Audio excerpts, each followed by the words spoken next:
Little Men, Life at Plumfield with Joe's Boys. By Louisa May Alcott. Chapter 1. Please, sir, is this Plumfield? Asked a ragged boy of the man who opened the great gate at which the omnibus left him. Yes. Who sent you? Mr. Lawrence. I have got a letter for the lady. All right, go up to the house and give it to her. She'll see to you, little chap. The man spoke pleasantly, and the boy went on, feeling much cheered by the words. Through the soft spring rain that fell on sprouting grass and budding trees, Nat saw a large square house before him, a hospitable-looking house, with an old-fashioned porch, wide steps, and lights shining in many windows. Neither curtains nor shutters hid the cheerful glimmer, and, pausing a moment before he rang, Nat saw many little shadows dancing on the walls, heard the pleasant hum of young voices, and felt that it was hardly possible that the light and warmth and comfort within could be for a homeless little chap like him. I hope the lady will see to me, he thought, and gave a timid rap with the great bronze knocker, which was a jovial griffin's head. A rosy-faced servant-maid opened the door, and smiled as she took the letter which he silently offered. She seemed used to receiving strange boys, for she pointed to a seat in the hall and said, with a nod, "Sit there and drip on the mat a bit, while I take this in to missus." Nat found plenty to amuse him while he waited, and stared about him curiously, enjoying the view, yet glad to do so unobserved in the dusky recess by the door. The house seemed swarming with boys, who were beguiling the rainy twilight with all sorts of amusements. There were boys everywhere, upstairs and downstairs and in the ladies' chamber, apparently, for various open doors showed pleasant groups of big boys, little boys, and middle-sized boys in all stages of evening relaxation, not to say effervescence. 2 large rooms on the right were evidently schoolrooms, for desks, maps, blackboards, and books were scattered about. An open fire burned on the hearth, and several indolent lads lay on their backs before it, discussing a new cricket ground, with such animation that their boots waved in the air. A tall youth was practicing on the flute in one corner, quite undisturbed by the racket all about him. 2 or 3 others were jumping over the desks, pausing, now and then, to get their breath and laugh at the droll sketches of a little wag who was caricaturing the whole household on a blackboard. In the room on the left, a long supper table was seen, set forth with great pitchers of new milk, piles of brown and white bread, and perfect stacks of the shiny gingerbread so dear to boyish souls. A flavor of toast was in the air, also suggestions of baked apples, very tantalizing to one hungry little nose and stomach. The hall, however, presented the most inviting prospect of all, for a brisk game of tag was going on in the upper entry. One landing was devoted to marbles, the other to checkers, while the stairs were occupied by a boy reading, a girl singing a lullaby to her doll, 2 puppies, a kitten, and a constant succession of small boys sliding down the banisters, to the great detriment of their clothes and danger to their limbs.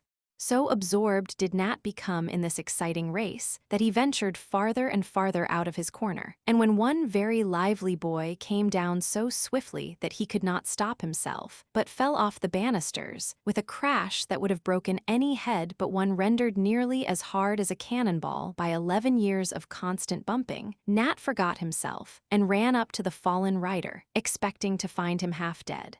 The boy, however, only winked rapidly for a second, then lay calmly looking up at the new face with a surprised, "Hullo, hullo," returned Nat, not knowing what else to say, and thinking that form of reply both brief and easy. "Are you a new boy?" asked the recumbent youth without stirring. "Don't know yet." "What's your name?" "Nat Blake." "Mine's Tommy Bangs." "Come up and have a go, will you?" And Tommy got upon his legs like one suddenly remembering the duties of hospitality. "Guess I won't, till I see whether I'm going to stay or not," returned Nat, feeling the desire to stay increase every moment. "I say, Demi, here's a new one." "Come and see to him," and the lively Thomas returned to his sport with unabated relish. At his call, the boy reading on the stairs looked up with a pair of big brown eyes, and after an instant's pause, as if a little shy, he put the book under his arm and came soberly down to greet the newcomer, who found something very attractive in the pleasant face of this slender, mild-eyed boy. "Have you seen Aunt Jo?" he asked, as if that was some sort of important ceremony. "I haven't seen anybody yet but you boys. I'm waiting," answered Nat.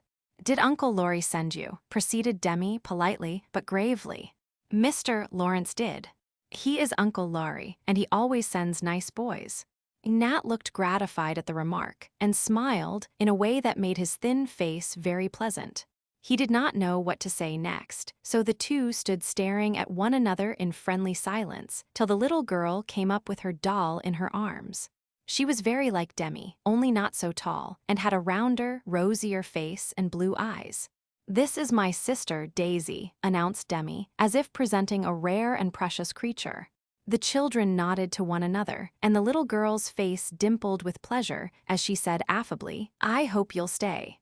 We have such good times here, don't we, Demi?" "Of course we do. That's what Aunt Jo has Plumfield for." "It seems a very nice place indeed," observed Nat, feeling that he must respond to these amiable young persons. "It's the nicest place in the world, isn't it, Demi?" said Daisy, who evidently regarded her brother as authority on all subjects. "No, I think Greenland, where the icebergs and seals are, is more interesting. But I'm fond of Plumfield, and it is a very nice place to be in," returned Demi, who was interested just now in a book on Greenland. He was about to offer to show Nat the pictures and explain them when the servant returned, saying with a nod toward the parlor door, "All right, you are to stop. I'm glad. Now come to Aunt Jo." And Daisy took him by the hand with a pretty protecting air, which made Nat feel at home at once. Demi returned to his beloved book, while his sister led the newcomer into a back room, where a stout gentleman was frolicking with two little boys on the sofa, and a thin lady was just finishing the letter, which she seemed to have been rereading. "Here he is, Auntie," cried Daisy. "So this is my new boy? I am glad to see you, my dear, and hope you'll be happy here," said the lady, drawing him to her, and stroking back the hair from his forehead with a kind hand and a motherly look, which made Nat's lonely little heart yearn toward her. She was not at all handsome, but she had a merry sort of face that never seemed to have forgotten certain childish ways and looks, any more than her voice and manner had. And these things, hard to describe but very plain to see and feel, made her a genial, comfortable kind of person, easy to get on with, and generally jolly, as boys would say. She saw the little tremble of Nat's lips as she smoothed his hair, and her keen eyes grew softer, but she only drew the shabby figure nearer and said, laughing, "I am Mother Bear, that gentleman is Father Bear, and these are the two little bears. Come here, boys, and see Nat." The three wrestlers obeyed at once, and the stout man, with a chubby child on each shoulder, came up to welcome the new boy. Rob and Teddy merely grinned at him, but Mr. Bear shook hands and, pointing to a low chair near the fire, said in a cordial voice, "There is a place all ready for thee, my son. Sit down and dry thy wet feet at once." "Wet, so they are. My dear, off with your shoes this minute, and I'll have some dry things ready for you in a jiffy," cried Mrs. Bear, bustling about so energetically that Nat found himself in the cozy little chair, with dry socks and warm slippers on his feet, before he would have had time to say Jack Robinson if he had wanted to try. He said, "Thank you, ma'am," instead, and said it so gratefully that Mrs. Bear's eyes grew soft again, and she said something merry because she felt so tender, which was a way she had.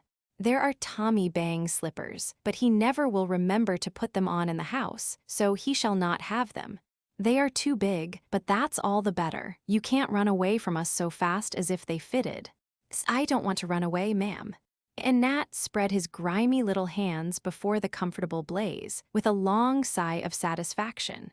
"That's good. Now I am going to toast you well, and try to get rid of that ugly cough." "How long have you had it, dear?" asked Mrs. Bear, as she rummaged in her big basket for a strip of flannel. "All winter. I got cold, and it wouldn't get better somehow." "No wonder, living in that damp cellar with hardly a rag to his poor dear back," said Mrs. Bear, in a low tone to her husband, who was looking at the boy with a skillful pair of eyes that marked the thin temples and feverish lips, as well as the hoarse voice and frequent fits of coughing that shook the bent shoulders under the patched jacket. "Robin, my man, trot up to Nursey, and tell her to give thee the cough bottle and the liniment," said Mr. Bear, after his eyes had exchanged telegrams with his wife's. Nat looked a little anxious at the preparations, but forgot his fears in a hearty laugh when Mrs. Bear whispered to him with a droll look, "Hear my rogue Teddy try to cough. The syrup I'm going to give you has honey in it, and he wants some."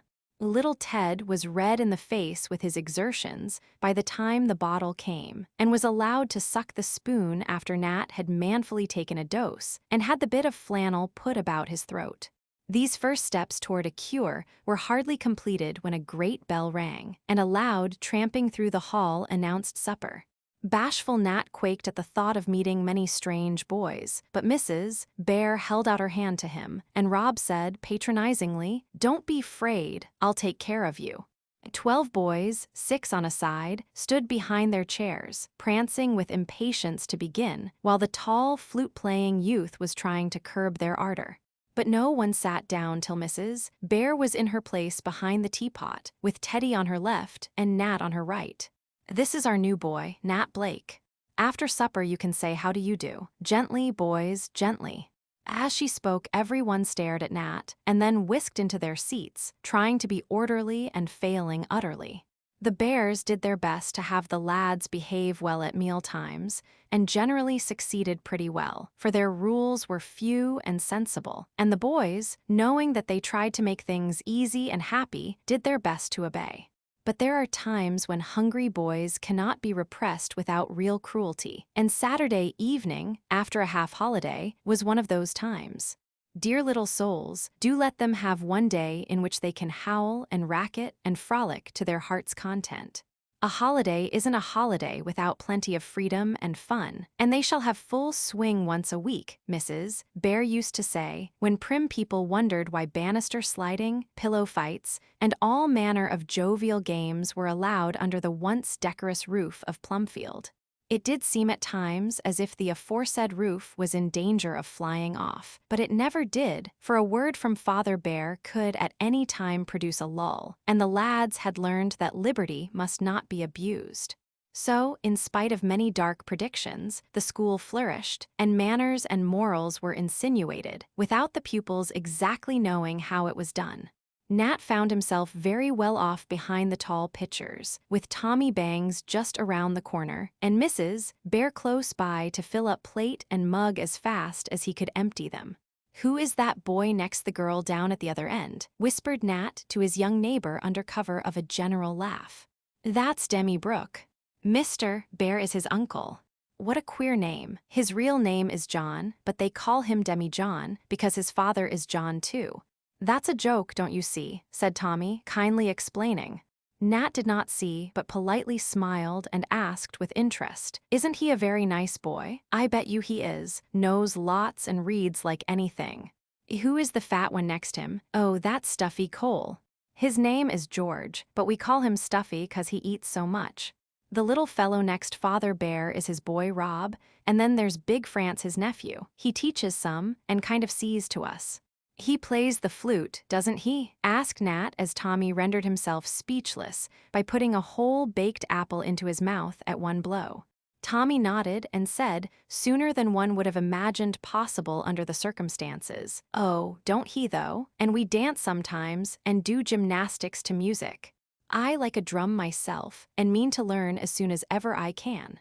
"I like a fiddle best. I can play one too," said Nat, getting confidential on this attractive subject. "Can you?" And Tommy stared over the rim of his mug with round eyes, full of interest. "Mr. Bear's got an old fiddle, and he'll let you play on it if you want to."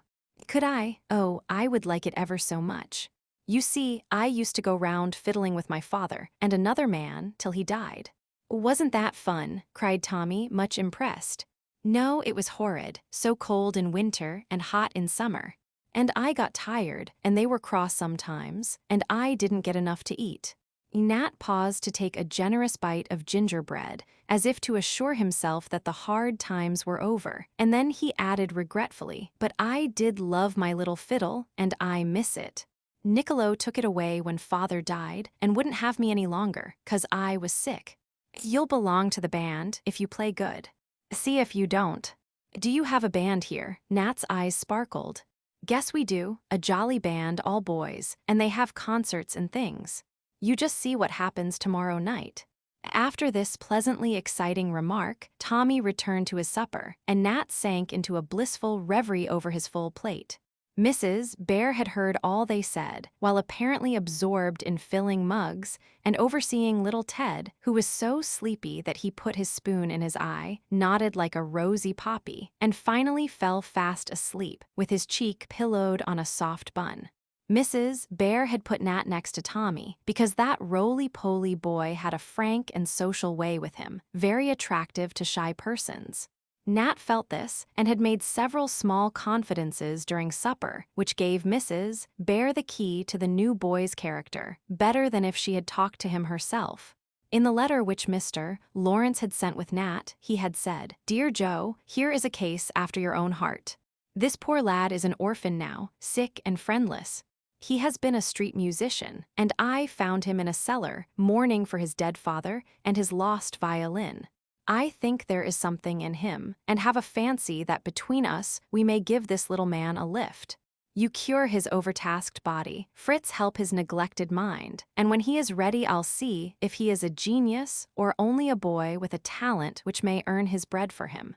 Give him a trial, for the sake of your own boy, Teddy."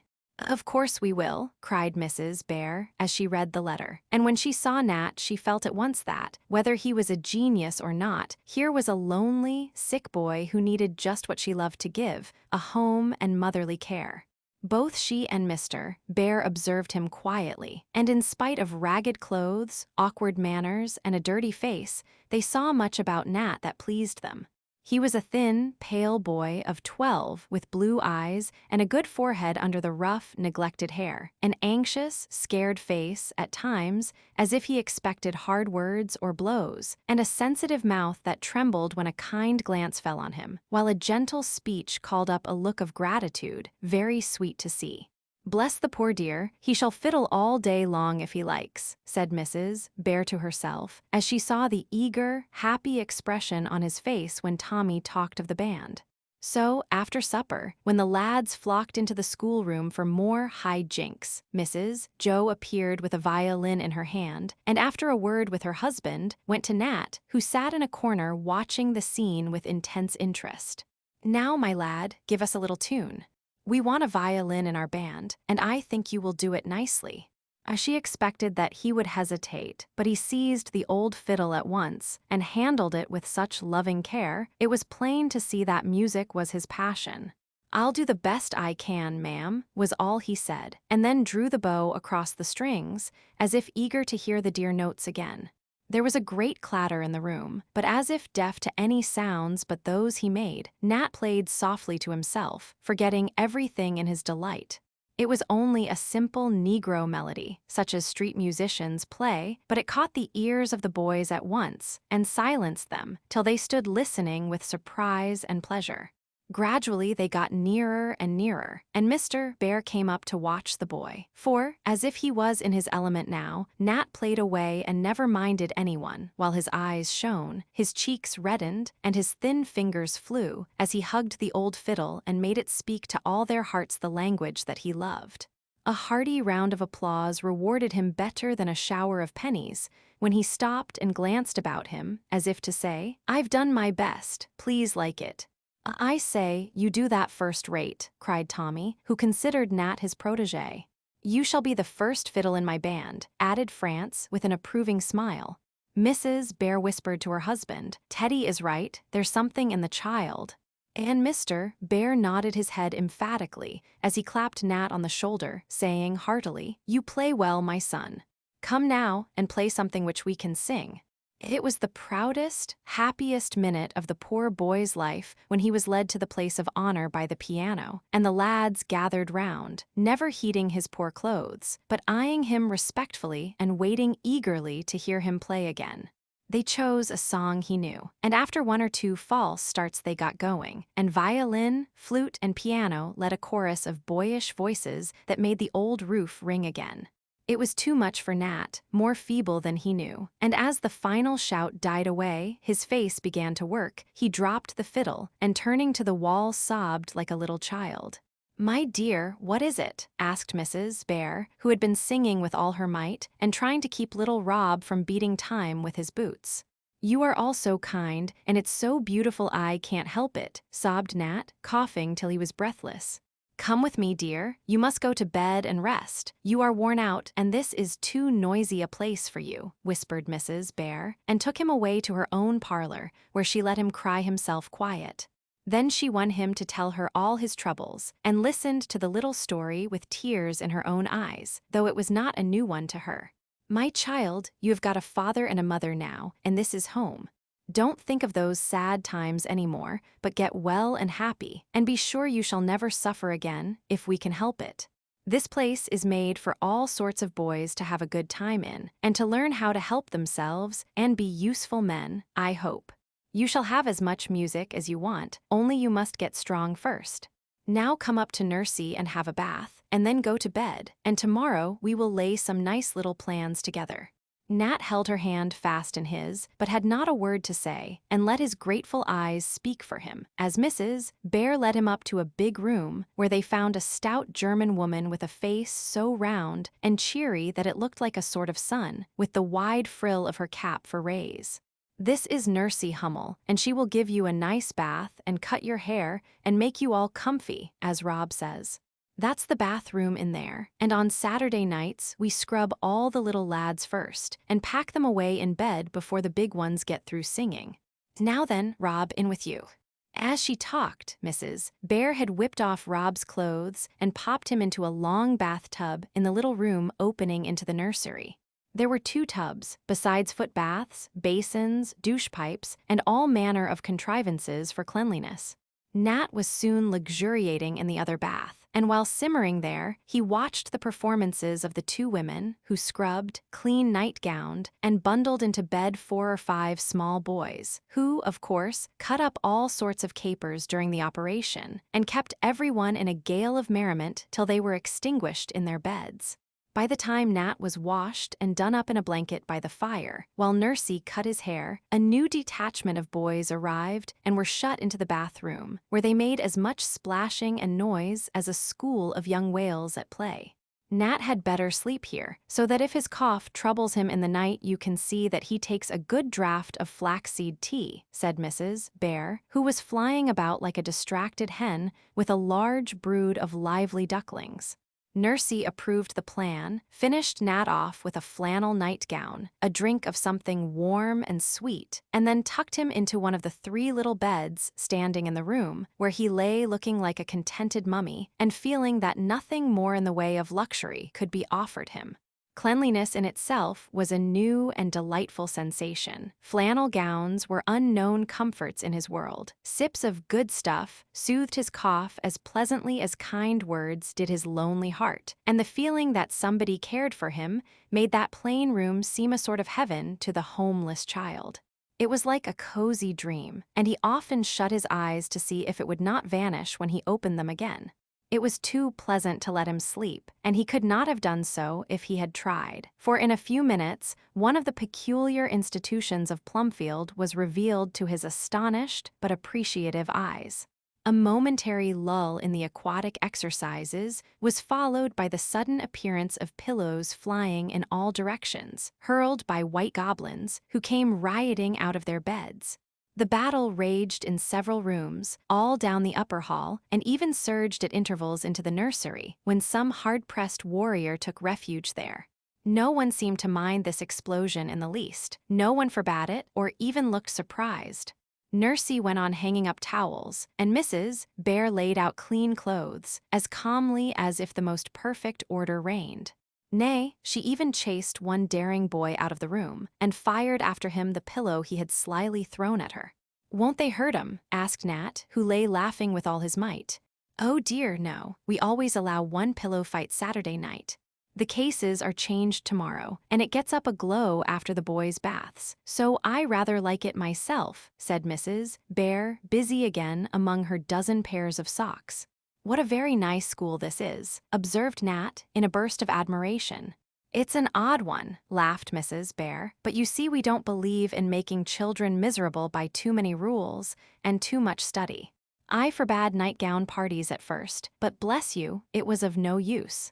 I could no more keep those boys in their beds than so many jacks in the box. So I made an agreement with them. I was to allow a 15-minute pillow fight every Saturday night, and they promised to go properly to bed every other night. I tried it, and it worked well.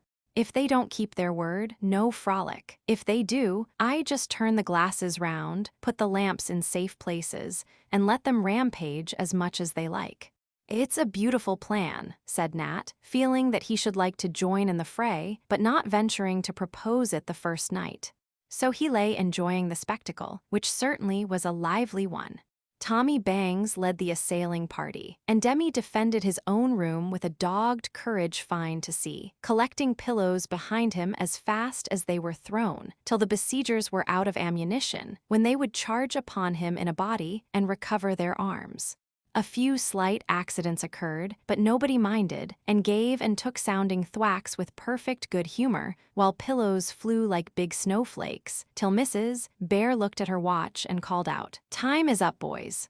Into bed, every man jack, or pay the forfeit." "What is the forfeit?" asked Nat, sitting up in his eagerness to know what happened to those wretches who disobeyed this most peculiar but public-spirited schoolma'am. "Lose their fun next time," answered Mrs. Bear.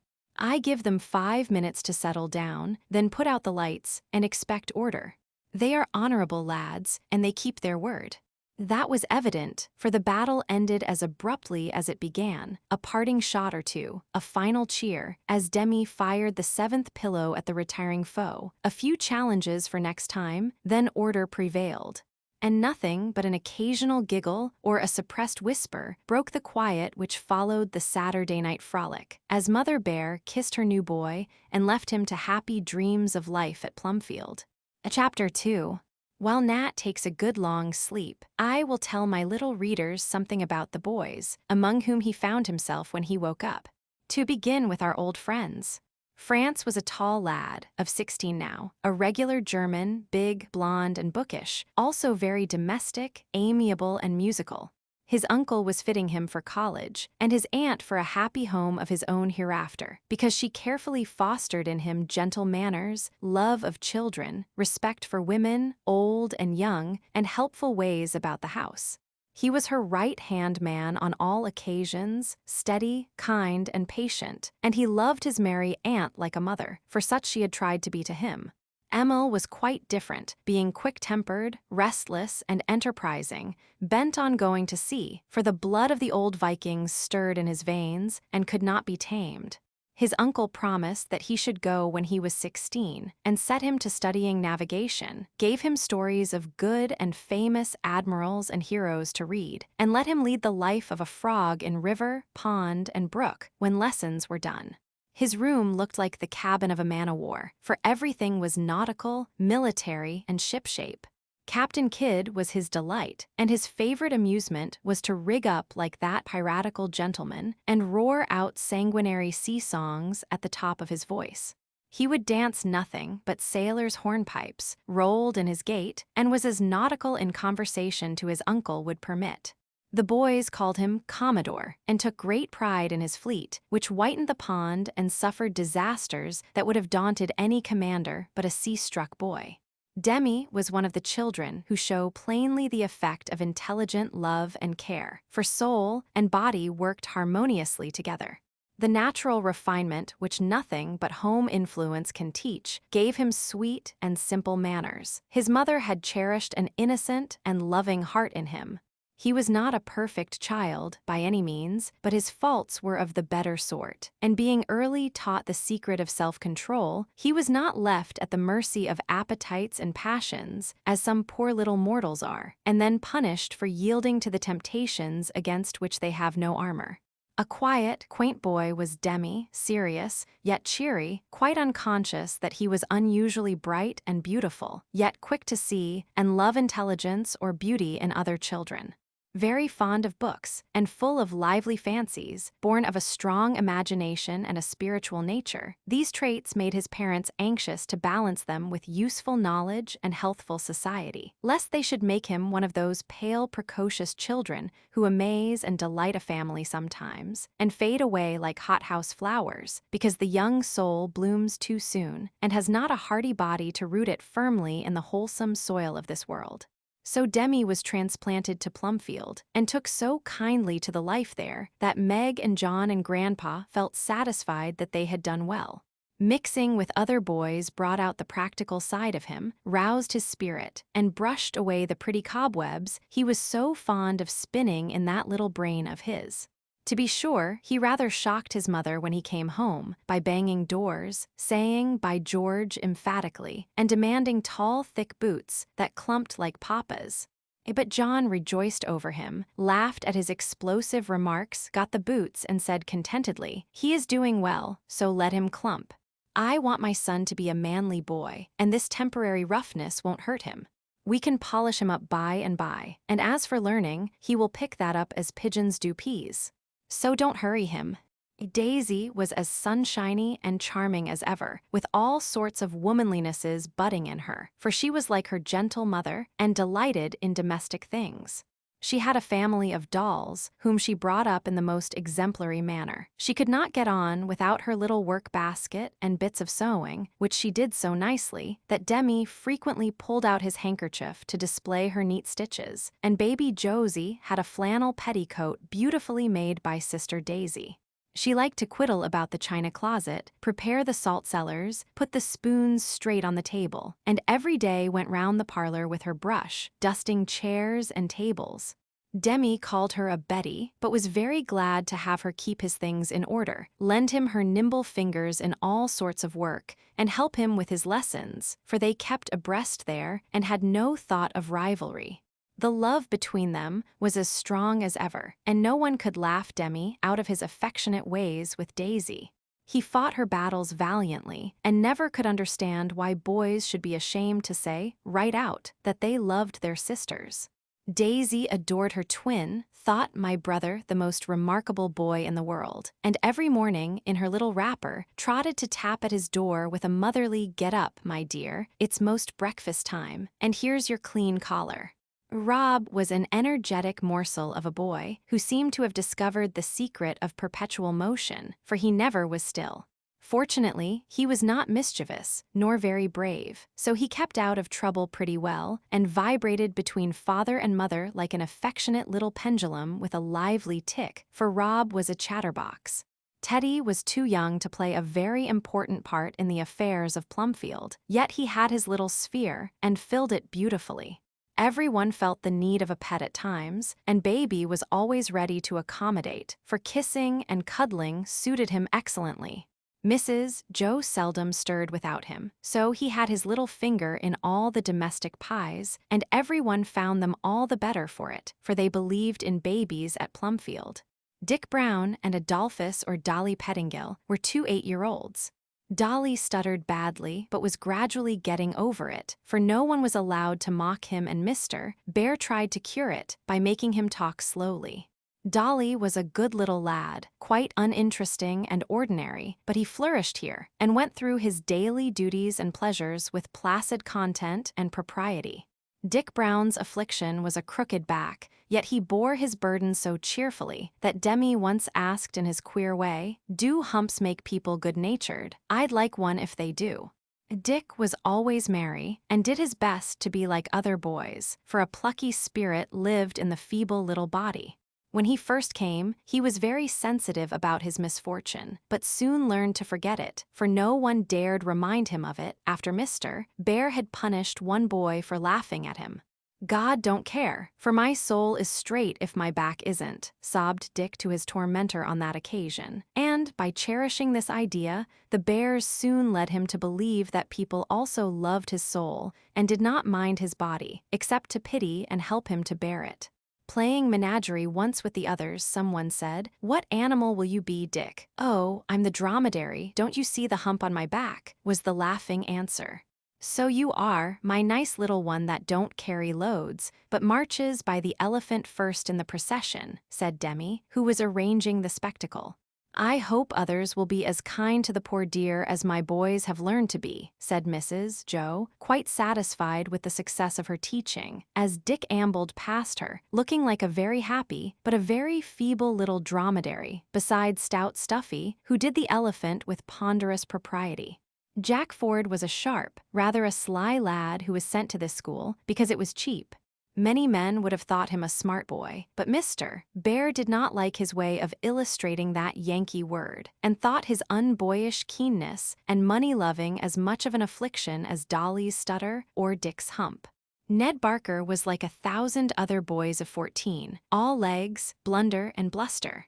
Indeed, the family called him the blunderbuss, and always expected to see him tumble over the chairs, bump against the tables, and knock down any small articles near him.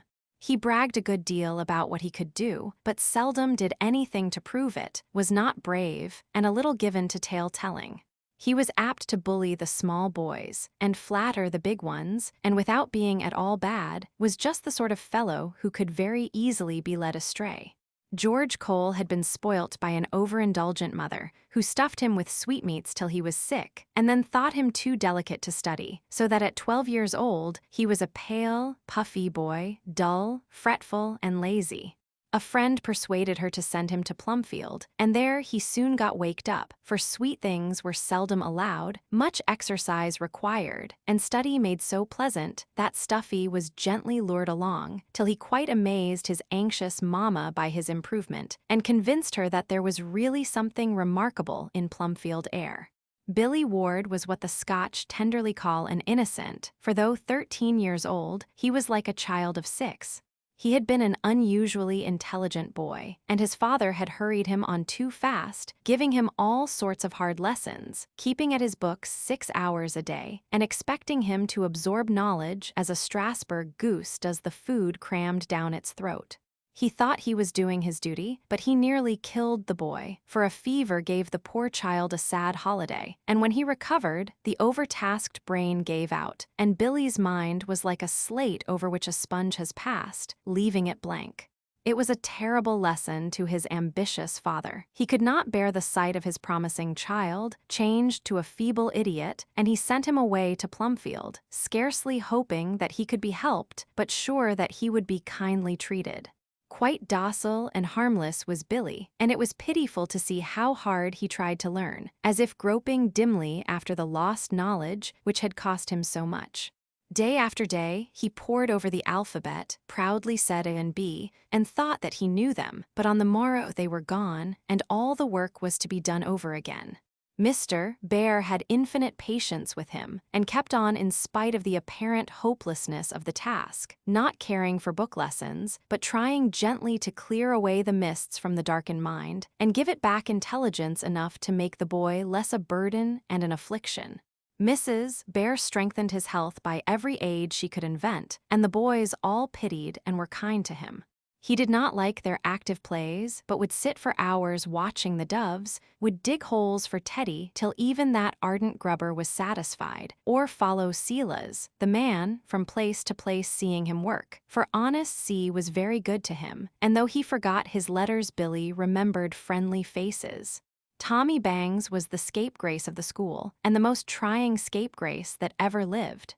As full of mischief as a monkey, yet so good-hearted that one could not help forgiving his tricks, so scatter-brained that words went by him like the wind, yet so penitent for every misdeed that it was impossible to keep sober when he vowed tremendous vows of reformation, or proposed all sorts of queer punishments to be inflicted upon himself. Mr. and Mrs. Bear lived in a state of preparation for any mishap, from the breaking of Tommy's own neck to the blowing up of the entire family with gunpowder, and Nursey had a particular drawer in which she kept bandages, plasters, and salves for his especial use, for Tommy was always being brought in half dead, but nothing ever killed him, and he arose from every downfall with redoubled vigor. The first day he came, he chopped the top off one finger in the hay cutter, and during the week, fell from the shed roof, was chased by an angry hen who tried to pick his out because he examined her chickens, got run away with, and had his ears boxed violent by Asia, who caught him luxuriously skimming a pan of cream with half a stolen pie. Undaunted, however, by any failures or rebuffs, this indomitable youth went on amusing himself with all sorts of tricks till no one felt safe. If he did not know his lessons, he always had some droll excuse to offer, and as he was usually clever at his books, and as bright as a button in composing answers when he did not know them, he go on pretty well at school. But out of school, ye gods and little fishes, how Tommy did carouse. He wound fat Asia up in her own clothes line against the post, and left here there to fume and scold for half an hour one busy Monday morning. He dropped a hot, sent down Mary Ann's back, as that pretty maid was waiting at table one day when there were gentlemen to dinner, whereat the poor girl upset the soup and rushed out of the room in dismay, leaving the family to think that she had gone mad. He fixed a pail of water up in a tree, with a bit of ribbon fastened to the handle, and when Daisy, attracted by the gay streamer, tried to pull it down, she got a douche bath that spoiled her clean frock and hurt her little feelings very much. He put rough, white pebbles in the sugar bowl when his grandmother came to tea, and the poor old lady wondered why they didn't melt in her cup, but was too polite to say anything. He passed around snuff in church, so that 5 of the boys sneezed with such violence they had to go out. He dug paths in winter time, and then privately watered them so that people should tumble down. He drove poor Silas nearly wild by hanging his big boots in conspicuous places, for his feet were enormous, and he was very much ashamed of them. He persuaded confiding little Dolly to tie a thread to one of his loose teeth and leave the string hanging from his mouth when he went to sleep, so that Tommy could pull it out without his feeling the dreaded operation. But the tooth wouldn't come at the first tweak, and poor Dolly woke up in great anguish of spirit and lost all faith in Tommy from that day forth. The last prank had been to give the hens bread soaked in rum, which made them tipsy and scandalized all the other fowls, for the respectable old biddies went staggering about, pecking and clucking in the most maudlin manner, while the family were convulsed with laughter at their antics, till Daisy took pity on them and shut them up in the hen house to sleep off their intoxication. These were the boys, and they lived together as happy as 12 lads could, studying and playing, working and squabbling, fighting faults and cultivating virtues in the good old-fashioned way. Boys at other schools probably learned more from books, but less of that better wisdom which makes good men. Latin, Greek, and mathematics were all very well, but in Professor Bear's opinion, self-knowledge, self-help, and self-control were more important, and he tried to teach them carefully. People shook their heads, sometimes at his ideas, even while they owned that the boys improved wonderfully in manners and morals. But then, as Mrs. Joe said to Nat, it was an odd school. Chapter 3. The moment the bell rang next morning, Nat flew out of bed and dressed himself with great satisfaction in the suit of clothes he found on the chair. They were not new, being half-worn garments of one of the well-to-do boys, but Mrs. Bear kept all such cast-off feathers for the picked robins who strayed into her nest. They were hardly on when Tommy appeared in a high state of clean collar and escorted Nat down to breakfast. The sun was shining into the dining room on the well-spread table, and the flock of hungry, hearty lads who gathered round it. Nat observed that they were much more orderly than they had been the night before, and everyone stood silently behind his chair while little Rob, standing beside his father at the head of the table, folded his hands, reverently bent his curly head, and softly repeated a short grace in the devout German fashion, which Mr. Bear loved and taught his little son to honor. Then they all sat down to enjoy the Sunday morning breakfast of coffee, steak, and baked potatoes, instead of the bread and milk fare with which they usually satisfied their young appetites. There was much pleasant talk while the knives and forks rattled briskly, for certain Sunday lessons were to be learned, the Sunday walk settled, and plans for the week discussed. As he listened, Nat thought it seemed as if this day must be a very pleasant one, for he loved quiet, and there was a cheerful sort of hush over everything that pleased him very much, because, in spite of his rough life, the boy possessed the sensitive nerves which belong to a music-loving nature. "Now, my lads, get your morning jobs done, and let me find you ready for church when the bus comes round," said Father Bear, and set the example by going into the schoolroom to get books ready for the morrow. Everyone scattered to his or her task, for each had some little daily duty and was expected to perform it faithfully. Some brought wood and water, brushed the steps, or ran errands for Mrs. Bear. Others fed the pet animals and did chores about the barn with France. Daisy washed the cups, and Demi wiped them, for the twins liked to work together, and Demi had been taught to make himself useful in the little house at home. Even baby Teddy had his small job to do and trotted to and fro, putting napkins away and pushing chairs into their places. For half an hour the lads buzzed about like a hive of bees. Then the bus drove round, Father Bear and France with the 8 older boys piled in, and away they went for a 3-mile drive to church in town. Because of the troublesome cough, Nat preferred to stay at home with the 4 small boys and spent a happy morning in Mrs. Bear's room, listening to the stories she read them, learning the hymns she taught them, and then quietly employing himself pasting pictures into an old ledger. "This is my Sunday closet," she said, showing him shelves filled with picture books, paint boxes, architectural blocks, little diaries, and materials for letter writing. "I want my boys to love Sunday, to find it a peaceful, pleasant day when they can rest from common study and play, yet enjoy quiet pleasures and learn, in simple ways, lessons more important than any taught in school." "Do you understand me?" she asked, watching Nat's attentive face. "You mean to be good," he said, after hesitating a minute. "Yes, to be good, and to love to be good. It is hard work sometimes, I know very well, but we all help one another, and so we get on. This is one of the ways in which I try to help my boys." And she took down a thick book, which seemed half full of writing, and opened at a page on which there was one word at the top. "Why, that's my name," cried Nat, looking both surprised and interested. "Yes, I have a page for each boy. I keep a little account of how he gets on through the week, and Sunday night I show him the record. If it is bad, I am sorry and disappointed. If it is good, I am glad and proud. But whichever it is, the boys know I want to help them, and they try to do their best for love of me and Father Bear." "I should think they would," said Nat, catching a glimpse of Tommy's name opposite his own and wondering what was written under it. Mrs. Bear saw his eye on the words and shook her head, saying, as she turned a leaf, "No, I don't show my records to any but the one to whom each belongs. I call this my conscience book, and only you and I will ever know what is to be written on the page below your name. Whether you will be pleased or ashamed to read it next Sunday depends on yourself. I think it will be a good report. At any rate, I shall try to make things easy for you in this new place, and shall be quite contented if you keep our few rules, live happily with the boys, and learn something." "I'll try, ma'am," and Nat's thin face flushed up with the earnestness of his desire to make Mrs. Bear glad and proud, not sorry and disappointed. "It must be a great deal of trouble to write about so many," he added, as she shut her book with an encouraging pat on the shoulder.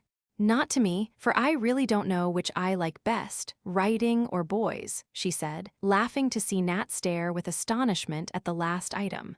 "Yes, I know many people think boys are a nuisance, but that is because they don't understand them. I do, and I never saw the boy yet whom I could not get on capitally with after I had once found the soft spot in his heart. Bless me, I couldn't get on at all without my flock of dear, noisy, naughty, harum-scarum little lads, could I, my Teddy?" And Mrs. Bear hugged the young rogue, just in time to save the big inkstand from going into his pocket. Nat, who had never heard anything like this before, really did not know whether Mother Bear was a trifle crazy or the most delightful woman he had ever met.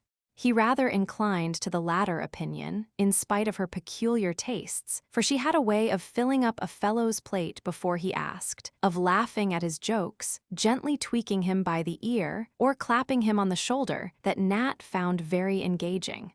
"Now, I think you would like to go into the schoolroom and practice some of the hymns we are to sing tonight," she said, rightly guessing the thing of all others that he wanted to do.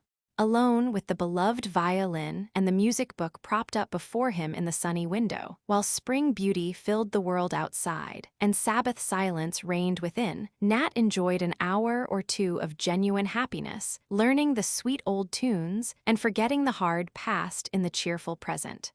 When the church-goers came back and dinner was over, every one wrote letters home, said their Sunday lessons, or talked quietly to one another, sitting here and there about the house.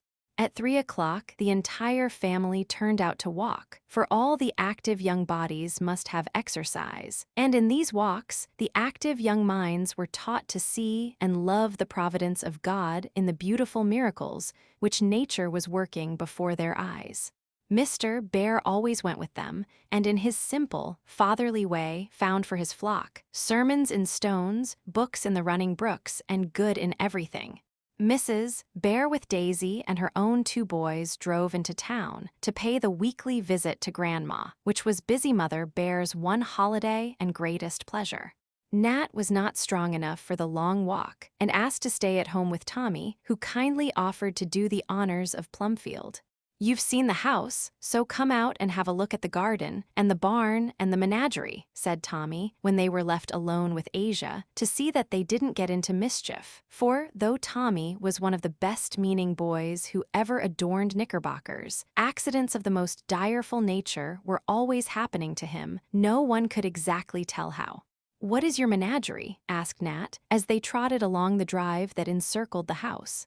"We all have pets, you see, and we keep 'em in the corn barn and call it the menagerie. Here you are. Isn't my guinea pig a beauty?" And Tommy proudly presented one of the ugliest specimens of that pleasing animal that Nat ever saw.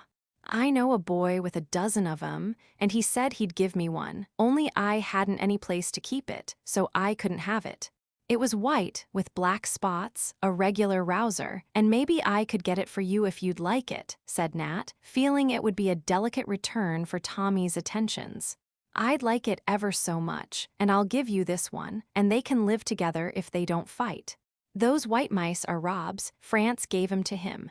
The rabbits are Ned's, and the bantams outside are Stuffy's. That box thing is Demi's turtle tank, only he hasn't begun to get 'em yet. Last year he had 62, whacker some of 'em. He stamped one of 'em with his name and the year, and let it go, and he says maybe he will find it ever so long after and know it. He read about a turtle being found that had a mark on it that showed it must be hundreds of years old. Demi's such a funny chap." "What is in this box?" asked Nat, stopping before a large deep one half full of earth. "Oh, that's Jack Ford's worm shop. He digs heaps of 'em and keeps 'em here, and when we want any to go a-fishing with, we buy some of him. It saves lots of trouble, only he charged too much for 'em. Why, last time we traded I had to pay 2 cents a dozen, and then got little ones. Jack's mean sometimes, and I told him I'd dig for myself if he didn't lower his prices.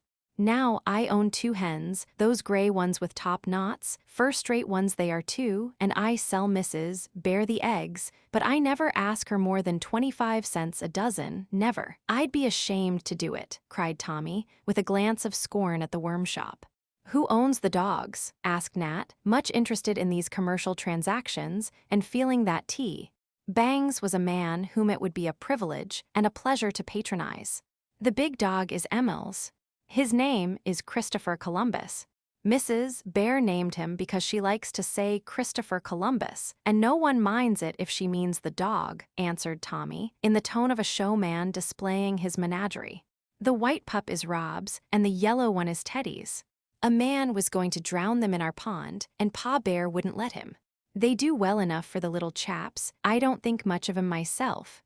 Their names are Castor and Pollux. I'd like Toby the donkey best. If I could have anything, it's so nice to ride, and he's so little and good," said Nat, remembering the weary tramps he had taken on his own tired feet. Laurie sent him out to Mrs. Bear, so she shouldn't carry Teddy on her back when we go to walk. "We're all fond of Toby, and he's a first-rate donkey, sir. Those pigeons belong to the whole lot of us. We each have our pet one, and go shares in all the little ones as they come along. Squabs are great fun. There ain't any now, but you can go up and take a look at the old fellows, while I see if Cockletop and Granny have laid any eggs." Nat climbed up a ladder, put his head through a trap door, and took a long look at the pretty doves billing and cooing in their spacious loft. Some on their nests, some bustling in and out, and some sitting at their doors, while many went flying from the sunny housetop to the straw-strewn farmyard, where 6 sleek cows were placidly ruminating. "Everybody has got something but me. I wish I had a dove, or a hen, or even a turtle all my own," thought Nat, feeling very poor as he saw the interesting treasures of the other boys. "How do you get these things?" he asked when he joined Tommy in the barn. "We find 'em or buy 'em, or folks give 'em to us. My father sends me mine, but as soon as I get egg money enough, I'm going to buy a pair of ducks.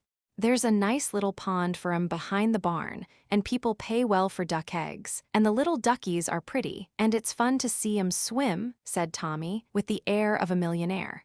Nat sighed, for he had neither father nor money, nothing in the wide world but an old empty pocketbook, and the skill that lay in his 10-finger tips.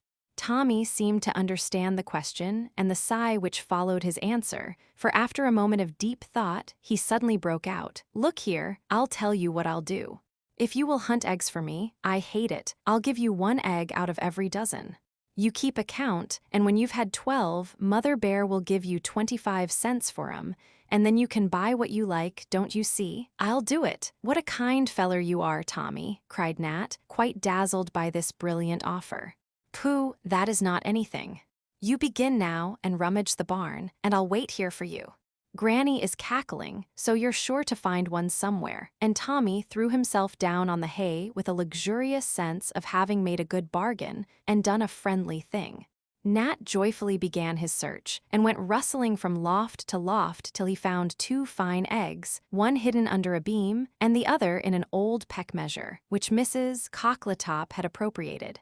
"You may have one and I'll have the other. That will just make up my last dozen, and tomorrow we'll start fresh.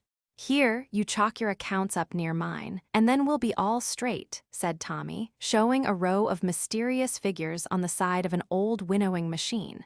With a delightful sense of importance, the proud possessor of 1 egg opened his account with his friend, who laughingly wrote above the figures these imposing words, "T. Bangs and Co."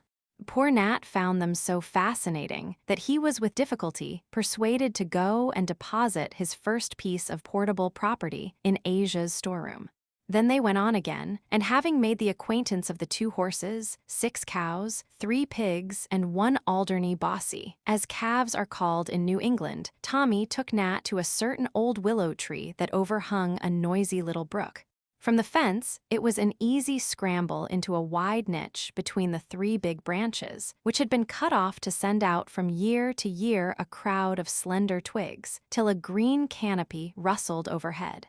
Here little seats had been fixed, and a hollow place, a closet made big enough to hold a book or 2, a dismantled boat, and several half-finished whistles.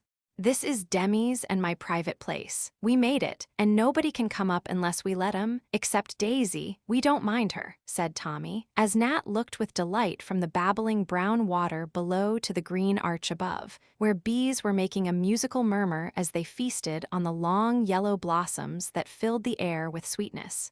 "Oh, it's just beautiful," cried Nat. "I do hope you'll let me up sometimes. I never saw such a nice place in all my life. I'd like to be a bird and live here always. It is pretty nice. You can come if Demi don't mind, and I guess he won't, because he said last night that he liked you." "Did he?" And Nat smiled with pleasure, for Demi's regard seemed to be valued by all the boys, partly because he was Father Bear's nephew, and partly because he was such a sober, conscientious little fellow. "Yes, Demi likes quiet chaps, and I guess he and you will get on if you care about reading as he does." Poor Nat's flush of pleasure deepened to a painful scarlet at those last words, and he stammered out, "I can't read very well. I never had any time. I was always fiddling round, you know." "I don't love it myself, but I can do it well enough when I want to," said Tommy, after a surprised look, which said as plainly as words, "A boy 12 years old and can't read." "I can read music anyway," added Nat, rather ruffled at having to confess his ignorance. "I can't," and Tommy spoke in a respectful tone, which emboldened Nat to say firmly, "I mean to study real hard and learn everything I can, for I never had a chance before." "Does Mr. Bear give hard lessons?" "No, he isn't a bit cross. He sort of explains and gives you a boost over the hard places. Some folks don't. My other master didn't. If we missed a word, didn't we get raps on the head?" And Tommy rubbed his own pate as if it tingled yet with the liberal supply of raps, the memory of which was the only thing he brought away after a year with his other master. "I think I could read this," said Nat, who had been examining the books. "Read a bit then, I'll help you," resumed Tommy with a patronizing air. So Nat did his best, and floundered through a page with friendly boosts from Tommy, who told him he would soon go it as well as anybody. Then they sat and talked boy fashion about all sorts of things, among others, gardening, for Nat, looking down from his perch, asked what was planted in the many little patches lying below them on the other side of the brook. "These are our farms," said Tommy. "We each have our own patch and raise what we like in it, only have to choose different things, and can't change till the crop is in, and we must keep it in order all summer." "What are you going to raise this year?" "Well, I calculated to have beans, as they are about the easiest crop a-goin'." Nat could not help laughing, for Tommy had pushed back his hat, put his hands in his pockets, and drawled out his words in unconscious imitation of Silas, the man who managed the place for Mr. Bear. "Come, you needn't laugh. Beans are ever so much easier than corn or potatoes. I tried melons last year, but the bugs were a bother, and the old things wouldn't get ripe before the frost, so I didn't have but one good water and 2 little mushmellions," said Tommy, relapsing into a Silasism with the last word. "Corn looks pretty growing," said Nat politely, to atone for his laugh. "Yes, but you have to hoe it over and over again. Now, 6 weeks' beans only have to be done once or so, and they get ripe soon. I'm going to try 'em, for I spoke first. Stuffy wanted 'em, but he's got to take peas. They only have to be picked, and he ought to do it, he eats such a lot." "I wonder if I shall have a garden," said Nat, thinking that even corn hoeing must be pleasant work. "Of course you will," said a voice from below, and there was Mr. Bear returned from his walk and come to find them, for he managed to have a little talk with every one of the lads some time during the day, and found that these chats gave them a good start for the coming week. Sympathy is a sweet thing, and it worked wonders here, for each boy knew that Father Bear was interested in him, and some were readier to open their hearts to him than to a woman, especially the older ones, who liked to talk over their hopes and plans, man to man. When sick or in trouble, they instinctively turned to Mrs. Joe, while the little ones made her their mother confessor on all occasions. In descending from their nest, Tommy fell into the brook. Being used to it, he calmly picked himself out and retired to the house to be dried. This left Nat to Mr. Bear, which was just what he wished, and during the stroll they took among the garden plots, he won the lad's heart by giving him a little farm and discussing crops with him as gravely as if the food for the family depended on the harvest. From this pleasant topic, they went to others, and Nat had many new and helpful thoughts put into a mind that received them as gratefully as the thirsty earth had received the warm spring rain. All supper time he brooded over them, often fixing his eyes on Mr. Bear with an inquiring look that seemed to say, "I like that, do it again, sir." I don't know whether the man understood the child's mute language or not, but when the boys were all gathered together in Mrs. Bear's parlor for the Sunday evening talk, he chose a subject which might have been suggested by the walk in the garden. As he looked about him, Nat thought it seemed more like a great family than a school, for the lads were sitting in a wide half-circle round the fire, some on chairs, some on the rug, Daisy and Demi on the knees of Uncle Fritz, and Rob snugly stowed away in the back of his mother's easy chair, where he could nod unseen if the talk got beyond his depth. Everyone looked quite comfortable and listened attentively, for the long walk made rest agreeable, and as every boy there knew that he would be called upon for his views, he kept his wits awake to be ready with an answer. "Once upon a time," began Mr. Bear, in the dear old-fashioned way, "there was a great and wise gardener who had the largest garden ever seen. A wonderful and lovely place it was, and he watched over it with the greatest skill and care, and raised all manner of excellent and useful things. But weeds would grow even in this fine garden. Often the ground was bad, and the good seeds sown in it would not spring up. He had many under-gardeners to help him. Some did their duty and earned the rich wages he gave them, but others neglected their parts and let them run to waste, which displeased him very much. But he was very patient, and for thousands and thousands of years, he worked and waited for his great harvest." "He must have been pretty old," said Demi, who was looking straight into Uncle Fritz's face, as if to catch every word. "Hush, Demi, it's a fairy story," whispered Daisy.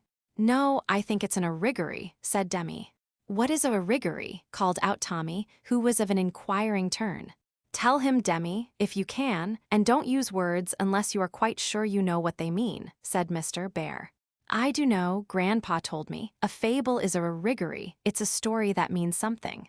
My story without an end is one, because the child in it means a soul, don't it, Auntie? Cried Demi, eager to prove himself right.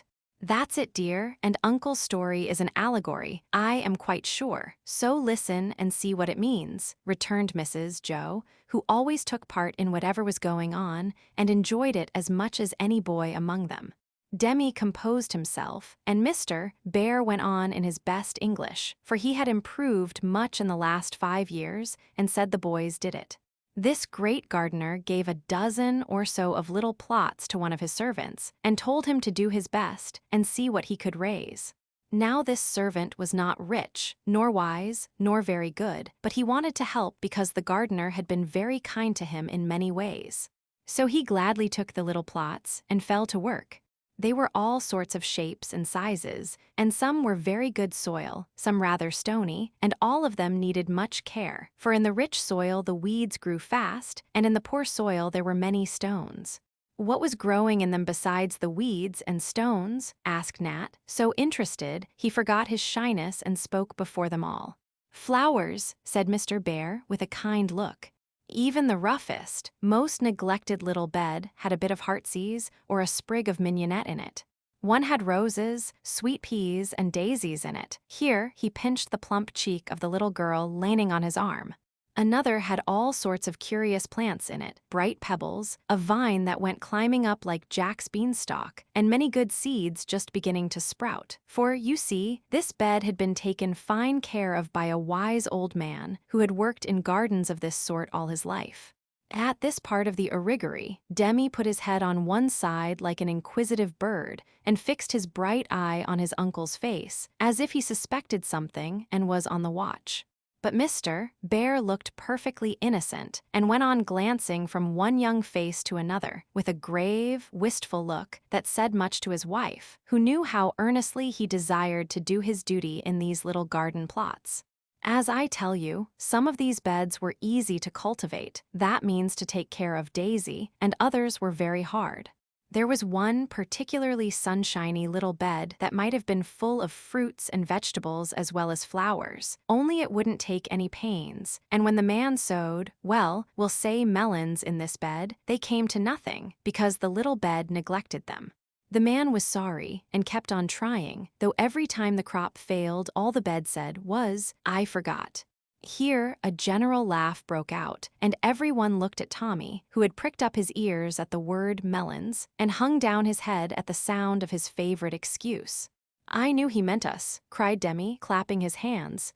"You are the man, and we are the little gardens, aren't we, Uncle Fritz? You have guessed it. Now each of you tell me what crop I shall try to sow in you this spring, so that next autumn I may get a good harvest out of my 13 plots," said Mr. Bear, nodding at Nat as he corrected himself. "You can't sow corn and beans and peas in us. Unless you mean we are to eat a great many and get fat," said Stuffy, with a sudden brightening of his round, dull face as the pleasing idea occurred to him. "He don't mean that kind of seeds. He means things to make us good, and the weeds are false," cried Demi, who usually took the lead in these talks because he was used to this sort of thing and liked it very much. "Yes, each of you think what you need most and tell me, and I will help you to grow it. Only you must do your best, or you will turn out like Tommy's melons, all leaves and no fruit. I will begin with the oldest and ask the mother what she will have in her plot, for we are all parts of the beautiful garden and may have rich harvests for our master if we love him enough," said Father Bear.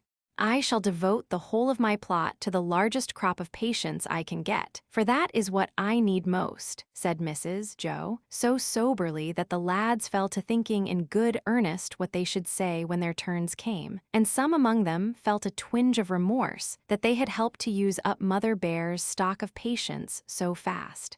France wanted perseverance, Tommy steadiness, Ned went in for good temper, Daisy for industry, Demi for as much wiseness as Grandpa, and Nat timidly said he wanted so many things he would let Mr. Bear choose for him.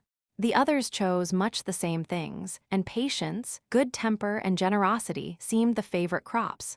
One boy wished to get up early, but did not know what name to give that sort of seed. And poor Stuffy sighed out, "I wish I loved my lessons as much as I do my dinner, but I can't." We will plant self-denial, and hoe it and water it, and make it grow so well that next Christmas no one will get ill by eating too much dinner. If you exercise your mind, George, it will get hungry just as your body does, and you will love books almost as much as my philosopher here, said Mr. Bear, adding, as he stroked the hair off Demi's fine forehead, "You are greedy also, my son, and you like to stuff your little mind full of fairy tales and fancies, as well as George likes to fill his little stomach with cake and candy. Both are bad, and I want you to try something better.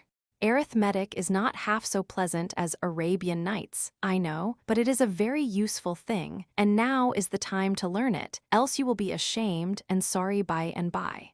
But Harry and Lucy and Frank are not fairy books, and they are all full of barometers and bricks and shoeing horses and useful things, and I'm fond of them. Ain't I, Daisy?" said Demi, anxious to defend himself. "So they are, but I find you reading Roland and Maybird a great deal oftener than Harry and Lucy, and I think you are not half so fond of Frank as you are of Sinbad. Come, I shall make a little bargain with you both. George shall eat but 3 times a day, and you shall read but 1 storybook a week, and I will give you the new cricket ground. Only you must promise to play in it," said Uncle Fritz in his persuasive way, for Stuffy hated to run about, and Demi was always reading in play hours. "But we don't like cricket," said Demi. "Perhaps not now, but you will when you know it. Besides, you do like to be generous, and the other boys want a play, and you can give them the new ground if you choose." This was taken them both on the right side, and they agreed to the bargain, to the great satisfaction of the rest. There was a little more talk about the gardens, and then they all sang together. The band delighted Nat, for Mrs. Bear played the piano, France the flute, Mr. Bear a bass viol, and he himself the violin. A very simple little concert, but all seemed to enjoy it, and old Asia, sitting in the corner, joined at times with the sweetest voice of any. For in this family, master and servant, old and young, black and white, shared in the Sunday song, which went up to the father of them all. After this, they each shook hands with Father Bear. Mother Bear kissed them, every one from 16-year-old France to little Rob, how kept the tip of her nose for his own particular kisses, and then they trooped up to bed. The light of the shaded lamp that burned in the nursery shone softly on a picture hanging at the foot of Nat's bed. There were several others on the walls, but the boy thought there must be something peculiar about this one, for it had a graceful frame of moss and cones about it, and on a little bracket underneath stood a vase of wild flowers freshly gathered from the spring woods. It was the most beautiful picture of them all, and Nat lay looking at it, dimly feeling what it meant, and wishing he knew all about it. "That's my picture," said a little voice in the room. Nat popped up his head, and there was Demi in his nightgown, pausing on his way back from Aunt Jo's chamber, whither he had gone to get a cot for a cut finger. "What is he doing to the children?" asked Nat. "That is Christ, the good man, and he is blessing the children." "Don't you know about him?" said Demi, wondering. "Not much, but I'd like to. He looks so kind," answered Nat, whose chief knowledge of the good man consisted in hearing his name taken in vain. "I know all about it, and I like it very much because it is true," said Demi. "Who told you?" "My grandpa. He knows everything and tells the best stories in the world. I used to play with his big books and make bridges and railroads and houses when I was a little boy," began Demi. "How old are you now?" asked Nat respectfully. "Most 10. "You know a lot of things, don't you?" "Yes. You see, my head is pretty big, and Grandpa says it will take a good deal to fill it, so I keep putting pieces of wisdom into it as fast as I can," returned Demi, in his quaint way. Nat laughed and then said soberly, "Tell on, please." And Demi gladly told on, without pause or punctuation. "I found a very pretty book one day and wanted to play with it, but Grandpa said I mustn't, and showed me the pictures, and told me about them, and I liked the stories very much, all about Joseph and his bad brothers, and the frogs that came up out of the sea, and dear little Moses in the water, and ever so many more lovely ones, but I liked about the good man best of all, and Grandpa told it to me so many times that I learned it by heart." "What makes him bless the children?" asked Nat, who found something very attractive in the chief figure of the group. "Because he loved them." "Were they poor children?" asked Nat wistfully. "Yes, I think so. You see, some haven't got hardly any clothes on, and the mothers don't look like rich ladies. He liked poor people and was very good to them. He made them well and helped them, and told rich people they must not be cross to them, and they loved him dearly, dearly," cried Demi with enthusiasm. "Was he rich?" "Oh no, he was born in a barn and was so poor he hadn't any house to live in when he grew up, and nothing to eat sometimes but what people gave him, and he went round preaching to everybody and trying to make them good till the bad men killed him." "What for?" And Nat sat up in his bed to look and listen, so interested was he in this man who cared for the poor so much. "I'll tell you all about it. Aunt Jo won't mind." And Demi settled himself on the opposite bed, glad to tell his favorite story to so good a listener. Nursey peeped in to see if Nat was asleep, but when she saw what was going on, she slipped away again and went to Mrs. Bear, saying with her kind face full of motherly emotion, "Will the dear lady come and see a pretty sight?" It's Nat listening with all his heart to Demi telling the story of the Christ child, like a little white angel as he is. Mrs. Bear had meant to go and talk with Nat a moment before he slept, for she had found that a serious word spoken at this time often did much good. But when she stole to the nursery door and saw Nat eagerly drinking in the words of his little friends, while Demi told the sweet and solemn story as it had been taught him, speaking softly as he sat with his beautiful eyes fixed on the tender face above them, her own filled with tears, and she went silently away, thinking to herself, "Demi is unconsciously helping the poor boy better than I can. I will not spoil it by a single word."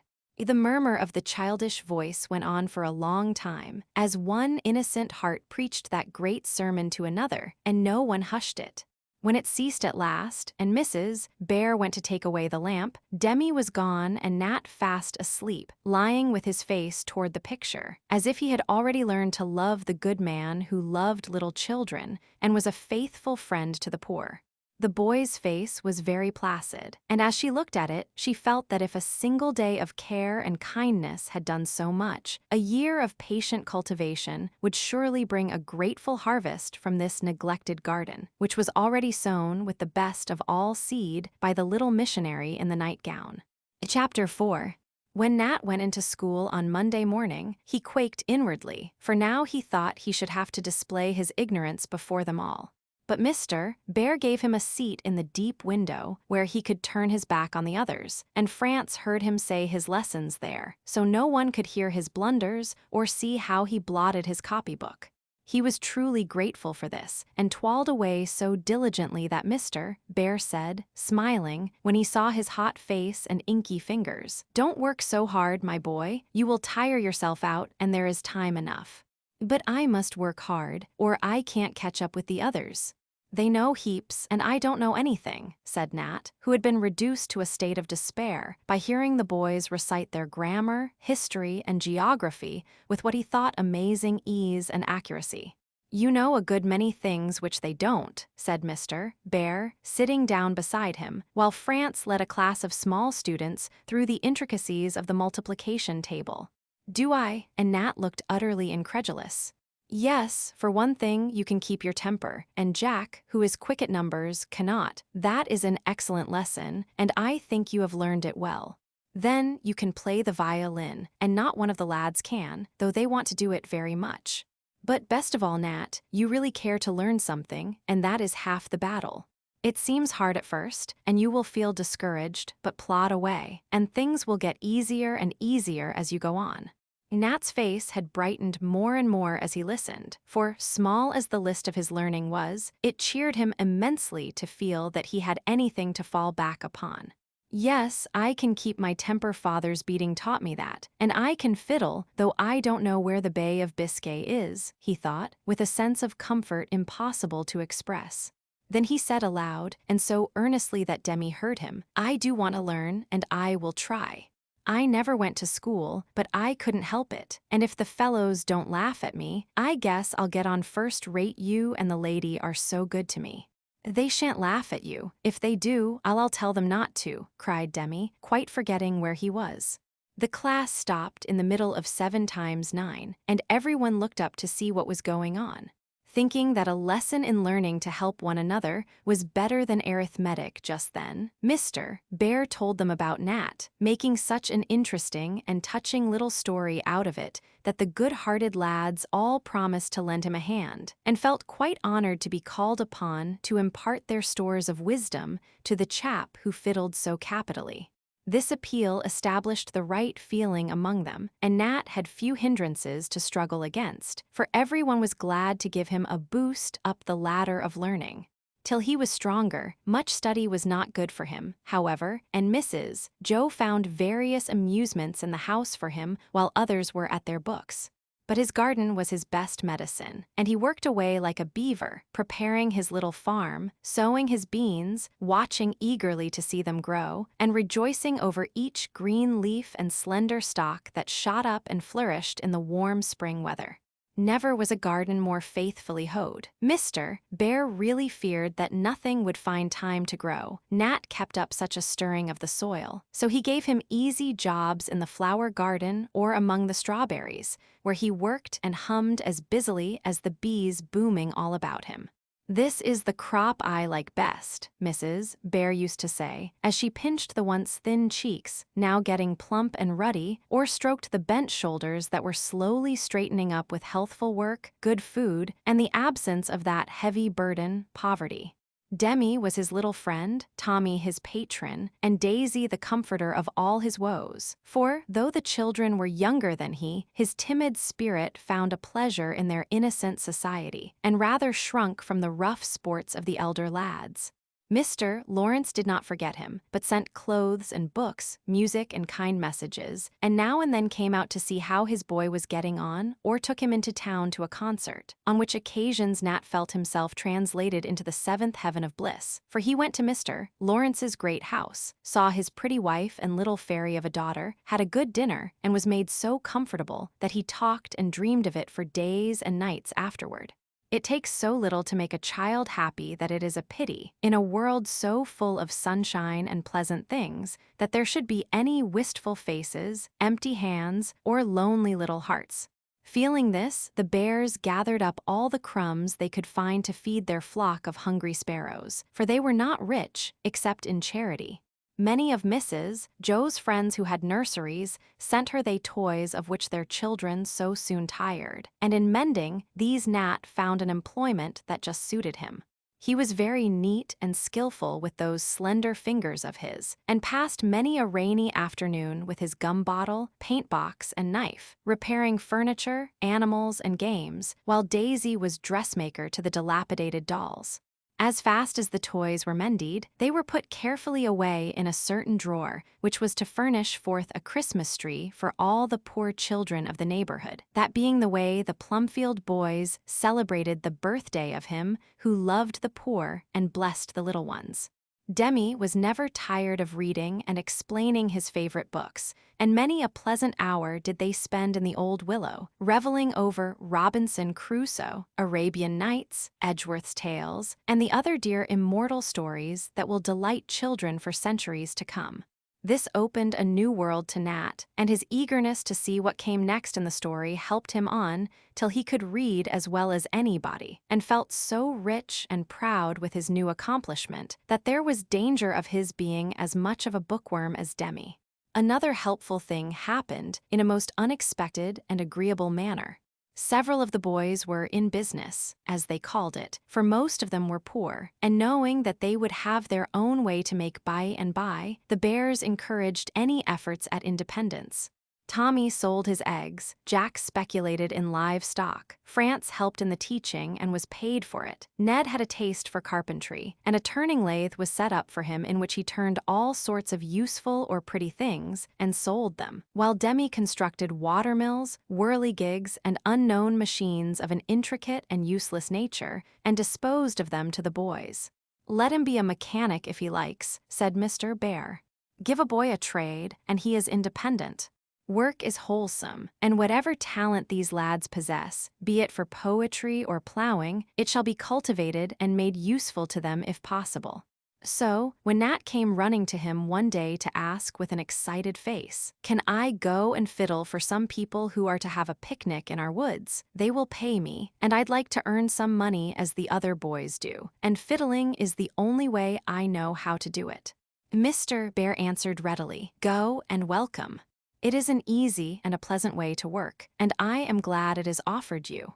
Nat went and did so well that when he came home, he had $2 in his pocket, which he displayed with intense satisfaction, as he told how much he had enjoyed the afternoon, how kind the young people were, and how they had praised his dance music and promised to have him again. "It is so much nicer than fiddling in the street, for then I got none of the money, and now I have it all, and a good time besides. I'm in business now as well as Tommy and Jack, and I like it ever so much," said Nat, proudly patting the old pocketbook and feeling like a millionaire already. He was in business truly, for picnics were plenty as summer opened, and Nat's skill was in great demand.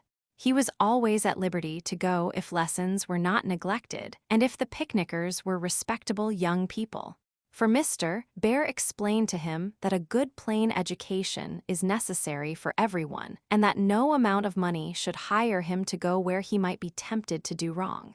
Nat quite agreed to this, and it was a pleasant sight to see the innocent-hearted lad go driving away in the gay wagons that stopped at the gate for him, or to hear him come fiddling home tired but happy, with his well-earned money in one pocket and some goodies from the feast for Daisy or little Ted, whom he never forgot. "I'm going to save up till I get enough to buy a violin for myself, and then I can earn my own living, can't I?" he used to say as he brought his dollars to Mr. Bear to keep. "I hope so, Nat, but we must get you strong and hearty first, and put a little more knowledge into this musical head of yours.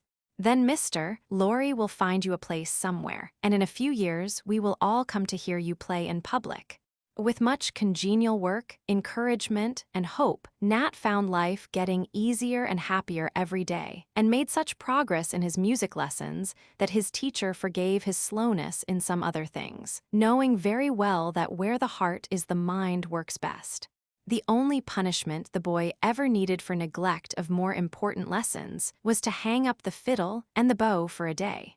The fear of losing his bosom friend entirely made him go at his books with a will, and having proved that he could master the lessons, what was the use of saying, "I can't"? Daisy had a great love of music and a great reverence for anyone who could make it, and she was often found sitting on the stairs outside Nat's door while he was practicing.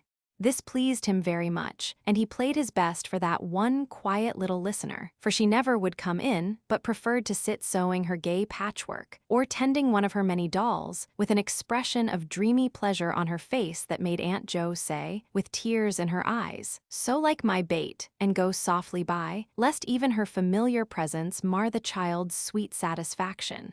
Nat was very fond of Mrs. Bear, but found something even more attractive in the good professor, who took fatherly care of the shy, feeble boy, who had barely escaped with his life from the rough sea on which his little boat had been tossing rudderless for 12 years. Some good angel must have been watching over him, for, though his body had suffered, his soul seemed to have taken little harm, and came ashore as innocent as a shipwrecked baby. Perhaps his love of music kept it sweet in spite of the discord all about him. Mr. Laurie said so, and he ought to know. However that might be, Father Bear took pleasure in fostering poor Nat's virtues, and incurring his faults, finding his new pupil as docile and affectionate as a girl. He often called Nat his daughter when speaking of him to Mrs. Jo, and she used to laugh at his fancy, for Madame liked manly boys and thought Nat amiable but weak, though you never would have guessed it, for she petted him as she did Daisy, and he thought her a very delightful woman. One fault of Nat's gave the Bears much anxiety, although they saw how it had been strengthened by fear and ignorance. I regret to say that Nat sometimes told lies. Not very black ones, seldom getting deeper than gray, and often the mildest of white fibs. But that did not matter. A lie is a lie, and though we all tell many polite untruths in this queer world of ours, it is not right, and everybody knows it. You cannot be too careful. Watch your tongue and eyes and hands, for it is easy to tell and look and act untruth, said Mr. Bear, in one of the talks he had with Nat about his chief temptation. I know it, and I don't mean to, but it's so much easier to get along if you ain't very fussy about being exactly true. I used to tell him because I was afraid of Father and Niccolo, and now I do sometimes because the boys laugh at me. I know it's bad, but I forget, and Nat looked much depressed by his sins. When I was a little lad I used to tell lies. Ach, what fibs they were, and my old grandmother cured me of it. How, do you think? My parents had talked and cried and punished, but still did I forget as you. Then said the dear old grandmother, I shall help you to remember, and put a check on this unruly part. With that she drew out my tongue and snipped the end with her scissors till the blood ran. That was terrible, you may believe, but it did me much good, because it was sore for days, and every word I said came so slowly that I had time to think. After that I was more careful, and got on better, for I feared the big scissors. Yet the dear grandmother was most kind to me in all things, and when she lay dying far away in Nuremberg, she prayed that little Fritz might love God and tell the truth. I never had any grandmothers, but if you think it will cure me, I'll let you snip my tongue, said Nat heroically, for he dreaded pain, yet did wish to stop fibbing. Mr. Bear smiled, but shook his head. I have a better way than that. I tried it once before, and it worked well. See now, when you tell a lie I will not punish you, but you shall punish me. How? Asked Nat, startled at the idea. You shall ferule me in the good old-fashioned way. I seldom do it myself, but it may make you remember better to give me pain than to feel it yourself. Strike you? Oh, I couldn't, cried Nat. Then mind that tripping tongue of thine. I have no wish to be hurt, but I would gladly bear much pain to cure this fault. This suggestion made such an impression on Nat that for a long time he set a watch upon his lips, and was desperately accurate, for Mr. Bear judged rightly that love of him would be more powerful with Nat than fear for himself. But alas, one sad day Nat was off his guard, and when peppery Emil threatened to thrash him, if it was he who had run over his garden and broken down his best hills of corn, Nat declared he didn't, and then was ashamed to own up that he did do it, when Jack was chasing him the night before. He thought no one would find it out, but Tommy happened to see him, and when Emil spoke of it a day or two later, Tommy gave his evidence, and Mr. Bear heard it. School was over, and they were all standing about in the hall, and Mr. Bear had just sat down on the straw settee to enjoy his frolic with Teddy. But when he heard Tommy and saw Nat turn scarlet and look at him with a frightened face, he put the little boy down, saying, Go to thy mother, Bubchen, I will come soon, and taking Nat by the hand led him into the school and shut the door. The boys looked at one another in silence for a minute, then Tommy slipped out and peeping in at the half-closed blinds, beheld a sight that quite bewildered him. Mr. Bear had just taken down the long rule that hung over his desk, so seldom used that it was covered with dust. My eye, he's going to come down heavy on Nat this time. Wish I hadn't told, thought good-natured Tommy, for to be feruled was the deepest disgrace at this school. You remember what I told you last time, said Mr. Bear, sorrowfully, not angrily. Yes, but please don't make me, I can't bear it, cried Nat, backing up against the door with both hands behind him and a face full of distress. Why don't he up and take it like a man? I would, thought Tommy, though his heart beat fast at the sight. I shall keep my word, and you must remember to tell the truth. Obey me, Nat, take this and give me 6 good strokes. Tommy was so staggered by this last speech that he nearly tumbled down the bank, but saved himself, and hung onto the window ledge, staring in with eyes as round as the stuffed owls on the chimney-piece. Nat took the rule, for when Mr. Bear spoke in that tone everyone obeyed him, and, looking as scared and guilty as if about to stab his master, he gave 2 feeble blows on the broad hand held out to him. Then he stopped and looked up half-blind with tears, but Mr. Bear said steadily, Go on and strike harder. As if seeing that it must be done, and eager to have the hard task soon over, Nat drew his sleeve across his eyes and gave 2 more quick hard strokes that reddened the hand, yet hurt the giver more. Isn't that enough? He asked in a breathless sort of tone. 2 more was all the answer, and he gave them, hardly seeing where they fell, then threw the rule all across the room, and hugging the kind hand in both his own, laid his face down on it, sobbing out in a passion of love, and shame, and penitence. "I will remember. Oh, I will." Then Mr. Bear put an arm about him, and said in a tone as compassionate as it had just now been firm, "I think you will. Ask the dear God to help you, and try to spare us both another scene like this." Tommy saw no more, for he crept back to the hall, looking so excited and sober that the boys crowded round him to ask what was being done to Nat.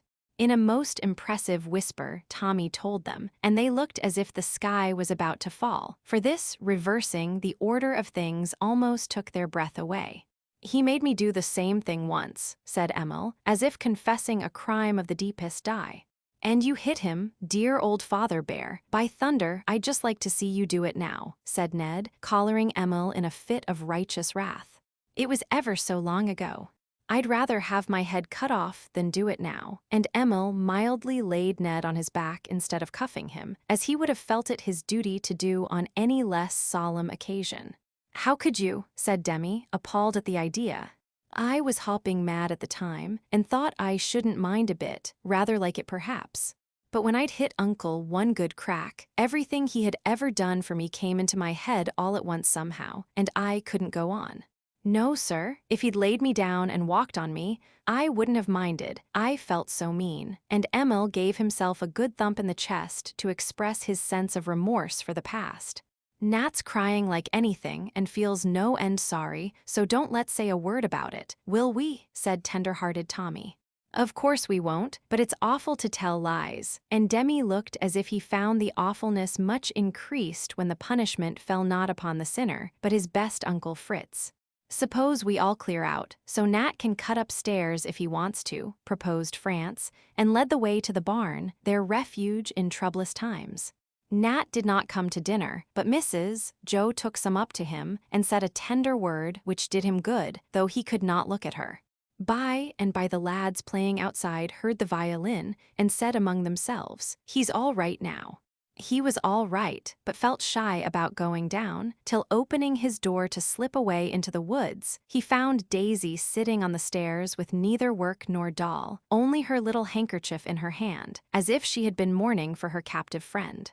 "I'm going to walk. Want to come?" asked Nat, trying to look as if nothing was the matter, yet feeling very grateful for her silent sympathy, because he fancied everyone must look upon him as a wretch. "Oh, yes," and Daisy ran for her hat, proud to be chosen as a companion by one of the big boys. The others saw them go, but no one followed, for boys have a great deal more delicacy than they get credit for, and the lads instinctively felt that, when in disgrace, gentle little Daisy was their most congenial friend. The walk did Nat good, and he came home quieter than usual, but looking cheerful again, and hung all over with daisy chains made by his little playmate while he lay on the grass and told her stories. No one said a word about the scene of the morning, but its effect was all the more lasting for that reason, perhaps.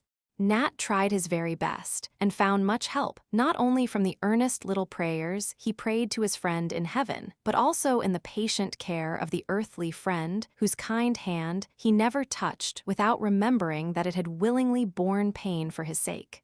Chapter 5. What's the matter, Daisy? The boys won't let me play with them. Why not? They say girls can't play football. They can, for I've done it, and Mrs. Bear laughed at the remembrance of certain youthful frolics. I know I can play. Demi and I used to, and have nice times, but he won't let me now because the other boys laugh at him, and Daisy looked deeply grieved at her brother's hardness of heart. On the whole, I think he is right, dearie. It's all very well when you two are alone, but it is too rough a game for you with a dozen boys, so I'd find some nice little play for myself. I'm tired of playing alone, and Daisy's tone was very mournful.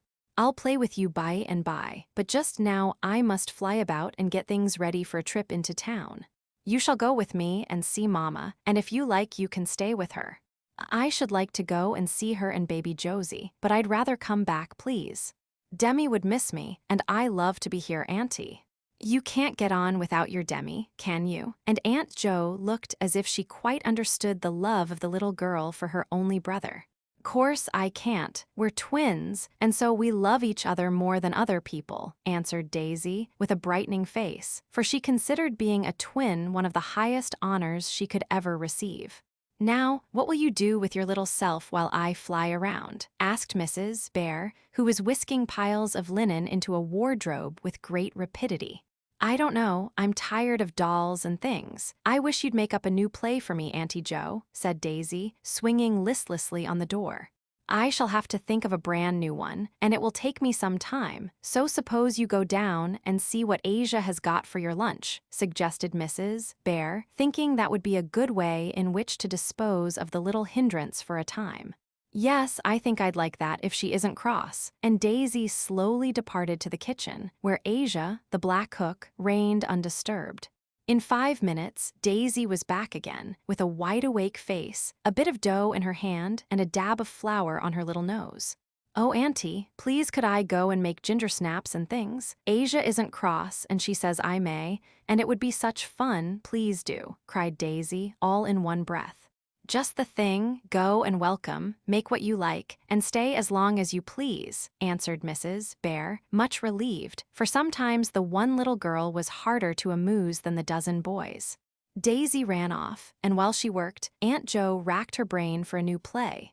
All of a sudden she seemed to have an idea, for she smiled to herself, slammed the doors of the wardrobe, and walked briskly away, saying, "I'll do it if it's a possible thing." What it was no one found out that day, but Aunt Jo's eyes twinkled so when she told Daisy she had thought of a new play and was going to buy it, that Daisy was much excited and asked questions all the way into town without getting answers that told her anything. She was left at home to play with the new baby and delight her mother's eyes, while Aunt Jo went off shopping. When she came back with all sorts of queer parcels in corners of the carryall, Daisy was so full of curiosity that she wanted to go back to Plumfield at once. But her aunt would not be hurried and made a long call in Mama's room, sitting on the floor with baby in her lap, making Mrs. Brooke laugh at the pranks of the boys and all sorts of droll nonsense. How her aunt told the secret Daisy could not imagine, but her mother evidently knew it, for she said, as she tied on the little bonnet and kissed the rosy little face inside, "Be a good child, my Daisy, and learn the nice new play Auntie has got for you. It's a most useful and interesting one, and it is very kind of her to play it with you, because she does not like it very well herself." This last speech made the two ladies laugh heartily and increased Daisy's bewilderment. As they drove away, something rattled in the back of the carriage. "What's that?" asked Daisy, pricking up her ears. "The new play," answered Mrs. Jo solemnly. "What is it made of?" cried Daisy. "Iron, tin, wood, brass, sugar, salt, coal, and 100 other things." "How strange. What color is it?" "All sorts of colors." "Is it large?" "Part of it is, and a part isn't." "Did I ever see one? Ever so many, but never one so nice as this." "So what can it be? I can't wait. When shall I see it?" And Daisy bounced up and down with impatience. "Tomorrow morning, after lessons." "Is it for the boys, too?" "No, all for you and Bess. The boys will like to see it and want to play one part of it. But you can do as you like about letting them." "I'll let Demi, if he wants to." "No fear that they won't all want to, especially Stuffy." And Mrs. Bear's eyes twinkled more than ever as she patted a queer knobby bundle in her lap. "Let me feel just once," prayed Daisy. "Not a feel. You'd guess in a minute and spoil the fun." Daisy groaned and then smiled all over her face, for through a little hole in the paper she caught a glimpse of something bright. "How can I wait so long? Couldn't I see it today?" "Oh dear, no. It has got to be arranged and ever so many parts fixed in their places. I promised Uncle Teddy that you shouldn't see it till it was all in apple pie order." "If Uncle knows about it, then it must be splendid," cried Daisy, clapping her hands, for this kind, rich, jolly uncle of hers was as good as a fairy godmother to the children, and was always planning merry surprises, pretty gifts, and droll amusements for them. "Yes, Teddy went and bought it with me, and we had such fun in the shop choosing the different parts. He would have everything fine and large, and my little plan got regularly splendid when he took hold.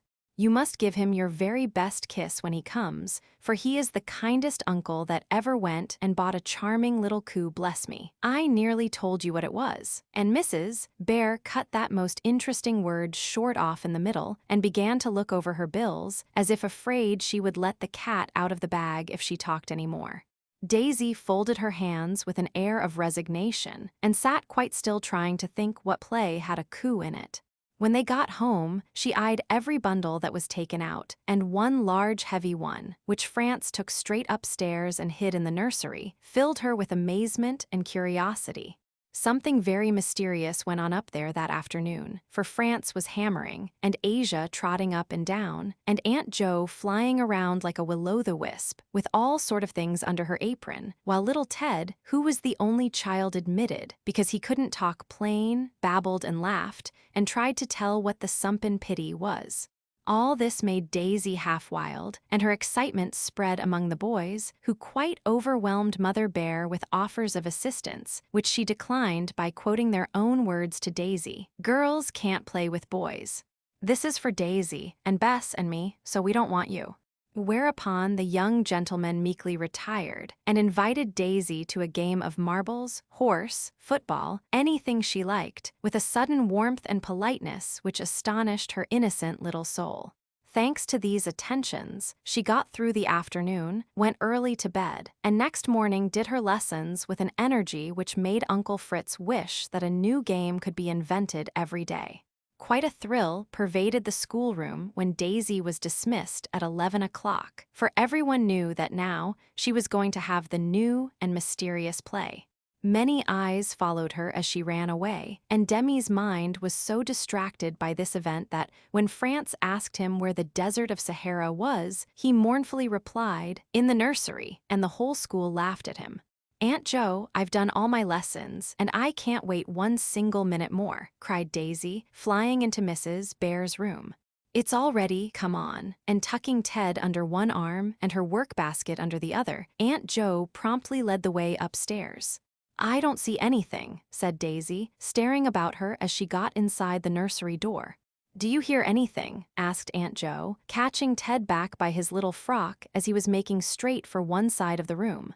Daisy did hear an odd crackling, and then a purry little sound as of a kettle singing. These noises came from behind a curtain drawn before a deep bay window.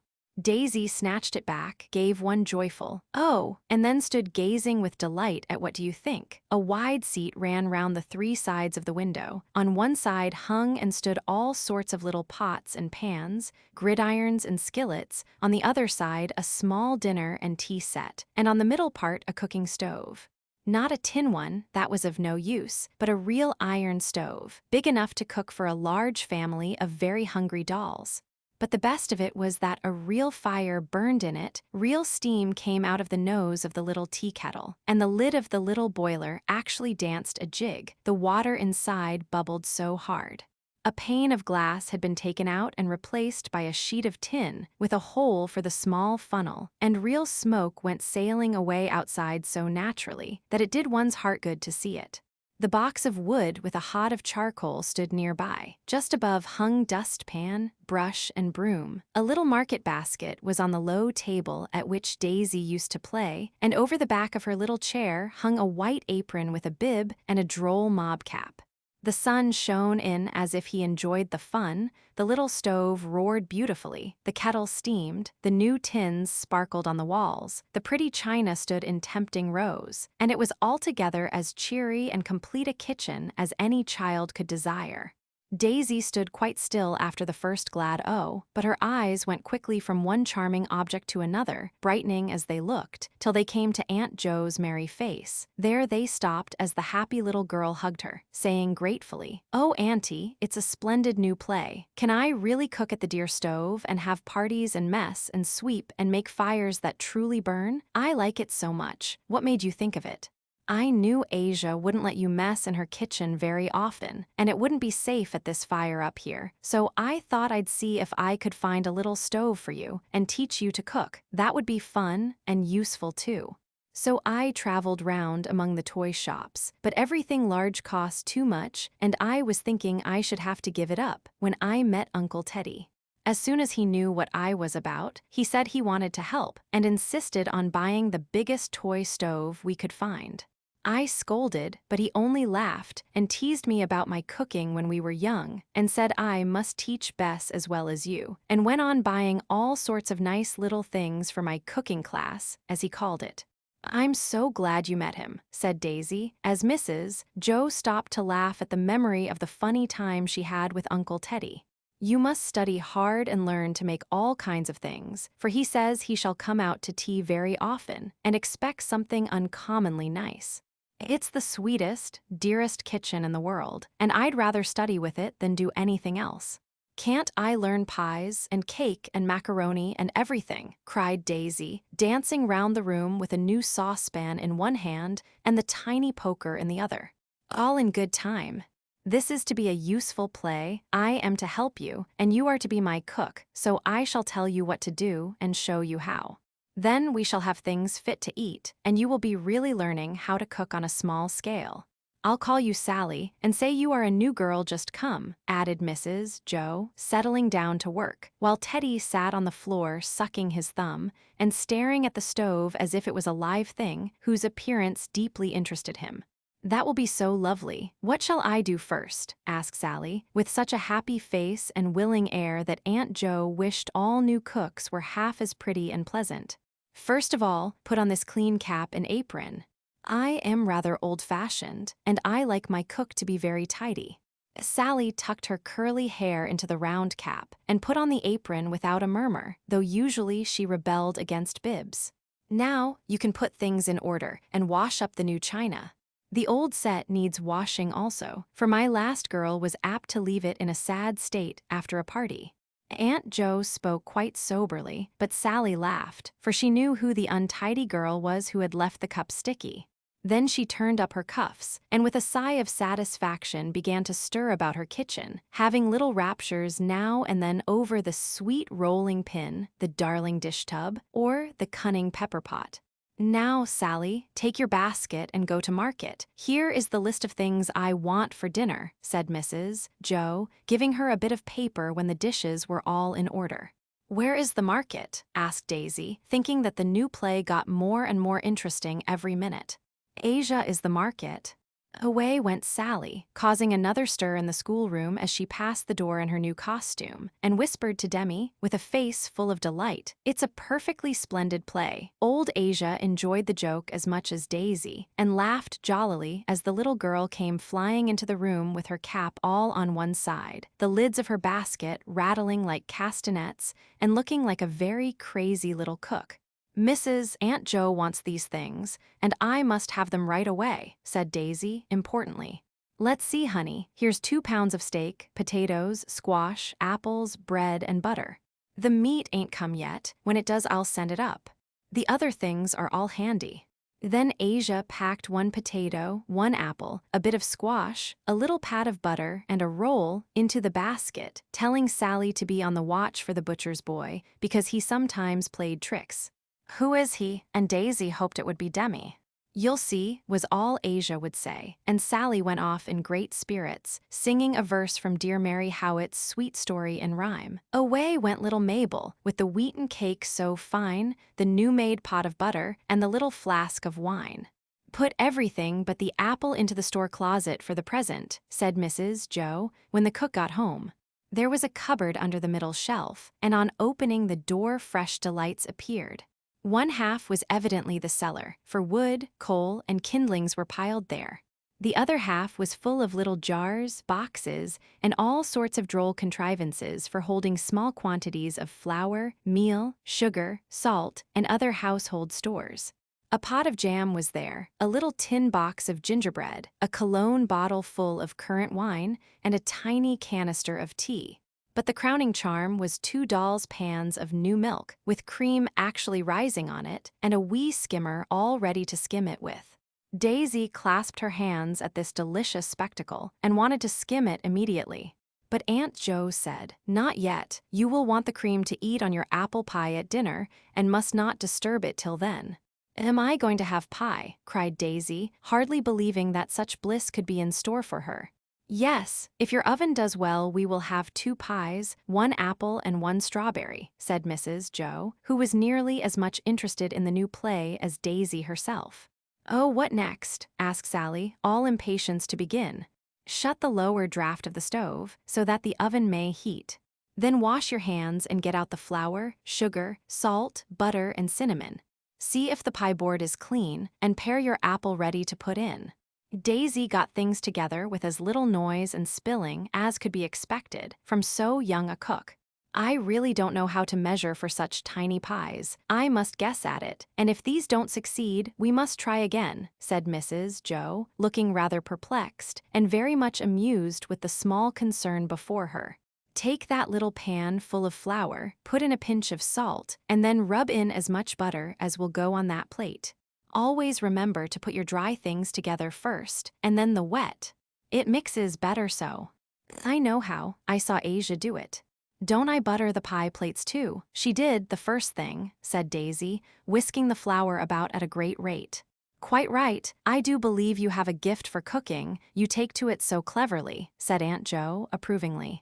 Now a dash of cold water, just enough to wet it. Then scatter some flour on the board, work in a little, and roll the paste out. Yes, that's the way. Now put dabs of butter all over it, and roll it out again. We won't have our pastry very rich, or the dolls will get dyspeptic. Daisy laughed at the idea, and scattered the dabs with a liberal hand. Then she rolled and rolled with her delightful little pin, and having got her paste ready, proceeded to cover the plates with it. Next the apple was sliced in, sugar and cinnamon lavishly sprinkled over it, and then the top crust put on with breathless care. I always wanted to cut them round, and Asia never would let me. How nice it is to do it all my ownty-daunty self, said Daisy, as the little knife went clipping round the doll's plate poised on her hand. All cooks, even the best, meet with mishaps sometimes, and Sally's first one occurred then, for the knife went so fast that the plate slipped, turned a somersault in the air, and landed the dear little pie upside down on the floor. Sally screamed, Mrs. Joe laughed, Teddy scrambled to get it, and for a moment confusion reigned in the new kitchen. It didn't spill or break because I pinched the edges together so hard. It isn't hurt a bit, so I'll prick holes in it, and then it will be ready, said Sally, picking up the capsized treasure and putting it into shape with a childlike disregard of the dust it had gathered in its fall. My new cook has a good temper, I see, and that is such a comfort, said Mrs. Joe. Now open the jar of strawberry jam, fill the uncovered pie, and put some strips of paste over the top as Asia does. I'll make a D in the middle and have zigzags all round. That will be so interesting when I come to eat it, said Sally, loading the pie with quirls and flourishes that would have driven a real pastry cook wild. Now I put them in, she exclaimed, when the last grimy knob had been carefully planted in the red field of jam, and with an air of triumph she shut them into the little oven. Clear up your things. A good cook never lets her utensils collect. Then pare your squash and potatoes. There is only 1 potato, giggled Sally. Cut it in 4 pieces, so it will go into the little kettle, and put the bits into cold water till it is time to cook them. Do I soak the squash too? No, indeed. Just pare it and cut it up and put into the steamer over the pot. It is drier so, though it takes longer to cook. Here a scratching at the door caused Sally to run and open it, when Kit appeared with a covered basket in his mouth. Here's the butcher boy, cried Daisy, much tickled at the idea, as she relieved him of his load, whereat he licked his lips and began to beg, evidently thinking that it was his own dinner, for he often carried it to his master in that way. Being undeceived, he departed in great wrath and barked all the way downstairs, to ease his wounded feelings. In the basket were 2 bits of steak, doll's pounds, a baked pear, a small cake, and paper with them on which Asia had scrawled, "For Missy's lunch, if her cookin' don't turn out well." I don't want any of her old pears and things. My cooking will turn out well, and I'll have a splendid dinner. See if I don't, cried Daisy indignantly. We may like them if company should come. It is always well to have something in the storeroom, said Aunt Joe, who had been taught this valuable fact by a series of domestic panics. Me is hungry, announced Teddy, who began to think what with so much cooking going on it was about time for somebody to eat something. His mother gave him her work basket to rummage, hoping to keep him quiet till dinner was ready, and returned to her housekeeping. Put on your vegetables, set the table, and then have some coals kindling ready for the steak. What a thing it was to see the potatoes bobbing about in the little pot, to peep at the squash getting soft so fast in the tiny steamer, to whisk open the oven door every 5 minutes to see how the pies got on, and at last, when the coals were red and glowing, to put 2 real steaks on a finger-long gridiron and proudly turn them with a fork. The potatoes were done first, and no wonder, for they had boiled frantically all the while. They were pounded up with a little pestle, had much butter and no salt put in. Cook forgot it in the excitement of the moment. Then it was made into a mound in a gay red dish, smoothed over with a knife dipped in milk, and put in the oven to brown. So absorbed in these last performances had Sally been, that she forgot her pastry till she opened the door to put in the potato. Then a wail arose, for alas, alas, the little pies were burnt black. "Oh, my pies, my darling pies, they are all spoilt," cried poor Sally, wringing her dirty little hands as she surveyed the ruin of her work. The tart was especially pathetic, for the quirls and zigzags stuck up in all directions from the blackened jelly, like the walls and chimney of a house after a fire. "Dear, dear, I forgot to remind you to take them out. It's just my luck," said Aunt Jo remorsefully. "Don't cry, darling, it was my fault. We'll try again after dinner," she added, as a great tear dropped from Sally's eyes and sizzled on the hot ruins of the tart. More would have followed if the steak had not blazed up just then, and so occupied the attention of cook that she quickly forgot the lost pastry. "Put the meat dish and your own plates down to warm, while you mash the squash with butter, salt, and a little pepper on the top," said Mrs. Jo, devoutly hoping that the dinner would meet with no further disasters. The cunning pepperpot soothed Sally's feelings, and she dished up her squash in fine style. The dinner was safely put upon the table. The 6 dolls were seated 3 on a side. Teddy took the bottom, and Sally the top. When all were settled, it was a most imposing spectacle, for one doll was in full ball costume, another in her nightgown. Jerry, the worsted boy, wore his red winter suit, while Annabella, the noseless darling, was airily attired in nothing but her own kid skin. Teddy, as father of the family, behaved with great propriety, for he smilingly devoured everything offered him, and did not find a single fault. Daisy beamed upon her company like the weary, warm, but hospitable hostess so often to be seen at larger tables than this, and did the honors with an air of innocent satisfaction, which we do not often see elsewhere. The steak was so tough that the little carving knife would not cut it. The potato did not go round, and the squash was very lumpy. But the guests appeared politely unconscious of these trifles, and the master and mistress of the house cleared the table with appetites that anyone might envy them. The joy of skimming a jugful of cream mitigated the anguish felt for the loss of the pies, and Asia's despised cake proved a treasure in the way of dessert. "That is the nicest lunch I ever had. Can't I do it every day?" asked Daisy, as she scraped up and ate the leavings all round. "You can cook things every day after lessons, but I prefer that you should eat your dishes at your regular meals and only have a bit of gingerbread for lunch. Today, being the first time, I don't mind, but we must keep our rules. This afternoon you can make something for tea if you like," said Mrs. Jo, who had enjoyed the dinner party very much, though no one had invited her to partake.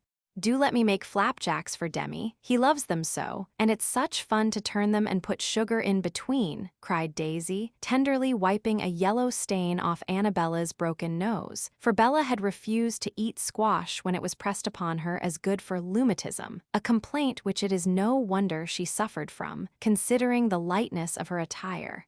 "But if you give Demi goodies, all the others will expect some also, and then you will have your hands full. Couldn't I have Demi come up to tea alone just this one time? And after that I could cook things for the others if they were good," proposed Daisy, with a sudden inspiration. "That is a capital idea, Posy. We will make your little messes rewards for the good boys, and I don't know one among them who would not like something nice to eat more than almost anything else. If little men are like big ones, good cooking will touch their hearts and soothe their tempers delightfully," added Aunt Jo, with a merry nod toward the door where stood Papa Bear, surveying the scene with a face full of amusement. "That last hit was for me, sharp woman. I accept it, for it is true, but if I had married thee for thy cooking, heart's dearest, I should have fared badly all these years," answered the professor, laughing as he tossed Teddy, who became quite apoplectic in his endeavors to describe the feast he had just enjoyed. Daisy proudly showed her kitchen, and rashly promised Uncle Fritz as many flapjacks as he could eat.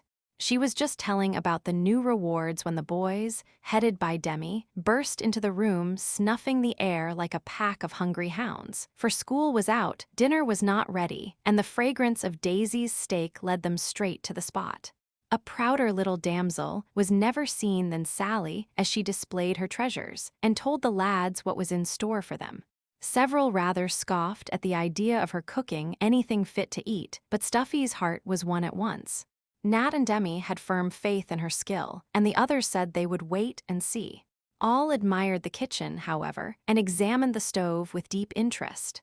Demi offered to buy the boiler on the spot, to be used in a steam engine which he was constructing, and Ned declared that the best and biggest saucepan was just the thing to melt his lead in when he ran bullets, hatchets, and such trifles. Daisy looked so alarmed at these proposals that Mrs. Jo then and their maid, and proclaimed a law that no boy should touch, use, or even approach the sacred stove without a special permit from the owner thereof.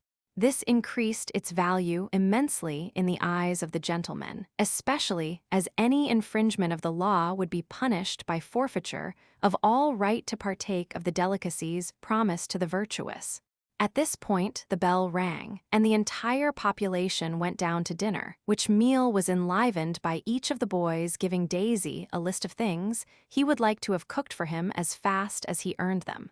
Daisy, whose faith in her stove was unlimited, promised everything if Aunt Jo would tell her how to make them. This suggestion rather alarmed Mrs. Jo, for some of the dishes were quite beyond her skill. Wedding cake, for instance, bullseye candy, and cabbage soup with herrings and cherries in it, which Mr. Bear proposed as his favorite and immediately reduced his wife to despair, for German cookery was beyond her. Daisy wanted to begin again the minute dinner was done, but she was only allowed to clear up, fill the kettle ready for tea, and wash out her apron, which looked as if she had a Christmas feast. She was then sent out to play till 5 o'clock, for Uncle Fritz said that too much study, even at cooking stoves, was bad for little minds and bodies, and Aunt Jo knew by long experience how soon new toys lose their charm if they are not prudently used. Everyone was very kind to Daisy that afternoon. Tommy promised her the first fruits of his garden, though the only visible crop just then was pigweed. Nat offered to supply her with wood, free of charge. Stuffy quite worshipped her. Ned immediately fell to work on a little refrigerator for her kitchen, and Demi, with a punctuality beautiful to see in one so young, escorted her to the nursery just as the clock struck 5. It was not time for the party to begin, but he begged so hard to come in and help that he was allowed privileges few visitors enjoy, for he kindled the fire, ran errands, and watched the progress of his supper with intense interest. Mrs. Jo directed the affair as she came and went, being very busy putting up clean curtains all over the house. Ask Asia for a cup of sour cream, then your cakes will be light without much soda, which I don't like, was the first order. Demi tore downstairs and returned with the cream, also a puckered-up face, for he had tasted it on his way, and found it so sour that he predicted the cakes would be uneatable. Mrs. Jo took this occasion to deliver a short lecture from the stepladder on the chemical properties of soda, to which Daisy did not listen, but Demi did and understood it, as he proved by the brief but comprehensive reply. "Yes, I see. Soda turns sour things sweet, and the fizzling up makes them light. Let's see you do it, Daisy. Fill that bowl nearly full of flour and add a little salt to it," continued Mrs. Jo. "Oh dear, everything has to have salt in it, seems to me," said Sally, who was tired of opening the pillbox in which it was kept. Salt is like good humor, and nearly everything is better for a pinch of it, Posy. And Uncle Fritz stopped as he passed, hammer in hand, to drive up 2 or 3 nails for Sally's little pans to hang on. "You are not invited to tea, but I'll give you some cakes, and I won't be cross," said Daisy, putting up her flowery little face to thank him with a kiss. "Fritz, you must not interrupt my cooking class, or I'll come in and moralize when you are teaching Latin." "How would you like that?" said Mrs. Joe, throwing a great chintz curtain down on his head. "Very much, try it and see." And the amiable Father Bear went singing and tapping about the house like a mammoth woodpecker.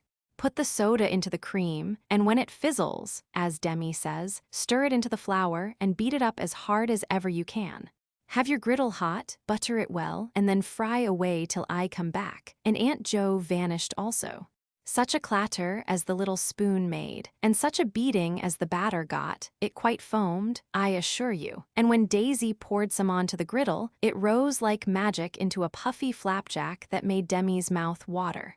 To be sure, the first one stuck and scorched, because she forgot the butter. But after that first failure all went well, and 6 capital little cakes were safely landed in a dish. "I think I like maple syrup better than sugar," said Demi, from his armchair where he had settled himself after setting the table in a new and peculiar manner.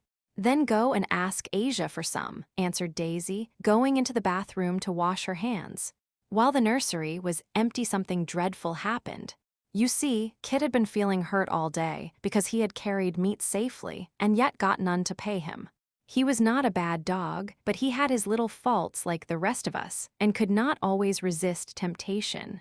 Happening to stroll into the nursery at that moment, he smelt the cakes, saw them unguarded on the low table, and never stopping to think of consequences, swallowed all 6 at one mouthful. I am glad to say that they were very hot, and burned him so badly that he could not repress a surprised yelp. Daisy heard it, ran in, saw the empty dish, also the end of a yellow tail disappearing under the bed. Without a word she seized that tail, pulled out the thief, and shook him till his ears flapped wildly, then bundled him downstairs to the shed, where he spent a lonely evening in the coal bin.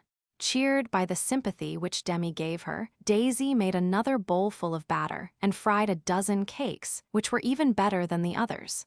Indeed, Uncle Fritz, after eating 2, sent up word that he had never tasted any so nice, and every boy at the table below envied Demi at the flapjack party above. It was a truly delightful supper, for the little teapot lid only fell off 3 times and the milk jug upset but once. The cakes floated in syrup, and the toast had a delicious beefsteak flavor, owing to cooks using the gridiron to make it on. Demi forgot philosophy and stuffed like any carnal boy, while Daisy planned sumptuous banquets, and the dolls looked on smiling affably. "Well, dearies, have you had a good time?" asked Mrs. Joe, coming up with Teddy on her shoulder. "A very good time." "I shall come again soon," answered Demi with emphasis. "I'm afraid you have eaten too much, by the look of that table." "No, I haven't. I only ate 15 cakes, and they were very little ones," protested Demi, who had kept his sister busy supplying his plate. "They won't hurt him, they are so nice," said Daisy, with such a funny mixture of maternal fondness and housewifely pride that Aunt Joe could only smile and say, "Well, on the whole, the new game is a success then." "I like it," said Demi, as if his approval was all that was necessary. "It is the dearest play ever made," cried Daisy, hugging her little dish tub as she proposed to wash up the cups. "I just wish everybody had a sweet cooking stove like mine," she added, regarding it with affection. "This play ought to have a name," said Demi, gravely removing the syrup from his countenance with his tongue. "It has." "Though what?" asked both children eagerly. "Well, I think we will call it Patty Pans," and Aunt Joe retired, satisfied with the success of her last trap to catch a sunbeam. Chapter 6. "Please, ma'am, could I speak to you? It is something very important," said Nat, popping his head in at the door of Mrs. Bear's room. It was the 5th head which had popped in during the last half-hour, but Mrs. Joe was used to it, so she looked up and said briskly, "What is it, my lad?" Nat came in, shut the door carefully behind him, and said in an eager, anxious tone, "Dan has come." "Who is Dan?" "He's a boy I used to know when I fiddled round the streets." He sold papers, and he was kind to me, and I saw him the other day in town and told him how nice it was here and he's come. But, my dear boy, that is rather a sudden way to pay a visit. Oh, it isn't a visit. He wants to stay if you will let him, said Nat innocently. Well, I don't know about that, began Mrs. Bear, rather startled by the coolness of the proposition. Why, I thought you liked to have poor boys come and live with you, and be kind to him as you were to me, said Nat, looking surprised and alarmed. So I do, but I like to know something about them first. I have to choose them, because there are so many. I have not room for all. I wish I had. I told him to come because I thought you'd like it, but if there isn't room, he can go away again, said Nat sorrowfully. The boy's confidence in her hospitality touched Mrs. Bear, and she could not find the heart to disappoint his hope and spoil his kind little plan, so she said, "Tell me about this Dan." "I don't know anything, only he hasn't got any folks, and he's poor, and he was good to me, so I'd like to be good to him if I could." Excellent reasons, everyone, but really, Nat, the house is full, and I don't know where I could put him, said Mrs. Bear, more and more inclined to prove herself the haven of refuge he seemed to think her. He could have my bed, and I could sleep in the barn. It isn't cold now, and I don't mind. I used to sleep anywhere with father, said Nat eagerly. Something in his speech and face made Mrs. Joe put her hand on his shoulder and say in her kindest tone, "Bring in your friend, Nat. I think we must find room for him without giving him your place." Nat joyfully ran off and soon returned followed by a most unprepossessing boy, who slouched in and stood looking about him with a half-bold, half-sullen look, which made Mrs. Bear say to herself after one glance, "A bad specimen, I am afraid." "This is Dan," said Nat, presenting him as if sure of his welcome. "Nat tells me you would like to come and stay with us," began Mrs. Joe in a friendly tone. "Yes," was the gruff reply. "Have you no friends to take care of you?" "No." "Say no, ma'am," whispered Nat. "Shan't neither," muttered Dan. "How old are you?" "About 14. "You look older." "What can you do?" "Most anything." "If you stay here, we shall want you to do as the others do, work and study as well as play. Are you willing to agree to that? Don't mind trying." "Well, you can stay a few days, and we will see how we get on together. Take him out, Nat, and amuse him till Mr. Bear comes home, when we will settle about the matter," said Mrs. Joe, finding it rather difficult to get on with this cool young person, who fixed his big black eyes on her with a hard, suspicious expression, sorrowfully unboyish. "Come on, Nat," he said, and slouched out again. "Thank you, ma'am," added Nat, as he followed him, feeling without quite understanding the difference in the welcome given to him and to his ungracious friend. "The fellows are having a circus out in the barn. Don't you want to come and see it?" he asked, as they came down the wide steps onto the lawn. "Are they big fellows?" said Dan.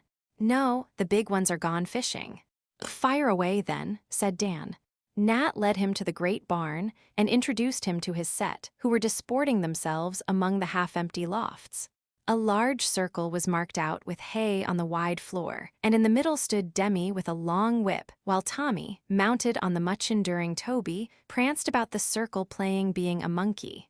"You must pay a pin apiece, or you can't see the show," said Stuffy, who stood by the wheelbarrow in which sat the band, consisting of a pocket comb blown upon by Ned and a toy drum beaten spasmodically by Rob. "He's company, so I'll pay for both," said Nat handsomely, as he stuck 2 crooked pins in the dried mushroom which served as money box. With a nod to the company, they seated themselves on a couple of boards, and the performance went on.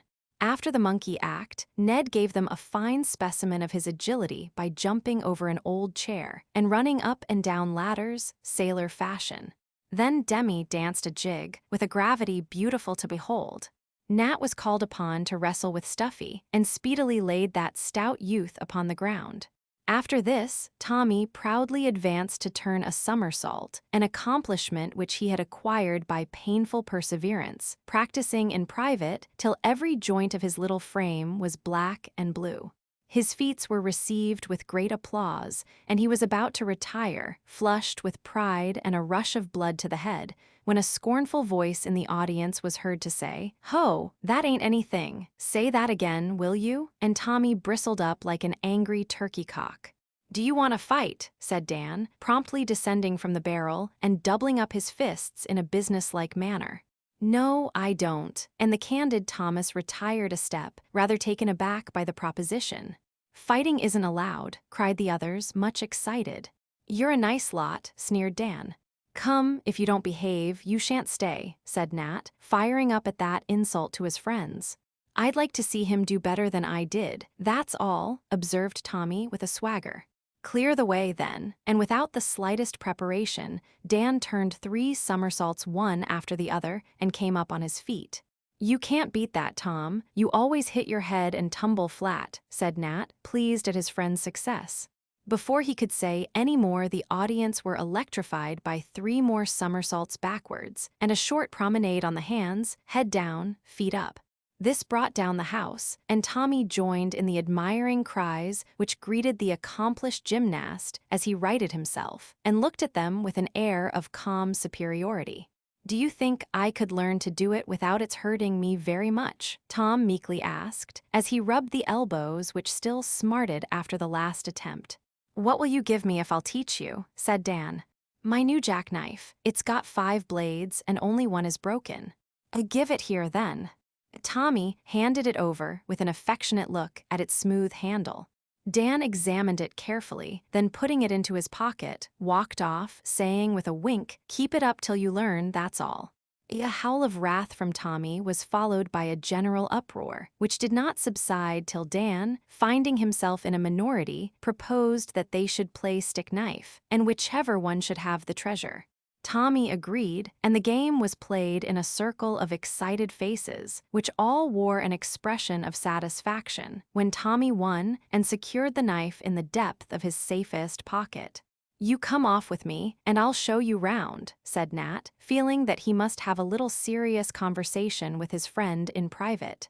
What passed between them no one knew, but when they appeared again, Dan was more respectful to everyone, though still gruff in his speech and rough in his manner. And what else could be expected of the poor lad who had been knocking about the world all his short life with no one to teach him any better? The boys had decided that they did not like him, and so they left him to Nat, who soon felt rather oppressed by the responsibility, but too kind-hearted to desert him.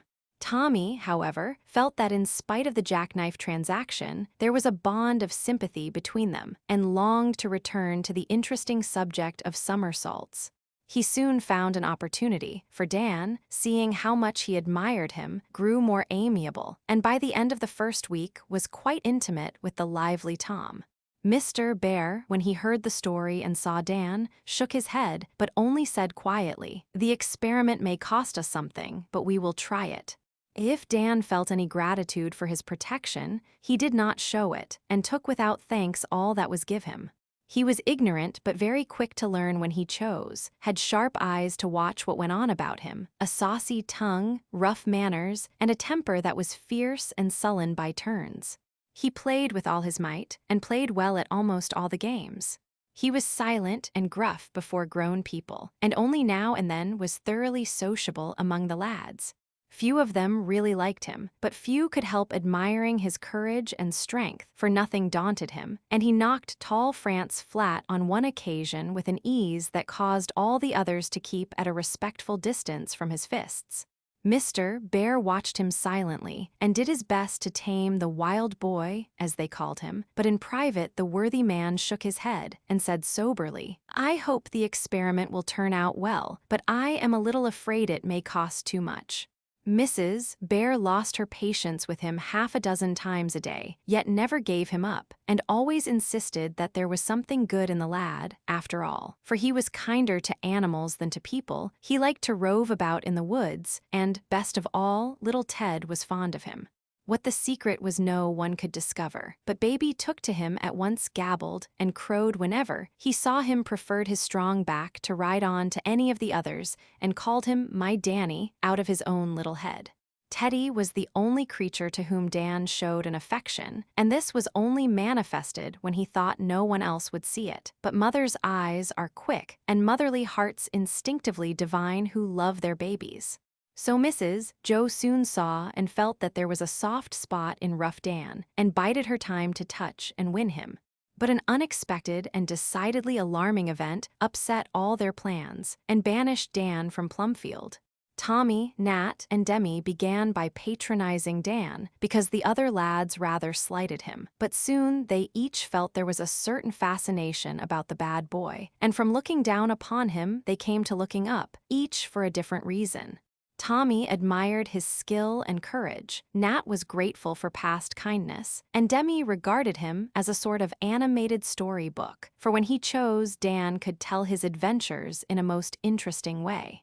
It pleased Dan to have the three favorites like him, and he exerted himself to be agreeable, which was the secret of his success.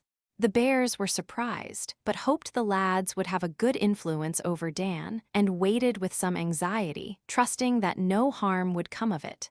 Dan felt they did not quite trust him, and never showed them his best side, but took a willful pleasure in trying their patience and thwarting their hopes as far as he dared. Mr. Bear did not approve of fighting, and did not think it a proof of either manliness or courage for two lads to pommel one another for the amusement of the rest. All sorts of hearty games and exercises were encouraged, and the boys were expected to take hard knocks and tumbles without whining. But black eyes and bloody noses given for the fun of it were forbidden as a foolish and a brutal play. Dan laughed at this rule and told such exciting tales of his own valor and the many frays that he had been in that some of the lads were fired with a desire to have a regular good mill. "Don't tell, and I'll show you how," said Dan, and, getting half a dozen of the lads together behind the barn, he gave them a lesson in boxing, which quite satisfied the ardor of most of them. Emil, however, could not submit to be beaten by a fellow younger than himself, for Emil was past 14 and a plucky fellow, so he challenged Dan to a fight. Dan accepted at once, and the others looked on with intense interest. What little bird carried the news to headquarters no one ever knew, but in the very hottest of the fray, when Dan and Emil were fighting like a pair of young bulldogs, and the others with fierce, excited faces were cheering them on, Mr. Bear walked into the ring, plucked the combatants apart with a strong hand, and said, in the voice they seldom heard, "I can't allow this, boys. Stop it at once, and never let me see it again. I keep a school for boys, not for wild beasts. Look at each other and be ashamed of yourselves." "You let me go, and I'll knock him down again," shouted Dan, sparring away in spite of the grip on his collar. Come on, I ain't thrashed yet," cried Emil, who had been down 5 times but did not know when he was beat. "They are playing be gladdy what you call ems, like the Romans, Uncle Fritz," called out Demi, whose eyes were bigger than ever with the excitement of this new pastime. "They were a fine set of brutes, but we have learned something since then, I hope, and I cannot have you make my barn a coliseum." "Who proposed this?" asked Mr. Bear. "Dan," answered several voices. "Don't you know that it is forbidden?" "Yes," growled Dan sullenly. "Then why break the rule? They'll all be mollycoddles if they don't know how to fight." "Have you found Emil a mollycoddle? He doesn't look much like one," and Mr. Bear brought the two face to face. Dan had a black eye, and his jacket was torn to rags, but Emil's face was covered with blood from a cut lip and a bruised nose, while a bump on his forehead was already as purple as a plum. In spite of his wounds, however, he still glared upon his foe, and evidently panted to renew the fight. "He'd make a first-rater if he was taught," said Dan, unable to withhold the praise from the boy who made it necessary for him to do his best. "He'll be taught to fence and box by and by. Until then I think he will do very well without any lessons in mauling. Go and wash your faces. And remember, Dan, if you break any more of the rules again, you will be sent away." That was the bargain. Do your part, and we will do ours. The lads went off, and after a few more words to the spectators, Mr. Bear followed to bind up the wounds of the young gladiators. Emil went to bed sick, and Dan was an unpleasant spectacle for a week. But the lawless lad had no thought of obeying, and soon transgressed again. One Saturday afternoon, as a party of the boys went out to play, Tommy said, "Let's go down to the river and cut a lot of new fish poles. Take Toby to drag them back, and one of us can ride him down," proposed Stuffy, who hated to walk. That means you, I suppose. Well, hurry up, lazy bones, said Dan. Away they went, and having got the poles were about to go home, when Demi unluckily said to Tommy, who was on Toby with a long rod in his hand, "You look like the picture of the man in the bullfight, only you haven't got a red cloth or pretty clothes on." "I'd like to see one. There's old Buttercup in the big meadow. Ride at her, Tom, and see her run," proposed Dan, bent on mischief. "No, you mustn't," began Demi, who was learning to distrust Dan's propositions. "Why not, little fussbutts?" demanded Dan. "I don't think Uncle Fritz would like it." "Did he ever say we must not have a bullfight?" "No, I don't think he ever did," admitted Demi. "Then hold your tongue. Drive on, Tom, and here's a red rag to flap at the old thing. I'll help you to stir her up." And over the wall went Dan, full of the new game, and the rest followed like a flock of sheep, even Demi, who sat upon the bars and watched the fun with interest. Poor Buttercup was not in a very good mood, for she had been lately bereft of her calf, and mourned for the little thing most dismally. Just now she regarded all mankind as her enemies, and I do not blame her. So when the matador came prancing towards her with the red handkerchief flying at the end of his long lance, she threw up her head and gave a most appropriate moo. Tommy rode gallantly at her, and Toby, recognizing an old friend, was quite willing to approach. But when the lance came down on her back with a loud whack, both cow and donkey were surprised and disgusted. Toby back with a bray of remonstrance, and Buttercup lowered her horns angrily. "At her again, Tom, she's jolly cross and will do it capitally," called Dan, coming up behind with another rod, while Jack and Ned followed his example. Seeing herself thus beset, and treated with such disrespect, Buttercup trotted round the field, getting more and more bewildered and excited every moment. For whichever way she turned, there was a dreadful boy, yelling and brandishing a new and very disagreeable sort of whip. It was great fun for them, but real misery for her, till she lost patience and turned the tables in the most unexpected manner. All at once she wheeled short round, and charged full at her old friend Toby, whose conduct cut her to the heart. Poor slow Toby backed so precipitately that he tripped over a stone, and down went horse, matador, and all in one ignominious heap, while distracted Buttercup took a surprising leap over the wall and galloped wildly out of sight down the road. "Catch her, stop her, head her off. Run, boys, run," shouted Dan, tearing after her at his best pace, for she was Mr. Bear's pet Alderney, and if anything happened to her, Dan feared it would be all over with him. Such a running and racing and bawling and puffing as there was before she was caught. The fish poles were left behind. Toby was trotted nearly off his legs in the chase, and every boy was red, breathless, and scared. They found poor Buttercup at last in a flower garden, where she had taken refuge, worn out with the long run. Borrowing a rope for a halter, Dan led her home, followed by a party of very sober young gentlemen, for the cow was in a sad state, having strained her shoulder jumping, so that she limped, her eyes looked wild, and her glossy coat was wet and muddy. "You'll catch it this time, Dan," said Tommy, as he led the wheezing donkey beside the maltreated cow. "So will you, for you helped." "We all did but Demi," added Jack. "He put it into our heads," said Ned. "I told you not to do it," cried Demi, who was most broken-hearted at poor Buttercup's state. "Old Bear will send me off, I guess." "Don't care if he does," muttered Dan, looking worried in spite of his words. "We'll ask him not to, all of us," said Demi, and the others assented with the exception of Stuffy, who cherished the hope that all the punishment might fall on one guilty head. Dan only said, "Don't bother about me," but he never forgot it, even though he led the lads astray again as soon as the temptation came. When Mr. Bear saw the animal and heard the story, he said very little, evidently fearing that he should say too much in the first moments of impatience. Buttercup was made comfortable in her stall, and the boys sent to their rooms till supper time. This brief respite gave them time to think the matter over, to wonder what the penalty would be, and to try to imagine where Dan would be sent. He whistled briskly in his room, so that no one should think he cared a bit. But while he waited to know his fate, the longing to stay grew stronger and stronger, the more he recalled the comfort and kindness he had known here, the hardship and neglect he had felt elsewhere. He knew they tried to help him, and at the bottom of his heart he was grateful, but his rough life had made him hard and careless, suspicious and willful. He hated restraint of any sort and fought against it like an untamed creature, even while he knew it was kindly meant, and dimly felt that he would be the better for it. He made up his mind to be turned adrift again, to knock about the city as he had done nearly all his life, a prospect that made him knit his black brows and look about the cozy little room with a wistful expression that would have touched a much harder heart than Mr. Bear's if he had seen it.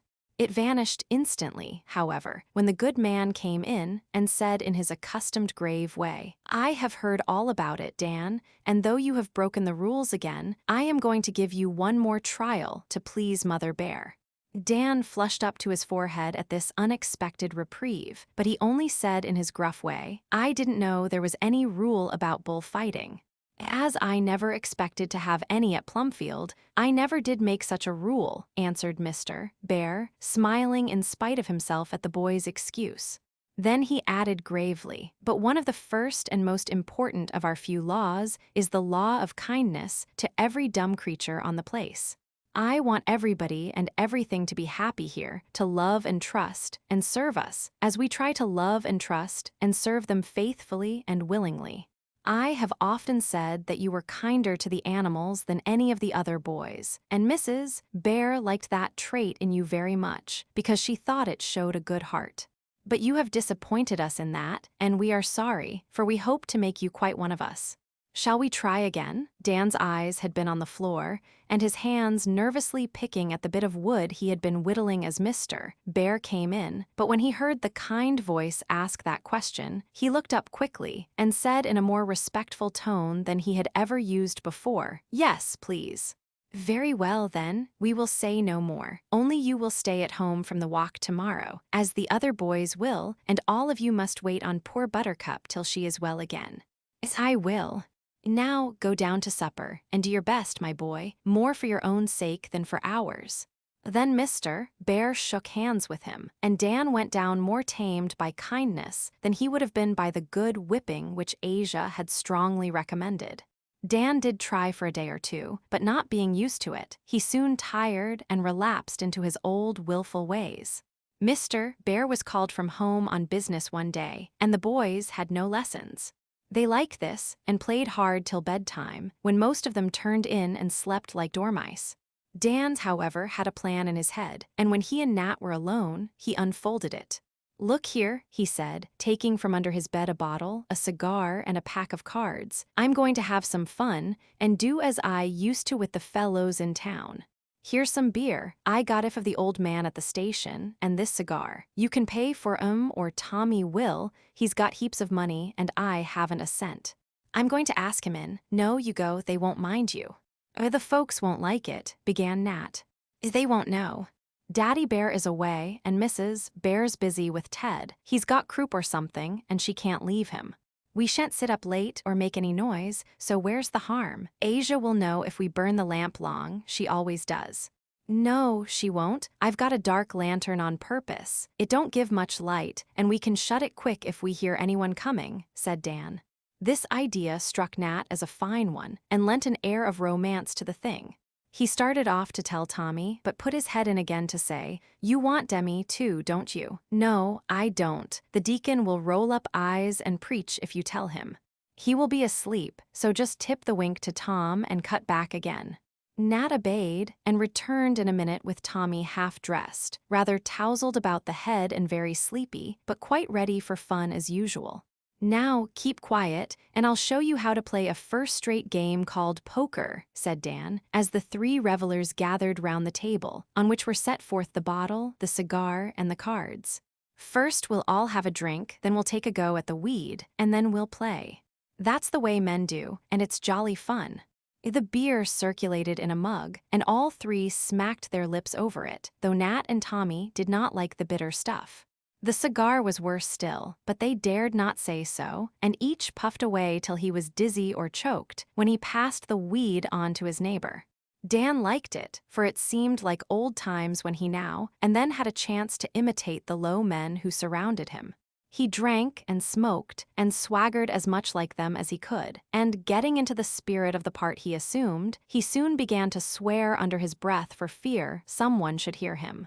"You mustn't, it's wicked to say damn," cried Tommy, who had followed his leader so far. "Oh hang, don't you preach but play away, it's part of the fun to swear." "I'd rather say thunder turtles," said Tommy, who had composed this interesting exclamation and was very proud of it. "And I'll say the devil, that sounds well," added Nat, much impressed by Dan's manly ways.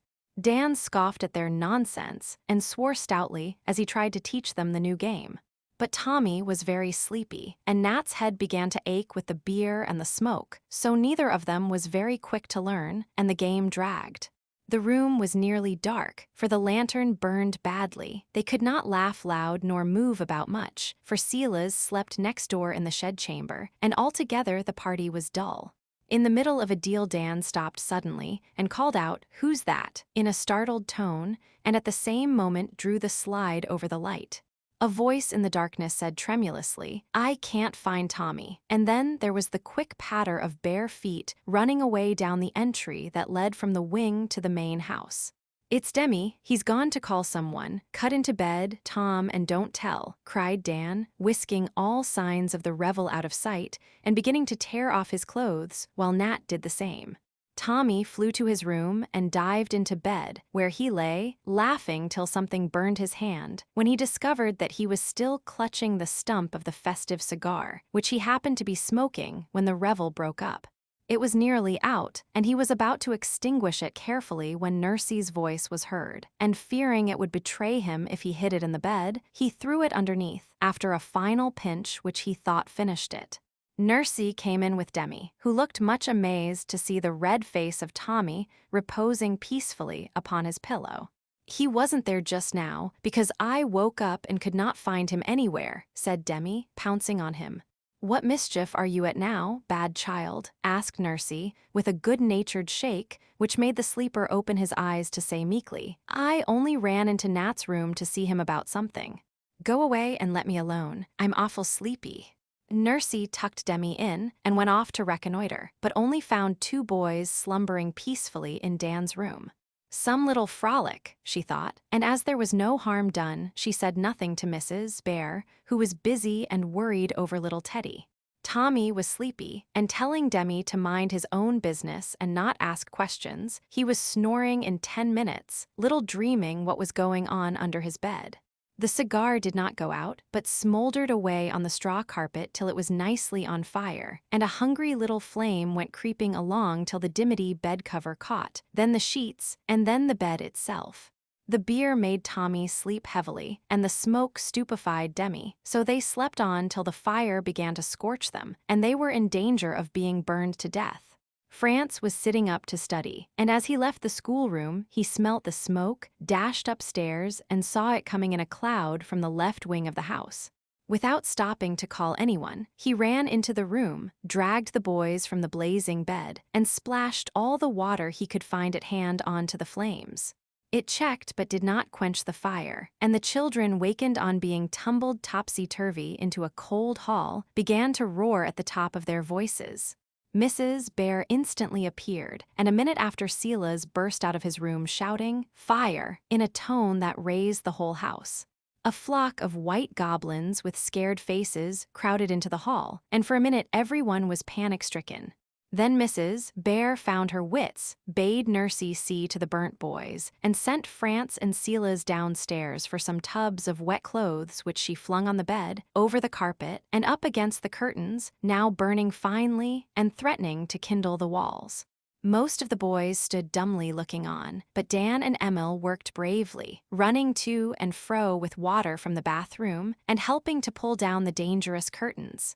The peril was soon over, and ordering the boys all back to bed, and leaving Silas to watch lest the fire broke out again, Mrs. Bear and France went to see how the poor boys got on.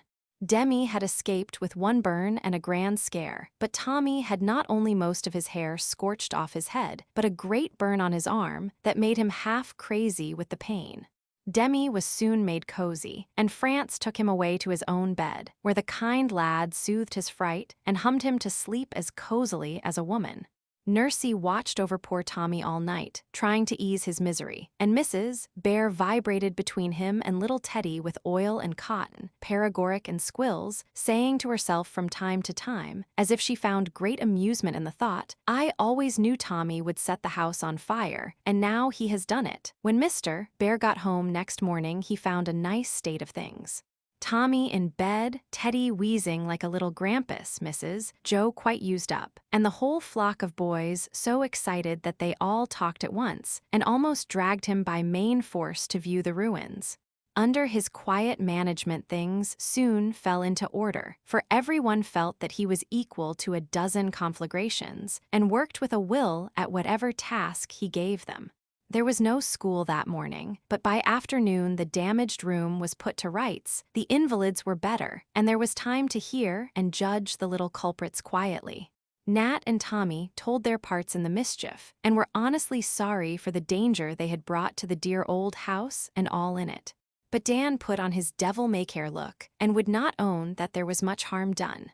Now, of all things, Mr. Bear hated drinking, gambling, and swearing. Smoking he had given up that the lads might not be tempted to try it, and it grieved and angered him deeply to find that the boy, with whom he had tried to be most forbearing, should take advantage of his absence to introduce these forbidden vices, and teach his innocent little lads to think it manly and pleasant to indulge in them.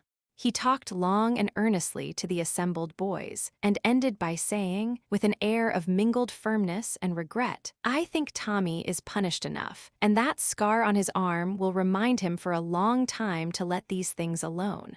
Nat's fright will do for him, for he is really sorry, and does try to obey me.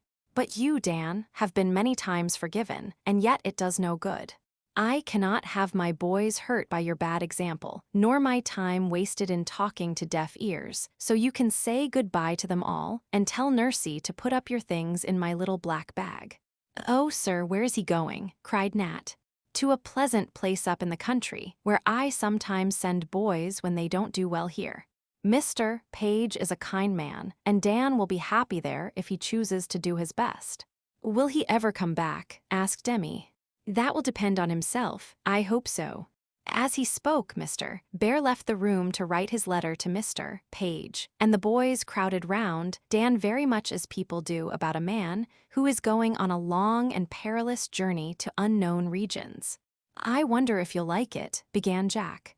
"Shan't stay if I don't," said Dan coolly. "Where will you go?" asked Nat. "I may go to sea, or out west, or take a look at California," answered Dan, with a reckless air that quite took away the breath of the little boys. "Oh, don't. Stay with Mr. Page a while and then come back here, do, Dan," pleaded Nat, much affected at the whole affair. "I don't care where I go, or how long I stay, and I'll be hanged if I ever come back here," with which wrathful speech Dan went away to put up his things, every one of which Mr. Bear had given him. That was the only goodbye he gave the boys, for they were all talking the matter over in the barn when he came down, and he told Nat not to call them. The wagon stood at the door, and Mrs. Bear came out to speak to Dan, looking so sad that his heart smote him, and he said in a low tone, "May I say goodbye to Teddy?" "Yes, dear, go in and kiss him. He will miss his Danny very much." No one saw the look in Dan's eyes as he stooped over the crib and saw the little face light up at first sight of him, but he heard Mrs. Bear say pleadingly, "Can't we give the poor lad one more trial, Fritz?" And Mr. Bear answer in his steady way, "My dear, it is not best, so let him go where he can do no harm to others, while they do good to him, and by he shall come back, I promise you. He's the only boy we ever failed with, and I am so grieved, for I thought there was the making of a fine man in him, spite of his faults." Dan heard Mrs. Bear sigh, and he wanted to ask for one more trial himself, but his pride would not let him, and he came out with the hard look on his face, shook hands without a word, and drove away with Mr. Bear, leaving Nat and Mrs. Joe to look after him with tears in their eyes. A few days afterwards they received a letter from Mr. Page, saying that Dan was doing well, whereat they all rejoiced. But 3 weeks later came another letter, saying that Dan had run away and nothing had been heard of him, whereat they all looked sober, and Mr. Bear said, "Perhaps I ought to have given him another chance."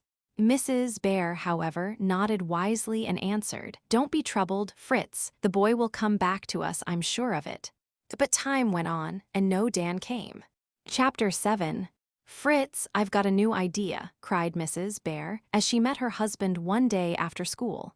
"Well, my dear, what is it?" And he waited willingly to hear the new plan, for some of Mrs. Joe's ideas were so droll, it was impossible to help laughing at them, though usually they were quite sensible, and he was glad to carry them out. Daisy needs a companion, and the boys would be all the better for another girl among them. You know we believe in bringing up little men and women together, and it is high time we acted up to our belief. They pet and tyrannize over Daisy by turns, and she is getting spoilt. Then they must learn gentle ways and improve their manners, and having girls about will do it better than anything else. You are right, as usual. Now who shall we have? Asked Mr. Bear, seeing by the look in her eye that Mrs. Joe had someone all ready to propose. Little Annie Harding. What, Naughty Nan, as the lads call her, cried Mr. Bear, looking very much amused. Yes, she is running wild at home since her mother died, and is too bright a child to be spoilt by servants. I have had my eye on her for some time, and when I met her father in town, the other day I asked him why he did not send her to school. He said he would gladly, if he could find as good a school for girls as ours was for boys. I know he would rejoice to have her come, so suppose we drive over this afternoon and see about it.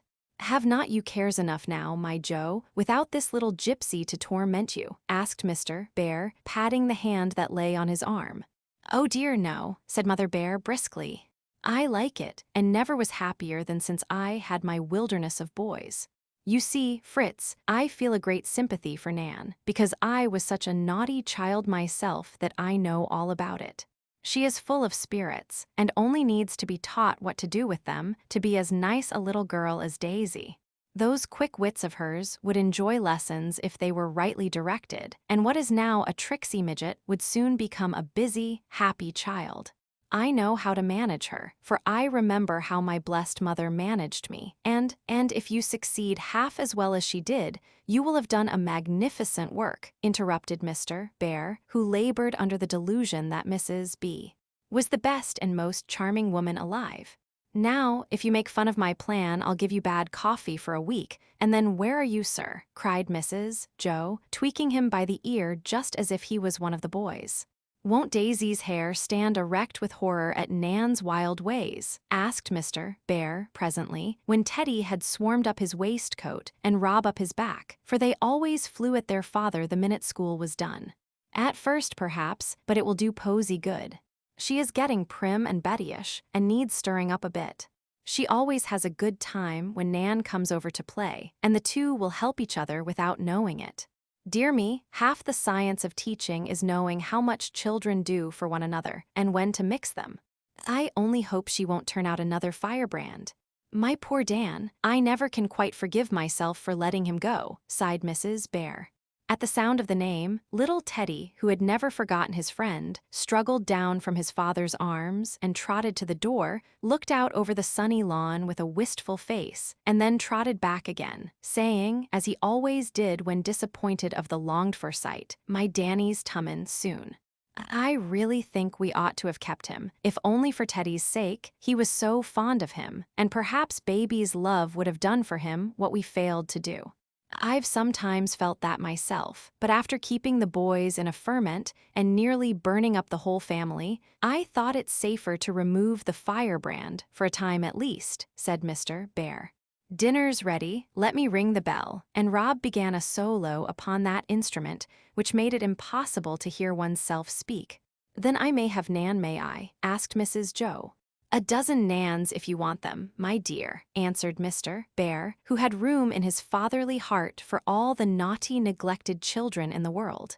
When Mrs. Bear returned from her drive that afternoon, before she could unpack the load of little boys, without whom she seldom moved, a small girl of 10 skipped out at the back of the carryall and ran into the house, shouting, "Hi, Daisy, where are you? Isn't it great fun?" "Why, yes.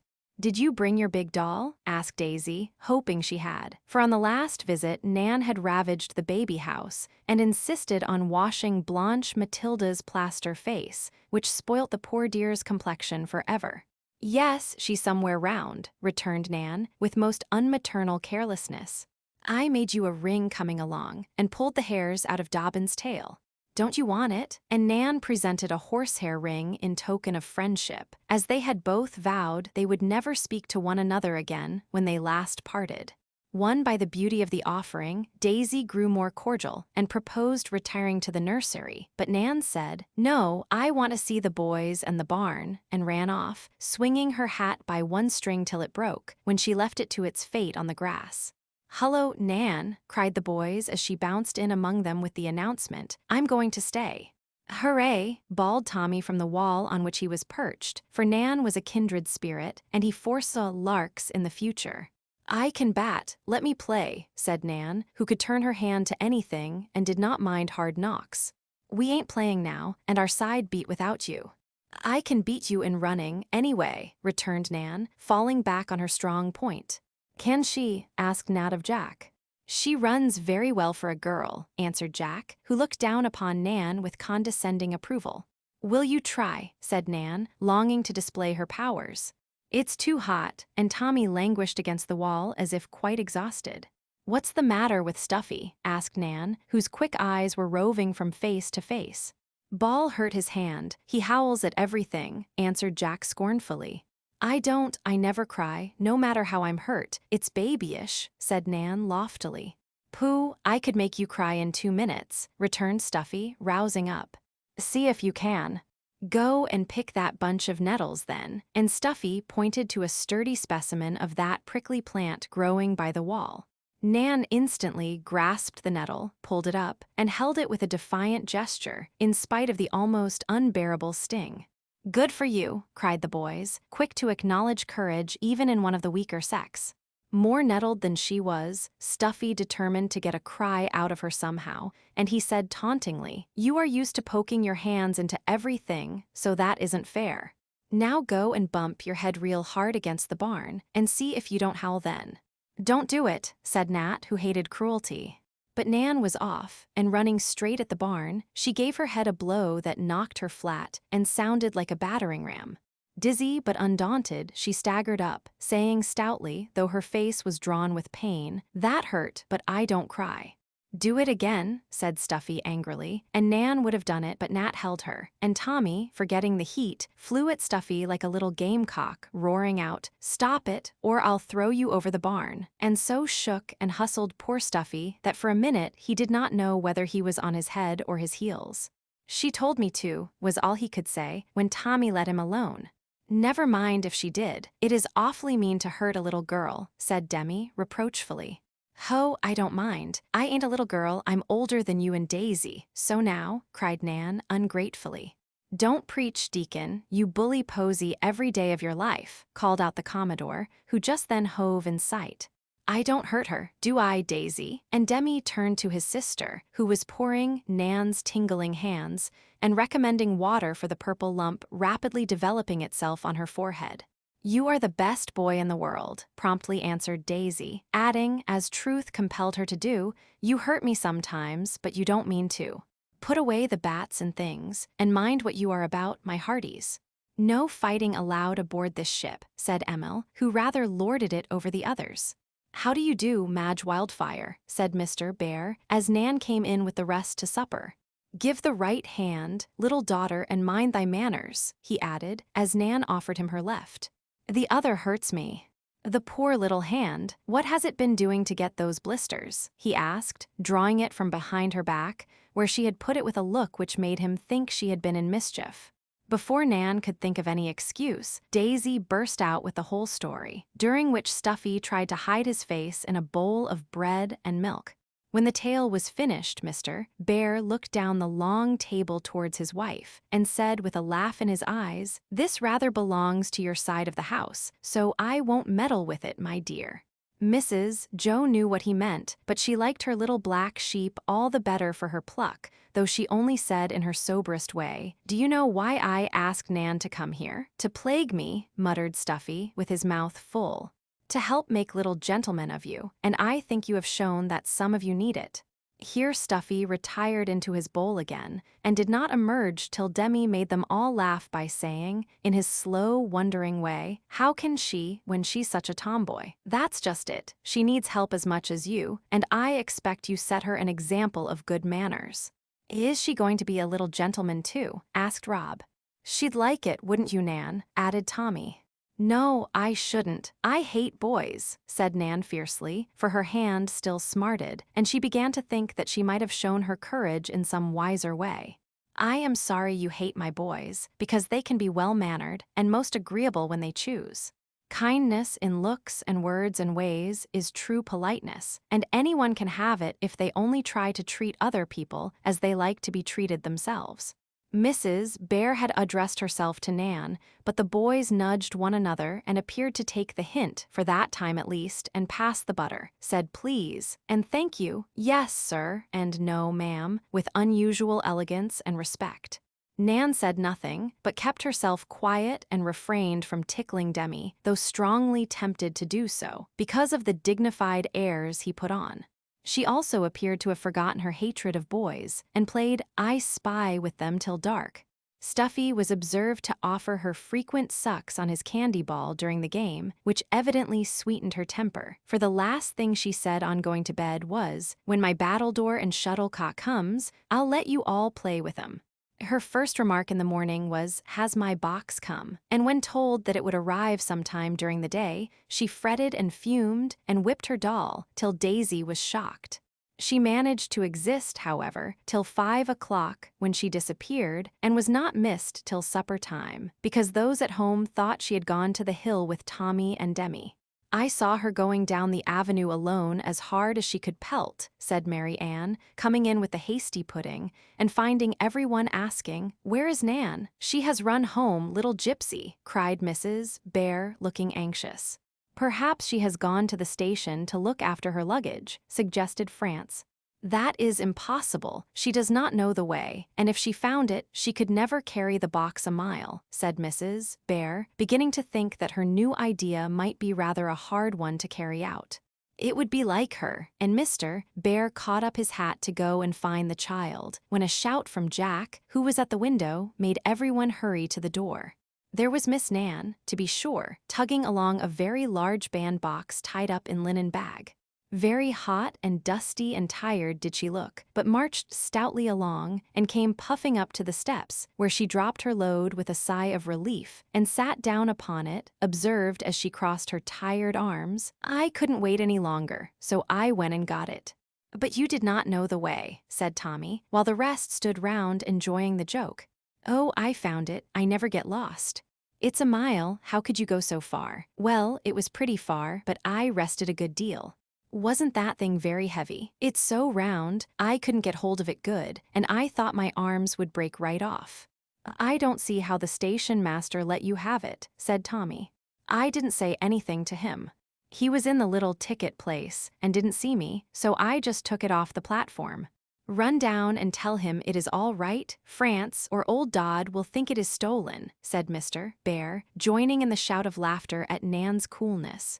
"I told you we would send for it if it did not come. Another time you must wait, for you will get into trouble if you run away. Promise me this, or I shall not dare to trust you out of my sight," said Mrs. Bear, wiping the dust off Nan's little hot face. "Well, I won't, only Papa tells me not to put off doing things, so I don't." "That is rather a poser. I think you had better give her some supper now, and a private lecture by and by," said Mr. Bear, too much amused to be angry at the young lady's exploit. The boys thought it great fun, and Nan entertained them all supper time with an account of her adventures, for a big dog had barked at her, a man had laughed at her, a woman had given her a doughnut, and her hat had fallen into the brook when she stopped to drink, exhausted with her exertion. "I fancy you will have your hands full now, my dear. Tommy and Nan are quite enough for one woman," said Mr. Bear half an hour later. I know it will take some time to tame the child, but she is such a generous, warm-hearted little thing. I should love her even if she were twice as naughty," answered Mrs. Joe, pointing to the merry group, in the middle of which stood Nan, giving away her things right and left, as lavishly as if the big bandbox had no bottom.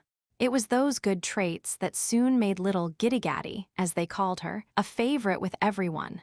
Daisy never complained of being dull again, for Nan invented the most delightful plays, and her pranks rivaled Tommy's, to the amusement of the whole school. She buried her big doll and forgot it for a week, and found it well mildewed when she dragged it up. Daisy was in despair, but Nan took it to the painter who, as at work about the house, got him to paint it brick red with staring black eyes. Then she dressed it up with feathers and scarlet flannel and one of Ned's leaden hatchets. And in the character of an Indian chief, the late Papadilla tomahawked all the other dolls and caused the nursery to run red with imaginary gore. She gave away her new shoes to a beggar child, hoping to be allowed to go barefoot, but found it impossible to combine charity and comfort, and was ordered to ask leave before disposing of her clothes. She delighted the boys by making a fireship out of a shingle with 2 large sails wet with turpentine, which she lighted, and then sent the little vessel floating down the brook at dusk. She harnessed the old turkey cock to a straw wagon and made him trot round the house at a tremendous pace. She gave her coral necklace for 4 unhappy kittens, which had been tormented by some heartless lads, and tended them for days as gently as a mother, dressing their wounds with cold cream, feeding them with a doll's spoon, and mourning over them when they died, till she was consoled by one of Demi's best turtles. She made Sela's tattoo an anchor on her arm like his, and begged hard to have a blue star on each cheek, but he dared not do it, though she coaxed and scolded till the soft-hearted fellow longed to give in. She rode every animal on the place, from the big horse Andy to the cross pig, from whom she was rescued with difficulty. Whatever the boys dared her to do, she instantly attempted, no matter how dangerous it might be, and they were never tired of testing her courage. Mr. Bear suggested that they should see who would study best, and Nan found as much pleasure in using her quick wits and fine memory as her active feet and merry tongue, while the lads had to do their best to keep their places, for Nan showed them that girls could do most things as well as boys, and some things better. There were no rewards in school, but Mr. Bear's well done and Mrs. Bear's good report on the conscience book taught them to love duty for its own sake and try to do it faithfully, sure sooner or later the recompense would come. Little Nan was quick to feel the new atmosphere, to enjoy it, to show that it was what she needed. For this little garden was full of sweet flowers, half hidden by the weeds, and when kind hands gently began to cultivate it, all sorts of green shoots sprung up, promising to blossom beautifully in the warmth of love and care, the best climate for young hearts and souls all the world over. Chapter 8. As there is no particular plan to this story, except to describe a few scenes in the life at Plumfield for the amusement of certain little persons, we will gently ramble along in this chapter and tell some of the pastimes of Mrs. Joe's boys. I beg leave to assure my honored readers that most of the incidents are taken from real life, and that the oddest are the truest, for no person, no matter how vivid an imagination he may have, can invent anything half so droll as the freaks and fancies that originate in the lively brains of little people. Daisy and Demi were full of these whims, and lived in a world of their own, peopled with lovely or grotesque creatures, to whom they gave the queerest names, and with whom they played the queerest games. One of these nursery inventions was an invisible sprite called the naughty kitty mouse, whom the children had believed in, feared, and served for a long time. They seldom spoke of it to anyone else, kept their rights as private as possible, and, as they never tried to describe it even to themselves, this being had a vague, mysterious charm very agreeable to Demi, who delighted in elves and goblins. A most whimsical and tyrannical imp was the naughty kitty mouse, and Daisy found a fearful pleasure in its service, blindly obeying its most absurd demands, which were usually proclaimed from the lips of Demi, whose powers of invention were great. Rob and Teddy sometimes joined in these ceremonies, and considered them excellent fun, although they did not understand half that went on. One day after school, Demi whispered to his sister, with an ominous wag of the head, "The kitty mouse wants us this afternoon." "What for?" asked Daisy anxiously. "A sacrifice," answered Demi solemnly. "There must be a fire behind the big rock at 2 o'clock, and we must all bring the things we like best and burn them," he added, with an awful emphasis on the last words. "Oh dear, I love the new paper dollies Aunt Amy painted for me best of anything. Must I burn them up?" cried Daisy, who never thought of denying the unseen tyrant anything it demanded. "Everyone. I shall burn my boat, my best scrapbook, and all my soldiers," said Demi firmly. "Well, I will, but it's too bad of Kitty Mouse to want our very nicest things," sighed Daisy. "A sacrifice means to give up what you are fond of, so we must," explained Demi, to whom the new idea had been suggested by hearing Uncle Fritz describe the customs of the Greeks to the big boys who were reading about them in school. "Is Rob coming too?" asked Daisy. "Yes, and he is going to bring his toy village. It is all made of wood, you know, and will burn nicely. We'll have a grand bonfire and see them blaze up, won't we?" This brilliant prospect consoled Daisy, and she ate her dinner with a row of paper dolls before her, as a sort of farewell banquet. At the appointed hour, the sacrificial train set forth, each child bearing the treasures demanded by the insatiable Kitty Mouse. Teddy insisted on going also, and seeing that all the others had toys, he tucked a squeaking lamb under one arm and old Annabella under the other, little dreaming what anguish the latter idol was to give him. "Where are you going, my chickens?" asked Mrs. Joe as the flock passed her door. "To play by the big rock, can't we?" "Yes, only don't do near the pond and take good care of baby." "I always do," said Daisy, leading forth her charge with a capable air. "Now you must all sit round, and not move till I tell you. This flat stone is an altar, and I am going to make a fire on it." Demi then proceeded to kindle up a small blaze, as he had seen the boys do at picnics. When the flame burned well, he ordered the company to march round it 3 times, and then stand in a circle. "I shall begin, and as fast as my things are burnt, you must bring yours." With that, he solemnly laid on a little paper book full of pictures, pasted in by himself. This was followed by a dilapidated boat, and then one by one the unhappy leaden soldiers marched to death. Not one faltered or hung back, from the splendid red and yellow captain to the small drummer who had lost his legs. All vanished in the flames and mingled in one common pool of melted lead. Now Daisy called the high priest of Kitty Mouse, when his rich offerings had been consumed, to the great satisfaction of the children. "My dear dollies, how can I let them go?" moaned Daisy, hugging the entire dozen with a face full of maternal woe. "You must," commanded Demi, and with a farewell kiss to each, Daisy laid her blooming dolls upon the coals. "Let me keep one, the dear blue thing, she is so sweet," besought the poor little mamma, clutching her last in despair. "More, more," growled an awful voice, and Demi cried, "That's the Kitty Mouse. She must have every one quick, or she will scratch us." In went the precious bluebell, flounces, rosy hat, and all, and nothing but a few black flakes remained of that bright band. "Stand the houses and trees round, and let them catch themselves. It will be like a real fire then," said Demi, who liked variety even in his sacrifices. Charmed by this suggestion, the children arranged the doomed village, laid a line of coals along the main street, and then sat down to watch the conflagration. It was somewhat slow to kindle owing to the paint, but at last one ambitious little cottage blazed up, fired a tree of the palm species, which fell on to the roof of a large family mansion, and in a few minutes the whole town was burning merrily. The wooden population stood and stared at the destruction like blockheads, as they were, till they also caught and blazed away without a cry. It took some time to reduce the town to ashes, and the lookers-on enjoyed the spectacle immensely, cheering as each house fell, dancing like wild Indians when the steeple flamed aloft, and actually casting one wretched little churn-shaped lady, who had escaped to the suburbs, into the very heart of the fire. The superb success of this last offering excited Teddy to such a degree that he first threw his lamb into the conflagration, and before it had time even to roast, he planted poor Annabella on the funeral pyre. Of course, she did not like it, and expressed her anguish and resentment in a way that terrified her infant destroyer. Being covered with kid, she did not blaze, but did what was worse, she squirmed.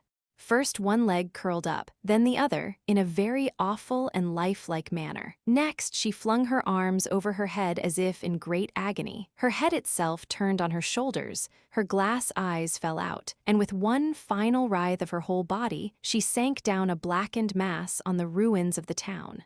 This unexpected demonstration startled everyone and frightened Teddy half out of his little wits. He looked, then screamed and fled toward the house, roaring "Marmor" at the top of his voice. Mrs. Bear heard the outcry and ran to the rescue, but Teddy could only cling to her and pour out in his broken way something about "poor Bella hurted," "a dreet fire," and "all the dollies dorn." Fearing some dire mishap, his mother caught him up and hurried to the scene of action, where she found the blind worshippers of Kitty Mouse mourning over the charred remains of the lost darling. "What have you been at? Tell me all about it," said Mrs. Joe, composing herself to listen patiently, for the culprits looked so penitent she forgave them beforehand. With some reluctance, Demi explained their play, and Aunt Joe laughed till the tears ran down her cheeks. The children were so solemn, and the play was so absurd. "I thought you were too sensible to play such a silly game as this. If I had any Kitty Mouse, I'd have a good one who liked you to play in safe, pleasant ways, and not destroy and fright. Just see what a ruin you have made. All Daisy's pretty dolls, Demi's soldiers, and Rob's new village beside poor Teddy's pet lamb, and dear old Annabella. I shall have to write up in the nursery the verse that used to come in the boxes of toys. The children of Holland take pleasure in making what the children of Boston take pleasure in breaking. Only I shall put Plumfield instead of Boston. We never will again, truly, truly," cried the repentant little sinners, much abashed at this reproof. "Demi told us to," said Rob. "Well, I heard Uncle tell about the Grease people who had altars and things, and so I wanted to be like them, only I hadn't any live creatures to sacrifice, so we burnt up our toys." "Dear me, that is something like the bean story," said Aunt Joe, laughing again. "Tell about it," suggested Daisy, to change the subject.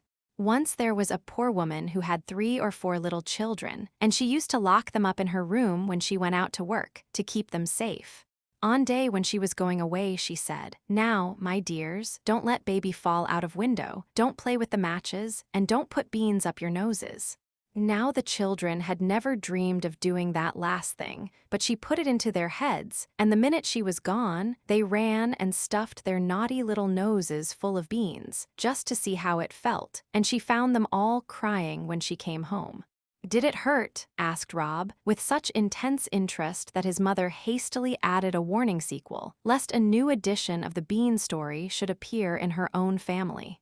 "Very much, as I know, for when my mother told me this story, I was so silly that I went and tried it myself. I had no beans, so I took some little pebbles and poked several into my nose.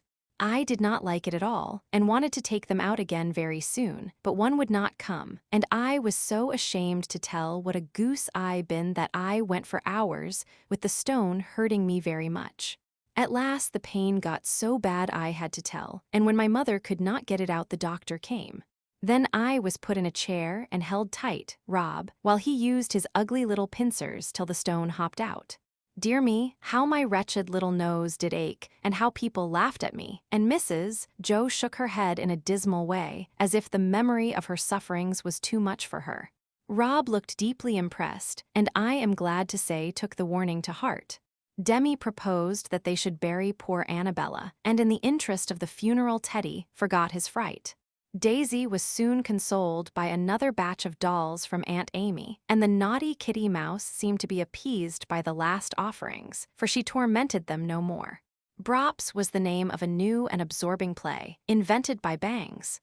As this interesting animal is not to be found in any zoological garden, unless Du Chaillu has recently brought one from the wilds of Africa, I will mention a few of its peculiar habits and traits for the benefit of inquiring minds. The brop is a winged quadruped with a human face of a youthful and merry aspect. When it walks the earth, it grunts. When it soars, it gives a shrill hoot. Occasionally, it goes erect and talks good English. Its body is usually covered with a substance much resembling a shawl, sometimes red, sometimes blue, often plaid, and strange to say, they frequently change skins with one another. On their heads, they have a horn very like a stiff brown paper lamplighter. Wings of the same substance flap upon their shoulders when they fly. This is never very far from the ground, as they usually fall with violence if they attempt any lofty flights. They browse over the earth, but can sit up and eat like the squirrel. Their favorite nourishment is the seed cake. Apples also are freely taken, and sometimes raw carrots are nibbled when food is scarce. They live in dens, where they have a sort of nest, much like a clothes basket, in which the little brops play till their wings are grown. These singular animals quarrel at times, and it is on these occasions that they burst into human speech, call each other names, cry, scold, and sometimes tear off horns and skin, declaring fiercely that they won't play. The few privileged persons who have studied them are inclined to think them a remarkable mixture of the monkey, the sphinx, the roc, and the queer creatures seen by the famous Peter Wilkins. This game was a great favorite, and the younger children beguiled many a rainy afternoon flapping or creeping about the nursery, acting like little bedlamites and being as merry as little grigs. To be sure, it was rather hard upon clothes, particularly trouser knees and jacket elbows, but Mrs. Bear only said, as she patched and darned, "We do things just as foolish and not half so harmless. If I could get as much happiness out of it as the little dears do, I'd be a brop myself."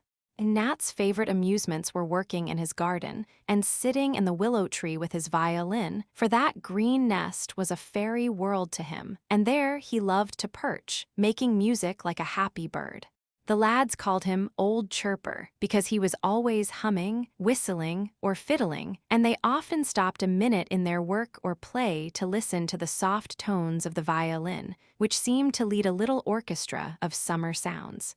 The birds appeared to regard him as one of themselves, and fearlessly sat on the fence or lit among the boughs to watch him with their quick, bright eyes.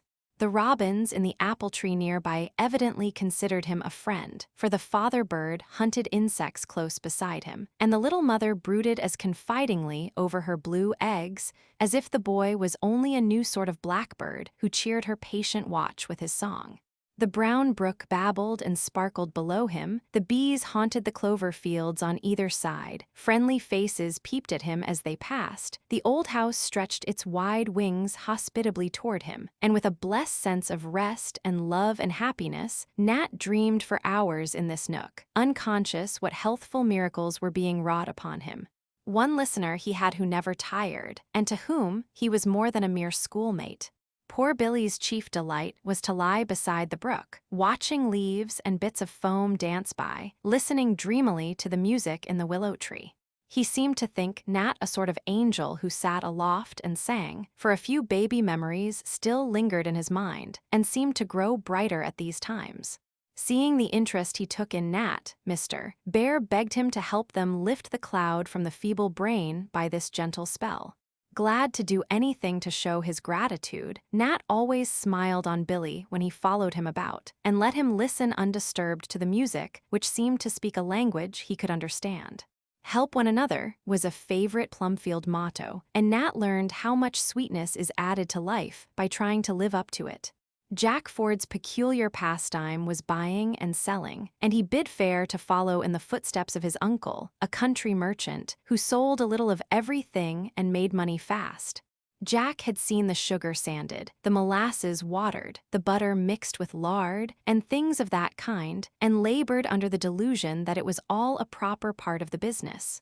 His stock in trade was of a different sort, but he made as much as he could out of every worm he sold, and always got the best of the bargain when he traded with the boys for string, knives, fish hooks, or whatever the article might be. The boys, who all had nicknames, called him Skinflint, but Jack did not care as long as the old tobacco pouch in which he kept his money grew heavier and heavier.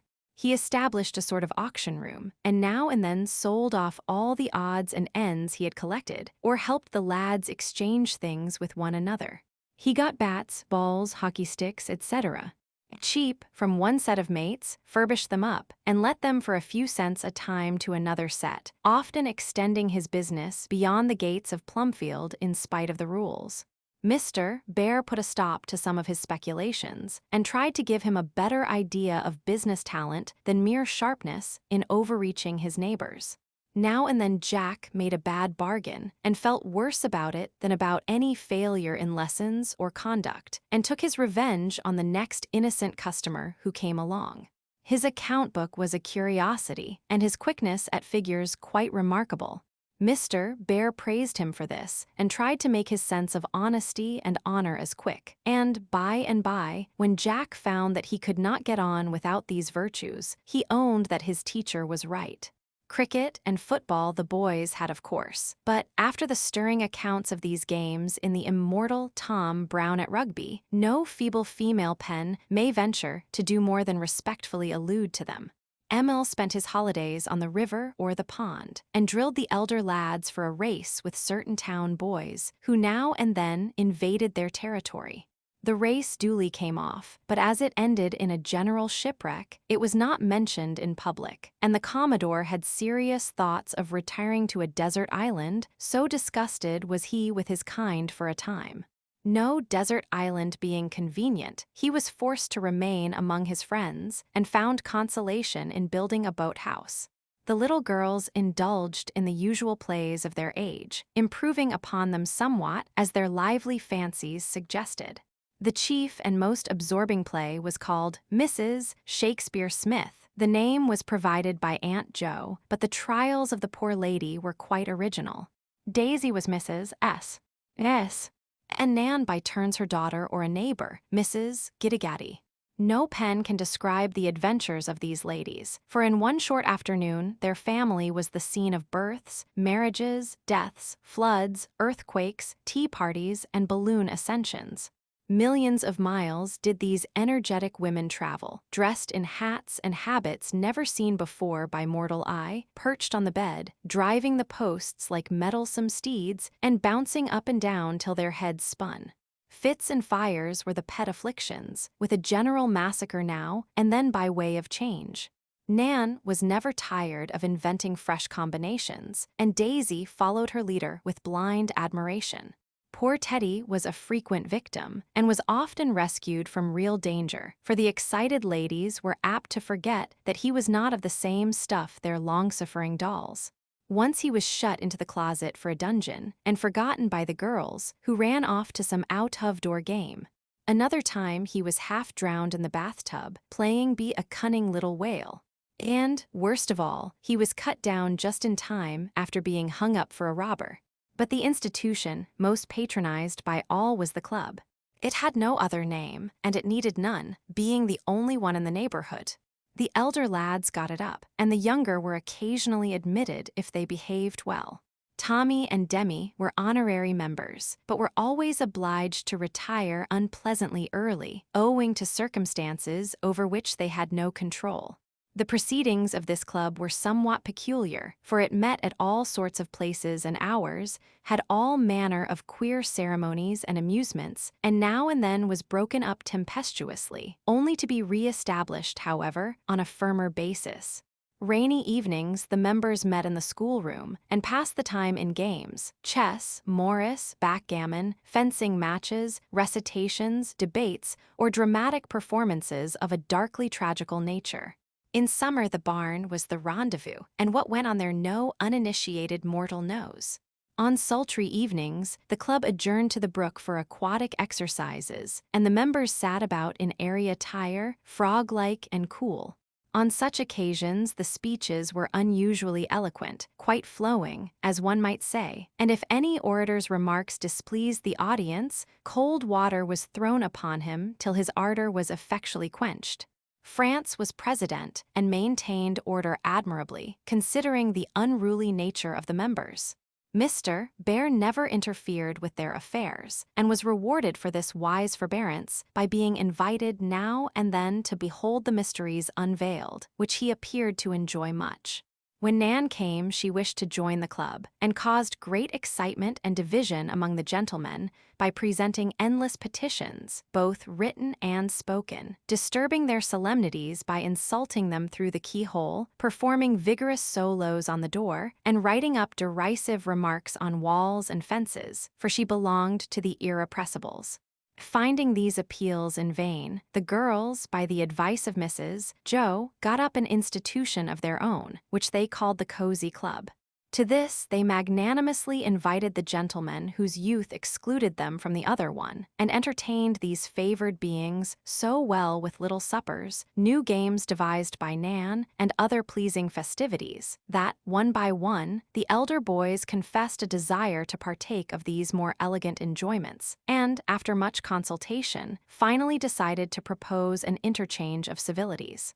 The members of the Cozy Club were invited to adorn the rival establishment on certain evenings, and to the surprise of the gentlemen, their presence was not found to be a restraint upon the conversation or amusement of the regular frequenters, which could not be said of all clubs, I fancy.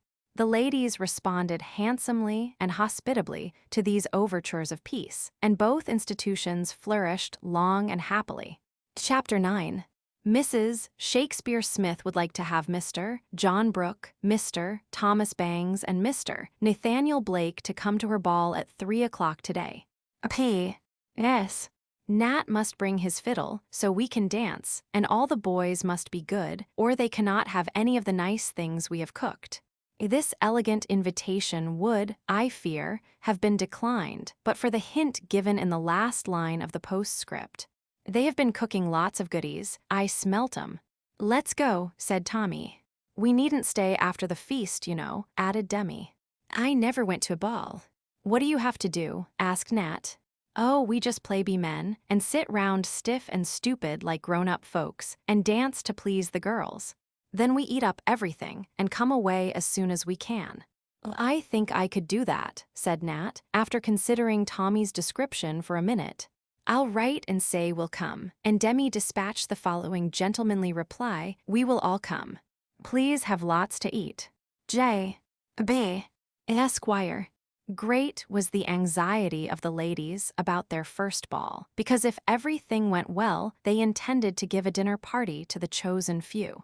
Aunt Jo likes to have the boys play with us if they are not rough, so we must make them like our balls, then they will do them good, said Daisy, with her maternal air, as she set the table and surveyed the store of refreshments with an anxious eye.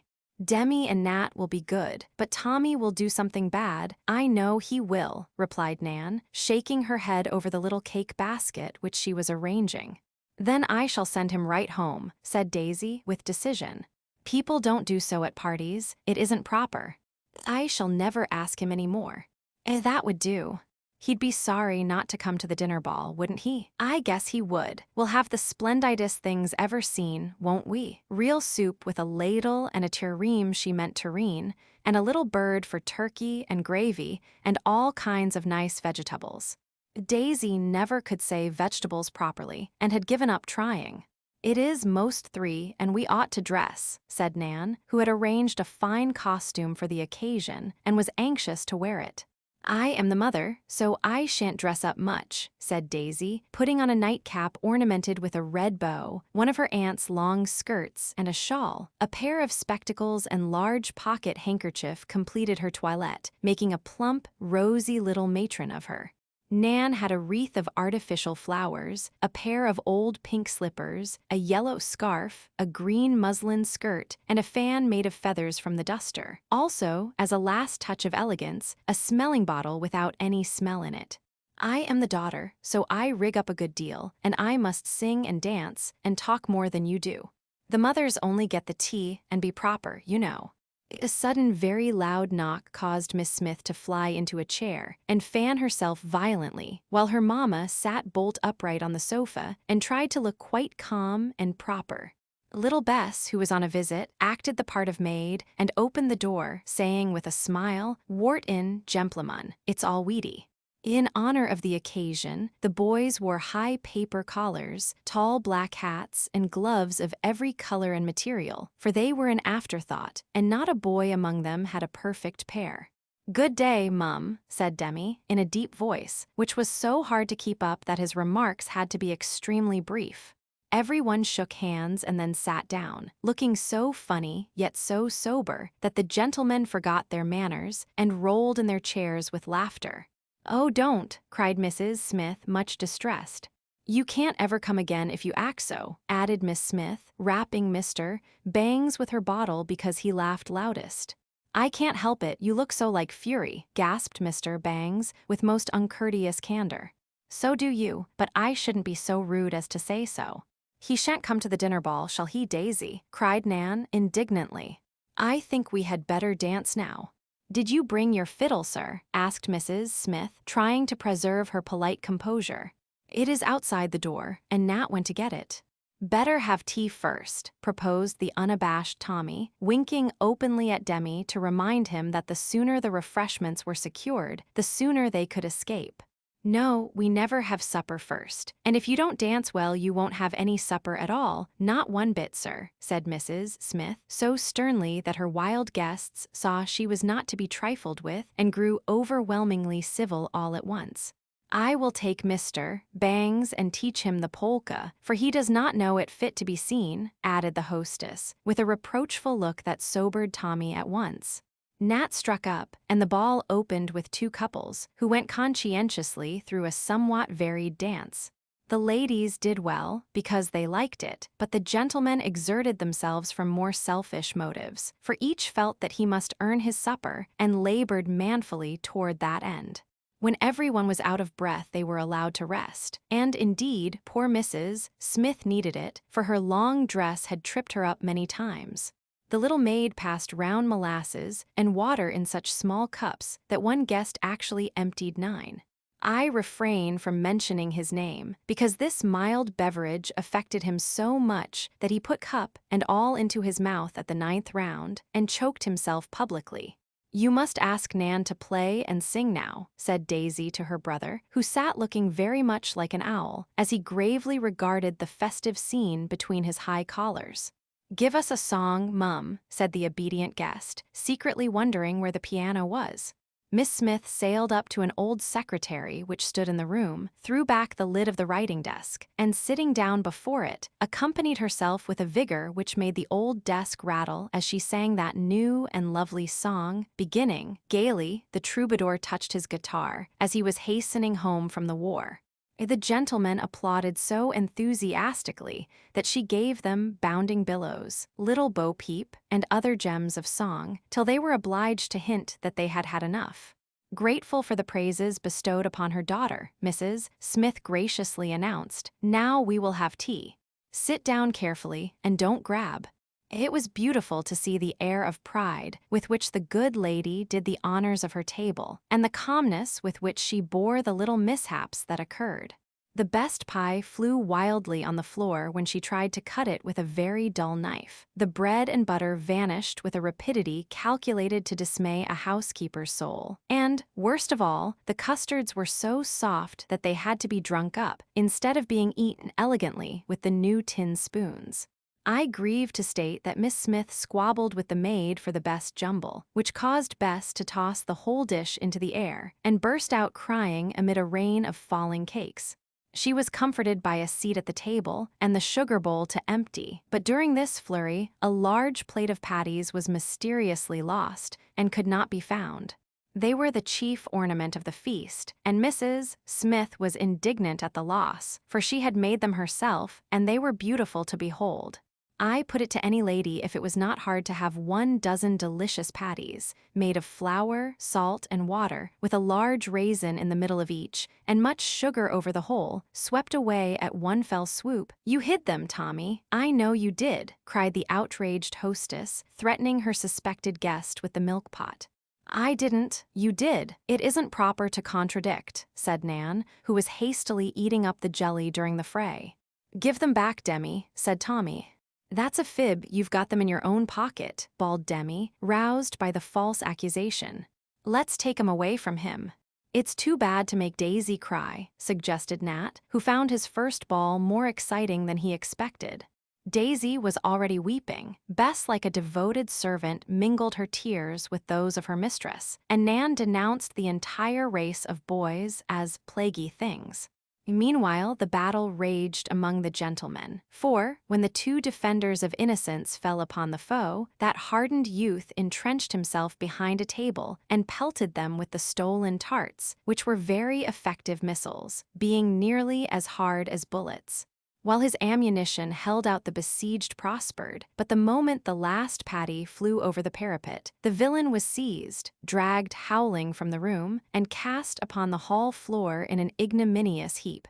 The conquerors then returned flushed with victory, and while Demi consoled poor Mrs. Smith, Nat and Nan collected the scattered tarts, replaced each raisin in its proper bed, and rearranged the dish so that it really looked almost as well as ever. But their glory had departed, for the sugar was gone, and no one cared to eat them after the insult offered to them. "I guess we had better go," said Demi suddenly, as Aunt Joe's voice was heard on the stairs. P-raps we had, and Nat hastily dropped a stray jumble that he had just picked up. But Mrs. Joe was among them before the retreat was accomplished, and into her sympathetic ear the young ladies poured the story of their woes. "No more balls for these boys till they have atoned for this bad behavior by doing something kind to you," said Mrs. Joe, shaking her head at the three culprits. "We were only in fun," began Demi. "I don't like fun that makes other people unhappy. I am disappointed in you, Demi, for I hoped you would never learn to tease Daisy. Such a kind little sister as she is to you." "Boys always tease their sisters, Tom says so," muttered Demi. "I don't intend that my boys shall, and I must send Daisy home if you cannot play happily together," said Aunt Joe, soberly. At this awful threat, Demi sidled up to his sister, and Daisy hastily dried her tears, for to be separated was the worst misfortune that could happen to the twins. "Nat was bad, too, and Tommy was baddest of all," observed Nan, fearing that two of the sinners would not get their fair share of punishment. "I am sorry," said Nat, much ashamed. "I ain't," bawled Tommy through the keyhole, where he was listening with all his might. Mrs. Joe wanted very much to laugh, but kept her countenance, and said impressively, as she pointed to the door, "You can go, boys, but remember, you are not to speak to or play with the little girls till I give you leave. You don't deserve the pleasure, so I forbid it." The ill-mannered young gentleman hastily retired, to be received outside with derision and scorn by the unrepentant Bangs, who would not associate with them for at least 15 minutes. Daisy was soon consoled for the failure of her ball, but lamented the edict that parted her from her brother, and mourned over his shortcomings in her tender little heart. Nan rather enjoyed the trouble, and went about turning up her pug nose at the three, especially Tommy, who pretended not to care, and loudly proclaimed his satisfaction at being rid of those stupid girls. But in his secret soul, he soon repented of the rash act that caused this banishment from the society he loved, and every hour of separation taught him the value of the stupid girls. The others gave in very soon, and longed to be friends, for now there was no Daisy to pet and cook for them, no Nan to amuse and doctor them, and, worst of all, no Mrs. Joe to make home life pleasant and life easy for them. To their great affliction, Mrs. Joe seemed to consider herself one of the offended girls, for she hardly spoke to the outcasts, looked as if she did not see them when she passed, and was always too busy now to attend to their requests. This sudden and entire exile from favor cast a gloom over their souls, for when Mother Bear deserted them, their sun had set at noonday, as it were, and they had no refuge left. This unnatural state of things actually lasted for 3 days, then they could bear it no longer, and fearing that the eclipse might become total, went to Mr. Bear for help and counsel. It is my private opinion that he had received instructions how to behave if the case should be laid before him. But no one suspected it, and he gave the afflicted boys some advice, which they gratefully accepted and carried out in the following manner. Secluding themselves in the garret, they devoted several play hours to the manufacture of some mysterious machine, which took so much paste that Asia grumbled, and the little girls wondered mightily. Nan nearly got her inquisitive nose pinched in the door, trying to see what was going on, and Daisy sat about, openly lamenting that they could not all play nicely together and not have any dreadful secrets. Wednesday afternoon was fine, and after a good deal of consultation about wind and weather, Nat and Tommy went off, bearing an immense flat parcel hidden under many newspapers. Nan nearly died with suppressed curiosity, Daisy nearly cried with vexation, and both quite trembled with interest when Demi marched into Mrs. Bear's room, hat in hand, and said, in the politest tone possible to a mortal boy of his years, "Please, Aunt Jo, would you and the girls come out to a surprise party we have made for you? It's a very nice one." "Thank you, we will come with pleasure. Only, I must take Teddy with me," replied Mrs. Bear, with a smile that cheered Demi like sunshine after rain. "We'd like to have him. The little wagon is all ready for the girls. You won't mind walking just up to Pennyroyal Hill, will you, Auntie?" "I should like it exceedingly, but are you quite sure I shall not be in the way?" "Oh, no, indeed. We want you very much, and the party will be spoilt if you don't come," cried Demi, with great earnestness. "Thank you kindly, sir," and Aunt Jo made him a grand curtsy, for she liked frolics as well as any of them. "Now, young ladies, we must not keep them waiting. On with the hats, and let us be off at once. I'm all impatience to know what the surprise is." As Mrs. Bear spoke, everyone bustled about, and in 5 minutes the 3 little girls and Teddy were packed into the clothes basket, as they called the wicker wagon which Toby drew. Demi walked at the head of the procession, and Mrs. Jo brought up the rear, escorted by Kit. It was a most imposing party, I assure you, for Toby had a red feather duster in his head, 2 remarkable flags waved over the carriage. Kit had a blue bow on his neck, which nearly drove him wild. Demi wore a nosegay of dandelions in his buttonhole, and Mrs. Jo carried the queer Japanese umbrella in honor of the occasion. The girls had little flutters of excitement all the way, and Teddy was so charmed with the drive that he kept dropping his hat overboard, and when it was taken from him, he prepared to tumble out himself, evidently feeling that it behooved him to do something for the amusement of the party. When they came to the hill, nothing was to be seen but the grass blowing in the wind, as the fairy books say, and the children looked disappointed. But Demi said, in his most impressive manner, "Now, you all get out and stand still, and the surprise party with come in," with which remark he retired behind a rock, over which heads had been bobbing at intervals for the last half-hour. A short pause of intense suspense, and then Nat, Demi, and Tommy marched forth, each bearing a new kite, which they presented to the 3 young ladies. Shrieks of delight arose, but were silenced by the boys, who said, with faces brimful of merriment, "That isn't all the surprise," and, running behind the rock, again emerged bearing a 4th kite of superb size, on which was printed, in bright yellow letters, for Mother Bear. "We thought you'd like one, too, because you were angry with us, and took the girls' part," cried all 3, shaking with laughter, for this part of the affair evidently was a surprise to Mrs. Jo. She clapped her hands and joined in the laugh, looking thoroughly tickled at the joke. "Now, boys, that is regularly splendid. Who did think of it?" she asked, receiving the monster kite with as much pleasure as the little girls did theirs. "Uncle Fritz proposed it when we planned to make the others. He said you'd like it, so we made a bouncer," answered Demi, beaming with satisfaction at the success of the plot. "Uncle Fritz knows what I like. Yes, these are magnificent kites, and we were wishing we had some the other day when you were flying yours, weren't we, girls? That's why we made them for you," cried Tommy, standing on his head as the most appropriate way of expressing his emotions. "Let us fly them," said energetic Nan. "I don't know how," began Daisy. "We'll show you, we want to," cried all the boys in a burst of devotion, as Demi took Daisy's, Tommy Nan's, and Nat, with difficulty, persuaded Bess to let go her little blue one.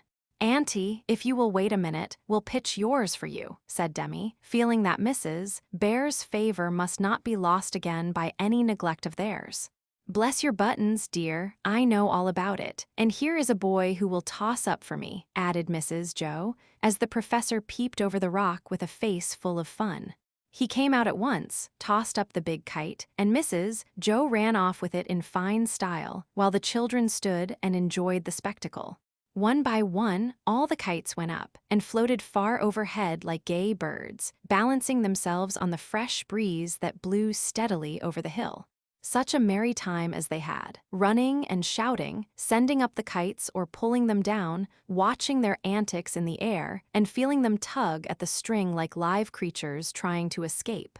Nan was quite wild with the fun. Daisy thought the new play nearly as interesting as dolls, and little Bess was so fond of her Boo Tight that she would only let it go on very short flights, preferring to hold it in her lap and look at the remarkable pictures painted on it by Tommy's dashing brush.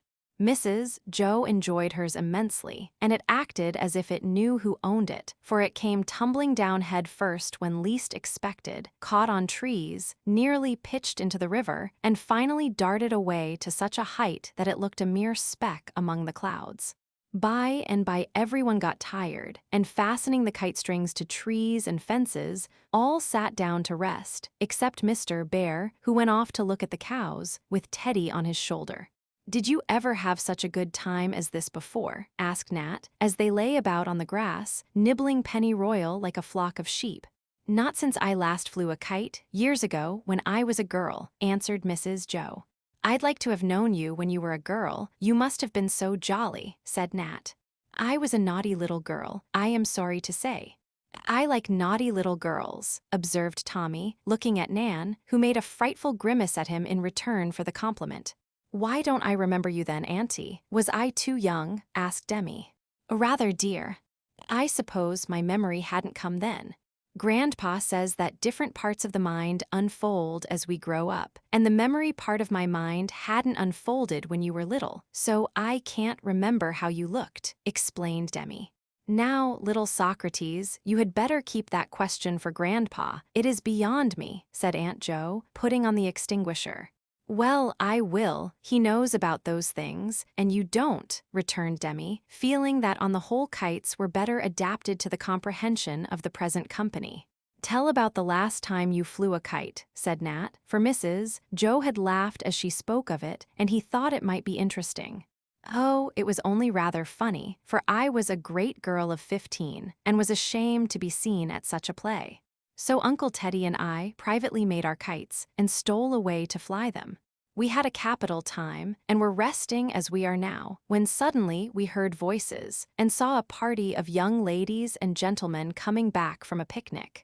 Teddy did not mind, though he was rather a large boy to be playing with a kite, but I was in a great flurry, for I knew I should be sadly laughed at and never hear the last of it, because my wild ways amused the neighbors as much as Nan's do us. "What shall I do?" I whispered to Teddy as the voices drew nearer and nearer. "I'll show you," he said, and whipping out his knife he cut the strings. Away flew the kites, and when the people came up, we were picking flowers as properly as you please. They never suspected us, and we had a grand laugh over our narrow escape. "Were the kites lost, Auntie?" asked Daisy. "Quite lost, but I did not care, for I made up my mind that it would be best to wait till I was an old lady before I played with kites again. And you see I have waited," said Mrs. Joe, beginning to pull in the big kite, for it was getting late. "Must we go now?" "I must, or you won't have any supper, and that sort of surprise party would not suit you, I think, my chickens." "Hasn't our party been a nice one?" asked Tommy complacently. "Splendid," answered everyone. "Do you know why? It is because your guests have behaved themselves and tried to make everything go well. You understand what I mean, don't you?" "Yes," was all the boys said, but they stole a shamefaced look at one another as they meekly shouldered their kites and walked home, thinking of another party where the guests had not behaved themselves, and things had gone badly on account of it. Chapter 10. July had come, and haying begun. The little gardens were doing finely, and the long summer days were full of pleasant hours. The house stood open from morning till night, and the lads lived out of doors, except at school time. The lessons were short, and there were many holidays, for the Bears believed in cultivating healthy bodies by much exercise, and our short summers are best used in out-of-door work. Such a rosy, sunburnt, hearty set as the boys became, such appetites as they had, such sturdy arms and legs as outgrew jackets and trousers, such laughing and racing all over the place, such antics in house and barn, such adventures in the tramps over hill and dale, and such satisfaction in the hearts of the worthy bears as they saw their flock prospering in mind and body, I cannot begin to describe. Only one thing was needed to make them quite happy, and it came when they least expected it. One balmy night when the little lads were in bed, the elder ones bathing down at the brook, and Mrs. Bear undressing Teddy in her parlor, he suddenly cried out, "Oh, my Danny," and pointed to the window, where the moon shone brightly. "No, lovey, he is not there, it was the pretty moon," said his mother. "No, no, Danny at a window, Teddy saw him," persisted baby, much excited. It might have been, and Mrs. Bear hurried to the window, hoping it would prove true. But the face was gone, and nowhere appeared any signs of a mortal boy. She called his name, ran to the front door with Teddy in his little shirt, and made him call too, thinking the baby voice might have more effect than her own. No one answered, nothing appeared, and they went back much disappointed. Teddy would not be satisfied with the moon, and after he was in his crib kept popping up his head to ask if Danny was not tummin' soon. By and by he fell asleep, the lads trooped up to bed, the house grew still, and nothing but the chirp of the crickets broke the soft silence of the summer night. Mrs. Bear sat sewing, for the big basket was always piled with socks, full of portentous holes, and thinking of the lost boy. She had decided that baby had been mistaken and did not even disturb Mr. Bear by telling him of the child's fancy, for the poor man got little time to himself till the boys were abed, and he was busy writing letters. It was past 10 when she rose to shut up the house. As she paused a minute to enjoy the lovely scene from the steps, something white caught her eye on one of the haycocks scattered over the lawn. The children had been playing there all the afternoon, and, fancying that Nan had left her hat as usual, Mrs. Bear went out to get it. But as she approached, she saw that it was neither hat nor handkerchief, but a shirt sleeve with a brown hand sticking out of it. She hurried round the haycock, and there lay Dan, fast asleep. Ragged, dirty, thin, and worn out he looked. One foot was bare, the other tied up in the old gingham jacket which he had taken from his own back to use as a clumsy bandage for some hurt. He seemed to have hidden himself behind the haycock, but in his sleep had thrown out the arm that had betrayed him. He sighed and muttered as if his dreams disturbed him, and once when he moved, he groaned as if in pain, but still slept on quite spent with weariness. "He must not lie here," said Mrs. Bear, and stooping over him she gently called his name. He opened his eyes and looked at her, as if she was a part of his dream, for he smiled and said drowsily, "Mother Bear, I've come home." The look, the words, touched her very much, and she put her hand under his head to lift him up, saying in her cordial way, "I thought you would, and I'm so glad to see you, Dan." He seemed to wake thoroughly then, and started up looking about him as if he suddenly remembered where he was, and doubted even that kind welcome. His face changed, and he said in his old rough way, "I was going off in the morning. I only stopped to peek in, as I went by." "But why not come in, Dan? Didn't you hear us call you? Teddy saw and cried for you." "Didn't suppose you'd let me in," he said, fumbling with a little bundle which he had taken up as if going immediately. "Try and see," was all Mrs. Bear answered, holding out her hand and pointing to the door, where the light shone hospitably. With a long breath, as if a load was off his mind, Dan took up a stout stick and began to limp towards the house, but stopped suddenly to say inquiringly, "Mr. Bear won't like it." I ran away from Paige. "He knows it and was sorry, but it will make no difference." "Are you lame?" asked Mrs. Joe as he limped on again. "Getting over a wall, a stone fell on my foot and smashed it." "I don't mind," and he did his best to hide the pain each step cost him. Mrs. Bear helped him into her own room, and once there he dropped into a chair and laid his head back, white and faint with weariness and suffering. "My poor Dan, drink this and then eat a little. You are at home now, and Mother Bear will take good care of you." He only looked up at her with eyes full of gratitude as he drank the wine she held to his lips, and then began slowly to eat the food she brought him. Each mouthful seemed to put heart into him, and presently he began to talk, as if anxious to have her know all about him. "Where have you been, Dan?" she asked, beginning to get out some bandages. "I ran off more'n a month ago. Paige was good enough but too strict. I didn't like it, so I cut away down the river with a man who was going in his boat. That's why they couldn't tell where I'd gone. When I left the man, I worked for a couple of weeks with a farmer, but I thrashed his boy, and then the old man thrashed me, and I ran off again and walked here. All the way. Yes, the man didn't pay me, and I wouldn't ask for it. Took it out in beating the boy," and Dan laughed, yet looked ashamed, as he glanced at his ragged clothes and dirty hands. "How did you live? It was a long, long tramp for a boy like you." "So I got on well enough till I hurt my foot. Folks gave me things to eat, and I slept in barns and tramped by day. I got lost trying to make a short cut, or I'd have been here sooner. But if you did not mean to come in and stay with us, what were you going to do? I thought I'd like to see Teddy again, and then I was going back to my old work in the city, only I was so tired I went to sleep on the hay. I'd have been gone in the morning if you hadn't found me. Are you sorry I did?" And Mrs. Joe looked at him with a half-merry, half-reproachful look as she knelt down to look at his wounded foot. The color came up into Dan's face, and he kept his eyes fixed on his plate as he said very low, "No, ma'am, I'm glad. I wanted to stay, but I was afraid you—" He did not finish, for Mrs. Bear interrupted him by an exclamation of pity as she saw his foot, for it was seriously hurt. "When did you do it?" "3 days ago. And you have walked on it in this state." "I had a stick, and I washed it at every brook I came to, and one woman gave me a rag to put on it.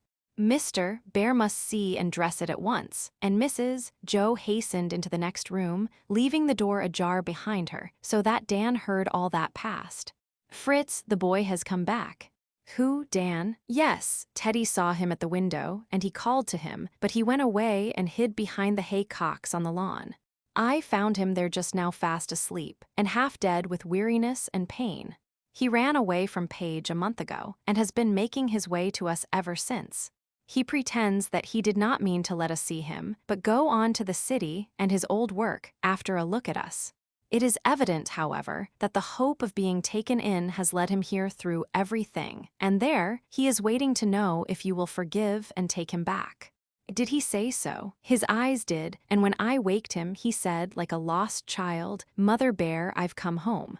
I hadn't the heart to scold him, and just took him in like a poor little black sheep come back to the fold.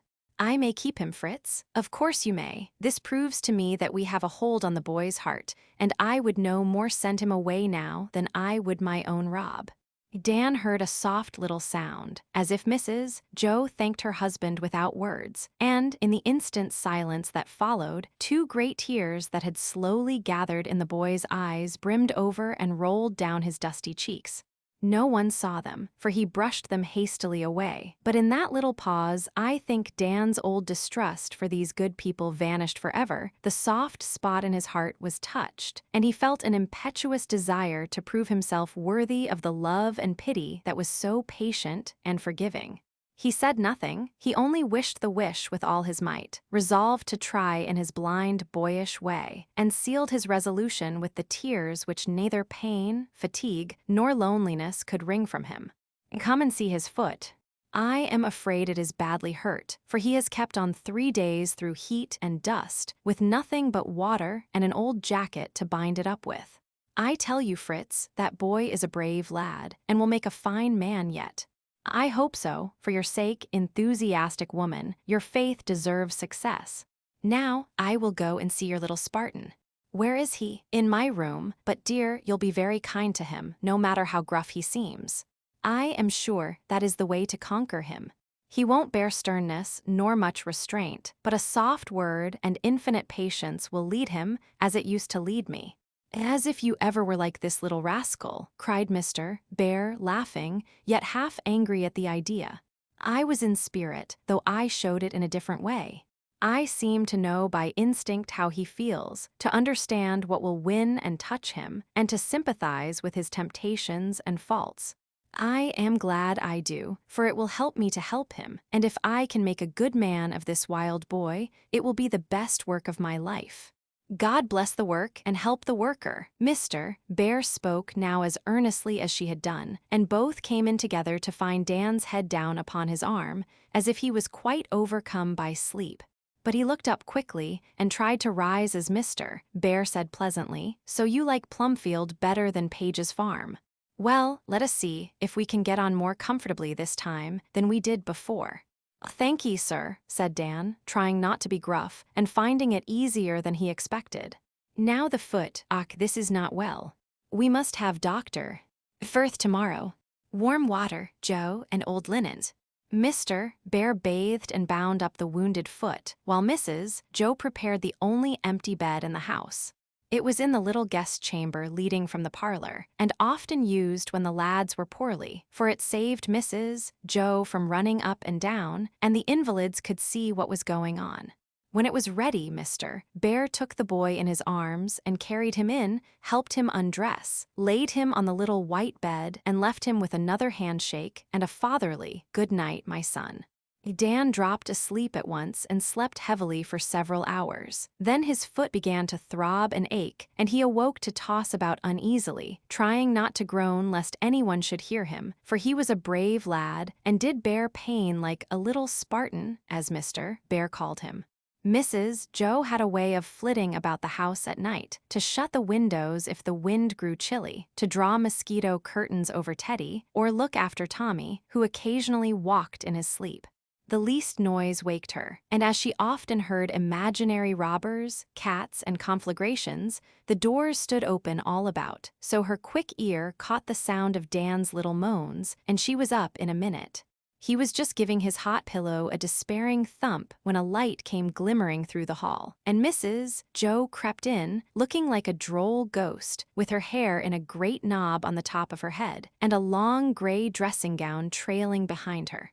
"Are you in pain, Dan? It's pretty bad, but I didn't mean to wake you.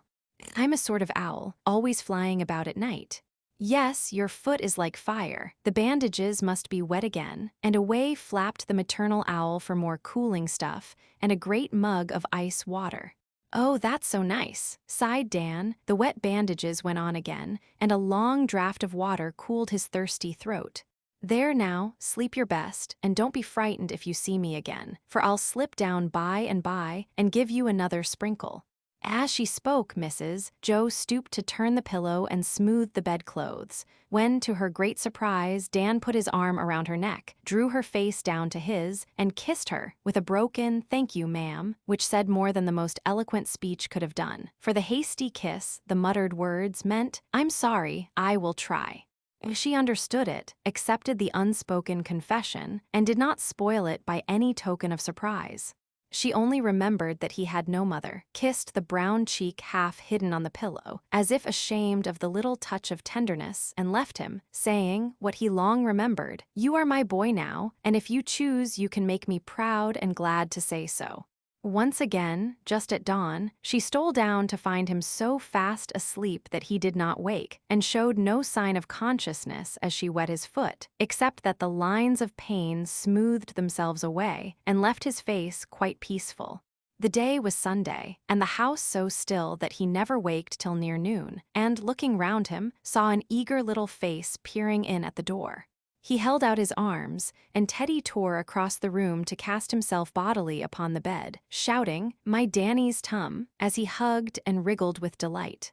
Mrs. Bear appeared next, bringing breakfast, and never seeming to see how shamefaced Dan looked at the memory of the little scene last night. Teddy insisted on giving him his breakfast, and fed him like a baby, which, as he was not very hungry, Dan enjoyed very much. Then came the doctor, and the poor Spartan had a bad time of it, for some of the little bones in his foot were injured, and putting them to rights was such a painful job that Dan's lips were white, and great drops stood on his forehead, though he never cried out, and only held Mrs. Joe's hand so tight that it was red long afterwards. "You must keep this boy quiet, for a week at least, and not let him put his foot to the ground. By that time, I shall know whether he may hop a little with a crutch or stick to his bed for a while longer," said Dr. Firth, putting up the shining instruments that Dan did not like to see. "It will get well sometime, won't it?" he asked, looking alarmed at the word crutches. I hope so. And with that, the doctor departed, leaving Dan much depressed, for the loss of a foot is a dreadful calamity to an active boy. Don't be troubled, I am a famous nurse, and we will have you tramping about as well as ever in a month, said Mrs. Joe, taking a hopeful view of the case. But the fear of being lame haunted Dan, and even Teddy's caresses did not cheer him. So Mrs. Joe proposed that one or two of the boys should come in and pay him a little visit, and asked whom he would like to see. Nat and Demi, I'd like my hat too, there's something in it I guess they'd like to see. I suppose you threw away my bundle of plunder, said Dan, looking rather anxious as he put the question. No, I kept it, for I thought they must be treasures of some kind, you took such care of them. And Mrs. Joe brought him his old straw hat stuck full of butterflies and beetles, and a handkerchief containing a collection of odd things picked up on his way. Birds' eggs, carefully done up in moss, curious shells and stones, bits of fungus, and several little crabs, in a state of great indignation at their imprisonment. Could I have something to put these fellers in? Mr. Hyde and I found 'em, and they are first-rate ones, so I'd like to keep and watch 'em. Can I? Asked Dan, forgetting his foot, and laughing to see the crabs go sidling and backing over the bed.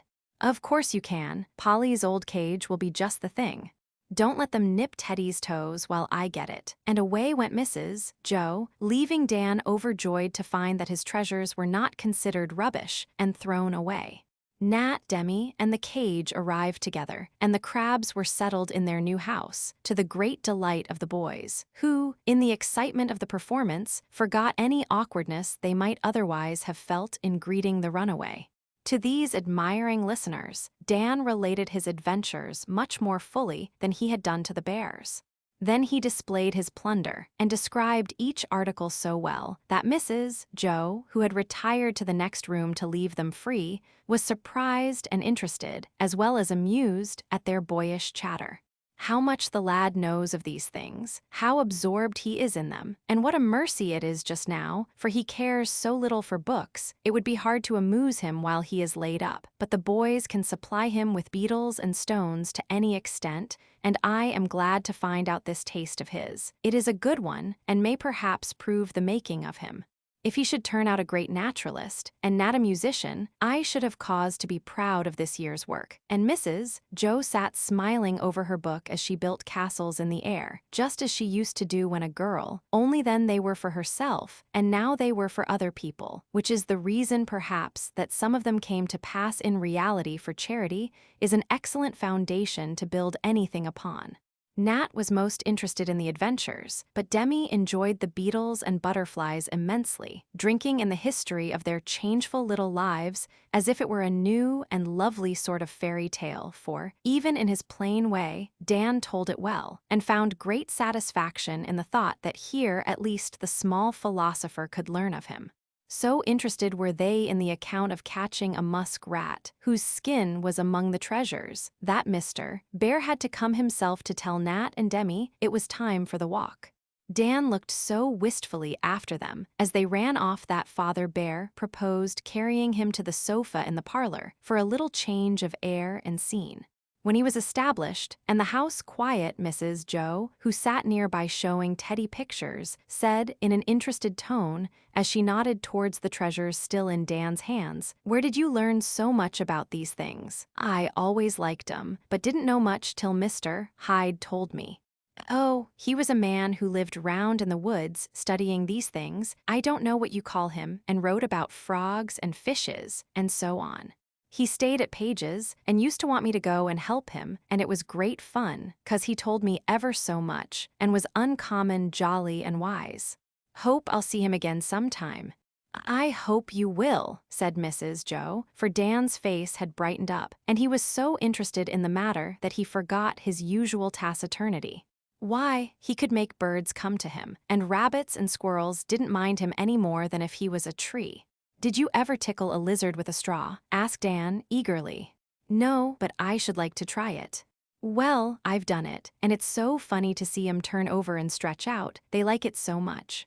Mr. Hyde used to do it, and he'd make snakes listen to him while he whistled, and he knew just when certain flowers would blow, and bees wouldn't sting him, and he'd tell the wonderfulest things about fish and flies, and the Indians and the rocks. I think you were so fond of going with Mr. Hyde, you rather neglected Mr. Page, said Mrs. Joe slyly. Yes, I did. I hated to have to weed and hoe when I might be tramping round with Mr. Hyde. Page thought such things silly, and called Mr. Hyde crazy because he'd lay hours watching a trout or a bird. Suppose you say lie instead of lay, it is better grammar, said Mrs. Joe, very gently, and then added, yes, Page is a thorough farmer, and would not understand that a naturalist's work was just as interesting, and perhaps just as important as his own. Now, Dan, if you really love these things, as I think you do, and I am glad to see it, you shall have time to study them and books to help you. But I want you to do something besides, and to do it faithfully, else you will be sorry by and by, and find that you have got to begin again. Yes, ma'am, said Dan meekly, and looked a little scared by the serious tone of the last remarks, for he hated books, yet had evidently made up his mind to study anything she proposed. Do you see that cabinet with 12 drawers in it? Was the next very unexpected question. Dan did see 2 tall, old-fashioned ones standing on either side of the piano. He knew them well, and had often seen nice bits of string, nails, brown paper, and such useful matters come out of the various drawers. He nodded and smiled. Mrs. Joe went on, well, don't you think those drawers would be good places to put your eggs, and stones, and shells, and lichens? Oh, splendid, but you wouldn't like my things clutterin' round, as Mr. Page used to say, would you? Cried Dan, sitting up to survey the old piece of furniture with sparkling eyes. I like litter of that sort, and if I didn't, I should give you the drawers, because I have a regard for children's little treasures, and I think they should be treated respectfully. Now, I am going to make a bargain with you, Dan, and I hope you will keep it honorably. Here are 12 good-sized drawers, 1 for each month of the year, and they shall be yours as fast as you earn them, by doing the little duties that belong to you. I believe in rewards of a certain kind, especially for young folks. They help us along, and though we may begin by being good for the sake of the reward, if it is rightly used, we shall soon learn to love goodness for itself. Do you have 'em? Asked Dan, looking as if this was new talk for him. Yes, indeed. I haven't learnt to get on without them yet. My rewards are not drawers, or presents, or holidays, but they are things which I like as much as you do the others. The good behavior and success of my boys is one of the rewards I love best, and I work for it as I want you to work for your cabinet. Do what you dislike, and do it well, and you get 2 rewards. 1, the prize you see and hold. The other, the satisfaction of a duty cheerfully performed. Do you understand that? Yes, ma'am. We all need these little helps, so you shall try to do your lessons and your work, play kindly with all the boys, and use your holidays well. And if you bring me a good report, or if I see and know it without words, for I'm quick to spy out the good little efforts of my boys, you shall have a compartment in the drawer for your treasures. See, some are already divided into 4 parts, and I will have the others made in the same way, a place for each week. And when the drawer is filled with curious and pretty things, I shall be as proud of it as you are. Prouder, I think, for in the pebbles, mosses, and gay butterflies, I shall see good resolutions carried out, conquered faults, and a promise well kept. Shall we do this, Dan? The boys answered with one of the looks which said much, for it showed that he felt and understood her wish and words, although he did not know how to express his interest and gratitude for such care and kindness. She understood the look, and seeing by the color that flushed up to his forehead that he was touched, as she wished him to be, she said no more about that side of the new plan, but pulled out the upper drawer, dusted it, and set it on 2 chairs before the sofa, saying briskly, "Now, let us begin at once by putting those nice beetles in a safe place. These compartments will hold a good deal, you see. I'd pin the butterflies and bugs round the sides. They will be quite safe there, and leave room for the heavy things below. I'll give you some cotton wool and clean paper and pins, and you can get ready for the week's work." "But I can't go out to find any new things," said Dan, looking piteously at his foot. That's true, never mind, we'll let these treasures do for this week, and I dare say the boys will bring you loads of things if you ask them. They don't know the right sort. Besides, if I lie here all the time, I can't work and study and earn my drawers. There are plenty of lessons you can learn lying there, and several little jobs of work you can do for me. Can I? And Dan looked both surprised and pleased. You can learn to be patient and cheerful in spite of pain and no play. You can amuse Teddy for me, wind cotton, read to me when I sew, and do many things without hurting your foot, which will make the days pass quickly and not be wasted ones. Here Demi ran in with a great butterfly in one hand and a very ugly little toad in the other. See, Dan, I found them and ran back to give them to you. Aren't they beautiful ones? Panted Demi, all out of breath. Dan laughed at the toad and said he had no place to put him, but the butterfly was a beauty, and if Mrs. Joe would give him a big pin, he would stick it right up in the drawer. I don't like to see the poor thing struggle on a pin. If it must be killed, let us put it out of pain at once with a drop of camphor, said Mrs. Joe, getting out the bottle. I know how to do it, mister. Hyde always killed 'em that way, but I didn't have any camphor, so I use a pin. And Dan gently poured a drop on the insect's head, when the pale green wings fluttered an instant and then grew still. This dainty little execution was hardly over when Teddy shouted from the bedroom, "Oh, the little trabs are out, and the big one's eaten 'em all up." Demi and his aunt ran to the rescue and found Teddy dancing excitedly in a chair, while two little crabs were scuttling about the floor, having got through the wires of the cage. A third was clinging to the top of the cage, evidently in terror of his life, for below appeared a sad yet funny sight. The big crab had wedged himself into the little recess where Polly's cup used to stand, and there he sat eating one of his relations in the coolest way. All the claws of the poor victim were pulled off, and he was turned upside down, his upper shell held in one claw close under the mouth of the big crab like a dish, while he leisurely ate out of it with the other claw, pausing now and then to turn his queer, bulging eyes from side to side, and to put out a slender tongue and lick them in a way that made the children scream with laughter. Mrs. Joe carried the cage in for Dan to see the sight, while Demi caught and confined the wanderers under an inverted washbowl. "I'll have to let these fellers go, for I can't keep 'em in the house," said Dan with evident regret. "I'll take care of them for you, if you will tell me how, and they can live in my turtle tank just as well as not," said Demi, who found them more interesting even than his beloved slow turtles.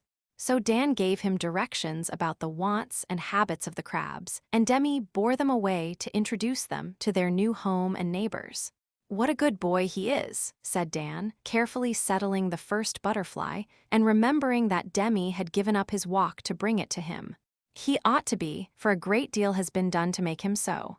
He's had folks to tell him things and to help him. I haven't," said Dan, with a sigh, thinking of his neglected childhood, a thing he seldom did, and feeling as if he had not had fair play somehow. "I know it, dear, and for that reason I don't expect as much from you as from Demi, though he is younger. You shall have all the help that we can give you now, and I hope to teach you how to help yourself in the best way. Have you forgotten what Father Bear told you when you were here before, about wanting to be good and asking God to help you?" "No, ma'am," very low. "Do you try that way still?" "No, ma'am," lower still. "Will you do it every night to please me?" "Yes, ma'am," very soberly.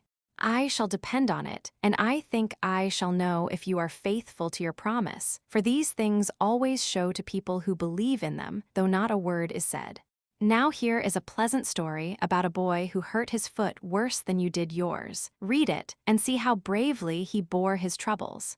She put that charming little book, The Crofton Boys, into his hands, and left him for an hour, passing in and out from time to time that he might not feel lonely. Dan did not love to read, but soon got so interested that he was surprised when the boys came home. Daisy brought him a nosegay of wild flowers, and Nan insisted on helping bring him his supper as he lay on the sofa with the door open into the dining room, so that he could see the lads at table and they could nod socially to him over their bread and butter. Mr. Bear carried him away to his bed early, and Teddy came in his nightgown to say good night, for he went to his little nest with the birds. "I want to say my prayers to Danny. May I?" he asked. And when his mother said, "Yes," the little fellow knelt down by Dan's bed and, folding his chubby hands, said softly, "Peas dod bess everybody and help me to be dude." Then he went away smiling, with sleepy sweetness, over his mother's shoulder. But after the evening talk was done, the evening song sung, and the house grew still with beautiful Sunday silence, Dan lay in his pleasant room wide awake, thinking new thoughts, feeling new hopes and desires stirring in his boyish heart. For two good angels had entered in. Love and gratitude began the work which time and effort were to finish. Chapter 11.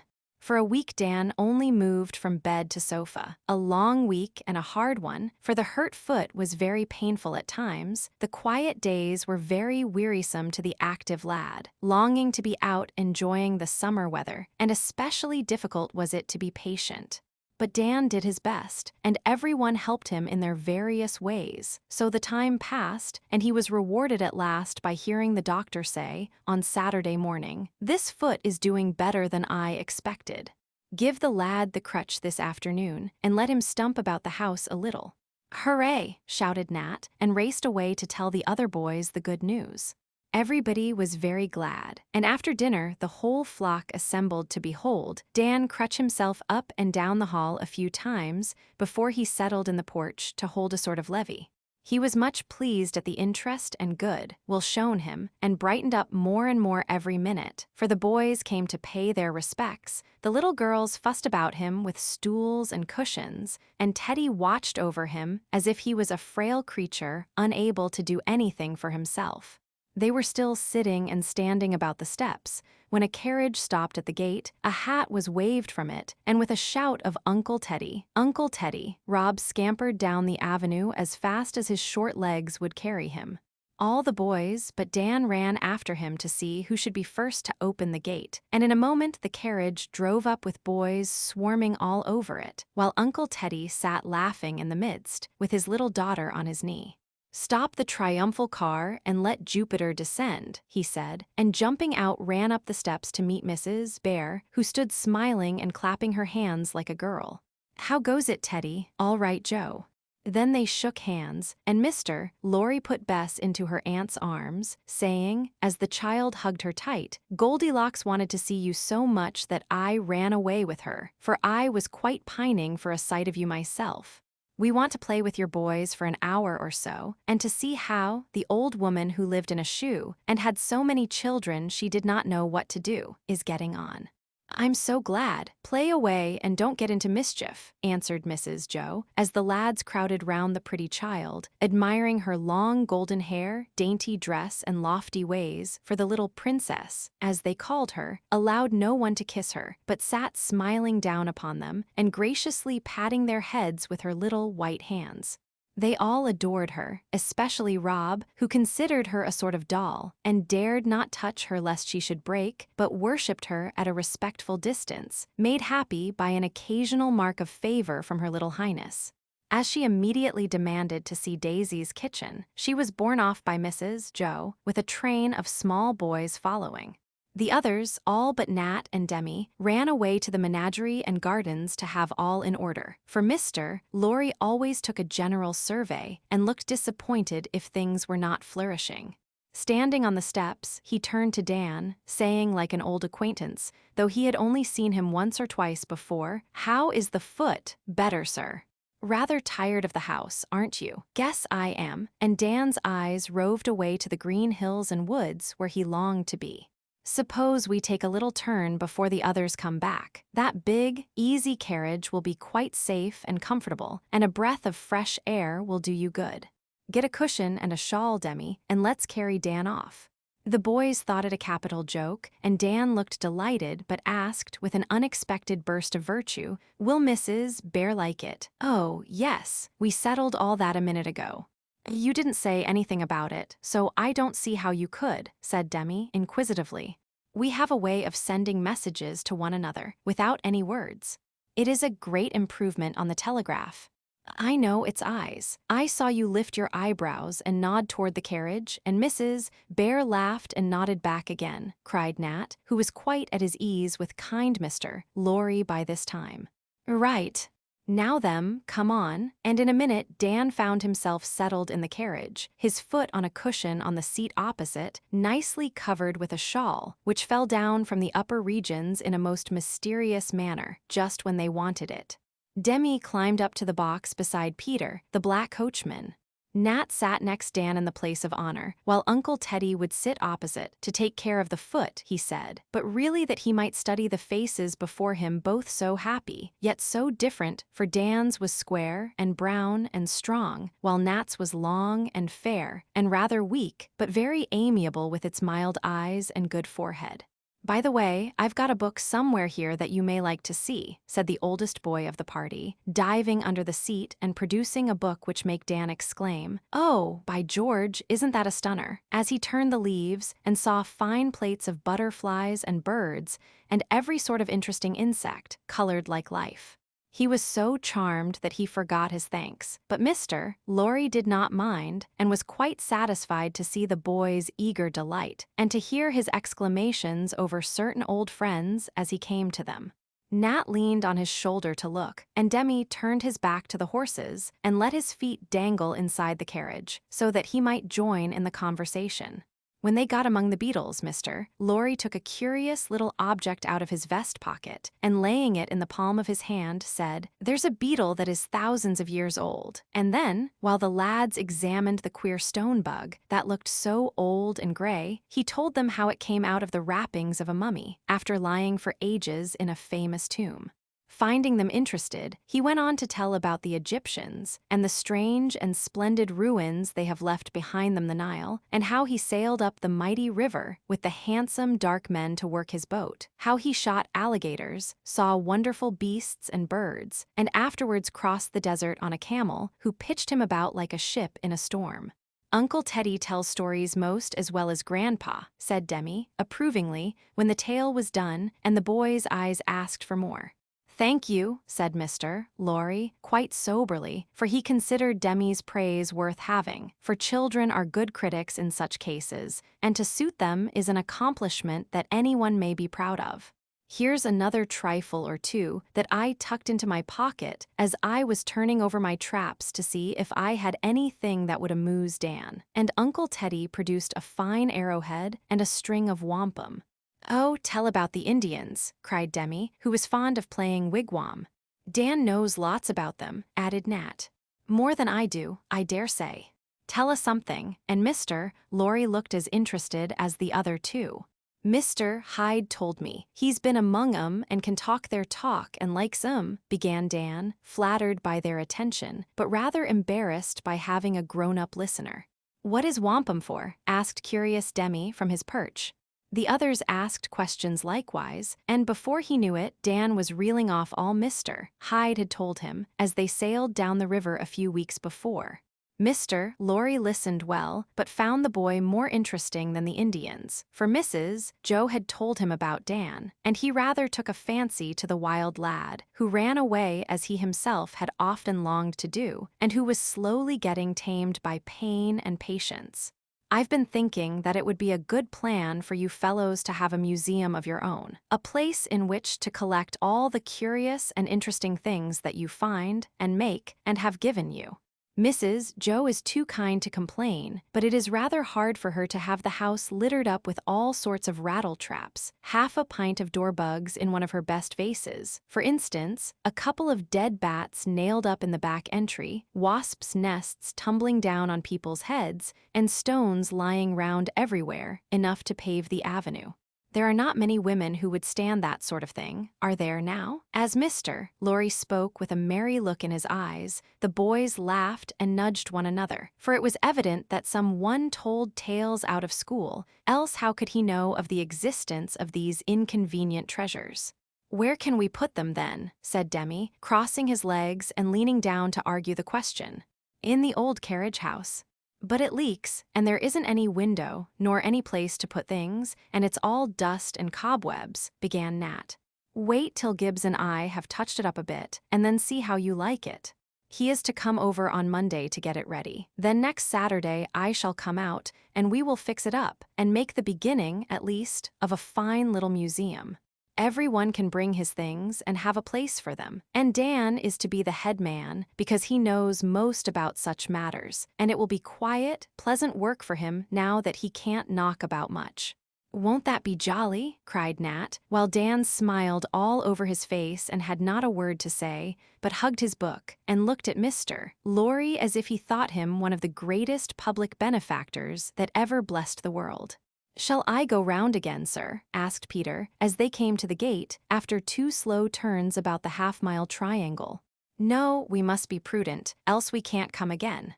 I must go over the premises, take a look at the carriage house, and have a little talk with Mrs. Joe before I go." And, having deposited Dan on his sofa to rest and enjoy his book, Uncle Teddy went off to have a frolic with the lads who were raging about the place in search of him.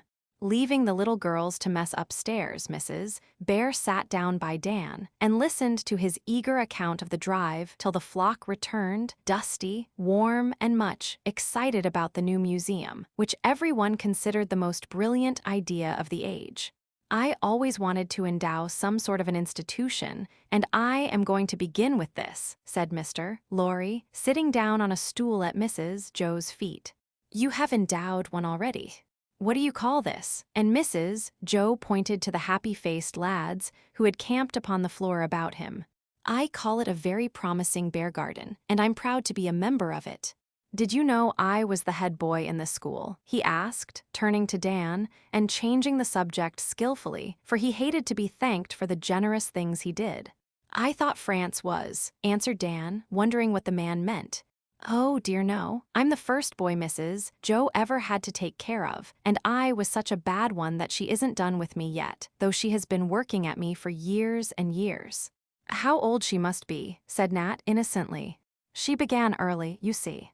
Poor thing, she was only 15 when she took me, and I led her such a life. It's a wonder she isn't wrinkled and gray and quite worn out." And Mr. Laurie looked up at her laughing. "Don't, Teddy, I won't have you abuse yourself so." And Mrs. Joe stroked the curly black head at her knee as affectionately as ever, for, in spite of everything, Teddy was her boy still. "If it hadn't been for you, there never would have been a Plumfield. It was my success with you, sir, that gave me courage to try my pet plan. So the boys may thank you for it, and name the new institution the Lawrence Museum, in honor of its founder, won't we, boys?" she added, looking very like the lively Joe of old times.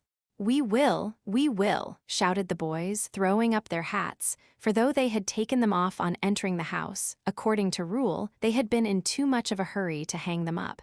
"I'm as hungry as a bear, can't I have a cookie?" asked Mr. Laurie, when the shout subsided and he had expressed his thanks by a splendid bow. "Trot out and ask Asia for the gingerbread box, Demi.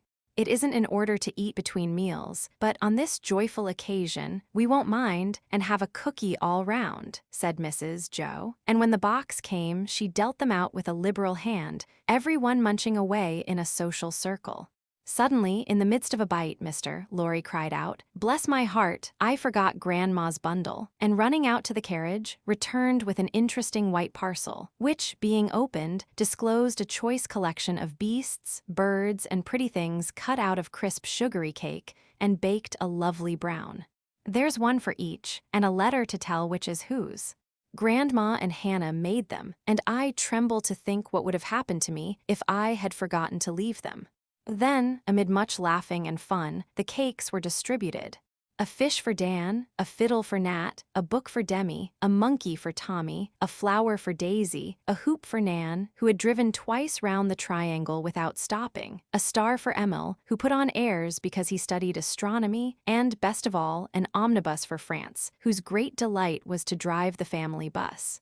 Stuffy got a fat pig, and the little folks had birds and cats and rabbits with black-currant eyes.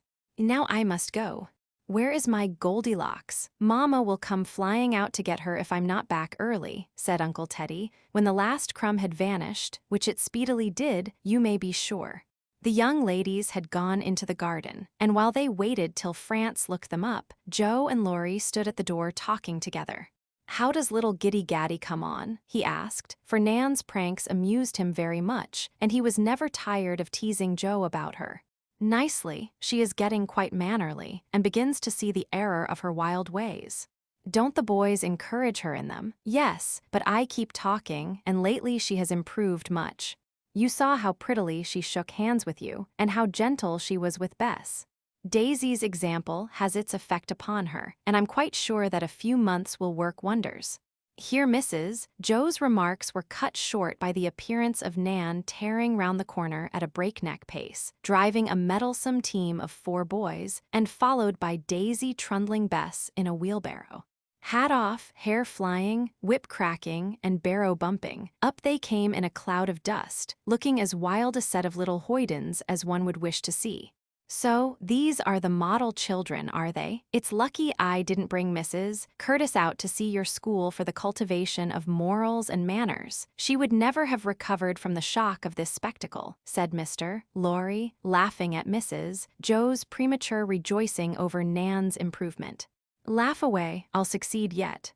As you used to say at college, quoting some professor, though the experiment has failed, the principle remains the same, said Mrs. Bear, joining in the merriment. I'm afraid Nan's example is taking effect upon Daisy, instead of the other way. Look at my little princess. She has utterly forgotten her dignity, and is screaming like the rest. Young ladies, what does this mean? And Mr. Lorry rescued his small daughter from impending destruction, for the 4 horses were champing their bits and curveting madly all about her, as she sat brandishing a great whip in both hands. We're having a race, and I beat, shouted Nan. I could have run faster, only I was afraid of spilling Bess, screamed Daisy. Hi, go long, cried the princess, giving such a flourish with her whip that the horses ran away, and were seen no more. My precious child, come away from this ill-mannered crew before you are quite spoilt. Goodbye, Joe. Next time I come, I shall expect to find the boys making patchwork. It wouldn't hurt them a bit. I don't give in, mind you, for my experiments always fail a few times before they succeed. Love to Amy and my blessed Marmee, called Mrs. Joe as the carriage drove away, and the last Mr. Lorry saw of her, she was consoling Daisy for her failure by a ride in the wheelbarrow, and looking as if she liked it. Great was the excitement all the week about the repairs in the carriage house, which went briskly on in spite of the incessant questions, advice, and meddling of the boys. Old Gibbs was nearly driven wild with it all, but managed to do his work nevertheless. And by Friday night the place was all in order, roof mended, shelves up, walls whitewashed, a great window cut at the back, which let in a flood of sunshine and gave them a fine view of the brook, the meadows, and the distant hills. And over the great door, painted in red letters, was the Lawrence Museum. All Saturday morning, the boys were planning how it should be furnished with their spoils, and when Mr. Lorry arrived, bringing an aquarium which Mrs. Amy said she was tired of, their rapture was great. The afternoon was spent in arranging things, and when the running and lugging and hammering was over, the ladies were invited to behold the institution. It certainly was a pleasant place, airy, clean, and bright. A hop vine shook its green bells round the open window. The pretty aquarium stood in the middle of the room, with some delicate water plants rising above the water, and goldfish showing their brightness as they floated to and fro below. On either side of the window were rows of shelves ready to receive the curiosities yet to be found. Dan's tall cabinet stood before the great door, which was fastened up, while the small door was to be used. On the cabinet stood a queer Indian idol, very ugly but very interesting. Old Mr. Lawrence sent it, as well as a fine Chinese junk in full sail, which had a conspicuous place on the long table in the middle of the room. Above, swinging in a loop, and looking as if she was alive, hung Polly, who died at an advanced age, had been carefully stuffed, and was now presented by Mrs. Joe. The walls were decorated with all sorts of things. A snake's skin, a big wasp's nest, a birch bark canoe, a string of birds' eggs, wreaths of gray moss from the south, and a bunch of cotton pods. The dead bats had a place, also a large turtle shell, and an ostrich egg proudly presented by Demi, who volunteered to explain these rare curiosities to guests whenever they liked. There were so many stones that it was impossible to accept them all, so only a few of the best were arranged among the shells on the shelves, the rest were piled up in corners, to be examined by Dan at his leisure. Everyone was eager to give something, even Silas, who sent home for a stuffed wild cat killed in his youth. It was rather moth-eaten and shabby, but on a high bracket and best side foremost the effect was fine, for the yellow glass eyes glared, and the mouth snarled so naturally that Teddy shook in his little shoes at sight of it when he came bringing his most cherished treasure, one cocoon, to lay upon the shrine of science. "Isn't it beautiful? I'd no idea we had so many curious things." "I gave that, don't it look well? We might make a lot by charging something for letting folks see it." Jack added that last suggestion to the general chatter that went on as the family viewed the room. "This is a free museum, and if there is any speculating on it, I'll paint out the name over the door," said Mr. Lorry, turning so quickly that Jack wished he had held his tongue. "Hear, hear," cried Mr. Bear. "Speech, speech," added Mrs. Joe. "Can't, I'm too bashful." "You give them a lecture yourself, you are used to it," Mr. Lorry answered, retreating towards the window, meaning to escape. But she held him fast, and said, laughing as she looked at the dozen pairs of dirty hands about her, "If I did lecture, it would on the chemical and cleansing properties of soap. Come now, as the founder of the institution, you really ought to give us a few moral remarks, and we will applaud tremendously." Seeing that there was no way of escaping, Mr. Lorry looked up at Polly hanging overhead, seemed to find inspiration in the brilliant old bird, and sitting down upon the table, said, in his pleasant way, "There is one thing I'd like to suggest, boys, and that is, I want you to get some good as well as much pleasure out of this. Just putting curious or pretty things here won't do it, so suppose you read up about them, so that when anybody asks questions you can answer them and understand the matter. I used to like these things myself, and should enjoy hearing about them now, for I've forgotten all I once knew. It wasn't much, was it, Joe? Here's Dan now, full of stories about birds and bugs and so on. Let him take care of the museum, and once a week the rest of you take turns to read a composition, or tell about some animal, mineral, or vegetable. We should all like that, and I think it would put considerable useful knowledge into our heads. What do you say, Professor? I like it much, and will give the lads all the help I can. But they will need books to read up these new subjects, and we have not many, I fear," began Mr. Bear, looking much pleased, planning many fine lectures on geology, which he liked. "We should have a library for the special purpose." "Is that a useful sort of book, Dan?" asked Mr. Lorry, pointing to the volume that lay open by the cabinet. "Oh, yes, it tells all I want to know about insects. I had it here to see how to fix the butterflies right. I covered it so it is not hurt, and Dan caught it up, fearing the lender might think him careless. Give it here a minute," and pulling out his pencil, Mr. Lorry wrote Dan's name in it, saying, as he set the book up on one of the corner shelves, where nothing stood but a stuffed bird without a tail, "There, that is the beginning of the museum library. I'll hunt up some more books, and Demi shall keep them in order. Where are those jolly little books we used to read, Joe? Insect Architecture, or some such name, all about ants having battles and bees having queens, and crickets eating holes in our clothes and stealing milk, and larks of that sort. It's in the garret at home. I'll have them sent out, and we will plunge into natural history with a will," said Mrs. Joe, ready for anything. "Won't it be hard to write about such things?" asked Nat, who hated compositions. "At first, perhaps, but you will soon like it. If you think that hard, how would you like to have this subject given to you, as it was to a girl of 13? A conversation between Themistocles, Aristides, and Pericles on the proposed appropriation of funds of the Confederacy of Delos for the ornamentation of Athens," said Mrs. Joe. The boys groaned at the mere sound of the long names, and the gentlemen laughed at the absurdity of the lesson. "Did she write it?" asked Demi in an awe-stricken tone. "Yes, but you can imagine what a piece of work she made of it, though she was rather a bright child." "I'd like to have seen it," said Mr. Bear.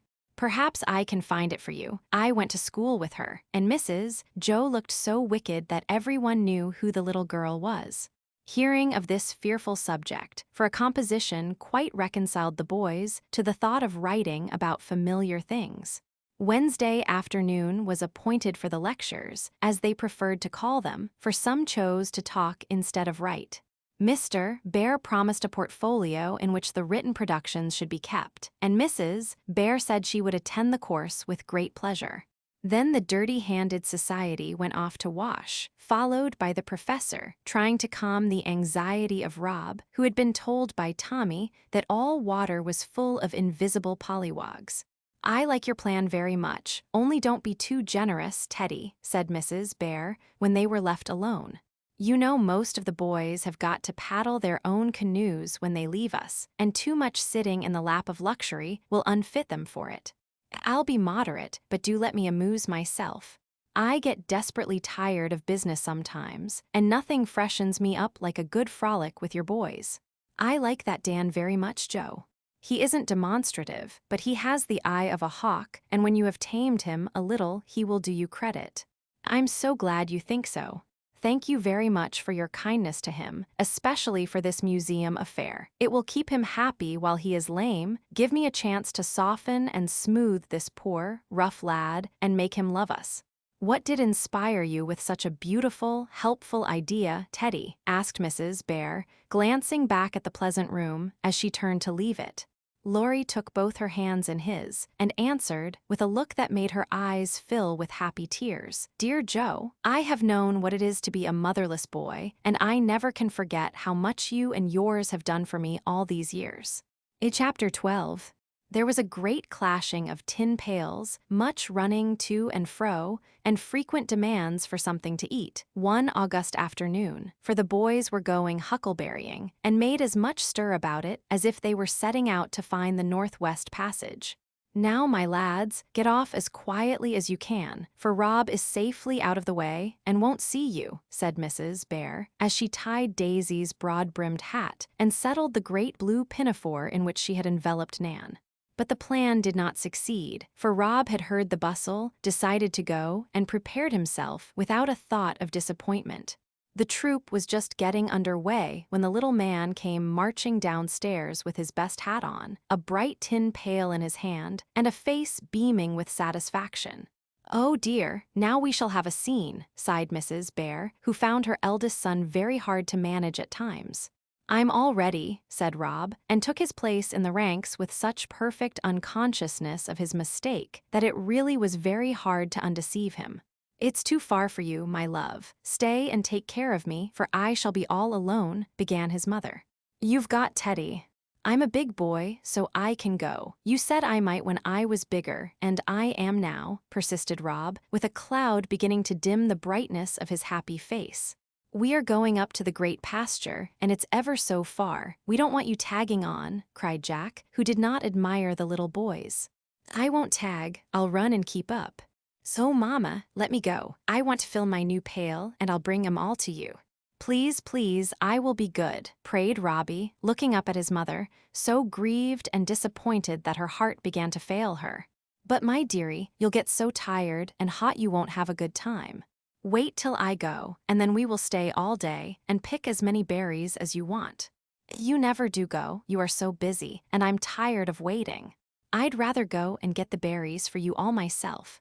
I love to pick 'em, and I want to fill my new pail dreadfully," sobbed Rob. The pathetic sight of great tears tinkling into the dear new pail and threatening to fill it with salt water instead of huckleberries touched all the ladies present. His mother patted the weeper on his back. Daisy offered to stay home with him, and Nan said in her decided way, "Let him come, I'll take care of him." "If France was going I wouldn't mind, for he is very careful, but he is haying with the father, and I'm not sure about the rest of you," began Mrs. Bear. "It's so far," put in Jack. "I'd carry him if I was going, wish I was," said Dan with a sigh. "Thank you, dear, but you must take care of your foot." "I wish I could go." "Stop a minute, I think I can manage it after all," and Mrs. Bear ran out to the steps, waving her apron wildly. Silas was just driving away in the hay cart, but turned back and agreed at once, when Mrs. Joe proposed that he should take the whole party to the pasture and go for them at 5 o'clock. "It will delay your work a little, but never mind. We will pay you in huckleberry pies," said Mrs. Joe, knowing Silas's weak point. His rough, brown face brightened up, and he said with a cheery "Ha, ha, well now, Mies Bear, if you go to Bribben of me, I shall give in right away."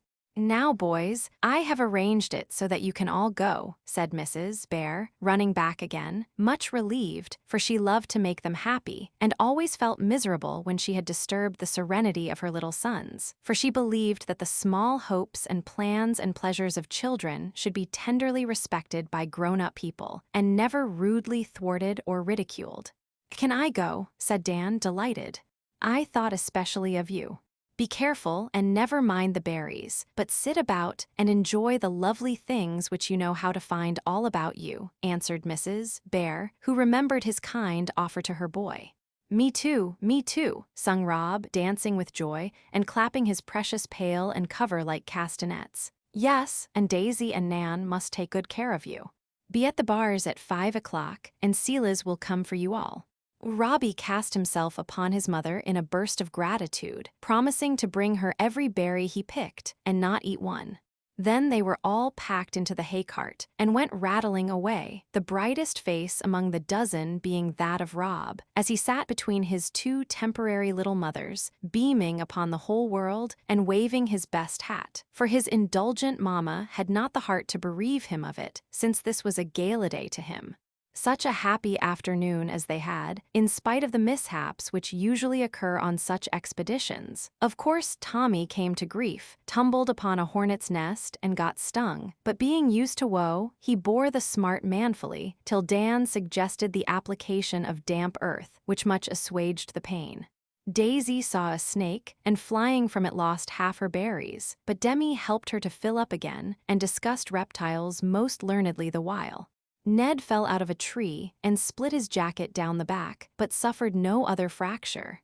Emil and Jack established rival claims to a certain thick patch, and while they were squabbling about it, Stuffy quickly and quietly stripped the bushes and fled to the protection of Dan, who was enjoying himself immensely. The crutch was no longer necessary, and he was delighted to see how strong his foot felt as he roamed about the great pasture, full of interesting rocks and stumps, with familiar little creatures in the grass and well-known insects dancing in the air. But of all the adventures that happened on this afternoon, that which befell Nan and Rob was the most exciting, and it long remained one of the favorite histories of the household. Having explored the country pretty generally, torn 3 rents in her frock, and scratched her face in a barberry bush, Nan began to pick the berries that shone like big, black beads on the low, green bushes. Her nimble fingers flew, but still, her basket did not fill up as rapidly as she desired, so she kept wandering here and there to search for better places, instead of picking contentedly and steadily as Daisy did. Rob followed Nan, for her energy suited him better than his cousin's patience, and he too was anxious to have the biggest and best berries for Marmor. "I keep putting 'em in, but it don't fill up, and I'm so tired," said Rob, pausing a moment to rest his short legs, and beginning to think huckleberrying was not all his fancy painted it. For the sun blazed, Nan skipped hither and thither like a grasshopper, and the berries fell out of his pail almost as fast as he put them in, because, in his struggles with the bushes, it was often upside down. "Last time we came, they were ever so much thicker over that wall great bouncers, and there is a cave there where the boys made a fire. Let's go and fill our things quick, and then hide in the cave and let the others find us," proposed Nan, thirsting for adventures. Rob consented, and away they went, scrambling over the wall and running down the sloping fields on the other side, till they were hidden among the rocks and underbrush. The berries were thick, and at last the pails were actually full. It was shady and cool down there, and a little spring gave the thirsty children a refreshing drink out of its mossy cup. "Now we will go and rest in the cave and eat our lunch," said Nan, well satisfied with her success so far. "Do you know the way?" asked Rob. "Course I do. I've been once, and I always remember." "Didn't I go and get my box all right?" That convinced Rob, and he followed blindly as Nan led him over stock and stone, and brought him, after much meandering, to a small recess in the rock, where the blackened stones showed that fires had been made. "Now, isn't it nice?" asked Nan, as she took out a bit of bread and butter, rather damaged by being mixed up with nails, fish hooks, stones, and other foreign substances, in the young lady's pocket. "Yes, do you think they will find us soon?" asked Rob, who found the shadowy glen rather dull and began to long for more society. No, I don't, because if I hear them, I shall hide and have fun making them find me. Perhaps they won't come. Don't care, I can get home myself. Is it a great way? Asked Rob, looking at his little stubby boots, scratched and wet with his long wandering. It's 6 miles, I guess. Nan's ideas of distance were vague, and her faith in her own powers great. I think we better go now, suggested Rob presently. I shan't till I have picked over my berries, and Nan began what seemed to Rob an endless task. Oh dear, you said you'd take good care of me, he sighed, as the sun seemed to drop behind the hill all of a sudden. Well, I am taking good care of you as hard as I can. Don't be cross, child, I'll go in a minute, said Nan, who considered 5-year-old Robbie a mere infant compared to herself. So little Rob sat looking anxiously about him and waiting patiently, for, spite of some misgivings, he felt great confidence in Nan. I guess it's going to be night pretty soon, he observed, as if to himself, as a mosquito bit him, and the frogs in a neighboring marsh began to pipe up for the evening concert. My goodness me, so it is. Come right away this minute, or they will be gone, cried Nan, looking up from her work and suddenly perceiving that the sun was down. I heard a horn about an hour ago. Maybe they were blowing for us, said Rob, trudging after his guide as she scrambled up the steep hill. Where was it? Asked Nan, stopping short. Over that way, he pointed with a dirty little finger in an entirely wrong direction. Let's go that way and meet them, and Nan wheeled about and began to trot through the bushes, feeling a trifle anxious, for there were so many cow paths all about she could not remember which way they came. On they went over stock and stone again, pausing now and then to listen for the horn, which did not blow any more, for it was only the moo of a cow on her way home. I don't remember seeing that pile of stones, do you? Asked Nan, as she sat on a wall to rest a moment and take an observation. I don't remember anything, but I want to go home, and Rob's voice had a little tremble in it that made Nan put her arms round him and lift him gently down, saying, in her most capable way, I'm going just as fast as I can, dear. Don't cry, and when we come to the road, I'll carry you. Where is the road? And Robbie wiped his eyes to look for it. Over by that big tree. Don't you know that's the one Ned tumbled out of? So it is. Maybe they waited for us. I'd like to ride home, wouldn't you? And Robbie brightened up as he plodded along toward the end of the great pasture. No, I'd rather walk, answered Nan, feeling quite sure that she would be obliged to do so and preparing her mind for it. Another long trudge through the fast-deepening twilight and another disappointment, for when they reached the tree, they found to their dismay that it was not the one Ned climbed, and no road anywhere appeared. Are we lost? Quavered Rob, clasping his pail in despair. Not much. I don't just see which way to go, and I guess we'd better call. So they both shouted till they were hoarse, yet nothing answered but the frogs in full chorus. There is another tall tree over there, perhaps that's the one, said Nan, whose heart sunk within her, though she still spoke bravely. I don't think I can go any more. My boots are so heavy I can't pull 'em, and Robbie sat down on a stone quite worn out. Then we must stay here all night. I don't care much if snakes don't come. I'm frightened of snakes. I can't stay all night. Oh dear, I don't like to be lost, and Rob puckered up his face to cry, when suddenly a thought occurred to him, and he said, in a tone of perfect confidence, Marmer will come and find me, she always does. I ain't afraid now. She won't know where we are. She didn't know I was shut up in the ice house, but she found me. I know she'll come, returned Robbie so trustfully that Nan felt relieved and sat down by him, saying with a remorseful sigh, I wish we hadn't run away. You made me, but I don't mind much. Marmer will love me just the same, answered Rob, clinging to his sheet anchor when all other hope was gone. I'm so hungry. Let's eat our berries, proposed Nan after a pause, during which Rob began to nod. So am I, but I can't eat mine, 'cause I told Marmer I'd keep them all for her. You'll have to eat them if no one comes for us, said Nan, who felt like contradicting everything just then. If we stay here a great many days, we shall eat up all the berries in the field, and then we shall starve, she added grimly. I shall eat sassafras. I know a big tree of it, and Dan told me how squirrels dig up the roots and eat them, and I love to dig, returned Rob, undaunted by the prospect of starvation. Yes, and we can catch frogs and cook them. My father ate some once, and he said they were nice, put in Nan, beginning to find a spice of romance even in being lost in a huckleberry pasture. How could we cook frogs? We haven't got any fire. I don't know. Next time I'll have matches in my pocket, said Nan, rather depressed by this obstacle to the experiment in frog cookery. Couldn't we light a fire with a firefly? Asked Rob, hopefully, as he watched them flitting to and fro like winged sparks. Let's try, and several minutes were pleasantly spent in catching the flies and trying to make them kindle a green twig or two. It's a lie to call them fireflies when there isn't a fire in them, Nan said, throwing one unhappy insect away with scorn, though it shone its best, and obligingly walked up and down the twigs to please the innocent little experimenters. Marmer's a good while coming, said Rob, after another pause, during which they watched the stars overhead, smelt the sweet fern crushed underfoot, and listened to the cricket's serenade. I don't see why God made any night. Day is so much pleasanter, said Nan, thoughtfully. It's to sleep in, answered Rob with a yawn. Then do go to sleep, said Nan pettishly. I want my own bed. Oh, I wish I could see Teddy, cried Rob, painfully reminded of home by the soft chirp of birds safe in their little nests.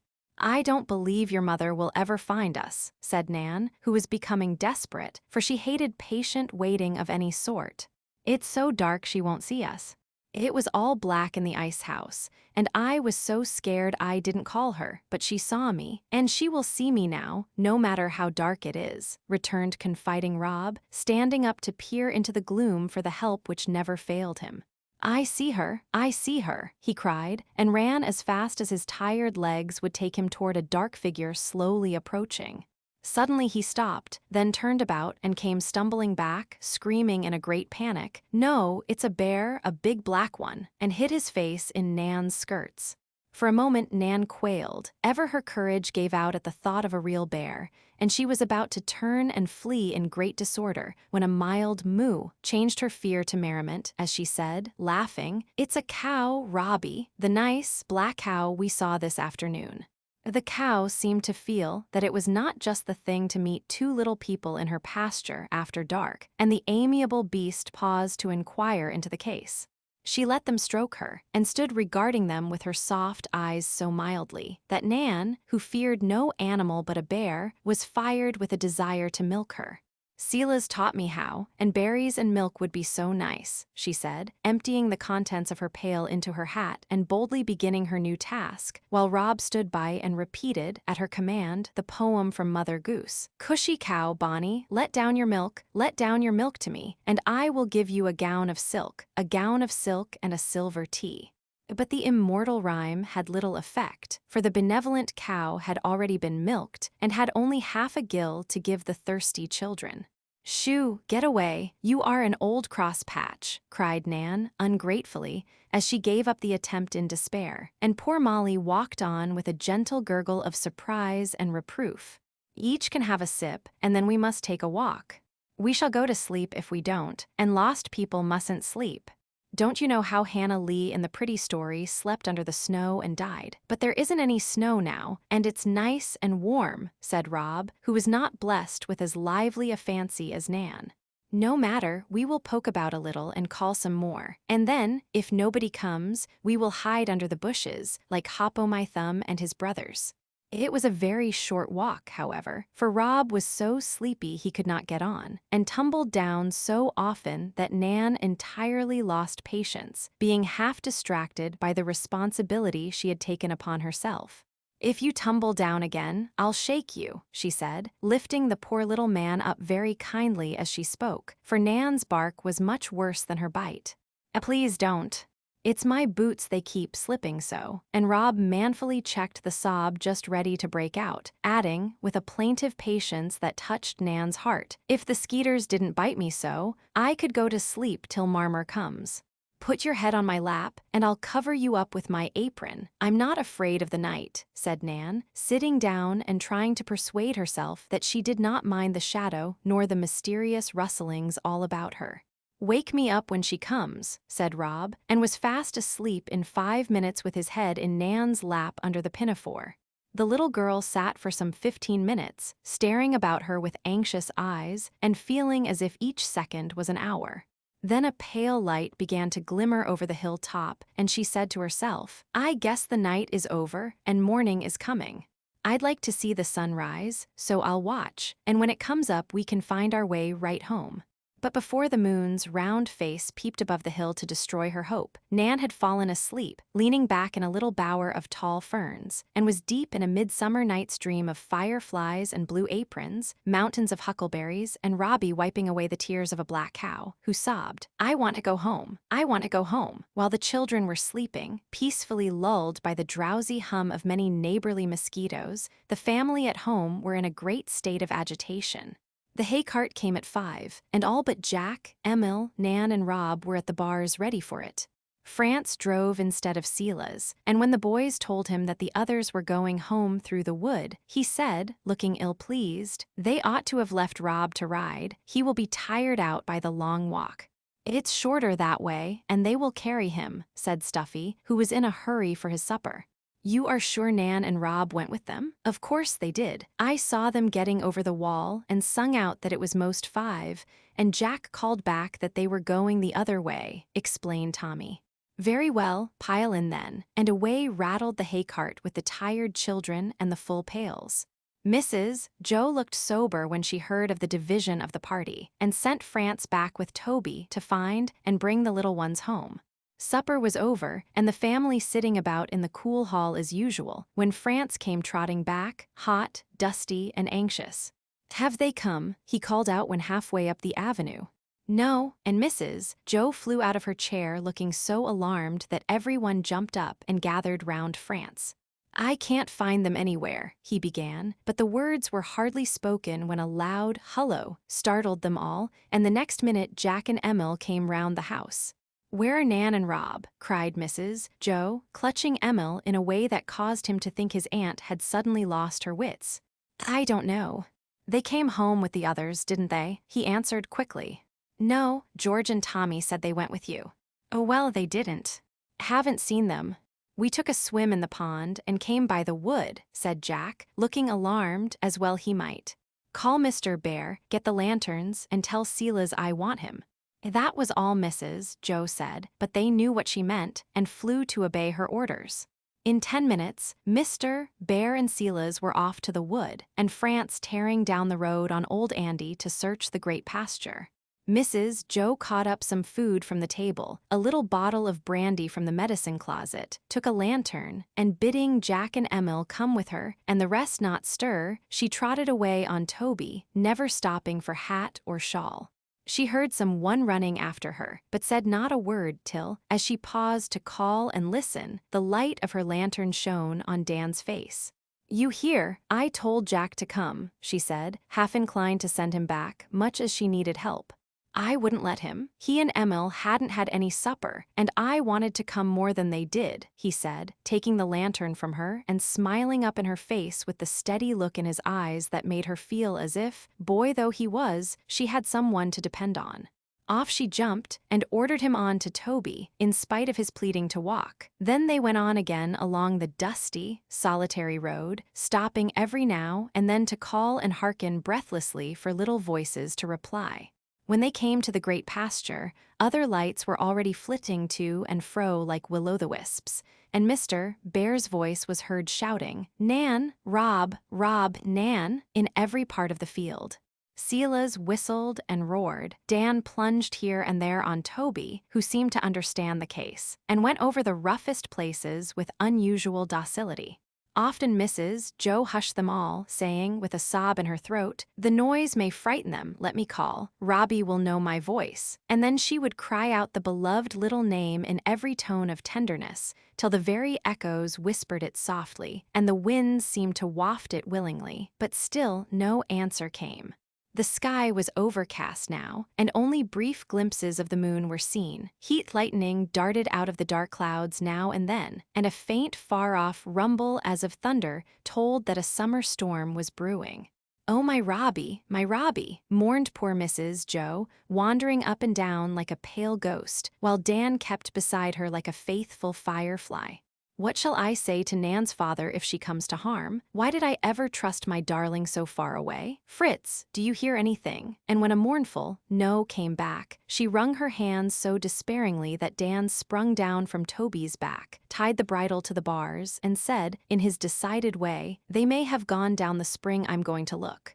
He was over the wall and away so fast that she could hardly follow him. But when she reached the spot, he lowered the lantern and showed her with joy the marks of little feet in the soft ground about the spring. She fell down on her knees to examine the tracks, and then sprung up, saying eagerly, "Yes, that is the mark of my Robbie's little boots. Come this way, they must have gone on." Such a weary search, but now some inexplicable instinct seemed to lead the anxious mother, for presently Dan uttered a cry and caught up a little shining object lying in the path. It was the cover of the new tin pail, dropped in the first alarm of being lost. Mrs. Joe hugged and kissed it as if it were a living thing, and when Dan was about to utter a glad shout to bring the others to the spot, she stopped him, saying, as she hurried on, "No, let me find them. I let Rob go, and I want to give him back to his father all myself." A little farther on Nan's hat appeared, and after passing the place more than once, they came at last upon the babes in the wood, both sound asleep. Dan never forgot the little picture on which the light of his lantern shone that night. He thought Mrs. Joe would cry out, but she only whispered, "Hush," as she softly lifted away the apron and saw the little ruddy face below. The berry-stained lips were half open as the breath came and went, the yellow hair lay damp on the hot forehead, and both the chubby hands held fast the little pail still full. The sight of the childish harvest, treasured through all the troubles of that night for her, seemed to touch Mrs. Joe to the heart, for suddenly she gathered up her boy and began to cry over him so tenderly, yet so heartily, that he woke up and at first seemed bewildered.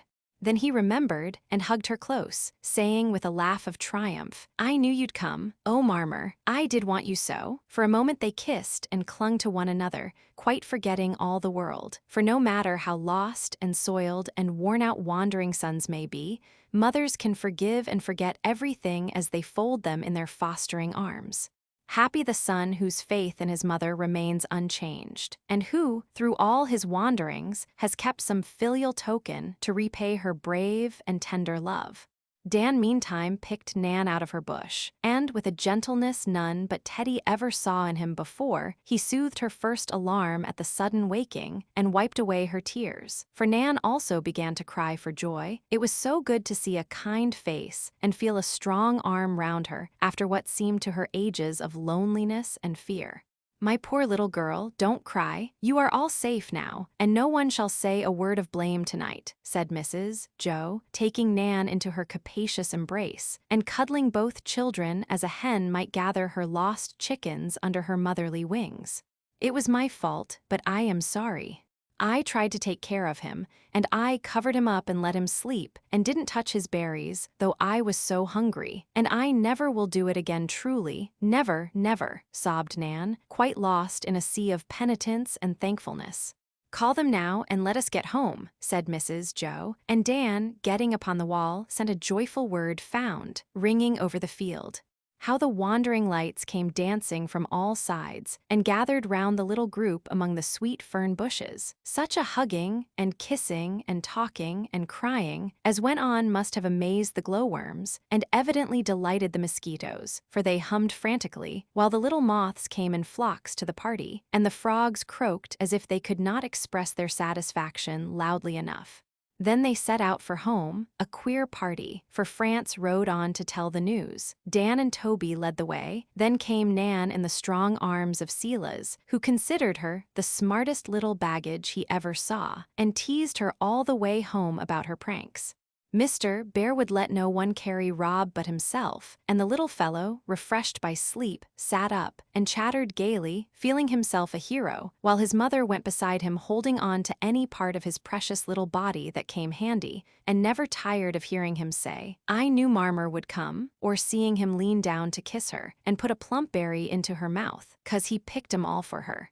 The moon shone out just as they reached the avenue, and all the boys came shouting to meet them. So the lost lambs were born in triumph and safety, and landed in the dining room, where the unromantic little things demanded supper instead of preferring kisses and caresses. They were set down to bread and milk, while the entire household stood round to gaze upon them. Nan soon recovered her spirits, and recounted her perils with a relish now that they were all over. Rob seemed absorbed in his food, but put down his spoon all of a sudden and set up a doleful roar. "My precious, why do you cry?" asked his mother, who still hung over him. "I'm crying 'cause I was lost," bawled Rob, trying to squeeze out a tear and failing entirely. "But you are found now. Nan says you didn't cry out in the field, and I was glad you were such a brave boy. I was so busy being frightened, I didn't have any time then. But I want to cry now, 'cause I don't like to be lost," explained Rob, struggling with sleep, emotion, and a mouthful of bread and milk. The boys set up such a laugh at this funny way of making up for lost time that Rob stopped to look at them, and the merriment was so infectious that after a surprised stare, he burst out into a merry "ha, ha," and beat his spoon upon the table as if he enjoyed the joke immensely. "It is 10 o'clock. Into bed, every man of you," said Mr. Bear, looking at his watch. "And, thank heaven, there will be no empty ones tonight," added Mrs. Bear, watching, with full eyes, Robbie going up in his father's arms, and Nan escorted by Daisy and Demi, who considered her the most interesting heroine of their collection. "Poor Aunt Jo is so tired she ought to be carried up herself," said gentle France, putting his arm round her as she paused at the stairfoot, looking quite exhausted by her fright and long walk. "Let's make an armchair," proposed Tommy. "No, thank you, my lads, but somebody may lend me a shoulder to lean on," answered Mrs. Joe. Me, and half a dozen jostled one another, all eager to be chosen, for there was something in the pale, motherly face that touched the warm hearts under the round jackets. Seeing that they considered it an honor, Mrs. Joe gave it to the one who had earned it, and nobody grumbled when she put her arm on Dan's broad shoulder, saying, with a look that made him color up with pride and pleasure, "He found the children, so I think he must help me up." Dan felt richly rewarded for his evening's work, not only that he was chosen from all the rest to go proudly up bearing the lamp, but because Mrs. Joe said heartily, "Good night, my boy, God bless you," as he left her at her door. "I wish I was your boy," said Dan, who felt as if danger and trouble had somehow brought him nearer than ever to her. "You shall be my oldest son," and she sealed her promise with a kiss that made Dan hers entirely. Little Rob was all right next day, but Nan had a headache and lay on Mother Bear's sofa with cold cream upon her scratched face. Her remorse was quite gone, and she evidently thought being lost rather a fine amusement. Mrs. Joe was not pleased with this state of things, and had no desire to have her children led from the paths of virtue, or her pupils lying round loose in huckleberry fields.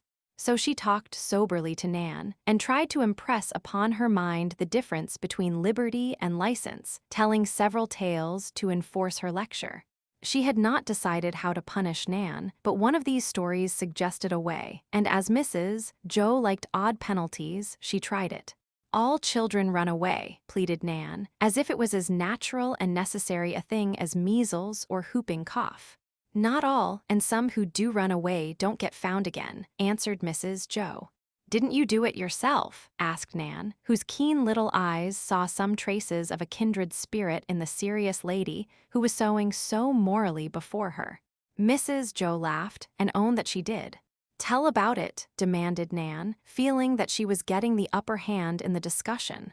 Mrs. Joe saw that and sobered down at once, saying, with a remorseful shake of the head, "I did it a good many times, and led my poor mother rather a hard life with my pranks, till she cured me." "How?" And Nan sat up with a face full of interest. "I had a new pair of shoes once and wanted to show them, so, though I was told not to leave the garden, I ran away and was wandering about all day. It was in the city, and why I wasn't killed I don't know. Such a time as I had. I frolicked in the park with dogs, sailed boats in the back bay with strange boys, dined with a little Irish beggar girl on salt fish and potatoes, and was found at last fast asleep on a doorstep with my arms round a great dog.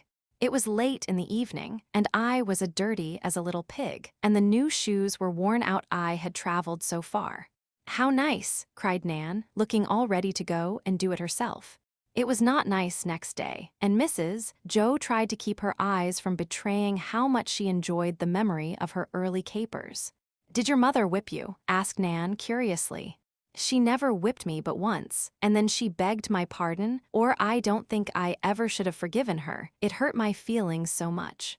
"Why did she beg your pardon? My father don't."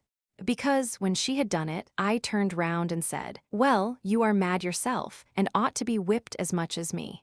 She looked at me a minute, then her anger all died out, and she said, as if ashamed, 'You are right, Joe, I am angry, and why should I punish you for being in a passion when I set you such a bad example? Forgive me, dear, and let us try to help one another in a better way.' I never forgot it, and it did me more good than a dozen rods." Nan sat thoughtfully turning the little cold cream jar for a minute, and Mrs. Joe said nothing, but let that idea get well into the busy little mind that was so quick to see and feel what went on about her. "I like that," said Nan presently, and her face looked less elfish, with its sharp eyes, inquisitive nose, and mischievous mouth. "What did your mother do to you when you ran away that time?" "She tied me to the bedpost with a long string so that I could not go out of the room, and there I stayed all day with the little worn-out shoes hanging up before me to remind me of my fault." "I should think that would cure anybody," cried Nan, who loved her liberty above all things.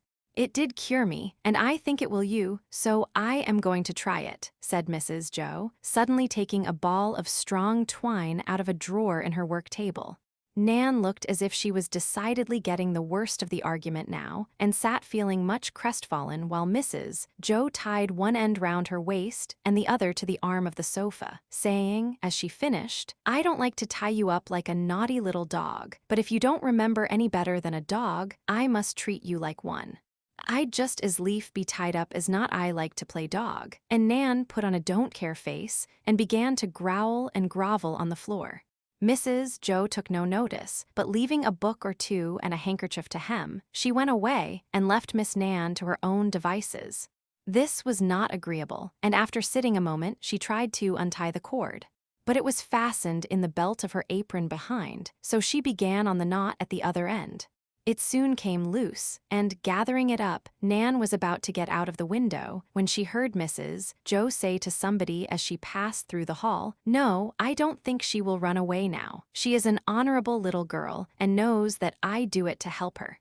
In a minute, Nan whisked back, tied herself up, and began to sew violently.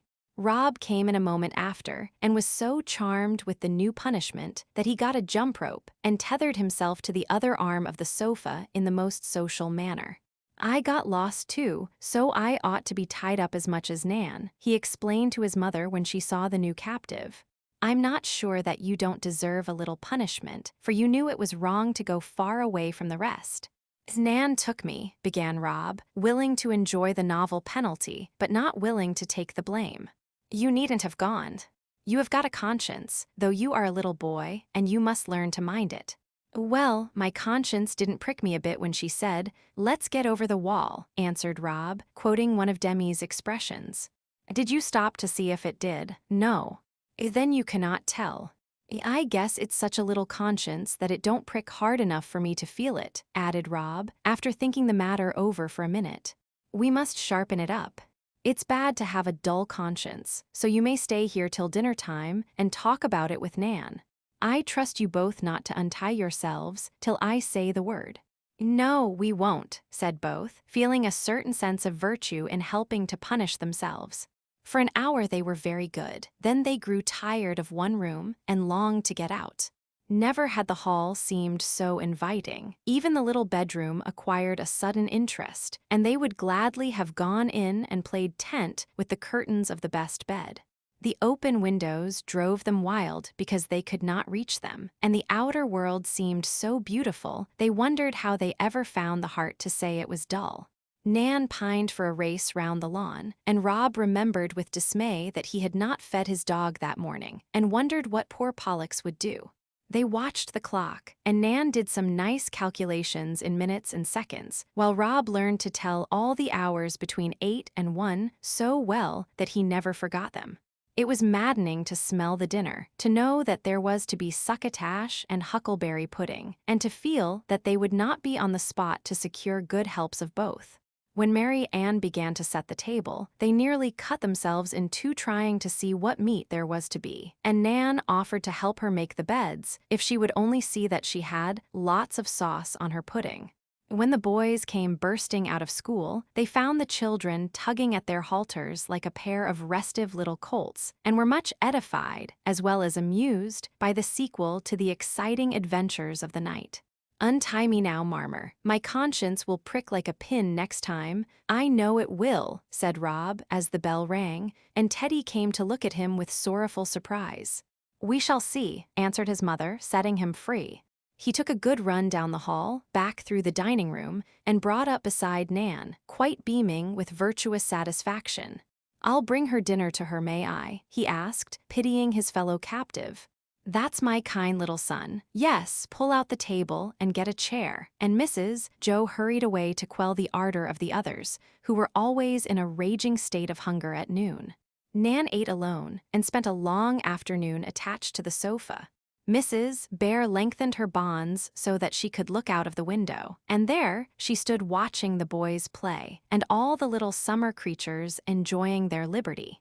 Daisy had a picnic for the dolls on the lawn, so that Nan might see the fun if she could not join in it. Tommy turned his best somersaults to console her. Demi sat on the steps reading aloud to himself, which amused Nan a good deal, and Dan brought a little tree toad to show her as the most delicate attention in his power. But nothing atoned for the loss of freedom, and a few hours of confinement taught Nan how precious it was. A good many thoughts went through the little head that lay on the windowsill during the last quiet hour when all the children went to the brook to see Emil's new ship launched. She was to have christened it, and had depended on smashing a tiny bottle of currant wine over the prow, as it was named Josephine in honor of Mrs. Bear. Now she had lost her chance, and Daisy wouldn't do it half so well. Tears rose to her eyes as she remembered that it was all her own fault, and she said aloud, addressing a fat bee who was rolling about in the yellow heart of a rose just under the window, "If you have run away, you'd better go right home, and tell your mother you are sorry, and never do so any more." "I am glad to hear you give him such good advice, and I think he has taken it," said Mrs. Joe, smiling, as the bee spread his dusty wings and flew away. Nan brushed off a bright drop or two that shone on the windowsill and nestled against her friend as she took her on her knee, adding kindly, for she had seen the little drops and knew what they meant, "Do you think my mother's cure for running away a good one?" "Yes, ma'am," answered Nan, quite subdued by her quiet day. "I hope I shall not have to try it again." "I guess not," and Nan looked up with such an earnest little face that Mrs. Joe felt satisfied and said no more, for she liked to have her penalties do their own work, and did not spoil the effect by too much moralizing. Here Rob appeared, bearing with infinite care what Asia called a sarser pie, meaning one baked in a saucer. "It's made out of some of my berries, and I'm going to give you half at supper time," he announced with a flourish. "What makes you when I'm so naughty?" asked Nan meekly. "Because we got lost together." "You ain't going to be naughty again, are you?" "Never," said Nan, with great decision. "Oh, goody. Now let's go and get Mary Ann to cut this for us all ready to eat. It's most tea time," and Rob beckoned with the delicious little pie. Nan started to follow, then stopped and said, "I forgot, I can't go." "Try and see," said Mrs. Bear, who had quietly untied the cord sash while she had been talking. Nan saw that she was free, and with one tempestuous kiss to Mrs. Joe, she was off like a hummingbird, followed by Robbie dribbling huckleberry juice as he ran. Chapter 13. After the last excitement, peace descended upon Plumfield and reigned unbroken for several weeks, for the elder boys felt that the loss of Nan and Rob lay at their door, and all became so paternal in their care that they were rather wearying. "It is too good to last," said Mrs. Joe. For years of boy culture had taught her that such lulls were usually followed by outbreaks of some sort, and when less wise women would have thought that the boys had become confirmed saints, she prepared herself for a sudden eruption of the domestic volcano. One cause of this welcome calm was a visit from little Bess, whose parents lent her for a week while they were away with Grandpa Lawrence, who was poorly. The boys regarded Goldilocks as a mixture of child, angel, and fairy, for she was a lovely little creature, and the golden hair which she inherited from her blonde mama enveloped her like a shining veil, behind which she smiled upon her worshippers when gracious, and hid herself when offended. Her father would not have it cut, and it hung below her waist, so soft and fine and bright that Demi insisted that it was silk spun from a cocoon. Everyone praised the little princess, but it did not seem to do her harm, only to teach her that her presence brought sunshine. Her smiles made answering smiles on other faces, and her baby griefs filled every heart with tenderest sympathy. Unconsciously, she did her young subjects more good than many a real sovereign, for her rule was very gentle and her power was felt rather than seen. Her natural refinement made her dainty in all things and had a good effect upon the careless lads about her. She would let no one touch her roughly or with unclean hands, and more soap was used during her visits than at any other time, because the boys considered it the highest honor to be allowed to carry her highness, and the deepest disgrace to be repulsed with the disdainful command, "Do away, dirty boy." She liked to be waited on, and the biggest boys did her little errands without a murmur, while the small lads were her devoted slaves in all things. They begged to be allowed to draw her carriage, bear her berry basket, or pass her plate at table.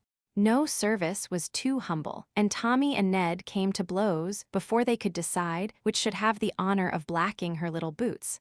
Nan was especially benefited by a week in the society of a well-bred lady, though such a very small one, for Bess would look at her with a mixture of wonder and alarm in her great blue eyes when the hoydens screamed and romped, and she shrunk from her as if she thought her a sort of wild animal. Warm-hearted Nan felt this very much. She said at first, "Pooh, I don't care," but she did care and was so hurt when Bess said, "I love my cousin best, 'tause she is twiet," that she shook poor Daisy till her teeth chattered in her head, and then fled to the barn to cry dismally. In that general refuge for perturbed spirits, she found comfort and good counsel from some source or other. Perhaps the swallows from their mud-built nests overhead twittered her a little lecture on the beauty of gentleness. However that might have been, she came out quite subdued, and carefully searched the orchard for a certain kind of early apple that Bess liked, because it was sweet and small and rosy. Armed with this peace offering, she approached the little princess and humbly presented it.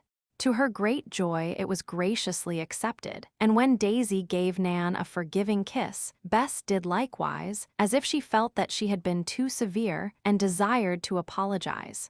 After this, they played pleasantly together, and Nan enjoyed the royal favor for days. To be sure, she felt a little like a wild bird in a pretty cage at first, and occasionally had to slip out to stretch her wings in a long flight or to sing at the top of her voice, where neither would disturb the plump turtle-dove Daisy nor the dainty golden canary Bess. But it did her good, for seeing how everyone loved the little princess for her small graces and virtues, she began to imitate her, because Nan wanted much love and tried hard to win it. Not a boy in the house but felt the pretty child's influence, and was improved by it without exactly knowing how or why, for babies can work miracles in the hearts that love them. Poor Billy found infinite satisfaction in staring at her, and though she did not like it, she permitted without a frown, after she had been made to understand that he was not quite like the others, and on that account must be more kindly treated. Dick and Dolly overwhelmed her with willow whistles, the only thing they knew how to make, and she accepted but never used them. Rob served her like a little lover, and Teddy followed her like a pet dog. Jack she did not like, because he was afflicted with warts and had a harsh voice. Stuffy displeased her because he did not eat tidily, and George tried hard not to gobble, that he might not disgust the dainty little lady opposite. Ned was banished from court in utter disgrace when he was discovered tormenting some unhappy field mice. Goldilocks could never forget the sad spectacle and retired behind her veil when he approached, waving him away with an imperious little hand, and crying, in a tone of mingled grief and anger, "No, I tarrant love him." He tut the poor mouse's little tails off, and they queeked. France was prime minister and directed her affairs of state, planned royal progresses through the kingdom, and kept foreign powers in order. Demi was her philosopher and fared much better than such gentlemen usually do among crowned heads. Dan was her standing army and defended her territories gallantly. Tommy was court fool and Nat a tuneful Rizzio to this innocent little Mary. Uncle Fritz and Aunt Jo enjoyed this peaceful episode and looked on at the pretty play in which the young folk unconsciously imitated their elders, without adding the tragedy that is so apt to spoil the dramas acted on the larger stage. "They teach us quite as much as we teach them," said Mr. Bear. "Bless the dears, they never guess how many hints they give us as to the best way of managing them," answered Mrs. Jo. "I think you were right about the good effect of having girls among the boys. Nan has stirred up Daisy, and Bess is teaching the little bears how to behave better than we can. If this reformation goes on as it has begun, I shall soon feel like Dr.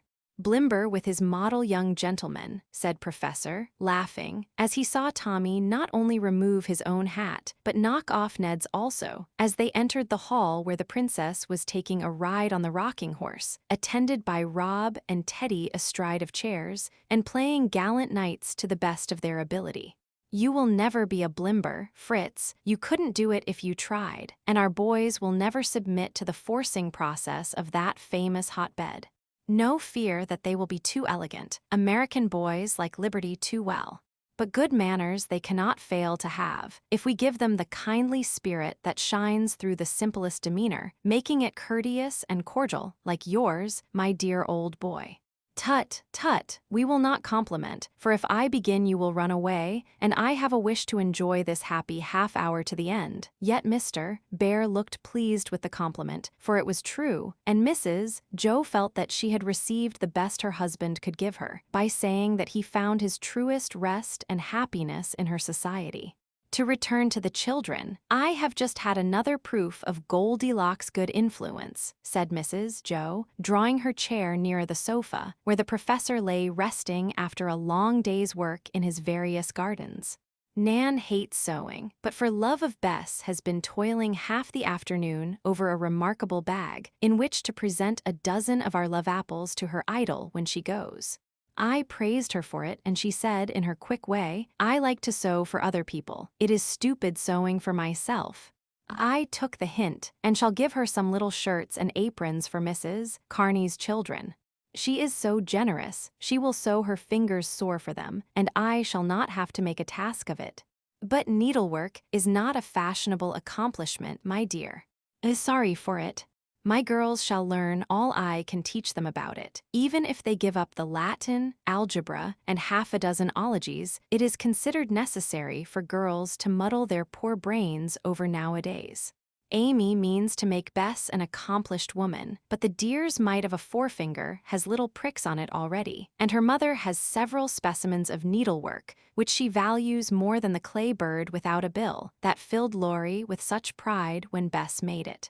I also have proof of the princess's power," said Mrs. Bear, after he had watched Mrs. Jo sew on a button with an air of scorn for the whole system of fashionable education.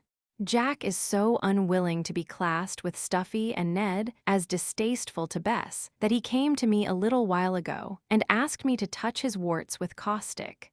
I have often proposed it, and he never would consent, but now he bore the smart manfully and consoles his present discomfort by hopes of future favor, when he can show her fastidious ladyship a smooth hand." Mrs. Bear laughed at the story, and just then Stuffy came in to ask if he might give Goldilocks some of the bonbons his mother had sent him.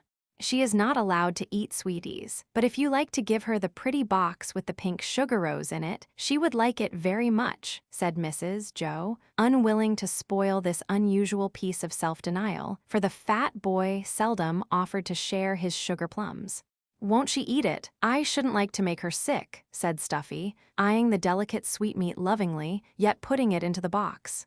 Oh no, she won't touch it, if I tell her it is to look at, not to eat. She will keep it for weeks, and never think of tasting it. Can you do as much? I should hope so, I'm ever so much older than she is, cried Stuffy indignantly. Well, suppose we try. Here, put your bonbons in this bag, and see how long you can keep them. Let me count 2 hearts, 4 red fishes, 3 barley sugar horses, 9 almonds, and a dozen chocolate drops. Do you agree to that? Asked sly Mrs. Joe, popping the sweeties into her little spool bag. Yes, said Stuffy, with a sigh, and pocketing the forbidden fruit, he went away to give Bess the present that won a smile from her and permission to escort her round the garden. Poor Stuffy's heart has really got the better of his stomach at last, and his efforts will be much encouraged by the rewards Bess gives him, said Mrs. Joe. Happy is the man who can put temptation in his pocket and learn self-denial from so sweet a little teacher, added Mr. Bear, as the children passed the window, Stuffy's fat face full of placid satisfaction, and Goldilocks surveying her sugar rose with polite interest, though she would have preferred a real flower with a pitty smell. When her father came to take her home, a universal wail arose, and the parting gifts showered upon her increased her luggage to such an extent that Mr. Lorry proposed having out the big wagon to take it into town. Everyone had given her something, and it was found difficult to pack white mice, cake, a parcel of shells, apples, a rabbit kicking violently in a bag, a large cabbage for his refreshment, a bottle of minnows, and a mammoth bouquet. The farewell scene was moving, for the princess sat upon the hall table, surrounded by her subjects. She kissed her cousins and held out her hand to the other boys, who shook it gently with various soft speeches, for they were taught not to be ashamed of showing their emotions. Come again soon, little dear, whispered Dan, fastening his best green and gold beetle in her hat. Don't forget me, princess, whatever you do, said the engaging Tommy, taking a last stroke of the pretty hair. I am coming to your house next week, and then I shall see you, Bess, added Nat, as if he found consolation in the thought. Do shake hands now, cried Jack, offering a smooth paw. Here are 2 nice new ones to remember us by, said Dick and Dolly, presenting fresh whistles, quite unconscious that 7 old ones had been privately deposited in the kitchen stove. My little precious, I shall work you a bookmark right away, and you must keep it always, said Nan, with a warm embrace. But of all the farewells, poor Billy's was the most pathetic, for the thought that she was really going became so unbearable that he cast himself down before her, hugging her little blue boots and blubbering despairingly, "Don't go away, oh don't." Goldilocks was so touched by this burst of feeling that she leaned over and lifting the poor lad's head, said, in her soft little voice, "Don't cry, poor Billy, I will tiss you and tum Adane soon." This promise consoled Billy, and he fell back beaming with pride at the unusual honor conferred upon him. Me too, clamored Dick and Dolly, feeling that their devotion deserved some return. The others looked as if they would like to join in the cry, and something in the kind, merry faces about her moved the princess to stretch out her arms and say, with reckless condescension, "I will tiss everybody." Like a swarm of bees about a very sweet flower, the affectionate lads surrounded their pretty playmate and kissed her till she looked like a little rose, not roughly, but so enthusiastically that nothing but the crown of her hat was visible for a moment. Then her father rescued her, and she drove away still smiling and waving her hands, while the boys sat on the fence screaming like a flock of guinea fowls, come back, till she was out of sight. They all missed her, and each dimly felt that he was better for having known a creature so lovely, delicate, and sweet, for little Bess appealed to the chivalrous instinct in them as something to love, admire, and protect with a tender sort of reverence. Many a man remembers some pretty child who has made a place in his heart and kept her memory alive by the simple magic of her innocence. These little men were just learning to feel this power and to love it for its gentle influence, not ashamed to let the small hand lead them, nor to own their loyalty to womankind, even in the bud. Chapter 14. Mrs. Bear was right. Peace was only a temporary lull, a storm was brewing, and 2 days after Bess left, a moral earthquake shook Plumfield to its center. Tommy's hens were at the bottom of the trouble, for if they had not persisted in laying so many eggs, he could not have sold them and made such sums. Money is the root of all evil, and yet it is such a useful root that we cannot get on without it any more than we can without potatoes. Tommy certainly could not, for he spent his income so recklessly that Mr. Bear was obliged to insist on a savings bank, and presented him with a private one, an imposing tin edifice, with the name over the door and a tall chimney down which the pennies were to go, there to rattle temptingly till leave was given to open a sort of trapdoor in the floor. The house increased in weight so rapidly that Tommy soon became satisfied with his investment and planned to buy unheard-of treasures with his capital. He kept account of the sums deposited and was promised that he might break the bank as soon as he had $5, on condition that he spent the money wisely. Only $1 was needed, and the day Mrs. Joe paid him for 4 dozen eggs, he was so delighted that he raced off to the barn to display the bright quarters to Nat, who was also laying by money for the long-desired violin. "I wish I had 'em to put with my $3, then I'd soon get enough to buy my fiddle," he said, looking wistfully at the money. "P'raps I'll lend you some." "I haven't decided yet what I'll do with mine," said Tommy, tossing up his quarters and catching them as they fell. "Hi, boys, come down to the brook and see what a jolly great snake Dan's got," called a voice from behind the barn. "Come on," said Tommy, and laying his money inside the old winnowing machine, away he ran, followed by Nat. The snake was very interesting, and then a long chase after a lame crow, and its capture so absorbed Tommy's mind and time that he never thought of his money till he was safely in bed that night. "Never mind, no one but Nat knows where it is," said the easy-going lad, and fell asleep untroubled by any anxiety about his property. Next morning, just as the boys assembled for school, Tommy rushed into the room breathlessly, demanding, "I say, who has got my $1?" "What are you talking about?" asked France. Tommy explained, and Nat corroborated his statement. Everyone else declared they knew nothing about it, and began to look suspiciously at Nat, who got more and more alarmed and confused with each denial. "Somebody must have taken it," said France, as Tommy shook his fist at the whole party and wrathfully declared that, "By thunder turtles, if I get hold of the thief, I'll give him what he won't forget in a hurry." "Keep cool, Tom, we shall find him out. Thieves always come to grief," said Dan, as one who knew something of the matter. "Maybe some tramp slept in the barn and took it," suggested Ned. "No, Sela's don't allow that. Besides, a tramp wouldn't go looking in that old machine for money," said Emil, with scorn. "Wasn't it Sela's himself?" said Jack. "Well, I like that. Old C is as honest as daylight." "You wouldn't catch him touching a penny of ours," said Tommy, handsomely defending his chief admirer from suspicion. "Whoever it was had better tell, and not wait to be found out," said Demi, looking as if an awful misfortune had befallen the family. "I know you think it's me," broke out Nat, red and excited. "You are the only one who knew where it was," said France.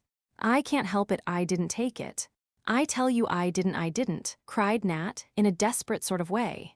"Gently, gently, my son, what is all this noise about?" And Mr. Bear walked in among them. Tommy repeated the story of his loss, and, as he listened, Mr. Bear's face grew graver and graver, for, with all their faults and follies, the lads till now had been honest.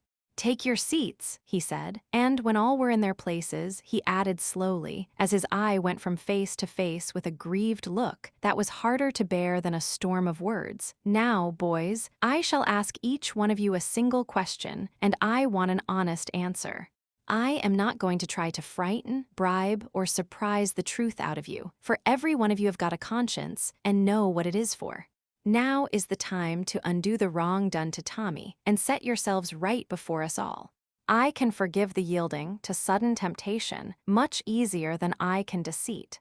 Don't add a lie to the theft, but confess frankly, and we will all try to help you make us forget and forgive." He paused a moment, and one might have heard a pin drop. The room was so still. Then slowly and impressively, he put the question to each one, receiving the same answer in varying tones from all. Every face was flushed and excited, so that Mr. Bear could not take color as a witness, and some of the little boys were so frightened that they stammered over the 2 short words as if guilty, though it was evident that they could not be. When he came to Nat, his voice softened, for the poor lad looked so wretched. Mr. Bear felt for him. He believed him to be the culprit and hoped to save the boy from another lie by winning him to tell the truth without fear. "Now, my son, give me an honest answer. Did you take the money?" "No, sir," and Nat looked up at him imploringly. As the words fell from his trembling lips, somebody hissed. "Stop that!" cried Mr. Bear, with a sharp rap on his desk, as he looked sternly toward the corner whence the sound came. Ned, Jack, and Emil sat there, and the first two looked ashamed of themselves, but Emil called out, "It wasn't me, uncle. I'd be ashamed to hit a fellow when he is down." "Good for you," cried Tommy, who was in a sad state of affliction at the trouble his unlucky dollar had made. "Silence," commanded Mr. Bear, and when it came, he said soberly, "I am very sorry, Nat, but evidences are against you, and your old fault makes us more ready to doubt you than we should be if we could trust you as we do some of the boys, who never fib. But mind, my child, I do not charge you with this theft. I shall not punish you for it till I am perfectly sure, nor ask anything more about it. I shall leave it for you to settle with your own conscience. If you are guilty, come to me at any hour of the day or night and confess it, and I will forgive and help you to amend. If you are innocent, the truth will appear sooner or later, and the instant it does, I will be the first to beg your pardon for doubting you, and will so gladly do my best to clear your character before us all." I didn't," sobbed Nat, with his head down upon his arms, for he could not bear the look of distrust and dislike which he read in the many eyes fixed on him. "I hope not." Mr. Bear paused a minute, as if to give the culprit, whoever he might be, one more chance. Nobody spoke, however, and only sniffs of sympathy from some of the little fellows broke the silence. Mr. Bear shook his head and added regretfully, "There is nothing more to be done, then, and I have but one thing to say. I shall not speak of this again, and I wish you all to follow my example. I cannot expect you to feel as kindly toward anyone whom you suspect as before this happened, but I do expect and desire that you will not torment the suspected person in any way. He will have a hard enough time without that. Now go to your lessons." "Father Bear let Nat off too easy," muttered Ned to Emil, as they got out their books. "Hold your tongue," growled Emil, who felt that this event was a blot upon the family honor. Many of the boys agreed with Ned, but Mr. Bear was right, nevertheless, and Nat would have been wiser to confess on the spot and have the trouble over, for even the hardest whipping he ever received from his father was far easier to bear than the cold looks, the avoidance, and general suspicion that met him on all sides. If ever a boy was sent to Coventry and kept there, it was poor Nat, and he suffered a week of slow torture, though not a hand was raised against him, and hardly a word said. That was the worst of it. If they would only have talked it out, or even have thrashed him all round, he could have stood it better than the silent distrust that made very face so terrible to meet. Even Mrs. Bear's showed traces of it, though her manner was nearly as kind as ever. But the sorrowful, anxious look in Father Bear's eyes cut Nat to the heart, for he loved his teacher dearly, and knew that he had disappointed all his hopes by this double sin. Only one person in the house entirely believed in him, and stood up for him stoutly against all the rest. This was Daisy. She could not explain why she trusted him against all appearances. She only felt that she could not doubt him, and her warm sympathy made her strong to take his part. She would not hear a word against him from anyone, and actually slapped her beloved Demi when he tried to convince her that it must have been Nat, because no one else knew where the money was. "Maybe the hens ate it, they are greedy old things," she said, and when Demi laughed, she lost her temper, slapped the amazed boy, and then burst out crying and ran away, still declaring, "He didn't, he didn't, he didn't." Neither aunt nor uncle tried to shake the child's faith in her friend, but only hoped her innocent instinct might prove sure, and loved her all the better for it. Nat often said, after it was over, that he couldn't have stood it if it had not been for Daisy. When the others shunned him, she clung to him closer than ever and turned her back on the rest. She did not sit on the stairs now when he solaced himself with the old fiddle, but went in and sat beside him, listening with a face so full of confidence and affection that Nat forgot disgrace for a time and was happy. She asked him to help her with her lessons. She cooked him marvelous messes in her kitchen, which he ate manfully, no matter what they were, for gratitude gave a sweet flavor to the most distasteful. She proposed impossible games of cricket and ball when she found that he shrank from joining the other boys. She put little nosegays from her garden on his desk and tried in every way to show that she was not a fair-weather friend, but faithful through evil as well as good repute. Nan soon followed her example, in kindness at least, curbed her sharp tongue, and kept her scornful little nose from any demonstration of doubt or dislike, which was good of Madame Giddy-Gaddy, for she firmly believed that Nat took the money. Most of the boys let him severely alone, but Dan, though he said he despised him for being a coward, watched over him with a grim sort of protection, and promptly cuffed any lad who dared to molest his mate or make him afraid. His idea of friendship was as high as Daisy's, and, in his own rough way, he lived up to it as loyally. Sitting by the brook one afternoon, absorbed in the study of the domestic habits of water spiders, he overheard a bit of conversation on the other side of the wall. Ned, who was intensely inquisitive, had been on tenterhooks to know certainly who was the culprit, for of late one or two of the boys had begun to think that they were wrong. Nat was so steadfast in his denials, and so meek in his endurance of their neglect. This doubt had teased Ned past bearing, and he had several times privately beset Nat with questions, regardless of Mr. Bear's express command. Finding Nat reading alone on the shady side of the wall, Ned could not resist stopping for a nibble at the forbidden subject. He had worried Nat for some 10 minutes before Dan arrived, and the first words the spider student heard were these, in Nat's patient, pleading voice: "Don't, Ned. Oh, don't. I can't tell you because I don't know, and it's mean of you to keep nagging at me on the sly, when Father Bear told you not to plague me. You wouldn't dare to if Dan was round. I ain't afraid of Dan. He's nothing but an old bully. Don't believe but what he took Tom's money, and you know it and won't tell. Come now, he didn't, but if he did, I would stand up for him. He has always been so good to me," said Nat, so earnestly that Dan forgot his spiders and rose quickly to thank him, but Ned's next words arrested him. "I know Dan did it, and gave the money to you. Shouldn't wonder if he got his living picking pockets before he came here, for nobody knows anything about him but you," said Ned, not believing his own words, but hoping to get the truth out of Nat by making him angry. He succeeded in a part of his ungenerous wish, for Nat cried out fiercely, "If you say that again, I'll go and tell Mr. Bear all about it.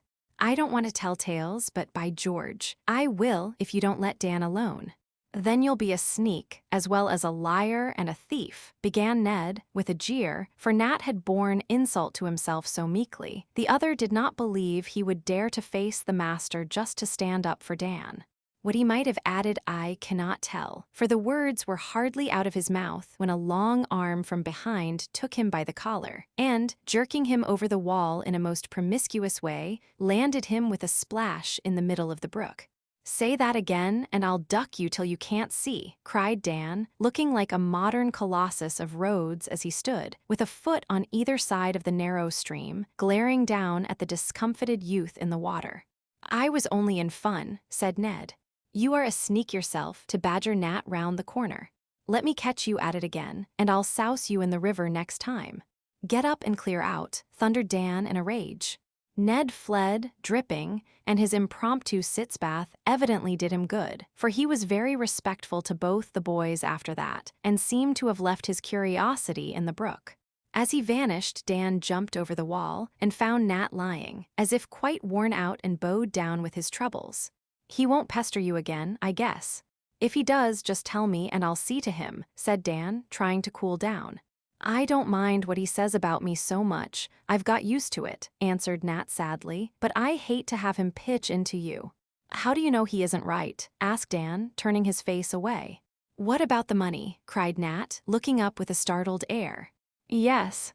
But I don't believe it. You don't care for money. All you want is your old bugs and things," and Nat laughed incredulously. "I want a butterfly net as much as you want a fiddle. Why shouldn't I steal the money for it as much as you?" said Dan, still turning away and busily punching holes in the turf with his stick. "I don't think you would."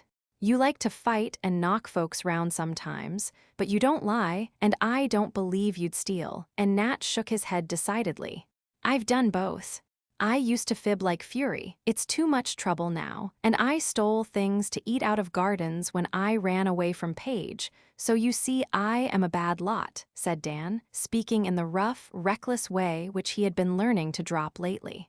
"Oh, Dan, don't say it's you. I'd rather have it any of the other boys," cried Nat, in such a distressed tone that Dan looked pleased, and showed that he did by turning round with a queer expression in his face, though he only answered, "I won't say anything about it.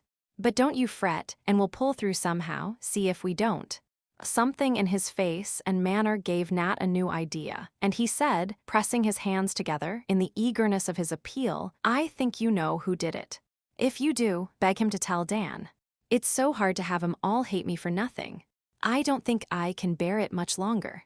If I had any place to go to, I'd run away, though I love Plumfield dearly. But I'm not brave and big like you, so I must stay and wait till someone shows them that I haven't lied." As he spoke, Nat looked so broken and despairing that Dan could not bear it and muttered huskily, "You won't wait long," and he walked rapidly away and was seen no more for hours. "What is the matter with Dan?" asked the boys of one another several times during the Sunday that followed a week which seemed as if it would never end. Dan was often moody, but that day he was so sober and silent that no one could get anything out of him. When they walked, he strayed away from the rest and came home late. He took no part in the evening conversation, but sat in the shadow, so busy with his own thoughts that he scarcely seemed to hear what was going on. When Mrs. Joe showed him an unusually good report in the conscience book, he looked at it without a smile and said wistfully, "You think I am getting on, don't you? Excellently, Dan, and I am so pleased, because I always thought you only needed a little help to make you a boy to be proud of." He looked up at her with a strange expression in his black eyes, an expression of mingled pride and love and sorrow, which she could not understand then, but remembered afterward. "I'm afraid you'll be disappointed, but I do try," he said, shutting the book with no sign of pleasure in the page that he usually liked so much to read over and talk about. "Are you sick, dear?" asked Mrs. Joe, with her hand on his shoulder. "My foot aches a little. I guess I'll go to bed." "Good night, Mother," he added, and held the hand against his cheek a minute, then went away looking as if he had said goodbye to something dear. Poor Dan, he takes Nat's disgrace to heart sadly. "He is a strange boy. I wonder if I ever shall understand him thoroughly," said Mrs. Joe to herself, as she thought over Dan's late improvement with real satisfaction, yet felt that there was more in the lad than she had at first suspected. One of the things which cut Nat most deeply was an act of Tommy's, for after his loss Tommy had said to him kindly, but firmly, "I don't wish to hurt you, Nat, but you see I can't afford to lose my money, so I guess we won't be partners any longer." And with that Tommy rubbed out the sign, T. Bangs & Co. Nat had been very proud of the Co. and had hunted eggs industriously, kept his accounts all straight, and had added a good sum to his income from the sale of his share of stock in trade. "Oh, Tom, must you?" he said, feeling that his good name was gone forever in the business world if this was done. "I must," returned Tommy firmly. "Emil says that when one man bezels, believe that's the word it means to take money and cut away with it, the property of a firm, the other one sues him or pitches into him somehow and won't have anything more to do with him. Now you have bezzled my property. I shan't sue you and I shan't pitch into you, but I must dissolve the partnership because I can't trust you and I don't wish to fail. I can't make you believe me, and you won't take my money, though I'd be thankful to give all my dollars if you'd only say you don't think I took your money.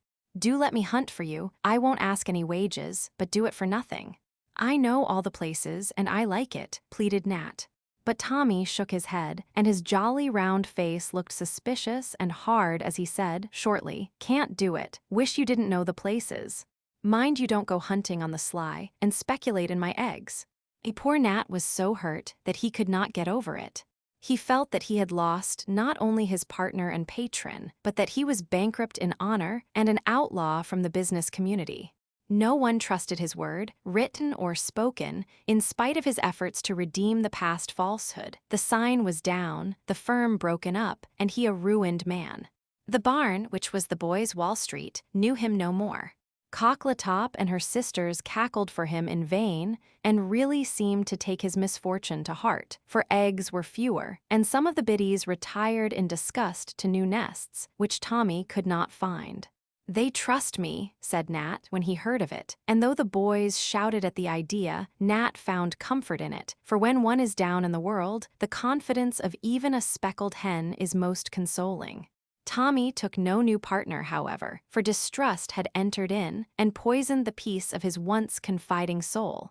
Ned offered to join him, but he declined, saying, with a sense of justice that did him honor, "It might turn out that Nat didn't take my money, and then we could be partners again. I don't think it will happen, but I will give him a chance and keep the place open a little longer." Billy was the only person whom Bangs felt he could trust in his shop, and Billy was trained to hunt eggs and hand them over unbroken, being quite satisfied with an apple or a sugar plum for wages. The morning after Dan's gloomy Sunday, Billy said to his employer, as he displayed the results of a long hunt, only 2. "It gets worse and worse. I never saw such provoking old hens," growled Tommy, thinking of the days when he often had 6 to rejoice over. "Well, put 'em in my hat and give me a new bit of chalk. I must mark 'em up anyway." Billy mounted a peck measure and looked into the top of the machine, where Tommy kept his writing materials. "There's lots of money in here," said Billy. "No, there isn't." "Catch me leaving my cash round again," returned Tommy. "I see 'em 1, 4, 8, $2, persisted Billy, who had not yet mastered the figures correctly. "What a jack you are," and Tommy hopped up to get the chalk for himself, but nearly tumbled down again, for there actually were 4 bright quarters in a row, with a bit of paper on them directed to Tom Bangs, that there might be no mistake. "Thunder turtles," cried Tommy, and seizing them he dashed into the house, bawling wildly, "It's all right, got my money, where's Nat?" He was soon found, and his surprise and pleasure were so genuine that few doubted his word when he now denied all knowledge of the money. "How could I put it back when I didn't take it? Do believe me now and be good to me again," he said, so imploringly that Emil slapped him on the back and declared he would for one. "So will I, and I'm jolly glad it's not you." "But who the dickens is it?" said Tommy, after shaking hands heartily with Nat.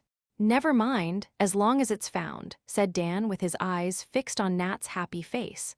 "Well, I like that. I'm not going to have my things hooked and then brought back like the juggling man's tricks," cried Tommy, looking at his money as if he suspected witchcraft. "We'll find him out somehow, though he was sly enough to print this so his writing wouldn't be known," said France, examining the paper. "Demi Prince Tip-Top," put in Rob, who had not a very clear idea what the fuss was all about. "You can't make me believe it's him, not if you talk till you are blue," said Tommy, and the others hooted at the mere idea, for the little deacon, as they called him, was above suspicion. Nat felt the difference in the way they spoke of Demi and himself, and would have given all he had or ever hoped to have to be so trusted, for he had learned how easy it is to lose the confidence of others, how very, very hard to win it back, and truth became to him a precious thing since he had suffered from neglecting it. Mr. Bear was very glad one step had been taken in the right direction, and waited hopefully for yet further revelations. They came sooner than he expected, and in a way that surprised and grieved him very much. As they sat at supper that night, a square parcel was handed to Mrs. Bear from Mrs. Bates, a neighbor. A note accompanied the parcel, and, while Mr. Bear read it, Demi pulled off the wrapper, exclaiming as he saw its contents, "Why, it's the book Uncle Teddy gave Dan." "The devil!" broke from Dan, for he had not yet quite cured himself of swearing, though he tried very hard. Mr. Bear looked up quickly at the sound. Dan tried to meet his eyes, but could not. His own fell, and he sat biting his lips, getting redder and redder till he was the picture of shame. "What is it?" asked Mrs. Bear anxiously. "I should have preferred to talk about this in private, but Demi has spoilt that plan, so I may as well have it out now," said Mr. Bear, looking a little stern, as he always did when any meanness or deceit came up for judgment. The note is from Mrs. Bates, and she says that her boy Jimmy told her he bought this book of Dan last Saturday. She saw that it was worth much more than $1, and thinking there was some mistake, has sent it to me. Did you sell it, Dan? Yes, sir, was the slow answer. Why? Wanted money. For what? To pay somebody. To whom did you owe it? Tommy. Never borrowed a cent of me in his life, cried Tommy, looked scared, for he guessed what was coming now, and felt that on the whole he would have preferred witchcraft, for he admired Dan immensely. Perhaps he took it, cried Ned, who owed Dan a grudge for the ducking, and being a mortal boy, liked to pay it off. Oh, Dan, cried Nat, clasping his hands, regardless of the bread and butter in them. It is a hard thing to do, but I must have this settled, for I cannot have you watching each other like detectives, and the whole school disturbed in this way. Did you put that $1 in the barn this morning? Asked Mr. Bear. Dan looked him straight in the face and answered steadily, Yes, I did. A murmur went round the table. Tommy dropped his mug with a crash. Daisy cried out, I knew it wasn't Nat. Nan began to cry, and Mrs. Joe left the room, looking so disappointed, sorry, and ashamed that Dan could not bear it. He hid his face in his hands a moment, then threw up his head, squared his shoulders as if settling some load upon them, and said, with the dogged look and half-resolute, half-reckless tone he had used when he first came, I did it. Now you may do what you like to me, but I won't say another word about it. Not even that you are sorry? Asked Mr. Bear, troubled by the change in him. I ain't sorry. I'll forgive him without asking, said Tommy, feeling that it was harder somehow to see brave Dan disgraced than timid Nat. Don't want to be forgiven, returned Dan gruffly. Perhaps you will when you have thought about it quietly by yourself. I won't tell you now how surprised and disappointed I am, but by and by I will come up and talk to you in your room. Won't make any difference, said Dan, trying to speak defiantly, but failing as he looked at Mr. Bear's sorrowful face. And, taking his words for a dismissal, Dan left the room as if he found it impossible to stay. It would have done him good if he had stayed, for the boys talked the matter over with such sincere regret and pity and wonder it might have touched and won him to ask pardon. No one was glad to find that it was he, not even Nat, for, spite of all his faults, and they were many, everyone liked Dan now, because under his rough exterior lay some of the manly virtues which we most admire and love. Mrs. Joe had been the chief prop, as well as cultivator, of Dan, and she took it sadly to heart that her last and most interesting boy had turned out so ill.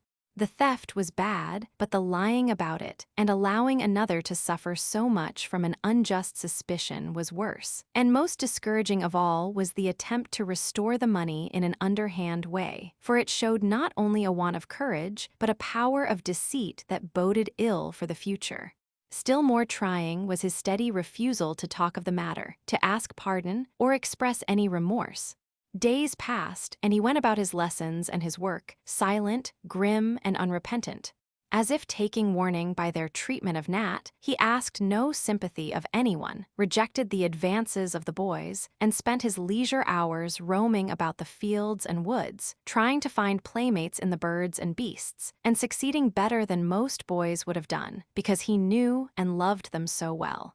If this goes on much longer, I'm afraid he will run away again, for he is too young to stand a life like this, said Mr. Bear, quite dejected at the failure of all his efforts. A little while ago, I should have been quite sure that nothing would tempt him away, but now I am ready of anything. He is so changed, answered poor Mrs. Joe, who mourned over her boy and could not be comforted, because he shunned her more than anyone else, and only looked at her with the half-fierce, half-imploring eyes of a wild animal caught in a trap, when she tried to talk to him alone. Nat followed him about like a shadow, and Dan did not repulse him as rudely as he did others, but said, in his blunt way, You are all right, don't worry about me. I can stand it better than you did. But I don't like to have you all alone, Nat would say, sorrowfully. I like it, and Dan would tramp away, stifling a sigh sometimes, for he was lonely. Passing through the birch grove one day, he came up on several of the boys, who were amusing themselves by climbing up the trees and swinging down again, as they slender elastic stems bent till their tops touched the ground. Dan paused a minute to watch the fun without offering to join in it, and as he stood there, Jack took his turn. He had unfortunately chosen too large a tree, for when he swung off, it only bent a little way and left him hanging at a dangerous height. "Go back, you can't do it," called Ned from below. Jack tried, but the twigs slipped from his hands, and he could not get his legs round the trunk. He kicked and squirmed and clutched in vain, then gave it up and hung breathless, saying helplessly, "Catch me, help me, I must drop. You'll be killed if you do," cried Ned, frightened out of his wits.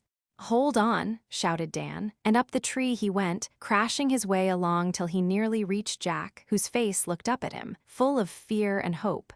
"You'll both come down," said Ned, dancing with excitement on the slope underneath, while Nat held out his arms in the wild hope of breaking the fall. "That's what I want. Stand from under," answered Dan coolly, and as he spoke, his added weight bent the tree many feet nearer the earth. Jack dropped safely, but the birch, lightened of half its load, flew up again so suddenly that Dan, in the act of swinging round to drop feet foremost, lost his hold and fell heavily. "I'm not hurt, all right in a minute," he said, sitting up, a little pale and dizzy, as the boys gathered round him, full of admiration and alarm. "You're a trump, Dan, and I'm ever so much obliged to you," cried Jack gratefully. "It wasn't anything," muttered Dan, rising slowly.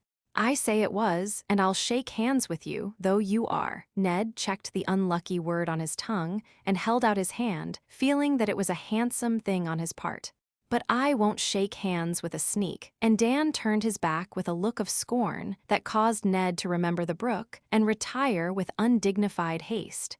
"Come home, old chap. I'll give you a lift," and Nat walked away with him, leaving the others to talk over the feet together, to wonder when Dan would come round, and to wish one and all that Tommy's confounded money had been in Jericho before it made such a fuss. When Mr. Bear came into school next morning, he looked so happy that the boys wondered what had happened to him, and really thought he had lost his mind when they saw him go straight to Dan, and, taking him by both hands, say all in one breath as he shook them heartily, "I know all about it, and I beg your pardon. It was like you to do it, and I love you for it, though it's never right to tell lies, even for a friend." "What is it?" cried Nat, for Dan said not a word, only lifted up his head, as if a weight of some sort had fallen off his back. Dan did not take Tommy's money, and Mr. Bear quite shouted it, he was so glad. "Who did?" cried the boys in a chorus.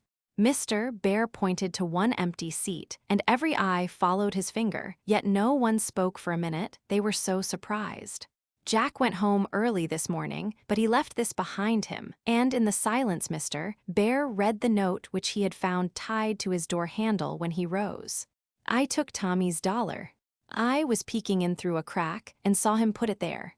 I was afraid to tell before, though I wanted to. I didn't care so much about Nat, but Dan is a trump, and I can't stand it any longer. I never spent the money. It's under the carpet in my room, right behind the washstand. I'm awful sorry. I am going home and don't think I shall ever come back, so Dan may have my things." Jack, it was not an elegant confession, being badly written, much blotted and very short, but it was a precious paper to Dan, and when Mr. Bear paused, the boy went to him, saying in a rather broken voice, but with clear eyes and the frank, respectful manner they had tried to teach him, "I'll say I'm sorry now, and ask you to forgive me, sir. It was a kind lie, Dan, and I can't help forgiving it, but you see it did no good," said Mr. Bear, with a hand on either shoulder and a face full of relief and affection. "It kept the boys from plaguing Nat. That's what I did it for. It made him right down miserable. I didn't care so much," explained Dan, as if glad to speak out after his hard silence. "How could you do it? You are always so kind to me," faltered Nat, feeling a strong desire to hug his friend and cry. Two girlish performances, which would have scandalized Dan to the last degree. "It's all right now, old fellow, so don't be a fool," he said, swallowing the lump in his throat and laughing out as he had not done for weeks. "Does Mrs. Bear know?" he asked eagerly. "Yes, and she is so happy I don't know what she will do to you," began Mr. Bear, but got no farther, for here the boys came crowding about Dan in a tumult of pleasure and curiosity. But before he had answered more than a dozen questions, a voice cried out, "Three cheers for Dan!" And there was Mrs. Joe in the doorway waving her dish towel and looking as if she wanted to dance a jig for joy, as she used to do when a girl. "Now then," cried Mr. Bear, and let off a rousing hurrah which startled Asia in the kitchen and made old Mr. Roberts shake his head as he drove by, saying, "Schools are not what they were when I was young." Dan stood it pretty well for a minute, but the sight of Mrs. Joe's delight upset him, and he suddenly bolted across the hall into the parlor, whither she instantly followed, and neither were seen for half an hour.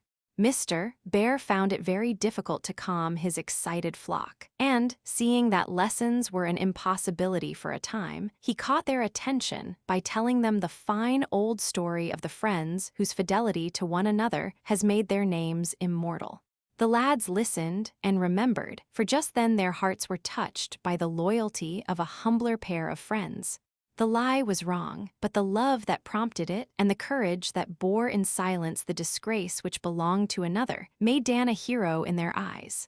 Honesty and honor had a new meaning now. A good name was more precious than gold, for once lost money could not buy it back, and faith in one another made life smooth and happy as nothing else could do. Tommy proudly restored the name of the firm. Nat was devoted to Dan, and all the boys tried to atone to both for former suspicion and neglect. Mrs. Joe rejoiced over her flock, and Mr. Bear was never tired of telling the story of his young Damon and Pythias. Chapter 15. The old tree saw and heard a good many little scenes and confidences that summer, because it became the favorite retreat of all the children, and the willow seemed to enjoy it, for a pleasant welcome always met them, and the quiet hours spent in its arms did them all good. It had a great deal of company one Saturday afternoon, and some little bird reported what went on there. First came Nan and Daisy with their small tubs and bits of soap, for now and then they were seized with a tidy fit and washed up all their dolls' clothes in the brook. Asia would not have them, slopping round in her kitchen, and the bathroom was forbidden since Nan forgot to turn off the water till it overflowed and came gently dripping down through the ceiling. Daisy went systematically to work, washing first the white and then the colored things, rinsing them nicely, and hanging them to dry on a cord fastened from one barberry bush to another, and pinning them up with a set of tiny clothespins Ned had turned for her. But Nan put all her little things to soak in the same tub, and then forgot them while she collected thistledown to stuff a pillow for Semiramis, Queen of Babylon, as one doll was named. This took some time, and when Mrs. Giddy Gaddy came to take out her clothes, deep green stains appeared on everything, for she had forgotten the green silk lining of a certain cape, and its color had soaked nicely into the pink and blue gowns, the little chemises, and even the best ruffled petticoat. "Oh me, what a mess," sighed Nan. "Lay them on the grass to bleach," said Daisy, with an air of experience. "So I will, and we can sit up in the nest and watch that they don't blow away." The Queen of Babylon's wardrobe was spread forth upon the bank, and turning up their tubs to dry, the little washerwomen climbed into the nest and fell to talking, as ladies are apt to do in the pauses of domestic labor. "I'm going to have a feather bed to go with my new pillow," said Mrs. Giddy Gaddy, as she transferred the thistledown from her pocket to her handkerchief, losing about half in the process.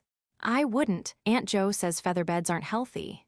"I never let my children sleep on anything but a mattress," returned Mrs. Shakespeare Smith decidedly. "I don't care. My children are so strong they often sleep on the floor and don't mind it," which was quite true. "I can't afford 9 mattresses, and I like to make beds myself."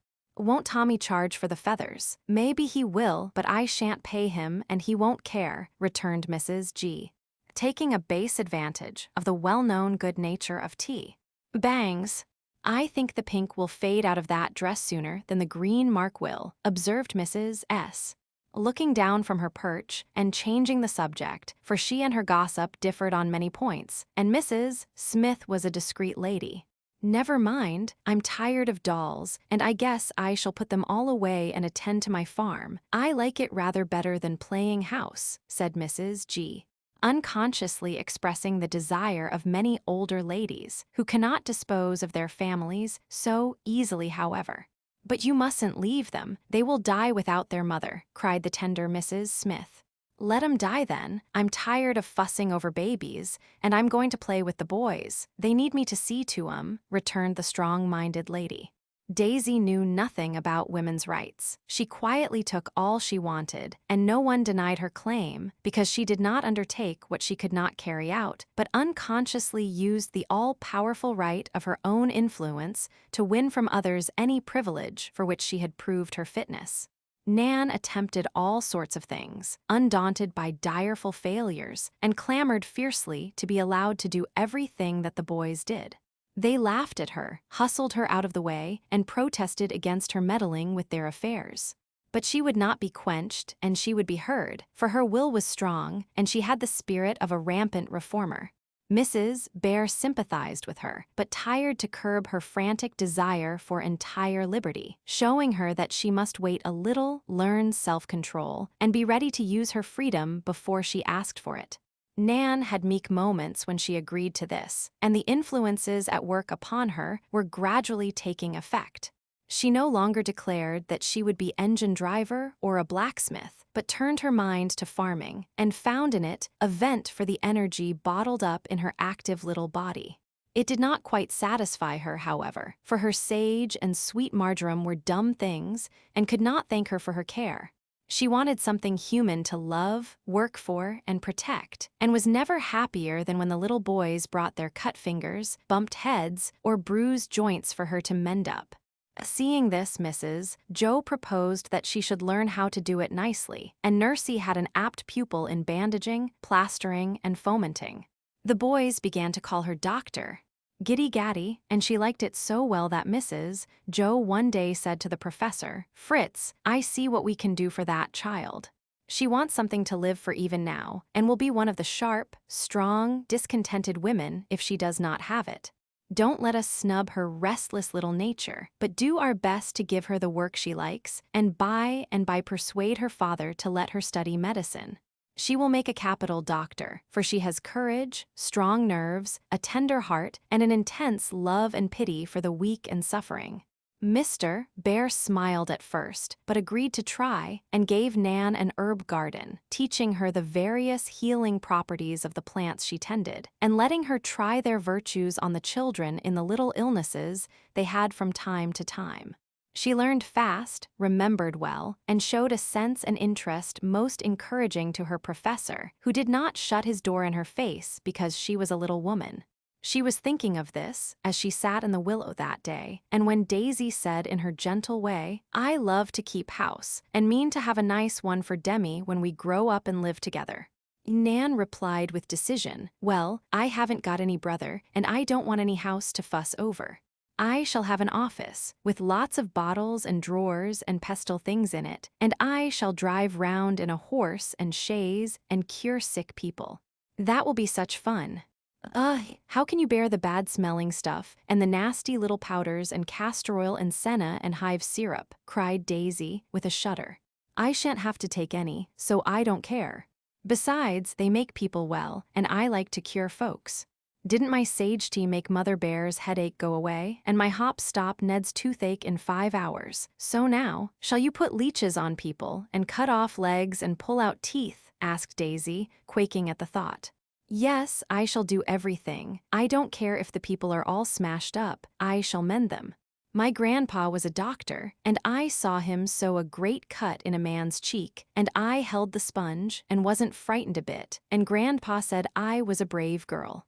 How could you? I'm sorry for sick people, and I like to nurse them, but it makes my legs shake, so I have to run away." "I'm not a brave girl," sighed Daisy. "Well, you can be my nurse, and cuddle my patients when I have given them the physic and cut off their legs," said Nan, whose practice was evidently to be of the heroic kind. "Ship ahoy, where are you, Nan?" called a voice from below. "Here we are." Aye," said the voice, and Emil appeared holding one hand in the other, with his face puckered up as if in pain. "Oh, what's the matter?" cried Daisy anxiously. "A confounded splinter in my thumb. Can't get it out." Take a pick at it, will you, Nanny? It's in very deep, and I haven't any needle, said Nan, examining a tarry thumb with interest. Take a pin, said Emil in a hurry. No, it's too big and hasn't got a sharp point. Here Daisy, who had dived into her pocket, presented a neat little housewife with 4 needles in it. You are the posy who always has what we want, said Emil, and Nan resolved to have a needlebook in her own pocket henceforth, for just such cases as this were always occurring in her practice. Daisy covered her eyes, but Nan probed and picked with a steady hand, while Emil gave directions not down in any medical work or record. Starboard now, steady boys, steady, try another tack. Heave-ho, there she is. Suck it, ordered the doctor, surveying the splinter with an experienced eye. Too dirty, responded the patient, shaking his bleeding hand. Wait, I'll tie it up if you have got a handkerchief. Haven't, take one of those rags down there. Gracious, no indeed, they are doll's clothes, cried Daisy indignantly. Take one of mine, I'd like to have you, said Nan, and swinging himself down, Emil caught up the first rag he saw. It happened to be the frilled skirt, but Nan tore it up without a murmur, and when the royal petticoat was turned into a neat little bandage, she dismissed her patient with the command, keep it wet and let it alone, then it will heal right up and not be sore. What do you charge? Asked the Commodore, laughing. Nothing, I keep a spencery. That is a place where poor people are doctored free gratis for nothing, explained Nan with an air. Thank you, Dr. Giddy-Gaddy. I'll always call you in when I come to grief. And Emil departed, but looked back to say, for one good turn deserves another, your duds are blowing away, doctor. Forgiving the disrespectful word, duds, the ladies hastily descended, and, gathering up their wash, retired to the house to fire up the little stove and go to ironing. A passing breath of air shook the old willow, as if it laughed softly at the childish chatter which went on in the nest, and it had hardly composed itself when another pair of birds alighted for a confidential twitter. Now I'll tell you the secret, began Tommy, who was swelling visibly with the importance of his news. Tell away, answered Nat, wishing he had brought his fiddle, it was so shady and quiet here. Well, we fellows were talking over the late interesting case of circumstantial evidence, said Tommy, quoting at random from a speech France had made at the club, and I proposed giving Dan something to make up for our suspecting him, to show our respect, and so on, you know, something handsome and useful that he could keep always and be proud of. What do you think we chose? A butterfly net. He wants one ever so much, said Nat, looking a little disappointed, for he meant to get it himself. No, sir, it's to be a microscope, a real swell one, that we see what do you call ems in water with, and stars and antags and all sorts of games, you know. Won't it be a jolly good present, said Tommy, rather confusing microscopes and telescopes in his remarks. Tip-top, I'm so glad. Won't it cost a heap, though? Cried Nat, feeling that his friend was beginning to be appreciated. Of course it will, but we are all going to give something.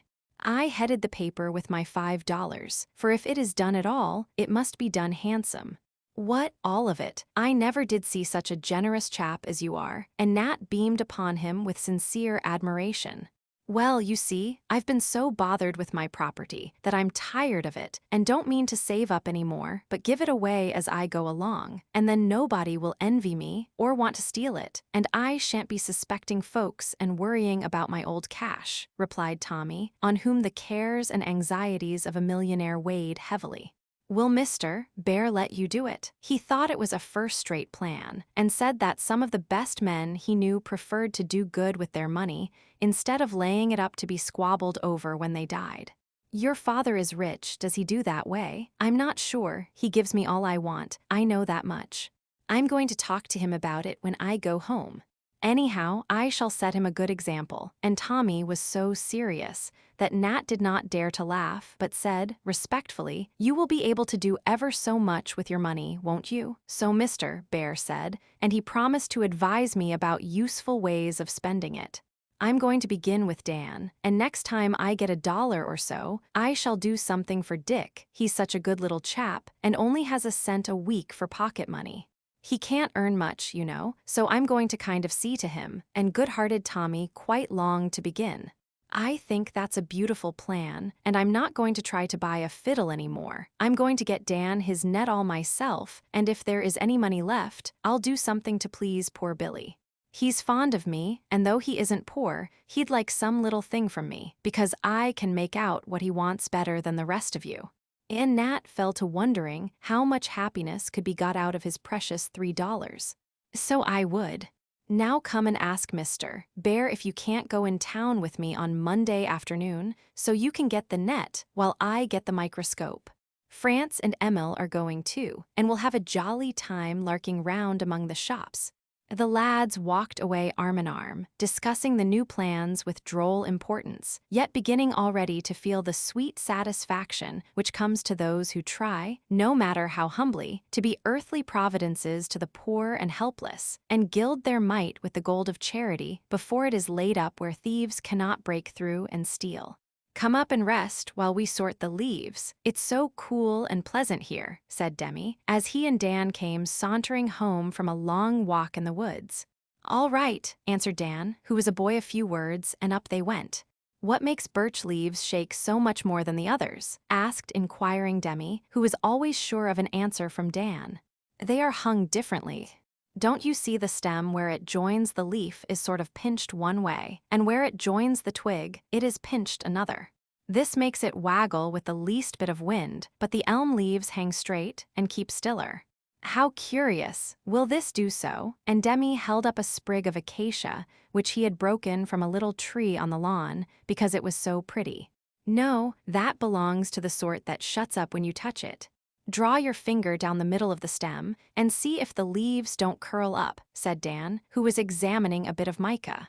Demi tried it, and presently the little leaves did fold together, till the spray showed a single instead of a double line of leaves. "I like that. Tell me about the others." "What do these do?" asked Demi, taking up a new branch. "Feed silkworms. They live on mulberry leaves till they begin to spin themselves up. I was in a silk factory once, and there were rooms full of shelves all covered with leaves, and worms eating them so fast that it made a rustle. Sometimes they eat so much they die. Tell that to Stuffy," and Dan laughed, as he took up another bit of rock with a lichen on it. "I know one thing about this mullein leaf. The fairies use them for blankets," said Demi, who had not quite given up his faith in the existence of the little folk in green. "If I had a microscope, I'd show you something prettier than fairies," said Dan, wondering if he should ever own that coveted treasure. "I knew an old woman who used mullein leaves for a nightcap because she had face-ache. She sewed them together and wore it all the time. How funny was she? Your grandmother never had any. She was a queer old woman and lived alone in a little tumble-down house with 19 cats. Folks called her a witch, but she wasn't, though she looked like an old rag bag. She was real kind to me when I lived in that place, and used to let me get warm at her fire when the folks at the poorhouse were hard on me." "Did you live in a poorhouse?" "A little while." "Never mind that I didn't mean to speak of it," and Dan stopped short in his unusual fit of communicativeness. "Tell about the cats, please," said Demi, feeling that he had asked an unpleasant question and sorry for it. "Nothing to tell, only she had a lot of 'em and kept 'em in a barrel nights, and I used to go and tip over the barrel sometimes and let 'em out all over the house, and then she'd scold and chase 'em and put 'em in again, spitting and yowling like fury." "Was she good to them?" asked Demi, with a hearty child's laugh pleasant to hear. "Guess she was.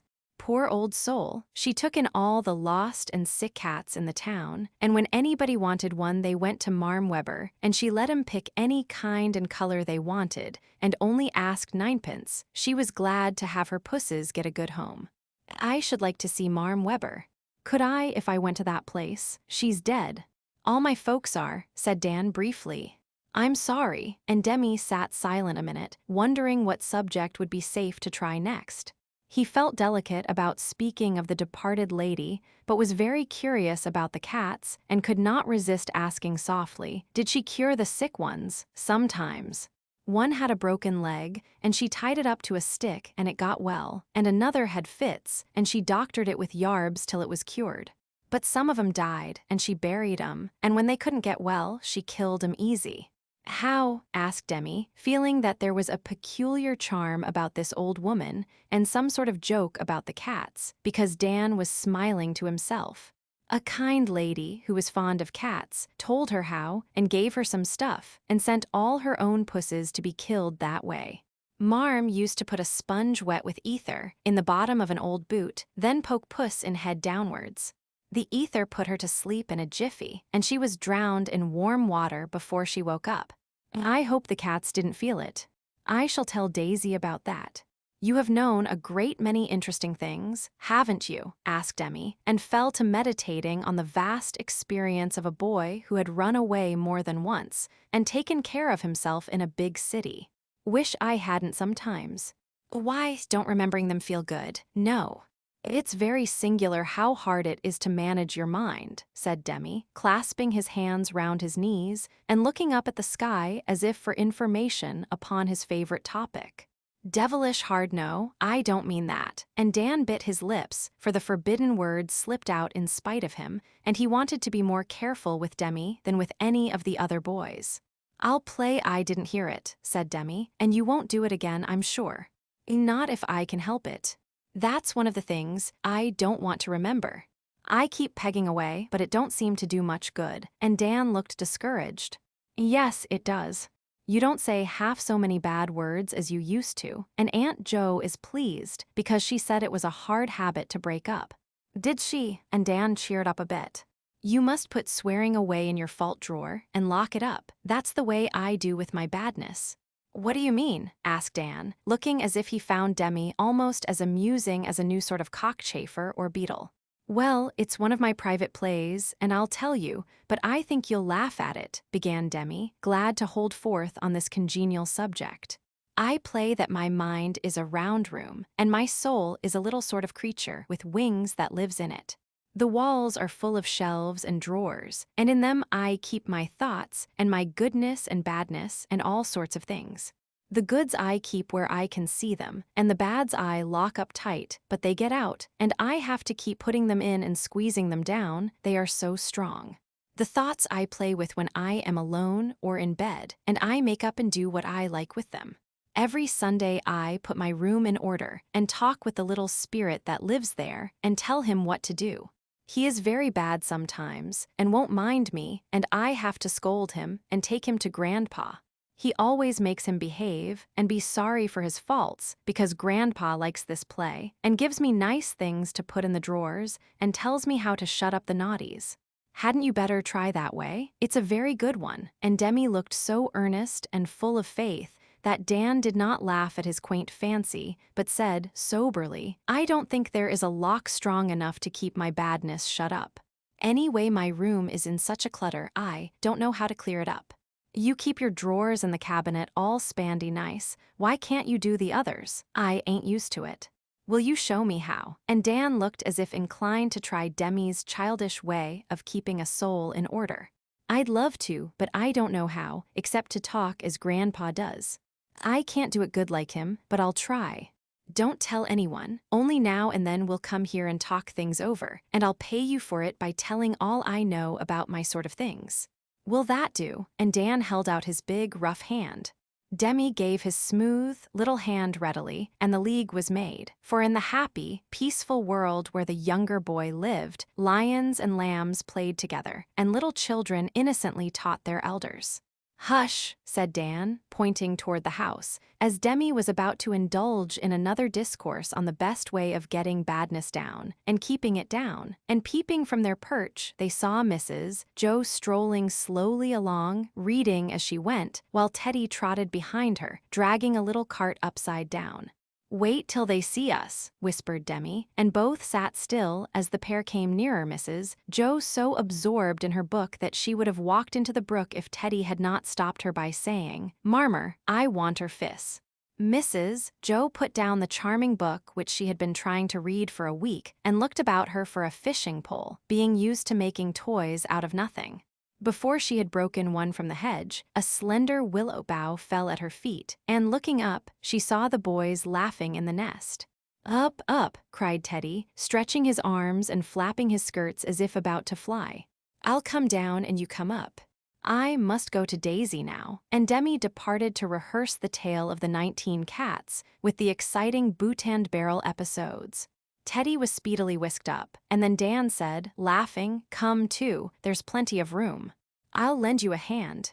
Mrs. Joe glanced over her shoulder, but no one was in sight, and rather liking the joke of the thing, she laughed back, saying, "Well, if you won't mention it, I think I will," and with 2 nimble steps was in the willow. "I haven't climbed a tree since I was married. I used to be very fond of it when I was a girl," she said, looking well pleased with her shady perch. "Now, you read if you want to, and I'll take care of Teddy," proposed Dan, beginning to make a fishing rod for impatient baby. "I don't think I care about it now." "What were you and Demi at up here?" asked Mrs. Joe, thinking, from the sober look on Dan's face, that he had something on his mind. "Oh, we were talking. I'd been telling him about leaves and things, and he was telling me some of his queer plays." "Now then, Major, fish away." And Dan finished off his work by putting a big blue fly on the bent pin, which hung at the end of the cord he had tied to the willow rod. Teddy leaned down from the tree and was soon wrapped up in watching for the fish which he felt sure would come. Dan held him by his little petticoats, lest he should take a header into the brook, and Mrs. Joe soon won him to talk by doing so herself. "I am so glad you told Demi about leaves and things. It is just what he needs, and I wish you would teach him and take him to walk with you." "I'd like to, he is so bright, but what? I didn't think you'd trust me." "Why not?" "Well, Demi is so kind of precious, and so good, and I'm such a bad lot, I thought you'd keep him away from me." "But you are not a bad lot, as you say, and I do trust you, Dan, entirely, because you honestly try to improve and do better and better every week." "Really?" And Dan looked up at her, with the cloud of despondency lifting from his face. "Yes, don't you feel it? I hope so, but I didn't know. I have been waiting and watching quietly, for I thought I'd give you a good trial first, and if you stood it, I would give you the best reward I had. You have stood it well, and now I'm going to trust not only Demi, but my own boy, to you, because you can teach them some things better than any of us." "Can I?" And Dan looked amazed at the idea. "Demi has lived among older people so much that he needs just what you have knowledge of common things, strength, and courage. He thinks you are the bravest boy he ever saw, and admires your strong way of doing things. Then you know a great deal about natural objects, and can tell him more wonderful tales of birds, and bees, and leaves, and animals than his storybooks give him. And being true, these stories will teach and do him good. Don't you see now how much you can help him, and why I like to have him with you? But I swear sometimes, and might tell him something wrong. I wouldn't mean to, but it might slip out, just as Devil did a few minutes ago," said Dan, anxious to do his duty and let her know his shortcomings. "I know you try not to say or do anything to harm the little fellow, and here is where I think Demi will help you, because he is so innocent and wise in his small way, and has what I am trying to give you, dear, good principles.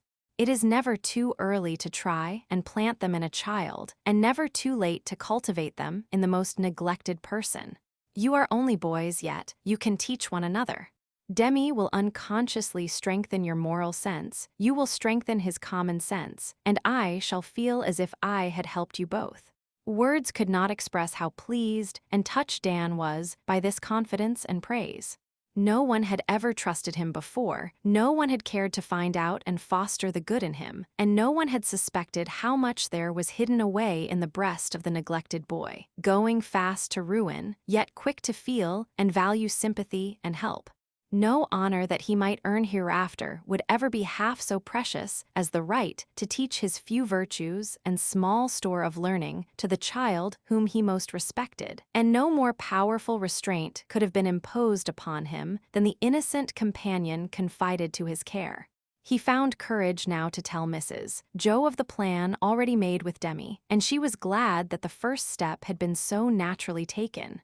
Everything seemed to be working well for Dan, and she rejoiced over him, because it had seemed a hard task, yet, working on with a firm belief in the possibility of reformation in far older and worse subjects than he, there had come this quick and hopeful change to encourage her.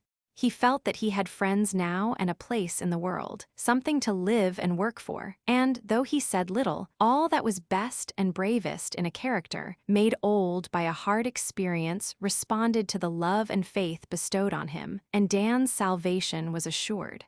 Their quiet talk was interrupted by a shout of delight from Teddy, who, to the surprise of everyone, did actually catch a trout where no trout had been seen for years.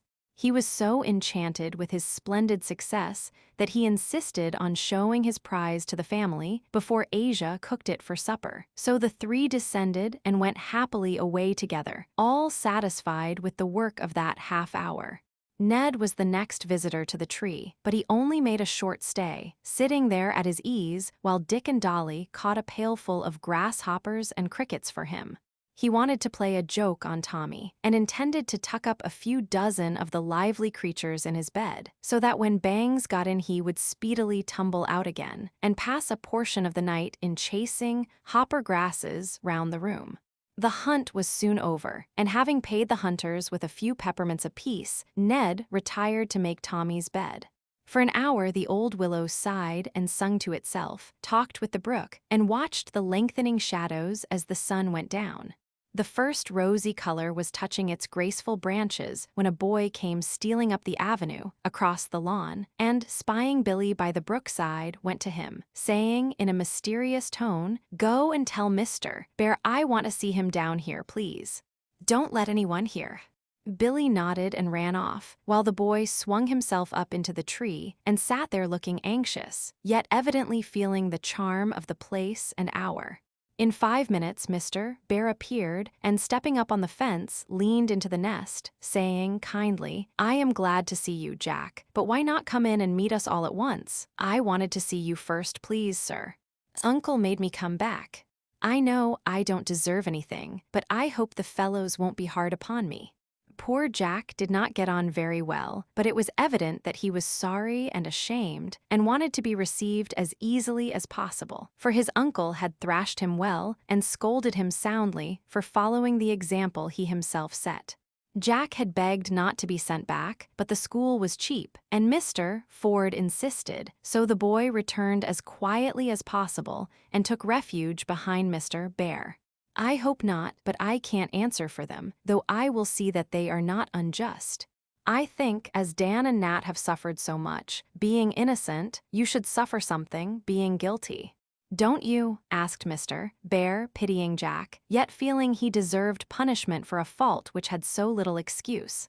"I suppose so, but I sent Tommy's money back, and I said I was sorry. Isn't that enough?" said Jack, rather sullenly, for the boy who could do so mean a thing was not brave enough to bear the consequences well. "No, I think you should ask pardon of all 3 boys, openly and honestly. You cannot expect them to respect and trust you for a time, but you can live down this disgrace if you try, and I will help you. Stealing and lying are detestable sins, and I hope this will be a lesson to you. I am glad you are ashamed. It is a good sign. Bear it patiently, and do your best to earn a better reputation. I'll have an auction and sell off all my goods dirt cheap," said Jack, showing his repentance in the most characteristic way. "I think it would be better to give them away and begin on a new foundation. Take honesty is the best policy for your motto, and live up to it in act and word and thought, and though you don't make a cent of money this summer, you will be a rich boy in the autumn," said Mr. Bear earnestly. It was hard, but Jack consented, for he really felt that cheating didn't pay and wanted to win back the friendship of the boys. His heart clung to his possessions, and he groaned inwardly at the thought of actually giving away certain precious things. Asking pardon publicly was easy compared to this, but then he began to discover that certain other things, invisible but most valuable, were better property than knives, fish hooks, or even money itself. So he decided to buy up a little integrity, even at a high price, and secure the respect of his playmates, though it was not a saleable article.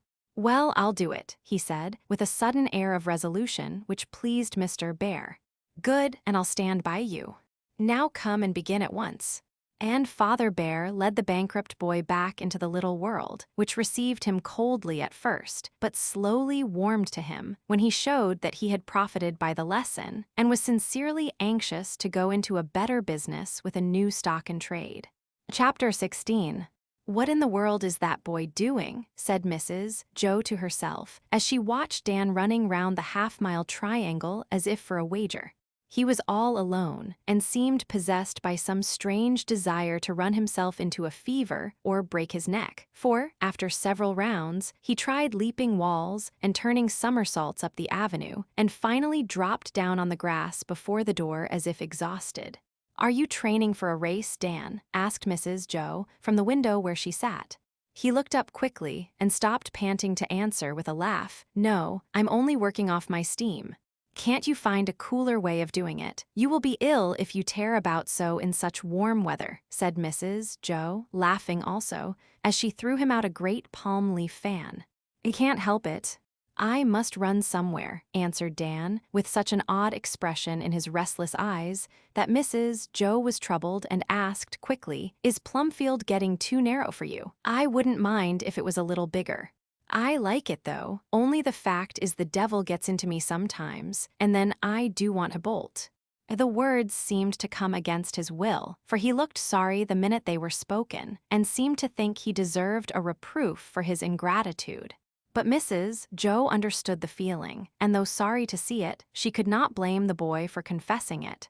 She looked at him anxiously, seeing how tall and strong he had grown, how full of energy his face was, with its eager eyes and resolute mouth. And remembering the utter freedom he had known for years before, she felt how even the gentle restraint of this home would weigh upon him at times when the old lawless spirit stirred in him.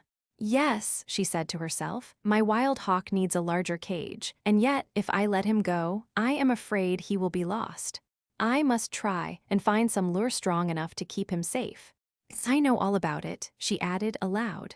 "It is not the devil, as you call it, but the very natural desire of all young people for liberty. I used to feel just so, and once, I really did think for a minute that I would bolt." "Why didn't you?" said Dan, coming to lean on the low window ledge with an evident desire to continue the subject. "I knew it was foolish, and love for my mother kept me at home." "I haven't got any mother," began Dan. "I thought you had now," said Mrs. Joe, gently stroking the rough hair off his hot forehead. "You are no end good to me, and I can't ever thank you enough, but it just isn't the same, is it?" And Dan looked up at her with a wistful, hungry look that went to her heart. "No, dear, it is not the same and never can be. I think an own mother would have been a great deal to you. But as that cannot be, you must try to let me fill her place. I fear I have not done all I ought, or you would not want to leave me," she added sorrowfully. "Yes, you have," cried Dan eagerly. "I don't want to go, and I won't go if I can help it, but every now and then I feel as if I must burst out somehow. I want to run straight ahead somewhere, to smash something or pitch into somebody. Don't know why, but I do, and that's all about it." Dan laughed as he spoke, but he meant what he said, for he knit his black brows and brought down his fist on the ledge with such force that Mrs. Joe's thimble flew off into the grass. He brought it back, and as she took it, she held the big, brown hand a minute, saying, with a look that showed the words cost her something, "Well, Dan, run if you must, but don't run very far, and come back to me soon, for I want you very much." He was rather taken aback by this unexpected permission to play truant, and somehow it seemed to lessen his desire to go. He did not understand why, but Mrs. Joe did, and, knowing the natural perversity of the human mind, counted on it to help her now. She felt instinctively that the more the boy was restrained, the more he would fret against it. But leave him free, and the mere sense of liberty would content him, joined to the knowledge that his presence was dear to those whom he loved best. It was a little experiment, but it succeeded, for Dan stood silent a moment, unconsciously picking the fan to pieces and turning the matter over in his mind. He felt that she appealed to his heart and his honor, and owned that he understood it by saying presently, with a mixture of regret and resolution in his face, "I won't go yet a while, and I'll give you fair warning before I bolt." "That's fair, isn't it? Yes, we will let it stand so." Now, I want to see if I can't find some way for you to work off your steam better than running about the place like a mad dog, spoiling my fans, or fighting with the boys. What can we invent?" And while Dan tried to repair the mischief he had done, Joe racked her brain for some new device to keep her truant safe until he had learned to love his lessons better. "How would you like to be my expressman?" she said, as a sudden thought popped into her head. "Go into town and do the errands?" asked Dan, looking interested at once.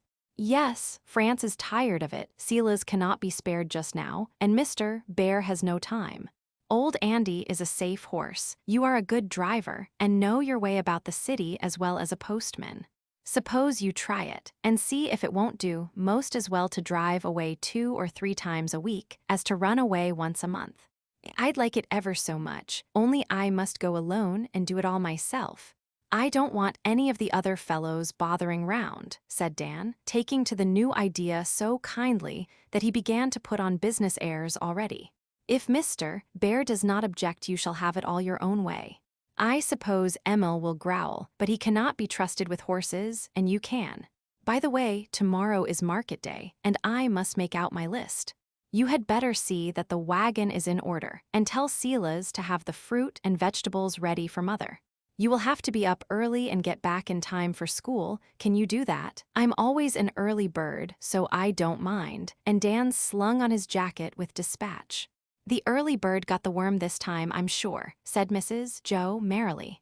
"And a jolly good worm it is," answered Dan, as he went laughing away to put a new lash to the whip, wash the wagon, and order Silas about with all the importance of a young expressman. "Before he is tired of this, I will find something else, and have it ready when the next restless fit comes on," said Mrs. Joe to herself, as she wrote her list with a deep sense of gratitude that all her boys were not Dan's. Mr. Bear did not entirely approve of the new plan, but agreed to give it a trial, which put Dan on his mettle, and caused him to give up certain wild plans of his own, in which the new lash and the long hill were to have borne a part. He was up and away very early the next morning, heroically resisting the temptation to race with the milkmen going into town. Once there, he did his errands carefully, to Mr. Bear's surprise and Mrs. Joe's great satisfaction. The Commodore did growl at Dan's promotion, but was pacified by a superior padlock to his new boathouse, and the thought that seamen were meant for higher honors than driving market wagons and doing family errands. So Dan filled his new office well and contentedly for weeks, and said no more about bolting. But one day Mr. Bear found him pummeled Jack, who was roaring for mercy under his knee. "Why, Dan, I thought you had given up fighting," he said, as he went to the rescue. "We ain't fighting, we are only wrestling," answered Dan, leaving off reluctantly. "It looks very much like it and feels like it. Hey, Jack," said Mr. Bear, as the defeated gentleman got upon his legs with difficulty. "Catch me wrestling with him again." "He's most knocked my head off," snarled Jack, holding on to that portion of his frame as if it really was loose upon his shoulders. "The fact is, we began in fun, but when I got him down I couldn't help pounding him." "Sorry I hurt you, old fellow," explained Dan, looking rather ashamed of himself. "I understand. The longing to pitch into somebody was so strong you couldn't resist. You are a sort of berserker, Dan, and something to tussle with is as necessary to you as music is to Nat," said Mr. Bear, who knew all about the conversation between the boy and Mrs. Joe. "You can't help it. So if you don't want to be pounded, you'd better keep out of the way," answered Dan, with a warning look in his black eyes that made Jack sheer off in haste. "If you want something to wrestle with, I will give you a tougher specimen than Jack," said Mr. Bear, and, leading the way to the wood yard, he pointed out certain roots of trees that had been grubbed up in the spring and had been lying there waiting to be split. "There, when you feel inclined to maltreat the boys, just come and work off your energies here, and I'll thank you for it." "So I will," and, seizing the axe that lay near Dan, hauled out a tough root and went at it so vigorously that the chips flew far and wide, and Mr. Bear fled for his life. To his great amusement, Dan took him at his word and was often seen wrestling with the ungainly knots, hat and jacket off, red face and wrathful eyes, for he got into royal rages over some of his adversaries and swore at them under his breath till he had conquered them, when he exulted and marched off to the shed with an armful of gnarled oak wood in triumph. He blistered his hands, tired his back, and dulled the axe, but it did him good, and he got more comfort out of the ugly roots than anyone dreamed, for with each blow he worked off some of the pent-up power that would otherwise have been expended in some less harmless way. "When this is gone, I really don't know what I shall do," said Mrs. Joe to herself, for no inspiration came, and she was at the end of her resources. But Dan found a new occupation for himself and enjoyed it some time before anyone discovered the cause of his contentment. A fine young horse of Mr. Laurie's was kept at Plumfield that summer, running loose in a large pasture across the brook. The boys were all interested in the handsome, spirited creature, and for a time were fond of watching him gallop and frisk with his plumy tail flying and his handsome head in the air. But they soon got tired of it and left Prince Charlie to himself. All but Dan, he never tired of looking at the horse, and seldom failed to visit him each day with a lump of sugar, a bit of bread, or an apple to make him welcome. Charlie was grateful, accepted his friendship, and the two loved one another as if they felt some tie between them, inexplicable but strong. In whatever part of the wide field he might be, Charlie always came at full speed when Dan whistled at the bars, and the boy was never happier than when the beautiful, fleet creature put its head on his shoulder, looking up at him with fine eyes full of intelligent affection. "We understand one another without any palaver, don't we, old fellow?" Dan would say, proud of the horse's confidence, and so jealous of his regard that he told no one how well the friendship prospered, and never asked anybody but Teddy to accompany him on these daily visits. Mr. Laurie came now and then to see how Charlie got on, and spoke of having him broken to harness in the autumn. "He won't need much taming. He is such a gentle, fine-tempered brute. I shall come out and try him with a saddle myself some day," he said, on one of these visits. "He lets me put a halter on him, but I don't believe he will bear a saddle even if you put it on," answered Dan, who never failed to be present when Charlie and his master met. "I shall coax him to bear it, and not mind a few tumbles at first. He has never been harshly treated, so, though he will be surprised at the new performance, I think he won't be frightened, and his antics will do no harm." "I wonder what he would do," said Dan to himself, as Mr. Laurie went away with the professor, and Charlie returned to the bars, from which he had retired when the gentleman came up. A daring fancy to try the experiment took possession of the boy, as he sat on the topmost rail with the glossy back temptingly near him. Never thinking of danger, he obeyed the impulse, and while Charlie unsuspectingly nibbled at the apple he held, Dan quickly and quietly took his seat. He did not keep it long, however, for with an astonished snort, Charlie reared straight up and deposited Dan on the ground. The fall did not hurt him, for the turf was soft, and he jumped up, saying with a laugh, "I did it anyway. Come here, you rascal, and I'll try it again." But Charlie declined to approach, and Dan left him resolving to succeed in the end, for a struggle like this suited him exactly.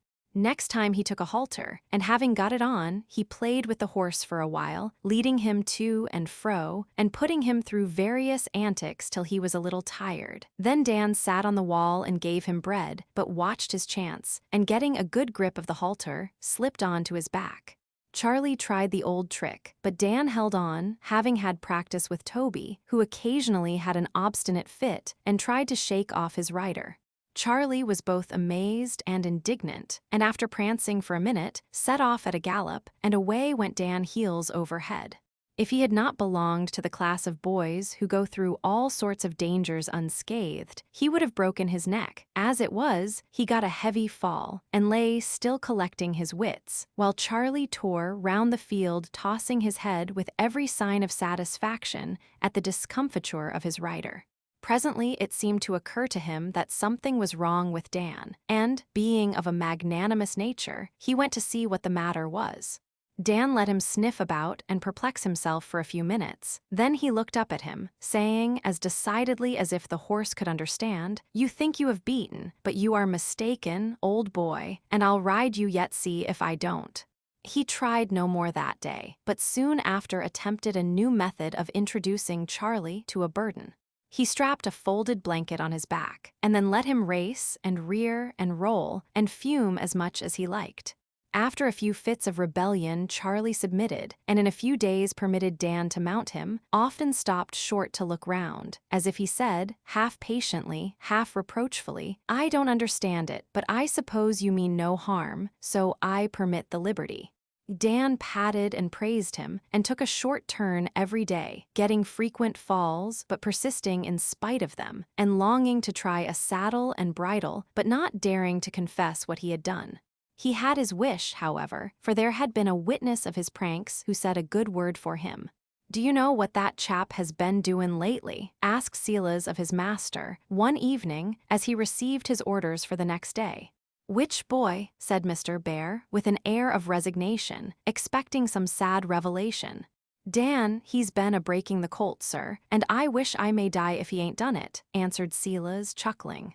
"How do you know?" "Well, I kinder keep an eye on the little fellers, and most gen'ly know what they're up to. So when Dan kept going off to the pasture, and coming home black and blue, I mistrusted that sothing was goin' on. I didn't say nothin', but I crep up into the barn chamber, and from there I see him goin' through all manner of games with Charlie. Blessed if he warn't throwed time and agin, and knocked round like a bag o' meal. But the pluck of that boy did beat all, and he pared to like it, and kep on as bound to beat." "But, Silas, you should have stopped it, the boy might have been killed," said Mr. Bear, wondering what freak his irrepressibles would take into their heads next. "S'pose I oughter, but there warn't no real danger, for Charlie ain't no tricks, and is as pretty a tempered horse as ever I see. Fact was, I couldn't bear to spile sport, for ef there's anything I do admire it's grit, and Dan is chock full on tea. But now I know he's hankerin' after a saddle, and yet won't take even the old one on the sly, so I just thought I'd up and tell, and maybe you'd let him try what he can do. Mr. Laurie won't mind, and Charlie's all the better for tea. We shall see," and off went Mr. Bear to inquire into the matter. Dan owned up at once, and proudly proved that Silas was right by showing off his power over Charlie, for by dint of much coaxing, many carrots, and infinite perseverance, he really had succeeded in riding the colt with a halter and blanket. Mr. Laurie was much amused, and well pleased with Dan's courage and skill, and let him have a hand in all future performances, for he set about Charlie's education at once, saying that he was not going to be outdone by a slip of a boy. Thanks to Dan, Charlie took kindly to the saddle and bridle when he had once reconciled himself to the indignity of the bit, and after Mr. Laurie had trained him a little, Dan was permitted to ride him, to the great envy and admiration of the other boys. "Isn't he handsome, and don't he mind me like a lamb?" said Dan one day as he dismounted and stood with his arm round Charlie's neck. "Yes, and isn't he a much more useful and agreeable animal than the wild colt who spent his days racing about the field, jumping fences, and running away now and then?" asked Mrs. Bear from the steps where she always appeared when Dan performed with Charlie. "Of course he is. See, he won't run away now, even if I don't hold him, and he comes to me the minute I whistle. I have tamed him well, haven't I?" And Dan looked both proud and pleased, as well he might, for, in spite of their struggles together, Charlie loved him better than his master. "I am taming a colt too, and I think I shall succeed as well as you if I am as patient and persevering," said Mrs. Joe, smiling so significantly at him that Dan understood and answered, laughing, yet in earnest, "We won't jump over the fence and run away, but stay and let them make a handsome, useful span of us. Hey, Charlie?" Chapter 17.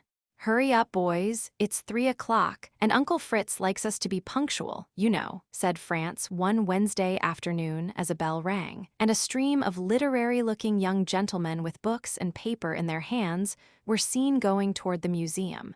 Tommy was in the schoolroom, bending over his desk, much bedaubed with ink, flushed with the ardor of inspiration, and in a great hurry as usual, for easy-going Bangs never was ready till the very last minute. As France passed the door looking up laggards, Tommy gave one last blot and flourish and departed out the window, waving his paper to dry as he went. Nan followed, looking very important, with a large roll in her hand, and Demi escorted Daisy, both evidently brimful of some delightful secret. The museum was all in order, and the sunshine among the hop vines made pretty shadows on the floor as it peeped through the great window. On one side sat Mr. and Mrs. Bear, on the other was a little table on which the compositions were laid as soon as read, and in a large semicircle sat the children on camp stools which occasionally shut up and let the sitter down, thus preventing any stiffness in the assembly. As it took too much time to have all read, they took turns, and on this Wednesday the younger pupils were the chief performers, while the elder ones listened with condescension and criticized freely. "Ladies first, so Nan may begin," said Mr. Bear, when the settling of stools and rustling of papers had subsided. Nan took her place beside the little table, and, with a preliminary giggle, read the following interesting essay on The sponge, my friends, is a most useful and interesting plant. It grows on rocks under the water, and is a kind of seaweed, I believe. People go and pick it and dry it and wash it, because little fish and insects live in the holes of the sponge. I found shells in my new one, and sand. Some are very fine and soft. Babies are washed with them. The sponge has many uses. I will relate some of them, and I hope my friends will remember what I say. One use is to wash the face. I don't like it myself, but I do it because I wish to be clean. Some people don't, and they are dirty. Here the eye of the reader rested sternly upon Dick and Dolly, who quailed under it, and instantly resolved to scrub themselves virtuously on all occasions. Another use is to wake people up. I allude to boys particularly. Another pause after the long word to enjoy the smothered laugh that went round the room. Some boys do not get up when called, and Mary Ann squeezes the water out of a wet sponge on their faces, and it makes them so mad they wake up. Here the laugh broke out, and Emil said, as if he had been hit, "Seems to me you are wandering from the subject." "No, I ain't. We are to write about vegetables or animals, and I'm doing both. For boys are animals, aren't they?" cried Nan, and, undaunted by the indignant "no" shouted at her, she calmly proceeded. "One more interesting thing is done with sponges, and this is when doctors put ether on it and hold it to people's noses when they have teeth out. I shall do this when I am bigger and give ether to the sick, so they will go to sleep and not feel me cut off their legs and arms." "I know somebody who killed cats with it," called out Demi, but was promptly crushed by Dan, who upset his camp stool and put a hat over his face. "I will not be interrupted," said Nan, frowning upon the unseemly scrimmagers. Order was instantly restored, and the young lady closed her remarks as follows. "My composition has 3 morals, my friends." Somebody groaned, but no notice was taken of the insult.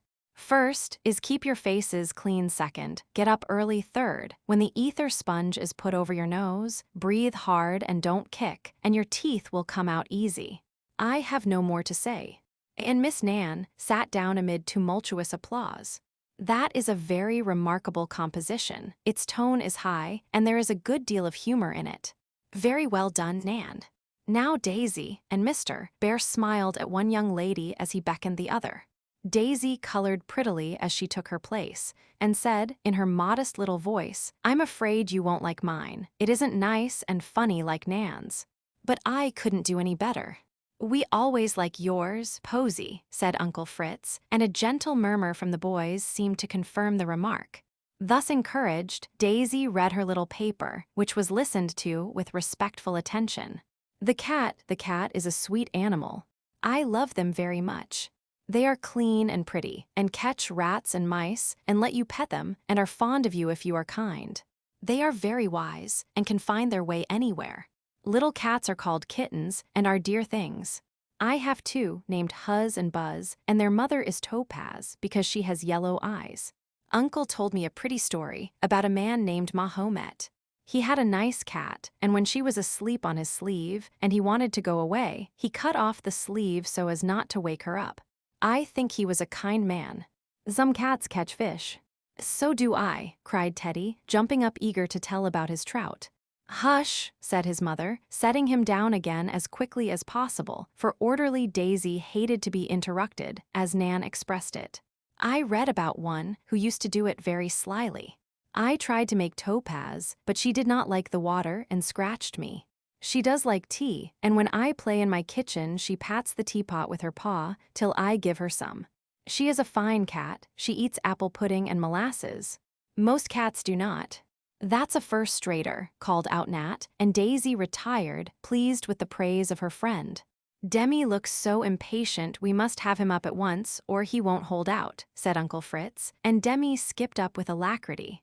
Mine is a poem, he announced in a tone of triumph, and read his first effort in a loud and solemn voice. I write about the butterfly, it is a pretty thing, and flies about like the birds, but it does not sing. First it is a little grub, and then it is a nice yellow cocoon, and then the butterfly eats its way out soon. They live on dew and honey, they do not have any hive, they do not sting like wasps and bees and hornets, and to be as good as they are we should strive. I should like to be a beautiful butterfly, all yellow and blue and green and red, but I should not like to have Dan put camphor on my poor little head. This unusual burst of genius brought down the house, and Demi was obliged to read it again, a somewhat difficult task, as there was no punctuation whatever, and the little poet's breath gave out before he got to the end of some of the long lines. He will be a Shakespeare yet, said Aunt Jo, laughing as if she would die, for this poetic gem reminded her of one of her own, written at the age of 10, and beginning gloomily, I wish I had a quiet tomb beside a little rill, where birds and bees and butterflies would sing upon the hill. Come on, Tommy. If there is as much ink inside your paper as there is outside, it will be a long composition, said Mr. Bear, when Demi had been induced to tear himself from his poem and sit down. It isn't a composition, it's a letter. You see, I forgot all about its being my turn till after school, and then I didn't know what to have, and there wasn't time to read up, so I thought you wouldn't mind my taking a letter that I wrote to my grandma. It's got something about birds in it, so I thought it would do. With this long excuse, Tommy plunged into a sea of ink and floundered through, pausing now and then to decipher one of his own flourishes. My dear Grandma, I hope you are well. Uncle James sent me a pocket rifle.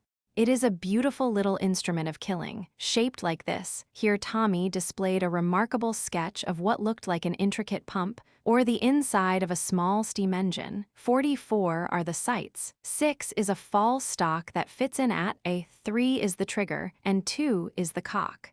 It loads at the breech, and fires with great force and straightness. I am going out shooting squirrels soon. I shot several fine birds for the museum. They had speckled breasts, and Dan liked them very much. He stuffed them tip-top, and they sit on the tree quite natural, only one looks a little tipsy. We had a Frenchman working here the other day, and Asia called his name so funnily that I will tell you about it. His name was German. First she called him Jerry, but we laughed at her, and she changed it to Jeremiah. But ridicule was the result, so it became Mr. Germany, but ridicule having been again resumed, it became Garriman, which it has remained ever since. I do not write often, I am so busy, but I think of you often and sympathize with you, and sincerely hope you get on as well as can be expected without me. Your affectionate grandson, Thomas Buckminster Bangs. P.S. If you come across any postage stamps, remember me. N.B. Love to all, and a great deal to Aunt Almira. Does she make any nice plum cakes now? P.S. Mrs. Bear sends her respects. P.S. And so would Mr. B. if he knew I was in act to write. N.B. Father is going to give me a watch on my birthday. I am glad as at present I have no means of telling time, and am often late at school. P.S. I hope to see you soon. Don't you wish to send for me? T.B. As each postscript was received with a fresh laugh from the boys, by the time he came to the 6th and last, Tommy was so exhausted that he was glad to sit down and wipe his ruddy face. I hope the dear old lady will live through it, said Mr. Bear, under cover of the noise. We won't take any notice of the broad hint given in that last P.S. "The letter will be quite as much as she can bear without a visit from Tommy," answered Mrs. Joe, remembering that the old lady usually took to her bed after a visitation from her irrepressible grandson. "Now me," said Teddy, who had learned a bit of poetry, and was so eager to say it that he had been bobbing up and down during the reading, and could no longer be restrained. "I'm afraid he will forget it if he waits, and I have had a deal of trouble teaching him," said his mother. Teddy trotted to the rostrum, dropped a curtsy, and nodded his head at the same time, as if anxious to suit everyone. Then, in his baby voice and putting the emphasis on the wrong words, he said his verse all in one breath. "Little drops of water, little drains of sand, made a mighty oakum ocean and a peasant land. Little words of kindness, in every day, make a home a heaven, and hep us on a way." Clapping his hands at the end, he made another double salutation, and then ran to hide his head in his mother's lap, quite overcome by the success of his piece, for the applause was tremendous. Dick and Dolly did not write, but were encouraged to observe the habits of animals and insects and report what they saw. Dick liked this and always had a great deal to say. So, when his name was called, he marched up and, looking at the audience with his bright, confiding eyes, told his little story so earnestly that no one smiled at his crooked body, because the straight soul shone through it beautifully. "I've been watching dragonflies, and I read about them in Dan's book, and I'll try and tell you what I remember. There's lots of them flying round on the pond, all blue with big eyes and sort of lace wings, very pretty. I caught one and looked at him, and I think he was the handsomest insect I ever saw. They catch littler creatures than they are to eat, and have a queer kind of hook thing that folds up when they ain't hunting. It likes the sunshine and dances round all day. Let me see, what else was there to tell about? Oh, I know. The eggs are laid in the water and go down to the bottom and are hatched in the mud. Little ugly things come out of them. I can't say the name, but they are brown and keep having new skins and getting bigger and bigger. Only think, it takes them 2 years to be a dragonfly. Now this is the curiousest part of it, so you listen tight, for I don't believe you know it. When it is ready, it knows somehow, and the ugly, grubby thing climbs up out of the water on a flag or a bulrush and bursts open its back." "Come, I don't believe that," said Tommy, who was not an observant boy and really thought Dick was making up. "It does burst open its back, don't it?" And Dick appealed to Mr. Bear, who nodded a very decided affirmative to the little speaker's great satisfaction. "Well, out comes the dragonfly, all whole, and he sits in the sun sort of coming alive, you know, and he gets strong, and then he spreads his pretty wings and flies away up in the air, and never is a grub anymore. That's all I know, but I shall watch and try to see him do it, for I think it's splendid to turn into a beautiful dragonfly, don't you?" Dick had told his story well, and when he described the flight of the newborn insect, had waved his hands and looked up as if he saw and wanted to follow it. Something in his face suggested to the minds of the elder listeners the thought that someday little Dick would have his wish, and after years of helplessness and pain would climb up into the sun some happy day, and, leaving his poor little body behind him, find a new lovely shape in a fairer world than this. Mrs. Joe drew him to her side and said, with a kiss on his thin cheek, "That is a sweet little story, dear, and you remembered it wonderfully well. I shall write and tell your mother all about it." And Dick sat on her knee, contentedly smiling at the praise, and resolving to watch well, and catch the dragonfly in the act of leaving its old body for the new, and see how he did it. Dolly had a few remarks to make upon the duck, and made them in a sing-song tone, for he had learned it by heart, and thought it a great plague to do it at all. Wild ducks are hard to kill. Men hide and shoot at them, and have tame ducks to quack and make the wild ones come where the men can fire at them. They have wooden ducks made too, and they sail round, and the wild ones come to see them. They are stupid, I think. Our ducks are very tame. They eat a great deal, and go poking round in the mud and water. They don't take good care of their eggs, but let them spoil and— "Mine don't," cried Tommy. "Well, some people's do. Silas said so.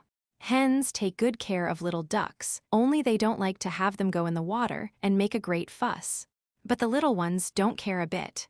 I like to eat ducks with stuffing in them and lots of apple sauce. I have something to say about owls, began Nat, who had carefully prepared a paper upon this subject with some help from Dan. Owls have big heads, round eyes, hooked bills, and strong claws. Some are gray, some white, some black and yellowish. Their feathers are very soft and stick out a great deal. They fly very quietly and hunt bats, mice, little birds, and such things.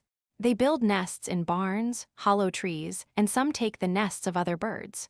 The great horned owl has 2 eggs bigger than a hen's and reddish-brown. The tawny owl has 5 eggs, white and smooth, and this is the kind that hoots at night. Another kind sounds like a child crying. They eat mice and bats whole, and the parts that they cannot digest they make into little balls and spit out. My gracious, how funny, Nan was heard to observe. They cannot see by day, and if they get out into the light, they go flapping round half-blind, and the other birds chase and peck at them, as if they were making fun. The horned owl is very big, most as big as the eagle. It eats rabbits, rats, snakes, and birds, and lives in rocks and old tumble-down houses.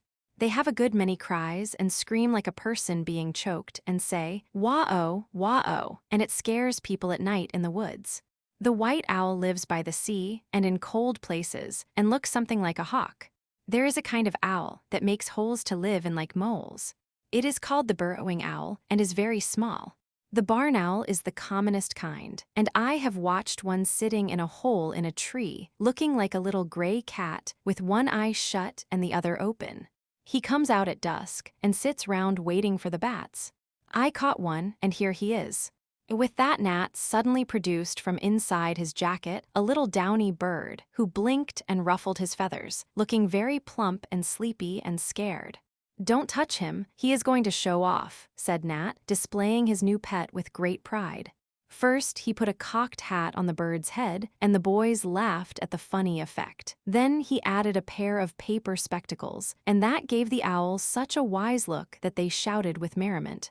The performance closed with making the bird angry and seeing him cling to a handkerchief upside down, pecking and clucking, as Rob called it. He was allowed to fly after that and settled himself on the bunch of pine cones over the door, where he sat staring down at the company with an air of sleepy dignity that amused them very much. "Have you anything for us, George?" asked Mr. Bear when the room was still again. "Well, I read and learned ever so much about moles, but I declare I've forgotten every bit of it, except that they dig holes to live in, that you catch them by pouring water down, and that they can't possibly live without eating very often." And Stuffy sat down, wishing he had not been too lazy to write out his valuable observations, for a general smile went round when he mentioned the last of the 3 facts which lingered in his memory. "Then we are done for today," began Mr. Bear, but Tommy called out in a great hurry, "No, we ain't. Don't you know, we must give the thing," and he winked violently as he made an eyeglass of his fingers. "Bless my heart, I forgot. Now is your time, Tom," and Mr. Bear dropped into his seat again, while all the boys but Dan looked mightily tickled at something. Nat, Tommy, and Demi left the room, and speedily returned with a little red morocco box set forth in state on Mrs. Joe's best silver salver. Tommy bore it and, still escorted by Nat and Demi, marched up to unsuspecting Dan, who stared at them as if he thought they were going to make fun of him. Tommy had prepared an elegant and impressive speech for the occasion, but when the minute came, it all went out of his head, and he just said, straight from his kindly boyish heart, "Here, old fellow, we all wanted to give you something to kind of pay for what happened a while ago, and to show how much we liked you for being such a trump. Please take it and have a jolly good time with it."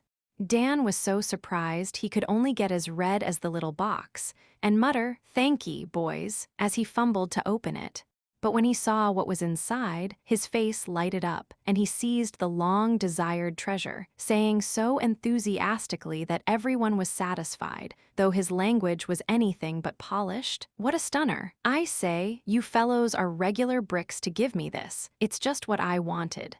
Give us your paw, Tommy."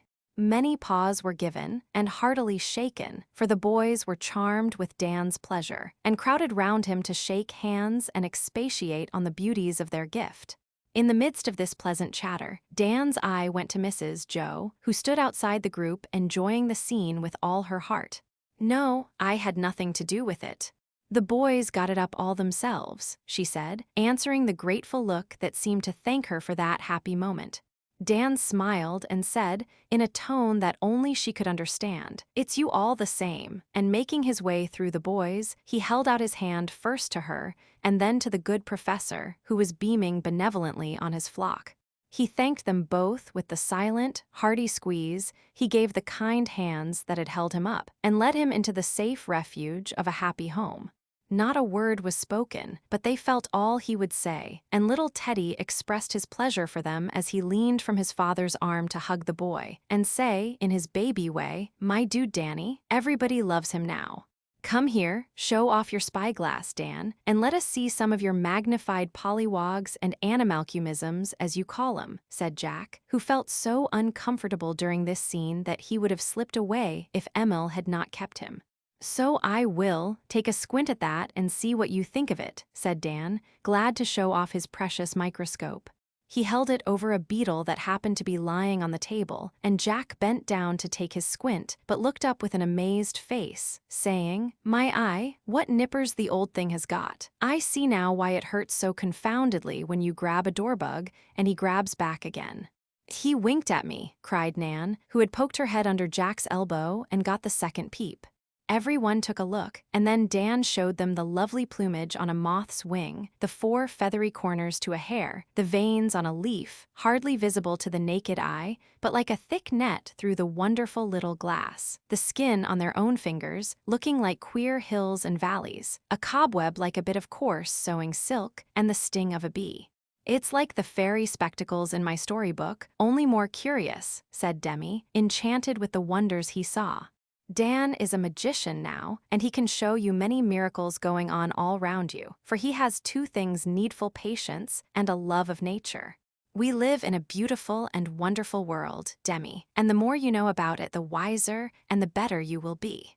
This little glass will give you a new set of teachers, and you may learn fine lessons from them if you will," said Mr. Bear, glad to see how interested the boys were in the matter. "Could I see anybody's soul with this microscope if I looked hard?" asked Demi, who was much impressed with the power of the bit of glass. "No, dear, it's not powerful enough for that and never can be made so. You must wait a long while before your eyes are clear enough to see the most invisible of God's wonders. But looking at the lovely things you can see will help you to understand the lovelier things you cannot see," answered Uncle Fritz, with his hand on the boy's head. "Well, Daisy and I both think that if there are any angels, their wings look like that butterfly's as we see it through the glass, only more soft and gold. Believe it if you like, and keep your own little wings as bright and beautiful, only don't fly away for a long time yet." "No, I won't," and Demi kept his word. "Goodbye, my boys. I must go now, but I leave you with our new professor of natural history," and Mrs. Joe went away well pleased with that composition day. Chapter 18. The gardens did well that summer, and in September the little crops were gathered in with much rejoicing. Jack and Ned joined their farms and raised potatoes, those being a good saleable article. They got 12 bushels, counting little ones and all, and sold them to Mr. Bear at a fair price, for potatoes went fast in that house. Emil and France devoted themselves to corn, and had a jolly little husking in the barn, after which they took their corn to the mill, and came proudly home with meal enough to supply the family with hasty pudding and johnny cake for a long time. They would not take money for their crop, because, as France said, "We never can pay Uncle for all he has done for us if we raised corn for the rest of our days." Nat had beans in such abundance that he despaired of ever shelling them, till Mrs. Joe proposed a new way, which succeeded admirably. The dry pods were spread upon the barn floor, Nat fiddled, and the boys danced quadrilles on them, till they were thrashed out with much merriment and very little labor. Tommy's 6 weeks' beans were a failure, for a dry spell early in the season hurt them, because he gave them no water, and after that he was so sure that they could take care of themselves, he let the poor things struggle with bugs and weeds till they were exhausted and died a lingering death. So Tommy had to dig his farm over again and plant peas. But they were late. The birds ate many. The bushes, not being firmly planted, blew down, and when the poor peas came at last, no one cared for them, as their day was over, and spring lamb had grown into mud. Tommy consoled himself with a charitable effort, for he transplanted all the thistles he could find and tended them carefully for Toby, who was fond of the prickly delicacy and had eaten all he could find on the place. The boys had great fun over Tom's thistle bed, but he insisted that it was better to care for poor Toby than for himself, and declared that he would devote his entire farm next year to thistles, worms, and snails, that Demi's turtles and Nat's pet owl might have the food they loved, as well as the donkey. So like shiftless, kind-hearted, happy-go-lucky Tommy, Demi had supplied his grandmother with lettuce all summer, and in the autumn sent his grandfather a basket of turnips, each one scrubbed up till it looked like a great white egg. His grandma was fond of salad, and one of his grandpa's favorite quotations was, "Luculus, whom frugality could charm, ate roasted turnips at the Sabine farm." Therefore these vegetable offerings to the dear domestic god and goddess were affectionate, appropriate, and classical. Daisy had nothing but flowers in her little plot, and it bloomed all summer long with a succession of gay or fragrant posies. She was very fond of her garden, and delved away in it at all hours, watching over her roses and pansies, sweet peas and mignonette, as faithfully and tenderly as she did over her dolls or her friends. Little nosegays were sent into town on all occasions, and certain vases about the house were her especial care. She had all sorts of pretty fancies about her flowers, and loved to tell the children the story of the pansy, and show them how the stepmother leaf sat up in her green chair in purple and gold, how the two own children in gay yellow had each its little seat, while the stepchildren, in dull colors, both sat on one small stool, and the poor little father in his red nightcap was kept out of sight in the middle of the flower, that a monk's dark face looked out of the monk's hood larkspur. Splendid dollies did she make out of scarlet and white poppies, with ruffled robes tied round the waist with grass blade sashes, and astonishing hats of coreopsis on their green heads. Pea-pod boats, with rose-leaf sails, received these flower people, and floated them about a placid pool in the most charming style. For finding that there were no elves, Daisy made her own, and loved the fanciful little friends who played their parts in her summer life. Nan went in for herbs, and had a fine display of useful plants, which she tended with steadily increasing interest and care. Very busy was she in September cutting, drying, and tying up her sweet harvest, and writing down in a little book how the different herbs are to be used. She had tried several experiments, and made several mistakes, so she wished to be particular lest she should give little Huz another fit by administering wormwood instead of catnip. Dick, Dolly, and Rob each grubbed away on his small farm, and made more stir about it than all the rest put together. Parsnips and carrots were the crops of the 2D, and they longed for it to be late enough to pull up the precious vegetables. Dick did privately examine his carrots, and plant them again, feeling that Sela's was right in saying it was too soon for them yet. Rob's crop was 4 small squashes, and 1 immense pumpkin. It really was a bouncer, as everyone said, and I assure you that 2 small persons could sit on it side by side. It seemed to have absorbed all the goodness of the little garden, and all the sunshine that shone down on it, and lay there a great round, golden ball, full of rich suggestions of pumpkin pies for weeks to come.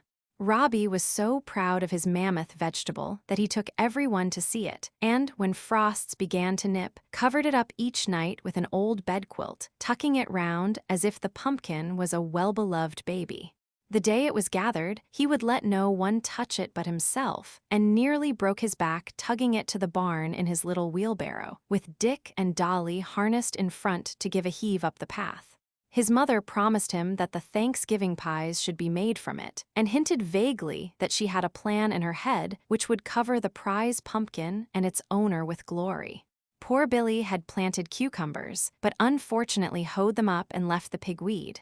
This mistake grieved him very much for 10 minutes, then he forgot all about it, and sewed a handful of bright buttons which he had collected, evidently thinking in his feeble mind that they were money, and would come up and multiply, so that he might make many quarters, as Tommy did. No one disturbed him, and he did what he liked with his plot, which soon looked as if a series of small earthquakes had stirred it up. When the general harvest day came, he would have had nothing but stones and weeds to show, if kind old Asia had not hung half a dozen oranges on the dead tree he stuck up in the middle. Billy was delighted with his crop, and no one spoiled his pleasure in the little miracle which pity wrought for him by making withered branches bear strange fruit. Stuffy had various trials with his melons, for, being impatient to taste them, he had a solitary revel before they were ripe, and made himself so ill that for a day or two it seemed doubtful if he would ever eat any more.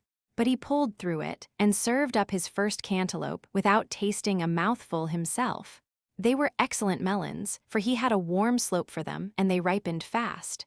The last and best were lingering on the vines, and Stuffy had announced that he should sell them to a neighbor. This disappointed the boys, who had hoped to eat the melons themselves, and they expressed their displeasure in a new and striking manner. Going one morning to gaze upon the 3 fine watermelons which he had kept for the market, Stuffy was horrified to find the word pig cut in white letters on the green rind, staring at him from everyone. He was in a great rage, and flew to Mrs. Joe for redress. She listened, condoled with him, and then said, "If you want to turn the laugh, I'll tell you how, but you must give up the melons." "Well, I will, for I can't thrash all the boys, but I'd like to give them something to remember, the mean sneaks," growled Stuff, still in a fume. Now Mrs. Joe was pretty sure who had done the trick, for she had seen 3 heads suspiciously near to one another in the sofa corner the evening before, and when these heads had nodded with chuckles and whispers, this experienced woman knew mischief was afoot. A moonlight night, a rustling in the old cherry tree near Emil's window, a cut on Tommy's finger, all helped to confirm her suspicions, and having cooled Stuffy's wrath a little, she bade him bring his maltreated melons to her room and say not a word to anyone of what had happened. He did so, and the 3 wags were amazed to find their joke so quietly taken. It spoilt the fun, and the entire disappearance of the melons made them uneasy. So did Stuffy's good nature, for he looked more placid and plump than ever, and surveyed them with an air of calm pity that perplexed them very much. At dinner time they discovered why, for then Stuffy's vengeance fell upon them, and the laugh was turned against them. When the pudding was eaten, and the fruit was put on, Mary Ann reappeared in a high state of giggle, bearing a large watermelon. Selah's followed with another, and Dan brought up the rear with a third. One was placed before each of the 3 guilty lads, and they read on the smooth green skins this addition to their own work, with the compliments of the pig. Everyone else read it also, and the whole table was in a roar, for the trick had been whispered about, so everyone understood the sequel. Emil, Ned, and Tommy did not know where to look, and had not a word to say for themselves, so they wisely joined in the laugh, cut up the melons, and handed them round, saying, what all the rest agreed to, that Stuffy had taken a wise and merry way to return good for evil. Dan had no garden, for he was away or lame the greater part of the summer, so he had helped Selah's wherever he could, chopped wood for Asia, and taken care of the lawns so well that Mrs. Joe always had smooth paths and nicely shaven turf before her door. When the others got in their crops, he looked sorry that he had so little to show, but as autumn went on, he bethought himself of a woodland harvest which no one would dispute with him, and which was peculiarly his own. Every Saturday he was away alone to the forests, fields, and hills, and always came back loaded with spoils, for he seemed to know the meadows where the best flagroot grew, the thicket where the sassafras was spiciest, the haunts where the squirrels went for nuts, the white oak whose bark was most valuable, and the little gold thread vine that Nursey liked to cure the canker with. All sorts of splendid red and yellow leaves did Dan bring home for Mrs. Joe to dress her parlor with, graceful seeded grasses, clematis tassels, downy, soft, yellow waxwork berries, and mosses, red-brimmed, white, or emerald green. I need not sigh for the woods now, because Dan brings the woods to me, Mrs. Joe used to say, as she glorified the walls with yellow maple boughs and scarlet woodbine wreaths, or filled her vases with russet ferns, hemlock sprays full of delicate cones, and hardy autumn flowers, for Dan's crop suited her well. The great garret was full of the children's little stores, and for a time was one of the sights of the house. Daisy's flower seeds in neat little paper bags, all labeled, lay in a drawer of a three-legged table. Nan's herbs hung in bunches against the wall, filling the air with their aromatic breath. Tommy had a basket of thistledown with the tiny seeds attached, for he meant to plant them next year if they did not all fly away before that time. Emil had bunches of popcorn hanging there to dry, and Demi laid up acorns and different sorts of grain for the pets. But Dan's crop made the best show, for fully one half of the floor was covered with the nuts he brought. All kinds were there, for he ranged the woods for miles round, climbed the tallest trees, and forced his way into the thickest hedges for his plunder. Walnuts, chestnuts, hazelnuts, and beechnuts lay in separate compartments, getting brown and dry and sweet, ready for winter revels. There was one butternut tree on the place, and Rob and Teddy called it theirs. It bore well this year, and the great dingy nuts came dropping down to hide among the dead leaves, where the busy squirrels found them better than the lazy bears. Their father had told them, the boys, not the squirrels, they should have the nuts if they would pick them up, but no one was to help. It was easy work, and Teddy liked it, only he soon got tired and left his little basket half full for another day.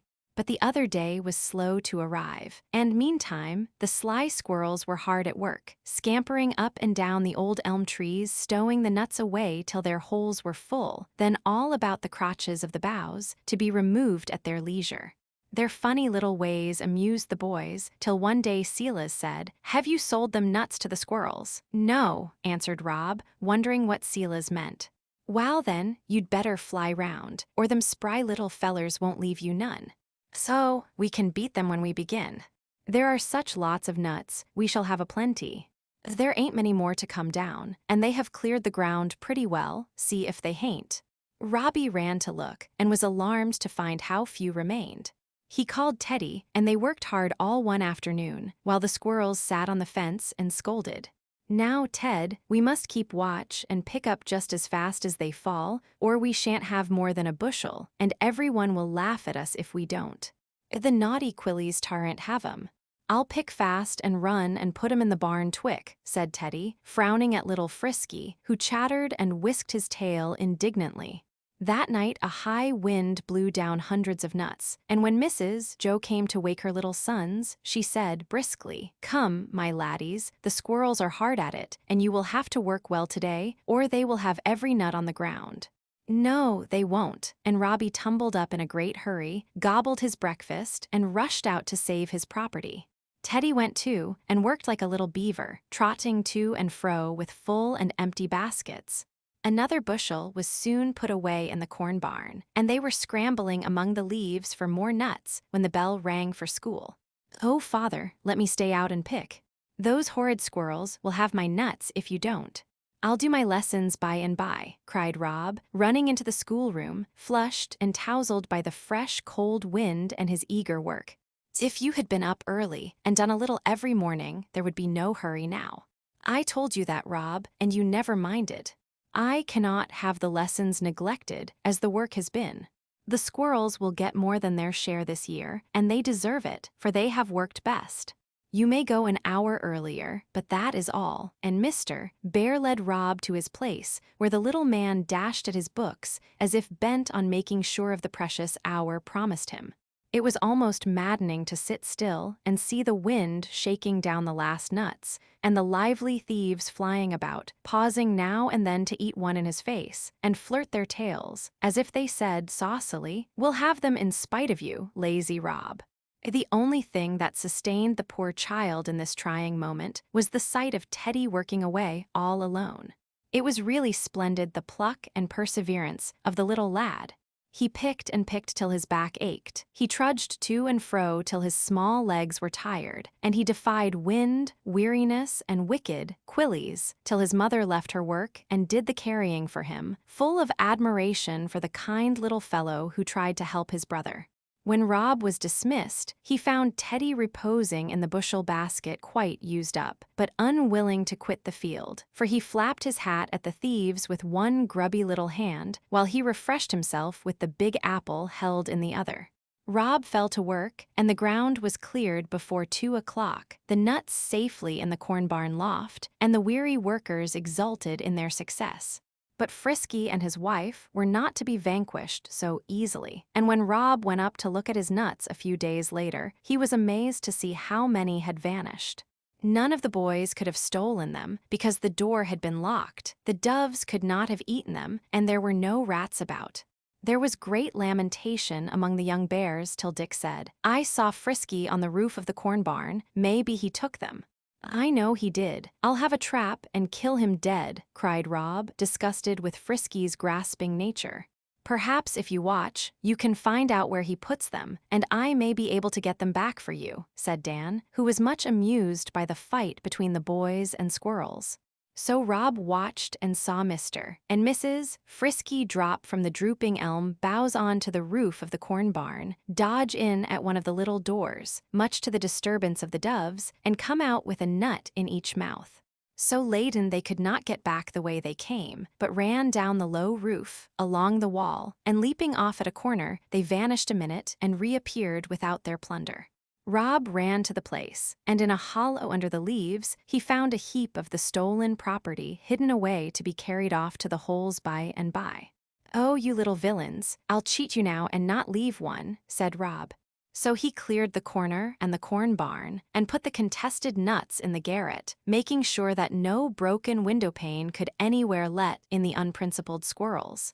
They seemed to feel that the contest was over and retired to their hole, but now and then could not resist throwing down nutshells on Rob's head and scolding violently as if they could not forgive him nor forget that he had the best of the battle. Father and Mother Bear's crop was of a different sort and not so easily described, but they were satisfied with it, felt that their summer work had prospered well, and by had a harvest that made them very happy. Chapter 19. "Wake up, Demi, dear. I want you." "Why, I've just gone to bed. It can't be morning yet," and Demi blinked like a little owl as he waked from his first sound sleep. "It's only 10, but your father is ill, and we must go to him."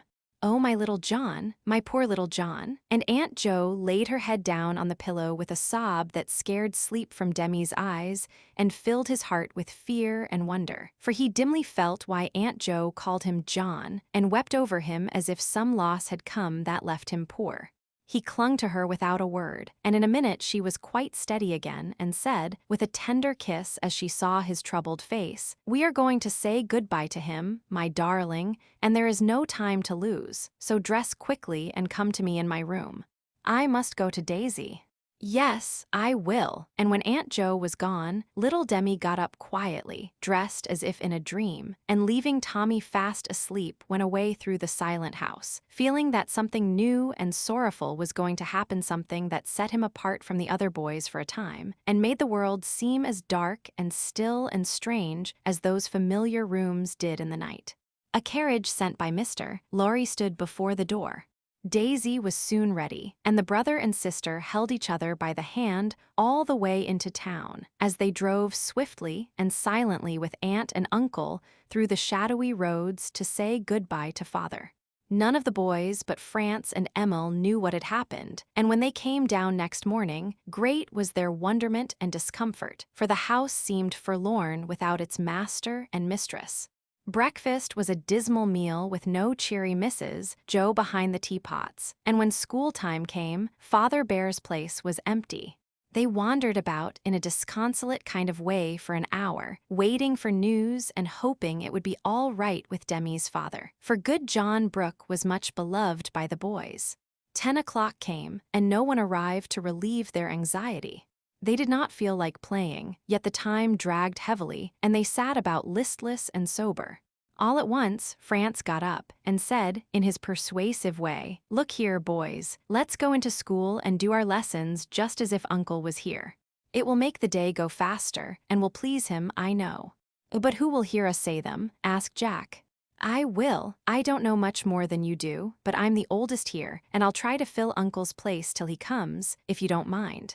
Something in the modest, serious way France said this impressed the boys, for, though the poor lad's eyes were red with quiet crying for Uncle John in that long, sad night, there was a new manliness about him, as if he had already begun to feel the cares and troubles of life, and tried to take them bravely. "I will, for one," and Emil went to his seat, remembering that obedience to his superior officer is a seaman's first duty. The others followed. France took his uncle's seat, and for an hour order reigned. Lessons were learned and said, and France made a patient, pleasant teacher, wisely omitting such lessons as he was not equal to, and keeping order more by the unconscious dignity that sorrow gave him than by any words of his own. The little boys were reading when a step was heard in the hall, and everyone looked up to read the news in Mr. Bear's face as he came in. The kind face told them instantly that Demi had no father now, for it was worn and pale and full of tender grief, which left him no words with which to answer Rob as he ran to him, saying reproachfully, "What made you go and leave me in the night, Papa?" The memory of the other father who had left his children in the night, never to return, made Mr. Bear hold his own boy close, and for a minute hide his face in Robbie's curly hair. Emil laid his head down on his arms. France went to put his hand on his uncle's shoulder, his boyish face pale with sympathy and sorrow, and the others sat so still that the soft rustle of the falling leaves outside was distinctly heard. Rob did not clearly understand what had happened, but he hated to see Papa unhappy, so he lifted up the bent head and said, in his chirpy little voice, "Don't cry, Main Vader. We were all so good. We did our lessons without you, and France was the master." Mr. Bear looked up then, tried to smile, and said in a grateful tone that made the lads feel like saints, "I thank you very much, my boys. It was a beautiful way to help and comfort me. I shall not forget it, I assure you."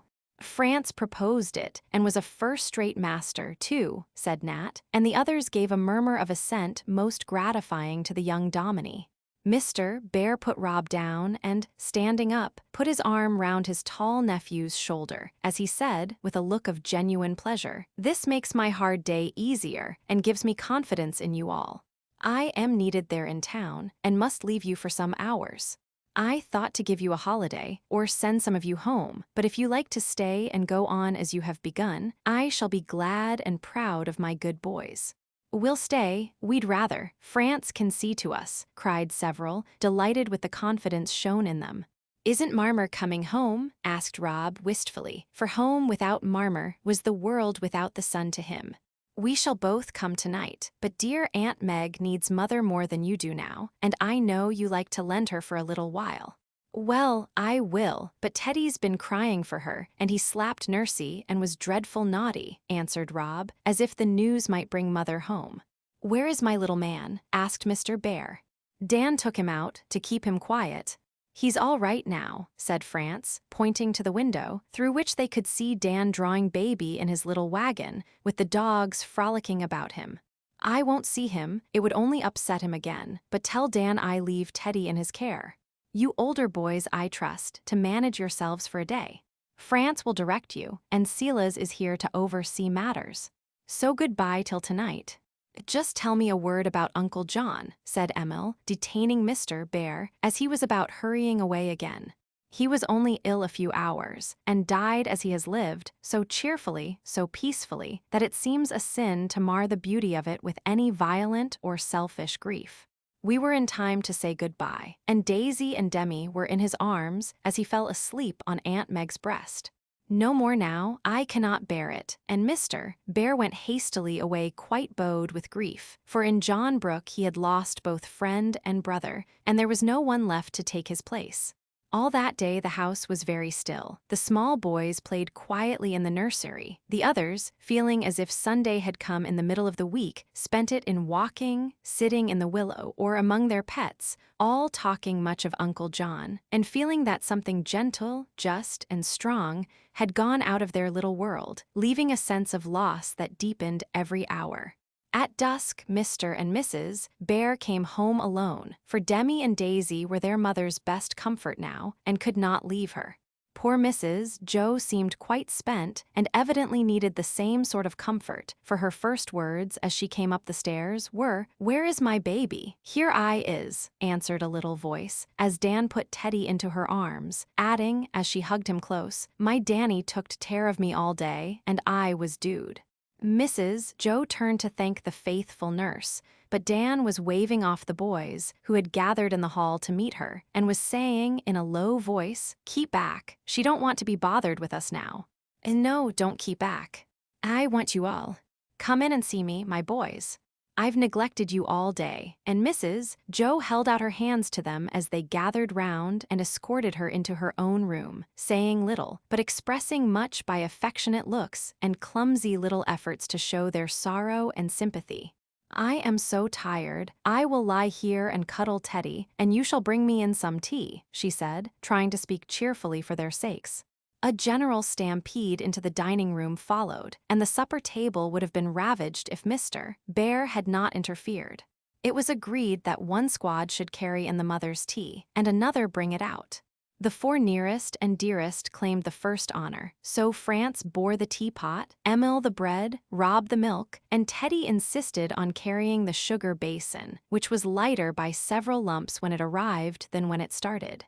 Some women might have found it annoying at such a time to have boys creaking in and out, upsetting cups and rattling spoons in violent efforts to be quiet and helpful, but it suited Mrs. Joe because just then her heart was very tender, and remembering that many of her boys were fatherless or motherless, she yearned over them and found comfort in their blundering affection.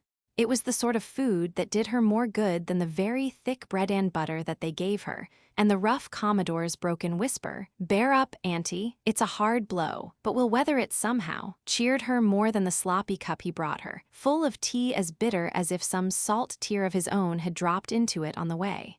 When supper was over, a second deputation removed the tray, and Dan said, holding out his arms for sleepy little Teddy, "Let me put him to bed, you're so tired, Mother."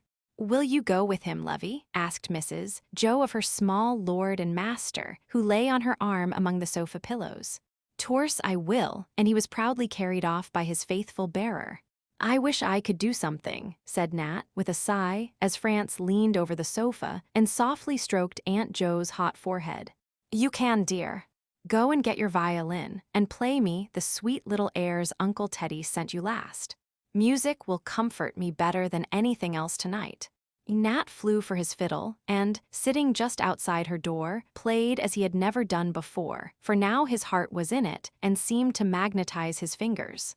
The other lads sat quietly upon the steps, keeping watch that no newcomer should disturb the house. France lingered at his post, and so, soothed, served, and guarded by her boys, poor Mrs. Joe slept at last and forgot her sorrow for an hour.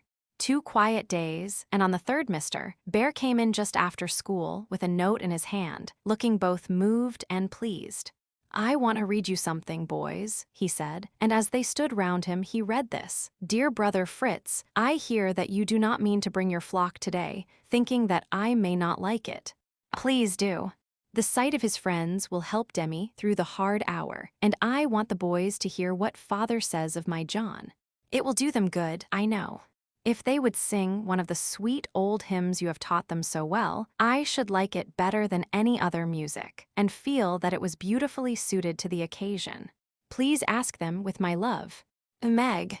Will you go?" And Mr. Bear looked at the lads, who were greatly touched by Mrs. Brooks' kind words and wishes.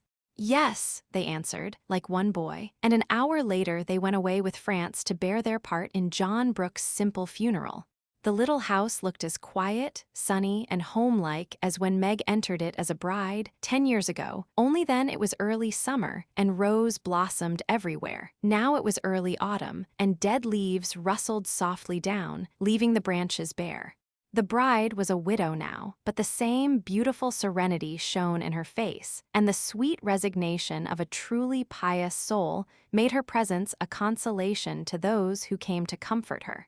"Oh, Meg, how can you bear it so?" whispered Joe, as she met them at the door with a smile of welcome and no change in her gentle manner, except more gentleness. "Dear Joe, the love that has blessed me for 10 happy years supports me still. "It could not die, and John is more my own than ever," whispered Meg, and in her eyes the tender trust was so beautiful and bright that Joe believed her and thanked God for the immortality of love like hers. They were all their father and mother, Uncle Teddy and Aunt Amy, old Mr. Lawrence, white-haired and feeble now, Mr. and Mrs. Bear, with their flock and many friends, come to do honor to the dead. One would have said that modest John Brooke, in his busy, quiet, humble life, had had little time to make friends, but now they seemed to start up everywhere, old and young, rich and poor, high and low. For all unconsciously his influence had made itself widely felt, his virtues were remembered, and his hidden charities rose up to bless him. The group about his coffin was a far more eloquent eulogy than any Mr. March could utter. There were the rich men whom he had served faithfully for years, the poor old women whom he cherished with his little store, in memory of his mother, the wife to whom he had given such happiness that death could not mar it utterly, the brothers and sisters in whose hearts he had made a place forever, the little son and daughter who already felt the loss of his strong arm and tender voice. A very simple service, and very short, for the fatherly voice that had faltered in the marriage sacrament now failed entirely as Mr. March endeavored to pay his tribute of reverence and love to the son whom he most honored. Nothing but the soft coo of baby Josie's voice upstairs broke the long hush that followed the last amen, till, at a sign from Mr. Bear, the well-trained boyish voices broke out in a hymn so full of lofty cheer that one by one all joined in it, singing with full hearts, and finding their troubled spirits lifted into peace on the wings of that brave, sweet psalm. As Meg listened, she felt that she had done well, for not only did the moment comfort her with the assurance that John's last lullaby was sung by the young voices he loved so well, but in the faces of the boys she saw that they had caught a glimpse of the beauty of virtue in its most impressive form, and that the memory of the good man lying dead before them would live long and helpfully in their remembrance. Daisy's head lay in her lap, and Demi held her hand, looking often at her, with eyes so like his father's and a little gesture that seemed to say, "Don't be troubled, mother, I am here." And all about her were friends to lean upon and love. So patient, pious Meg put by her heavy grief, feeling that her best help would be to live for others as her John had done. That evening, as the Plumfield boys sat on the steps, as usual in the mild September moonlight, they naturally fell to talking of the event of the day. Emil began by breaking out, in his impetuous way, "Uncle Fritz is the wisest, and Uncle Laurie the jolliest, but Uncle John was the best, and I'd rather be like him than any man I ever saw." "So would I." "Did you hear what those gentlemen said to Grandpa today? I would like to have that said of me when I was dead." And France felt with regret that he had not appreciated Uncle John enough. "What did they say?" asked Jack, who had been much impressed by the scenes of the day. "Why, one of the partners of Mr. Lawrence, where Uncle John has been ever so long, was saying that he was conscientious almost to a fault as a businessman and above reproach in all things. Another gentleman said no money could repay the fidelity and honesty with which Uncle John had served him, and then Grandpa told them the best of all. Uncle John once had a place in the office of a man who cheated, and when this man wanted Uncle to help him do it, Uncle wouldn't, though he was offered a big salary.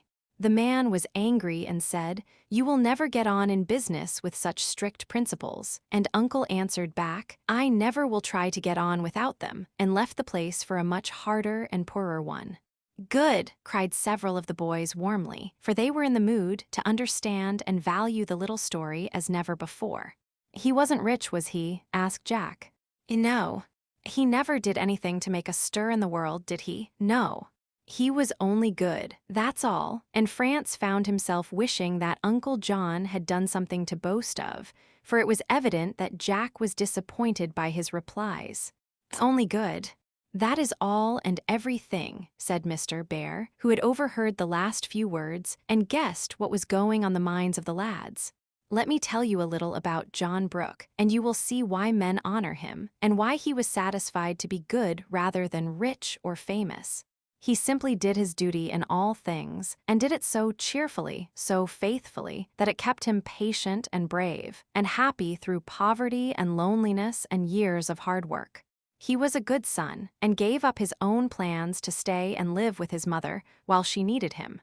He was a good friend and taught Laurie much beside his Greek and Latin, did it unconsciously, perhaps, by showing him an example of an upright man. He was a faithful servant and made himself so valuable to those who employed him that they will find it hard to fill his place. He was a good husband and father, so tender, wise, and thoughtful that Laurie and I learned much of him and only knew how well he loved his family when we discovered all he had done for them, unsuspected and unassisted. Mr. Bear stopped a minute, and the boys sat like statues in the moonlight until he went on again in a subdued but earnest voice. As he lay dying, I said to him, "Have no care for Meg and the little ones. I will see that they never want." Then he smiled and pressed my hand, and answered in his cheerful way, "No need of that. I have cared for them." And so he had, for when we looked among his papers, all was in order, not a debt remained, and safely put away was enough to keep Meg comfortable and independent. Then we knew why he had lived so plainly, denied himself so many pleasures, except that of charity, and worked so hard that I fear he shortened his good life. He never asked help for himself, though often for others, but bore his own burden and worked out his own task bravely and quietly. No one can say a word of complaint against him, so just and generous and kind was he. And now, when he is gone, all find so much to love and praise and honor that I am proud to have been his friend, and would rather leave my children the legacy he leaves his than the largest fortune ever made. Yes, simple, generous goodness is the best capital to found the business of this life upon. It lasts when fame and money fail, and is the only riches we can take out of this world with us. Remember that, my boys, and if you want to earn respect and confidence and love, follow in the footsteps of John Brooke.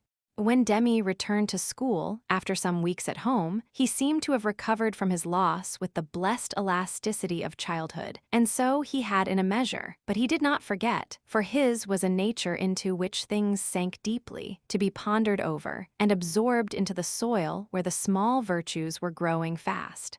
He played and studied, worked and sang, just as before, and few suspected any change. But there was one, and Aunt Jo saw it, for she watched over the boy with her whole heart, trying to fill John's place in her poor way. He seldom spoke of his loss, but Aunt Jo often heard a stifled sobbing in the little bed at night, and when she went to comfort him, all his cry was, "I want my father. Oh, I want my father," for the tie between the two had been a very tender one, and the child's heart bled when it was broken. But time was kind to him, and slowly he came to feel that father was not lost, only invisible for a while, and sure to be found again, well and strong and fond as ever, even though his little son should see the purple asters blossom on his grave many, many times before they met. To this belief Demi held fast, and in it found both help and comfort, because it led him unconsciously through a tender, longing for the father whom he had seen to a childlike trust in the father whom he had not seen. Both were in heaven, and he prayed to both, trying to be good for love of them. The outward change corresponded to the inward, for in those few weeks Demi seemed to have grown tall and began to drop his childish plays, not as if ashamed of them, as some boys do, but as if he had outgrown them and wanted something manlier. He took to the hated arithmetic and held on so steadily that his uncle was charmed, though he could not understand the whim, until Demi said, "I am going to be a bookkeeper when I grow up, like Papa, and I must know about figures and things, else I can't have nice, neat ledgers like his."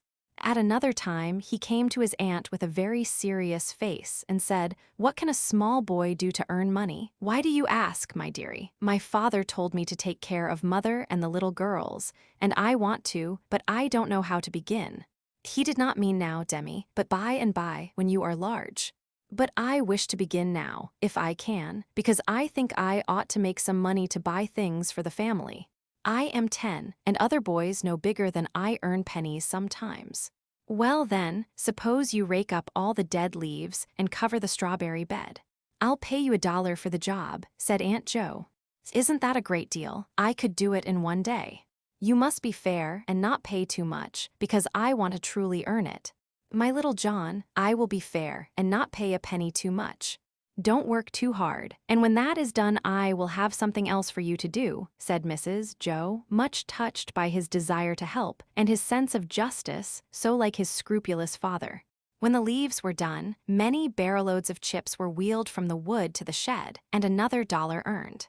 Then Demi helped cover the school books, working in the evenings under France's direction, tugging patiently away at each book, letting no one help, and receiving his wages with such satisfaction that the dingy bills became quite glorified in his sight.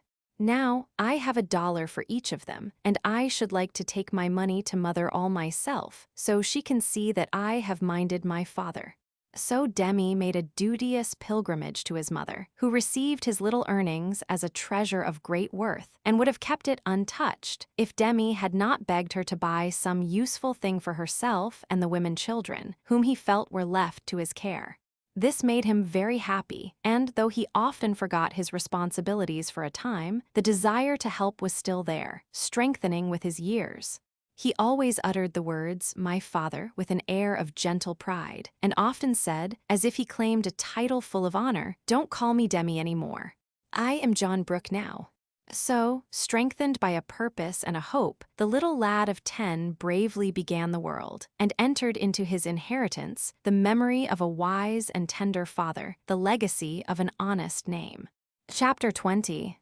With the October frosts came the cheery fires in the great fireplaces, and Demi's dry pine chips helped Dan's oak knots to blaze royally and go roaring up the chimney with a jolly sound. All were glad to gather round the hearth, as the evenings grew longer, to play games, read, or lay plans for the winter. But the favorite amusement was storytelling, and Mr. and Mrs. Bear were expected to have a store of lively tales always on hand. Their supply occasionally gave out, and then the boys were thrown upon their own resources, which were not always successful. Ghost parties were the rage at one time, for the fun of the thing consisted in putting out the lights, letting the fire die down, and then sitting in the dark and telling the most awful tales they could invent. As this resulted in scares of all sorts among the boys, Tommy's walking in his sleep on the shed roof, and a general state of nervousness in the little ones, it was forbidden, and they fell back on more harmless amusements. One evening, when the small boys were snugly tucked in bed, and the older lads were lounging about the schoolroom fire, trying to decide what they should do, Demi suggested a new way of settling the question. Seizing the hearth brush, he marched up and down the room, saying, "Row, row, row," and when the boys, laughing and pushing, had got into line, he said, "Now I'll give you 2 minutes to think of a play." France was writing, and Emil reading the life of Lord Nelson, and neither joined the party, but the others thought hard, and when the time was up were ready to reply. "Now, Tom," and the poker softly rapped him on the head. "Blind man's buff." "Jack, commerce, a good round game, and have sense for the pool." "Uncle forbids our playing for money." "Dan, what do you want? Let's have a battle between the Greeks and Romans." "Stuffy, roast apples, popcorn, and crack nuts." "Good, good," cried several, and when the vote was taken, Stuffy's proposal carried the day. Some went to the cellar for apples, some to the garret for nuts, and others looked up the popper and the corn.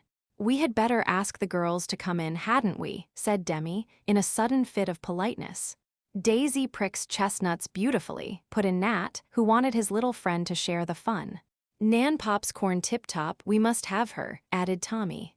"Bring in your sweethearts then, we don't mind," said Jack, who laughed at the innocent regard the little people had for one another. "You shan't call my sister a sweetheart, it is so silly," cried Demi, in a way that made Jack laugh. "She is Nat's darling, isn't she, old chirper?" "Yes, if Demi don't mind." "I can't help being fond of her, she is so good to me," answered Nat, with bashful earnestness, for Jack's rough ways disturbed him. "Nan is my sweetheart, and I shall marry her in about a year, so don't you get in the way, any of you," said Tommy, stoutly, for he and Nan had settled their future, child fashion, and were to live in the willow, lower down a basket for food, and do other charmingly impossible things. Demi was quenched by the decision of Bangs, who took him by the arm and walked him off to get the ladies.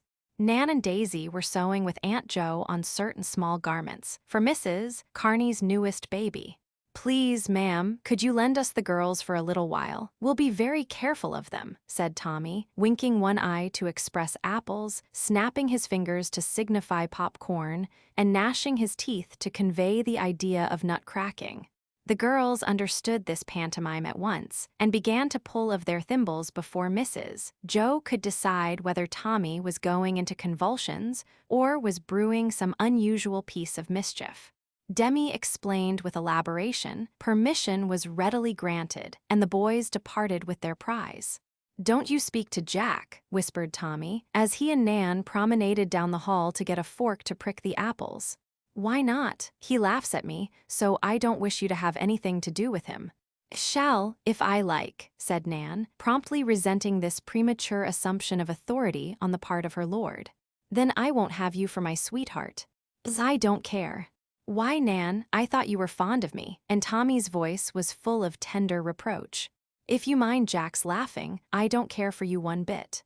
"Then you may take back your old ring. I won't wear it any longer," and Tommy plucked off a horsehair pledge of affection which Nan had given him in return for one made of a lobster's feeler. "I shall give it to Ned," was her cruel reply, for Ned liked Mrs. Giddy-Gaddy and had turned her clothespins, boxes, and spools enough to set up housekeeping with. Tommy said, "Thunder turtles," as the only vent equal to the pent-up anguish of the moment, and, dropping Nan's arm, retired in high dudgeon, leaving her to follow with the fork, a neglect which naughty Nan punished by proceeding to prick his heart with jealousy as if it were another sort of apple. The hearth was swept, and the rosy Baldwins put down to roast. A shovel was heated, and the chestnuts danced merrily upon it, while the corn popped wildly in its wire prison. Dan cracked his best walnuts, and everyone chattered and laughed, while the rain beat on the window pane and the wind howled round the house. "Why is Billy like this nut?" asked Emil, who was frequently inspired with bad conundrums. "Because he is cracked," answered Ned. "That's not fair. You mustn't make fun of Billy, because he can't hit back again." "It's mean," cried Dan, smashing a nut wrathfully. "To what family of insects does Blake belong?" asked Peacemaker France, seeing that Emil looked ashamed and Dan lowering. "Gnats," answered Jack. "Why is Daisy like a bee?" cried Nat, who had been wrapped in thought for several minutes. "Because she is queen of the hive," said Dan. "No. Because she is sweet." "Bees are not sweet." "Give it up." "Because she makes sweet things, is always busy, and likes flowers," said Nat, piling up his boyish compliments till Daisy blushed like a rosy clover. "Why is Nan like a hornet?" demanded Tommy, glowering at her, and adding, without giving any one time to answer, "Because she isn't sweet, makes a great buzzing about nothing, and stings like fury." "Tommy's mad, and I'm glad," cried Ned, as Nan tossed her head and answered quickly, "What thing in the china closet is Tom like?" "A pepper pot," answered Ned, giving Nan a nut meat with a tantalizing laugh that made Tommy feel as if he would like to bounce up like a hot chestnut and hit somebody. Seeing that ill humor was getting the better of the small supply of wit in the company, France cast himself into the breach again. "Let's make a law that the first person who comes into the room shall tell us a story.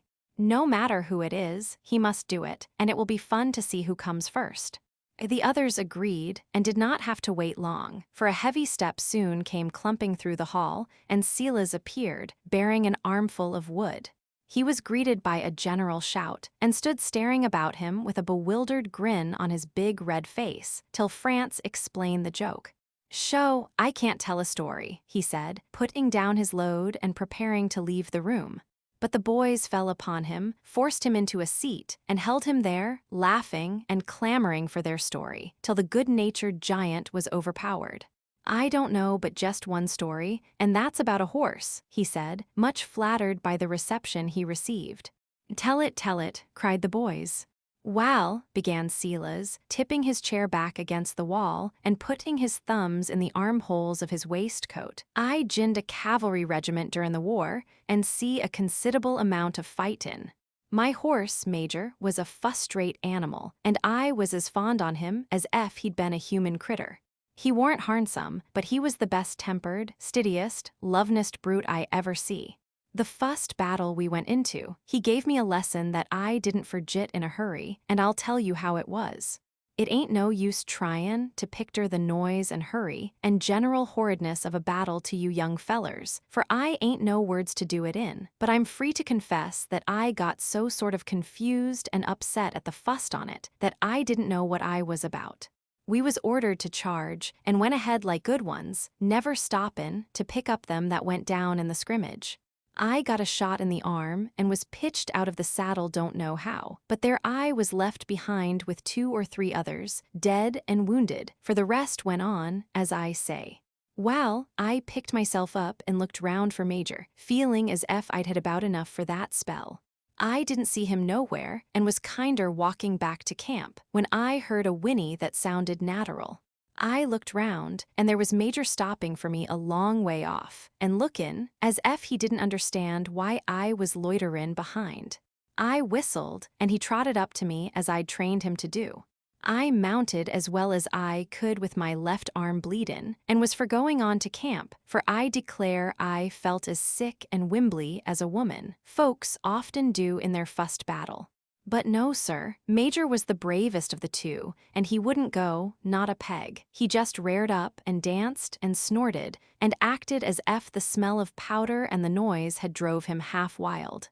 I done my best, but he wouldn't give in, so I did, and what do you think that plucky brute done? He wheeled slap round and galloped back like a hurricane, right into the thickest of the scrimmage. Good for him, cried Dan excitedly, while the other boys forgot apples and nuts in their interest. I wish I may die if I warn't ashamed of myself, continued Silas, warming up at the recollection of that day. I was mad as a hornet, and I forgot my way-und and just pitched in, rampagin' ray-und like fury till there come a shell into the midst of us, and in bustin' knocked a lot of us flat.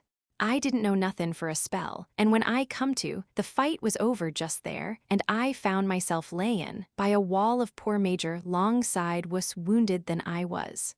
My leg was broke, and I had a ball in my shoulder, but he, poor old feller, was all tore in the side with a piece of that blasted shell. Oh, Silas, what did you do? Cried Nan, pressing close to him with a face full of eager sympathy and interest. I dragged myself nigher, and tried to stop the bleedin' with such rags as I could tear off of me with one hand. But it warn't no use, and he lay moanin' with horrid pain, and lookin' at me with them lovin' eyes of his, till I thought I couldn't bear it. I give him all the help I could, and when the sun got hotter and hotter, and he began to lap out his tongue, I tried to get to a brook that was a good piece away, but I couldn't do it, being stiff and faint, so I give it up and fanned him with my hat.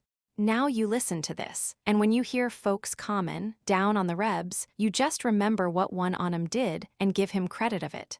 A poor feller in gray laid not fur off, shot through the lungs and dyin' fast. I'd offered him my handkerchief to keep the sun off his face, and he'd thanked me kindly, for in such times as that men don't stop to think on which side they belong, but just buckle to and help one another.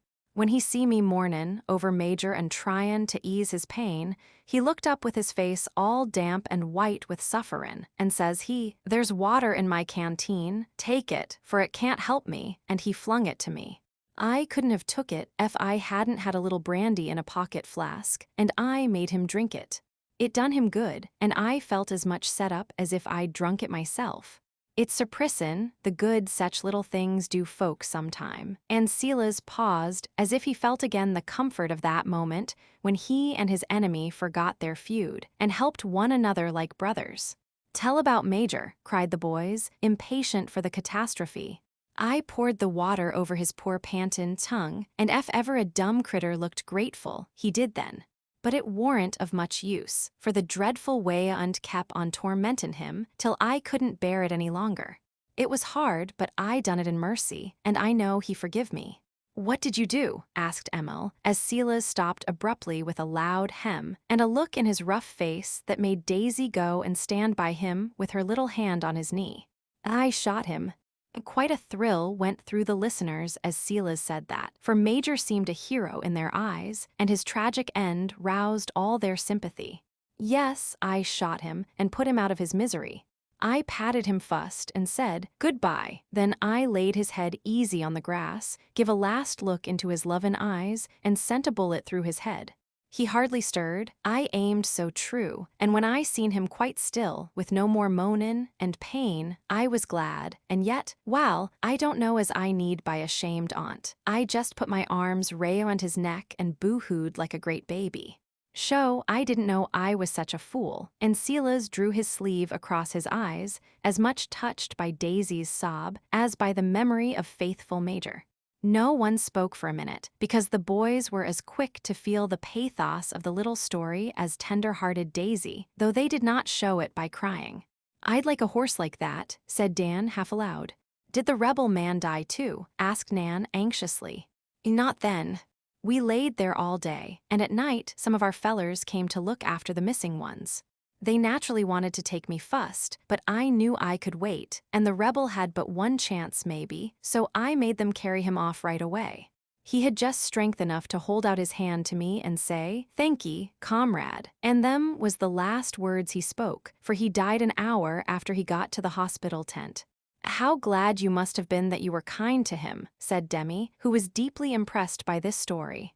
"Well, I did take comfort thinkin' of it, as I laid there alone for a number of hours with my head on Major's neck, and see the moon come up. I'd like to have buried the poor beast decent, but it warn't possible, so I cut off a bit of his mane, and I've kep' it ever since.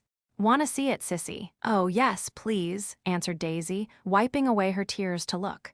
Silas took out an old wallet, as he called his pocketbook, and produced from an inner fold a bit of brown paper, in which was a rough lock of white horsehair. The children looked at it silently, as it lay in the broad palm, and no one found anything to ridicule in the love Silas bore his good horse Major. "That is a sweet story, and I like it, though it did make me cry. Thank you very much, see," and Daisy helped him fold and put away his little relic, while Nan stuffed a handful of popcorn into his pocket, and the boys loudly expressed their flattering opinions of his story, feeling that there had been two heroes in it. He departed, quite overcome by his honors, and the little conspirators talked the tale over, while they waited for their next victim. It was Mrs. Joe, who came in to measure Nan for some new pinafores she was making for her. They let her get well in, and then pounced upon her, telling her the law and demanding the story. Mrs. Joe was very much amused at the new trap, and consented at once, for the sound of happy voices had been coming across the hall so pleasantly that she quite longed to join them and forget her own anxious thoughts of Sister Meg. "Am I the first mouse you have caught, you sly pusses in boots?" she asked, as she was conducted to the big chair, supplied with refreshments, and surrounded by a flock of merry-faced listeners. They told her about Silas and his contribution, and she slapped her forehead in despair, for she was quite at her wit's end, being called upon so unexpectedly for a brand new tale. "What shall I tell about?" she said. "Boys," was the general answer. "Have a party in it," said Daisy. "And something good to eat," added Stuffy. "That reminds me of a story written years ago by a dear old lady. I used to be very fond of it, and I fancy you will like it, for it has both boys and something good to eat in it." "What is it called?" asked Demi. "The Suspected Boy." Nat looked up from the nuts he was picking, and Mrs. Joe smiled at him, guessing what was in his mind. Miss Crane kept a school for boys in a quiet little town, and a very good school it was, of the old-fashioned sort. 6 boys lived in her house, and 4 or 5 more came in from the town. Among those who lived with her was one named Louis White. Louis was not a bad boy, but rather timid, and now and then he told a lie. One day, a neighbor sent Miss Crane a basket of gooseberries. There were not enough to go round, so kind Miss Crane, who liked to please her boys, went to work and made a dozen nice little gooseberry tarts. "I'd like to try gooseberry tarts. I wonder if she made them as I do my raspberry ones," said Daisy, whose interest in cooking had lately revived. "Hush," said Nat, tucking a plump popcorn into her mouth to silence her, for he felt a particular interest in this tale and thought it opened well. When the tarts were done, Miss Crane put them away in the best parlor closet and said not a word about them, for she wanted to surprise the boys at tea time. When the minute came and all were seated at table, she went to get her tarts, but came back looking much troubled, for what do you think had happened? "Somebody had hooked them," cried Ned. No, there they were, but someone had stolen all the fruit out of them by lifting up the upper crust and then putting it down after the gooseberry had been scraped out. What a mean trick, and Nan looked at Tommy as if to imply that he would do the same. When she told the boys her plan and showed them the poor little patties all robbed of their sweetness, the boys were much grieved and disappointed, and all declared that they knew nothing about the matter. "Perhaps the rats did it," said Louis, who was among the loudest to deny any knowledge of the tarts. "No, rats would have nibbled crust and all, and never lifted it up and scooped out the fruit. Hands did that," said Miss Crane, who was more troubled about the lie that someone must have told than about her lost patties. Well, they had supper and went to bed, but in the night Miss Crane heard someone groaning, and going to see who it was, she found Louis in great pain. He had evidently eaten something that disagreed with him, and was so sick that Miss Crane was alarmed and was going to send for the doctor when Louis moaned out, "It's the gooseberries. I ate them, and I must tell before I die," for the thought of a doctor frightened him. "If that is all, I'll give you an emetic and you will soon get over it," said Miss Crane. So Louis had a good dose, and by morning was quite comfortable. "Oh, don't tell the boys, they will laugh at me so," begged the invalid. Kind Miss Crane promised not to, but Sally, the girl, told the story, and poor Louis had no peace for a long time. His mates called him Old Gooseberry, and were never tired of asking him the price of tarts. "It served him right," said Emil. "Badness always gets found out," added Demi morally. "No, it don't," muttered Jack, who was tending the apples with great devotion, so that he might keep his back to the rest and account for his red face. "Is that all?" asked Anne. "No, that is only the first part. The second part is more interesting. Some time after this, a peddler came by one day and stopped to show his things to the boys, several of whom bought pocket combs, Jews' harps, and various trifles of that sort. Among the knives was a little white-handled penknife that Louis wanted very much, but he had spent all his pocket money, and no one had any to lend him. He held the knife in his hand, admiring and longing for it, till the man packed up his goods to go. Then he reluctantly laid it down, and the man went on his way. The next day, however, the peddler returned to say that he could not find that very knife, and thought he must have left it at Miss Crane's. It was a very nice one with a pearl handle, and he could not afford to lose it. Everyone looked, and everyone declared they knew nothing about it. This young gentleman had it last, and seemed to want it very much. "Are you quite sure you put it back?" said the man to Louis, who was much troubled at the loss, and vowed over and over again that he did return it. His denials seemed to do no good, however, for everyone was sure he had taken it, and after a stormy scene, Miss Crane paid for it, and the man went grumbling away. "Did Louis have it?" cried Nat, much excited. "You will see." Now poor Louis had another trial to bear, for the boys were constantly saying, "Lend me your pearl-handled knife, gooseberry," and things of that sort, till Louis was so unhappy he begged to be sent home. Miss Crane did her best to keep the boys quiet, but it was hard work, for they would tease, and she could not be with them all the time. That is one of the hardest things to teach boys. They won't hit a fellow when he is down, as they say, but they will torment him in little ways till he would thank them to fight it out all round. "I know that," said Dan. "So do I," added Nat softly. Jack said nothing, but he quite agreed, for he knew that the elder boys despised him and let him alone for that very reason. "Do go on about poor Louis, Aunt Jo." "I don't believe he took the knife, but I want to be sure," said Daisy, in great anxiety. Well, week after week went on, and the matter was not cleared up. The boys avoided Louis, and he, poor fellow, was almost sick with the trouble he had brought upon himself. He resolved never to tell another lie, and tried so hard that Miss Crane pitied and helped him, and really came at last to believe that he did not take the knife. 2 months after the peddler's first visit, he came again, and the first thing he said was, "Well, ma'am, I found that knife after all. It had slipped behind the lining of my valise, and fell out the other day when I was putting in a new stock of goods. I thought I'd call and let you know, as you paid for it, and maybe would like it, so here it is." The boys had all gathered round, and at these words they felt much ashamed, and begged Louis' pardon so heartily that he could not refuse to give it. Miss Crane presented the knife to him, and he kept it many years to remind him of the fault that had brought him so much trouble. I wonder why it is that things you eat on the sly hurt you, and don't when you eat them at table, observed Stuffy thoughtfully. Perhaps your conscience affects your stomach, said Mrs. Joe, smiling at his speech. He is thinking of the cucumbers, said Ned, and a gale of merriment followed the words, for Stuffy's last mishap had been a funny one. He ate 2 large cucumbers in private, felt very ill, and confided his anguish to Ned, imploring him to do something.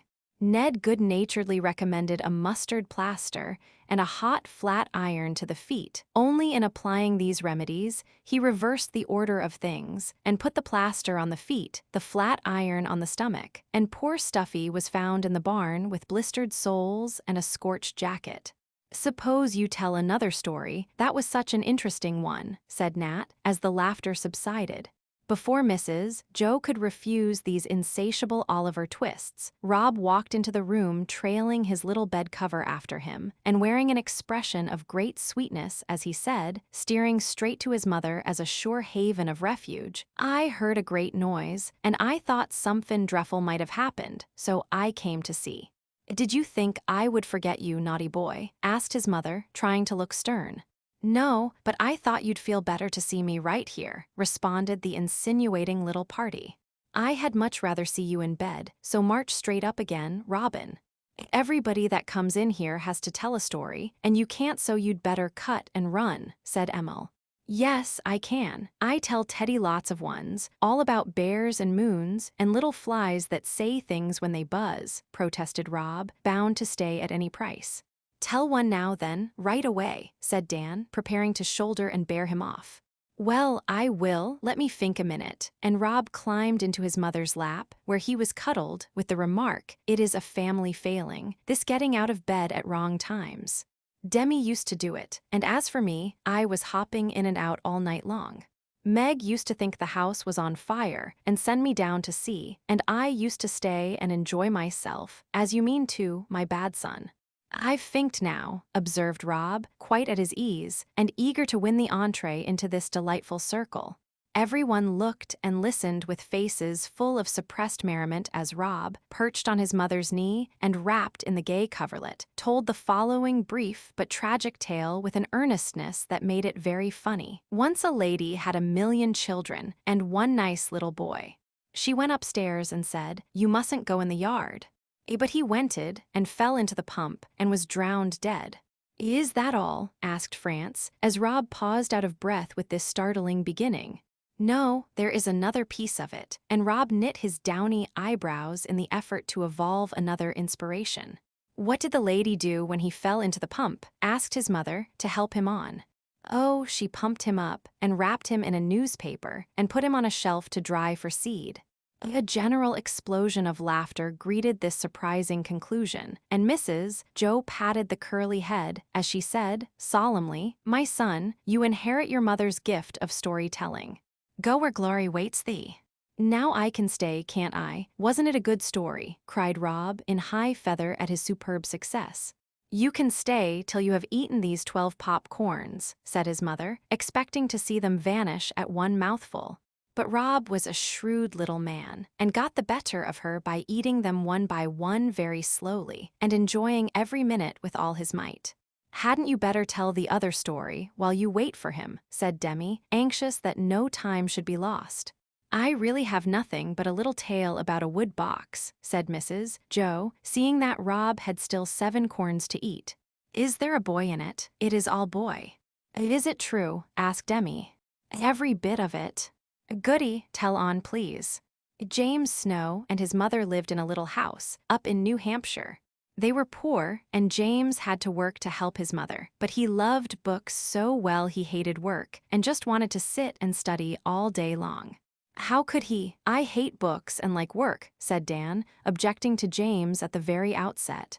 It takes all sorts of people to make a world. Workers and students both are needed, and there is room for all. But I think the workers should study some, and the students should know how to work if necessary, answered Mrs. Joe, looking from Dan to Demi with a significant expression. I'm sure I do work, and Demi showed 3 small hard spots in his little palm with pride. And I'm sure I study, added Dan, nodding with a groan toward the blackboard full of neat figures. See what James did. He did not mean to be selfish, but his mother was proud of him and let him do as he liked, working by herself that he might have books and time to read them. One autumn James wanted to go to school and went to the minister to see if he would help him about decent clothes and books. Now the minister had heard the gossip about James's idleness and was not inclined to do much for him, thinking that a boy who neglected his mother and let her slave for him was not likely to do very well even at school. But the good man felt more interested when he found how earnest James was, and being rather an odd man, he made this proposal to the boy, to try how sincere he was. I will give you clothes and books on one condition, James. What is that, sir? And the boy brightened up at once. You are to keep your mother's wood box full all winter long, and do it yourself. If you fail, school stops. James laughed at the queer condition and readily agreed to it, thinking it a very easy one. He began school, and for a time got on capitally with the wood box, for it was autumn, and chips and brushwood were plentiful. He ran out morning and evening and got a basket full or chopped up the cat sticks for the little cooking stove, and as his mother was careful and saving, the task was not hard. But in November the frost came, the days were dull and cold, and wood went fast. His mother bought a load with her own earnings, but it seemed to melt away and was nearly gone before James remembered that he was to get the next. Mrs. Snow was feeble and lame with rheumatism and unable to work as she had done, so James had to put down the books and see what he could do. It was hard, for he was going on well and so interested in his lessons that he hated to stop except for food and sleep. But he knew the minister would keep his word, and much against his will, James set about earning money in his spare hours, lest the wood box should get empty. He did all sorts of things, ran errands, took care of a neighbor's cow, helped the old sexton dust and warm the church on Sundays, and in these ways got enough to buy fuel in small quantities. But it was hard work. The days were short, the winter was bitterly cold, and precious time went fast, and the dear books were so fascinating that it was sad to leave them for dull duties that never seemed done. The minister watched him quietly, and seeing that he was in earnest, helped him without his knowledge. He met him often driving the wood sleds from the forest, where the men were chopping, and as James plodded beside the slow oxen, he read or studied, anxious to use every minute. The boy is worth helping. This lesson will do him good, and when he has learned it, I will give him an easier one, said the minister to himself, and on Christmas Eve a splendid load of wood was quietly dropped at the door of the little house, with a new saw and a bit of paper, saying only, "The Lord helps those who help themselves." Poor James expected nothing, but when he woke on that cold Christmas morning, he found a pair of warm mittens, knit by his mother, with her stiff, painful fingers. This gift pleased him very much, but her kiss and tender look as she called him her good son was better still. In trying to keep her warm, he had warmed his own heart, you see, and in filling the wood box he had also filled those months with duties faithfully done. He began to see this, to feel that there was something better than books, and to try to learn the lessons God set him, as well as those his schoolmaster gave. When he saw the great pile of oak and pine logs at his door, and read the little paper, he knew who sent it, and understood the minister's plan, thanked him for it, and fell to work with all his might. Other boys frolicked that day, but James sawed wood, and I think of all the lads in the town the happiest was the one in the new mittens, who whistled like a blackbird as he filled his mother's wood box. "That's a first-rater," cried Dan, who enjoyed a simple matter-of-face story better than the finest fairy tale. "I like that fellow after all." "I could saw wood for you, Aunt Jo," said Demi, feeling as if a new means of earning money for his mother was suggested by the story. "Tell about a bad boy." "I like them best," said Nan. "You'd better tell about a naughty crossbatch of a girl," said Tommy, whose evening had been spoilt by Nan's unkindness.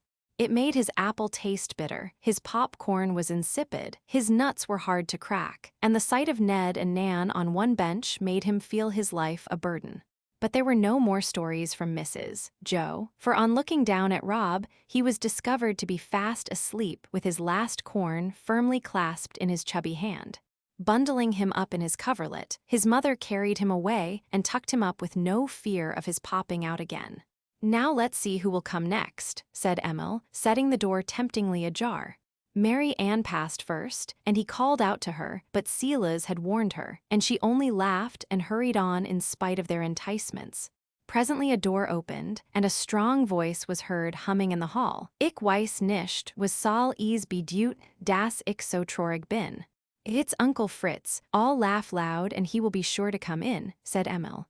A wild burst of laughter followed, and in came Uncle Fritz, asking, "What is the joke, my lads?" Caught, you can't go out till you've told a story," cried the boys, slamming the door.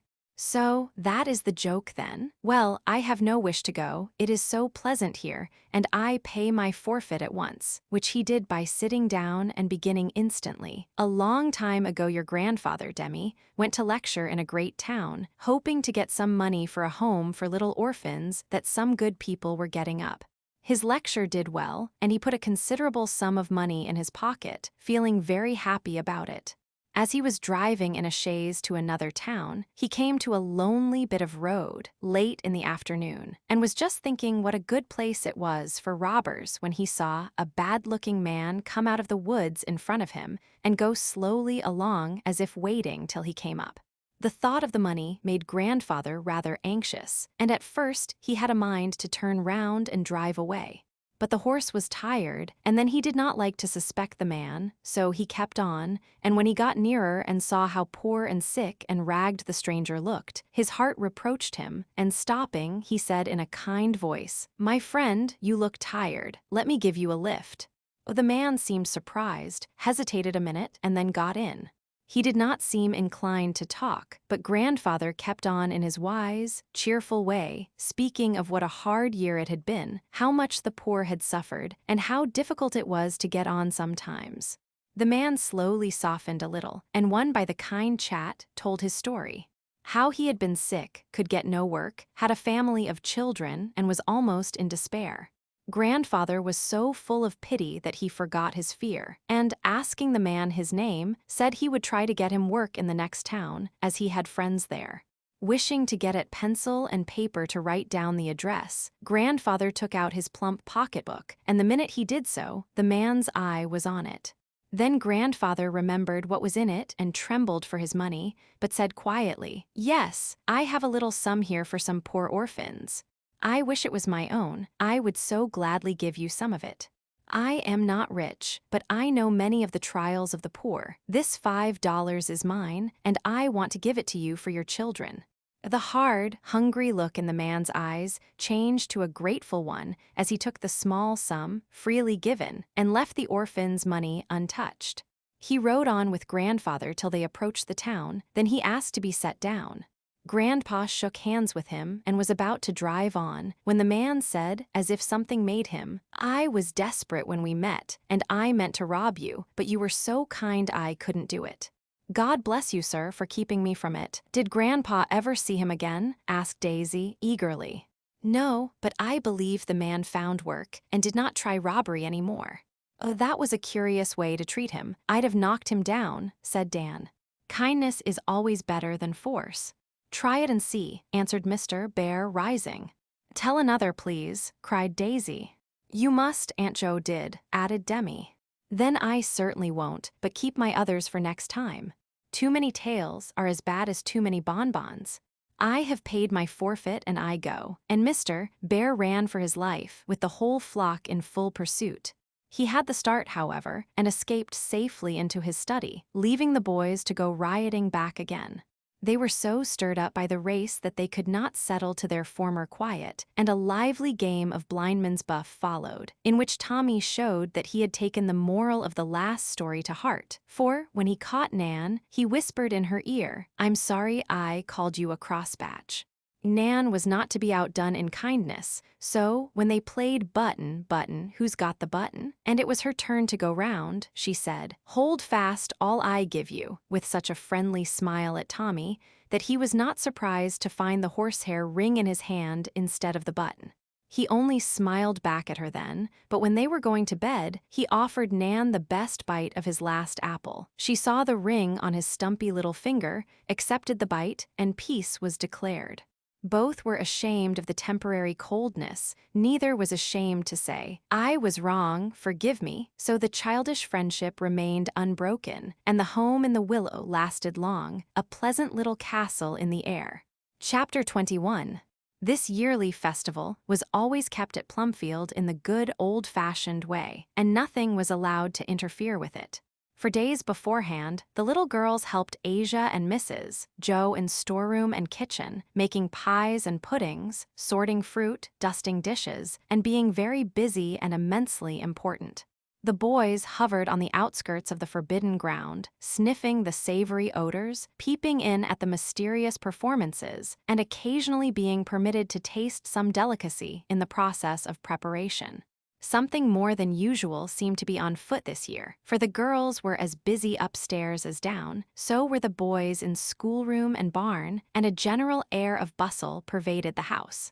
There was a great hunting up of old ribbons and finery, much cutting and pasting of gold paper, and the most remarkable quantity of straw, gray cotton, flannel, and big black beads, used by France and Mrs. Joe.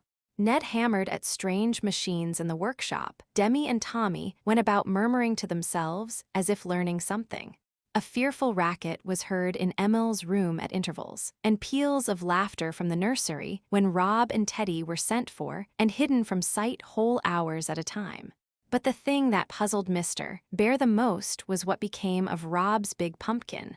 It had been borne in triumph to the kitchen, where a dozen golden-tinted pies soon after appeared. It would not have taken more than a quarter of the mammoth vegetable to make them, yet where was the rest? It disappeared, and Rob never seemed to care, only chuckled when it was mentioned, and told his father to wait and see, for the fun of the whole thing was to surprise Father Bear at the end, and not let him know a bit about what was to happen. He obediently shut eyes, ears, and mouth, and went about trying not to see what was in plain sight, not to hear the telltale sounds that filled the air, not to understand any of the perfectly transparent mysteries going on all about him. Being a German, he loved these simple domestic festivals and encouraged them with all his heart, for they made home so pleasant that the boys did not care to go elsewhere for fun. When at last the day came, the boys went off for a long walk, that they might have good appetites for dinner, as if they ever needed them. The girls remained at home to help set the table and give last touches to various affairs which filled their busy little souls with anxiety.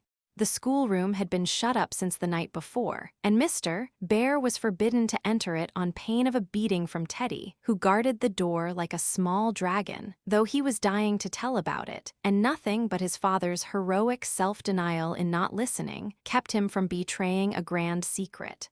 "It's all done, and it's perfectly splendid," cried Nan, coming out at last with an air of triumph.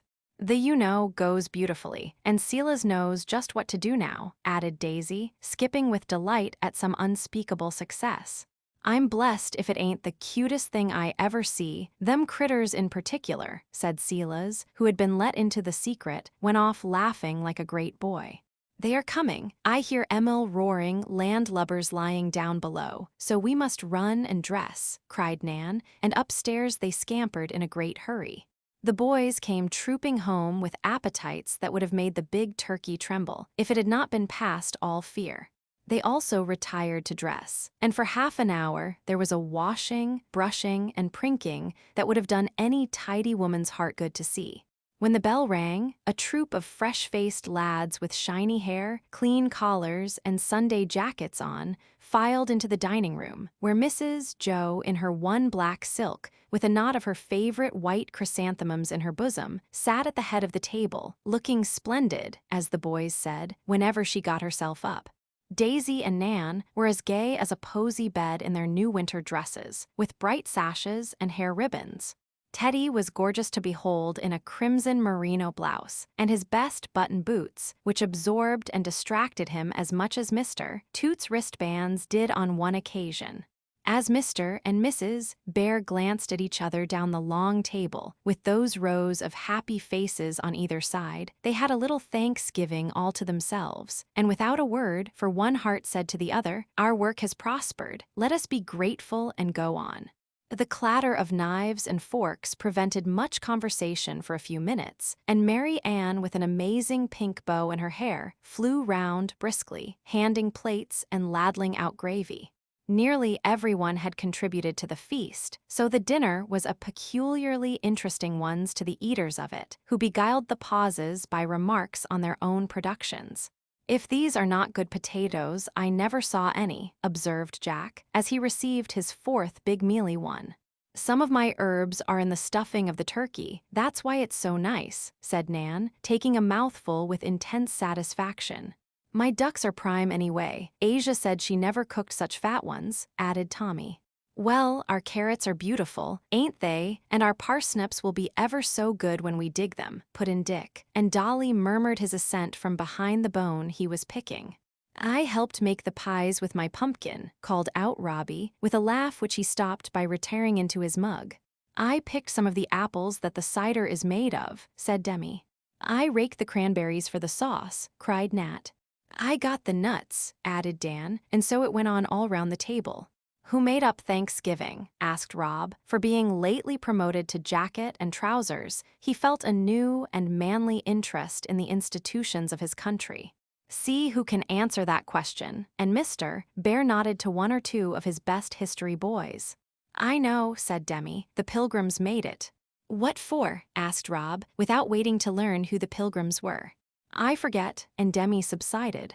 "I believe it was because they were starved once, and so when they had a good harvest, they said, 'We will thank God for it,' and they had a day and called it Thanksgiving," said Dan, who liked the story of the brave men who suffered so nobly for their faith. "Good, I didn't think you would remember anything but natural history," and Mr. Bear tapped gently on the table as applause for his pupil. Dan looked pleased, and Mrs. Joe said to her son, "Now do you understand about it, Robbie?" "No, I don't." "I thought pilgrims were a sort of big bird that lived on rocks, and I saw pictures of them in Demi's book."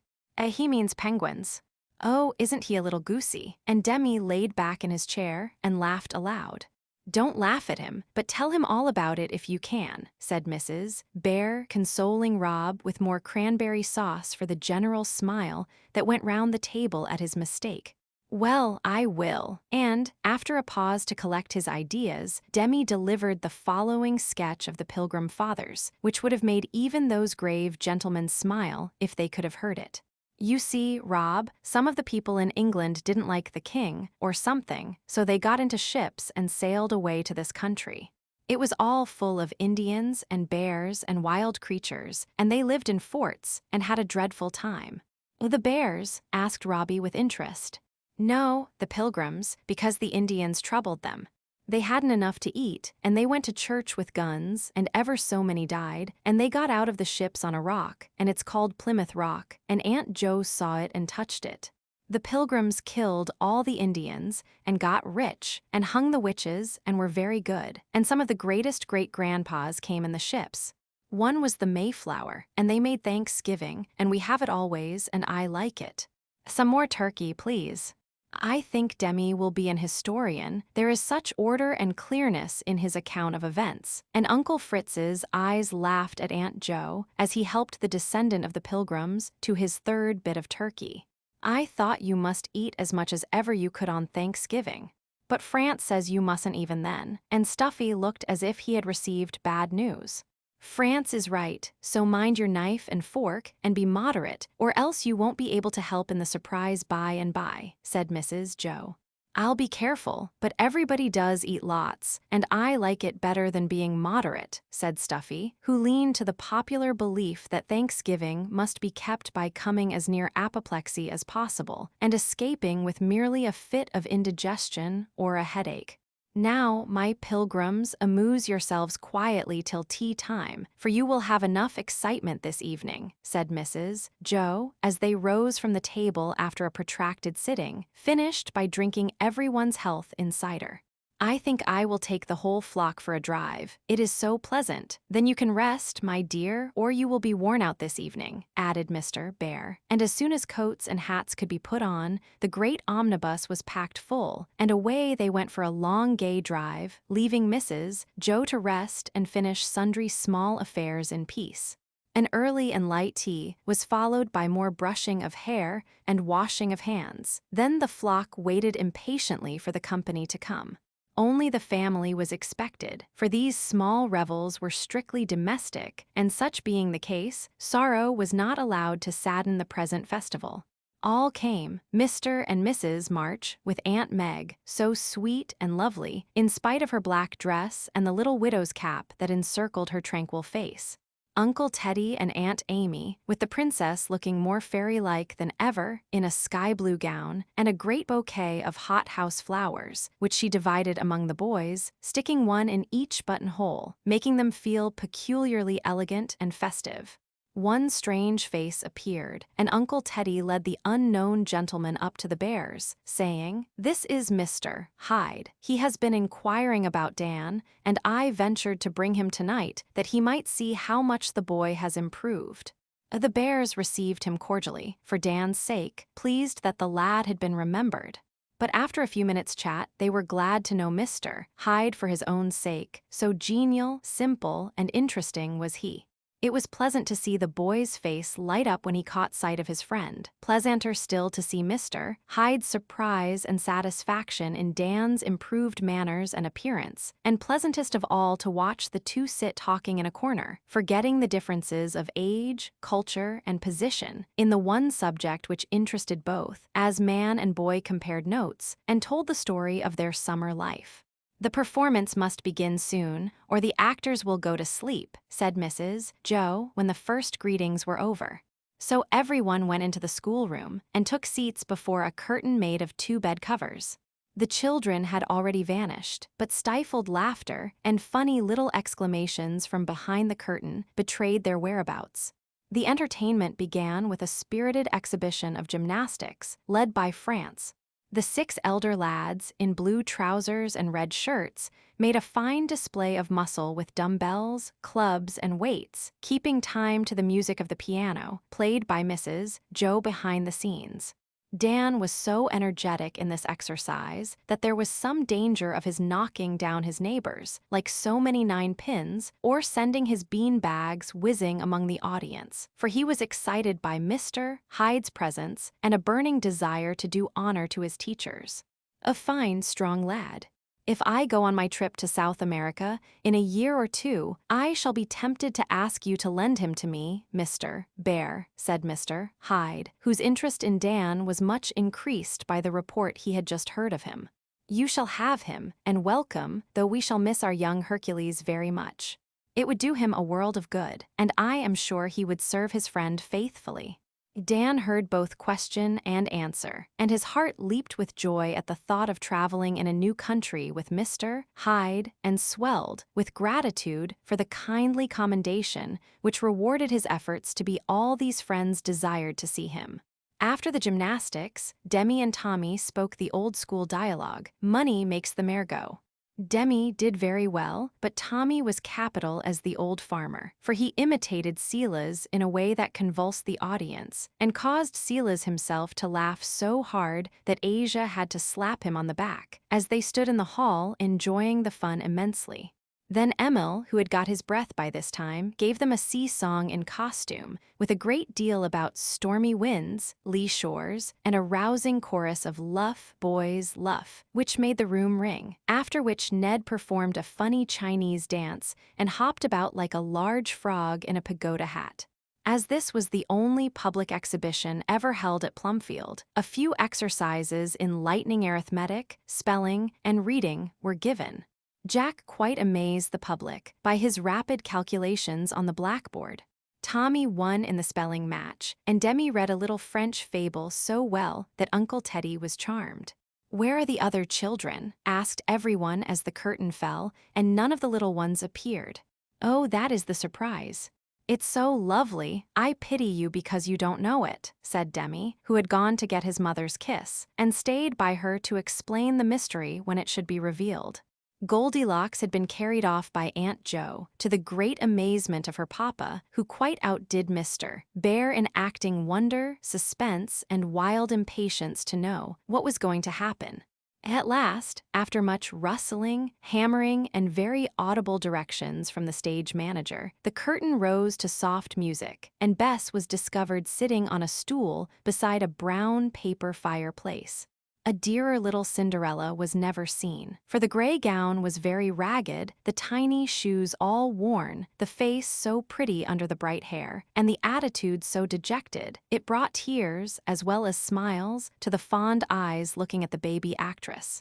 She sat quite still, till a voice whispered, "Now." Then she sighed a funny little sigh and said, "Oh, I wish I too'd go to the ball," so naturally that her father clapped frantically, and her mother called out, "Little darling." These highly improper expressions of feeling caused Cinderella to forget herself and shake her head at them, saying, reprovingly, "You mustn't peak to me." Silence instantly prevailed, and 3 taps were heard on the wall. Cinderella looked alarmed, but before she could remember to say, "What is dat?" the back of the brown paper fireplace opened like a door, and, with some difficulty, the fairy godmother got herself and her pointed hat through. It was Nan, in a red cloak, a cap, and a wand, which she waved as she said decidedly, "You shall go to the ball, my dear." "Now you must pull and show my pretty dress," returned Cinderella, tugging at her brown gown. "No, no, you must say, 'How can I go in my rags?'" said the godmother in her own voice. "Oh yes, so I muse," and the princess said it, quite undisturbed by her forgetfulness. "I change your rags into a splendid dress because you are good," said the godmother in her stage tones, and deliberately unbuttoning the brown pinafore, she displayed a gorgeous sight. The little princess really was pretty enough to turn the heads of any number of small princes, for her mamma had dressed her like a tiny court lady, in a rosy silk train with satin underskirt, and bits of bouquets here and there, quite lovely to behold. The godmother put a crown, with pink and white feathers drooping from it, on her head, and gave her a pair of silver paper slippers, which she put on, and then stood up, lifting her skirts to show them to the audience, saying with pride, "My dee lass ones, ain't they pitty?" She was so charmed with them, that she was with difficulty recalled to her part and made to say, "But I have no toch, godmother." "Behold it," and Nan waved her wand with such a flourish that she nearly knocked off the crown of the princess. Then appeared the grand triumph of the piece. First, a rope was seen to flap on the floor, to tighten with a twitch as Emil's voice was heard to say, "Heave ahoy," and Silas's gruff one to reply, "Stiddy now, stiddy." A shout of laughter followed, for 4 large gray rats appeared, rather shaky as to their legs and queer as to their tails, but quite fine about the head, where black beads shone in the most lifelike manner. They drew, or were intended to appear as if they did, a magnificent coach made of half the mammoth pumpkin, mounted on the wheels of Teddy's wagon, painted yellow to match the gay carriage.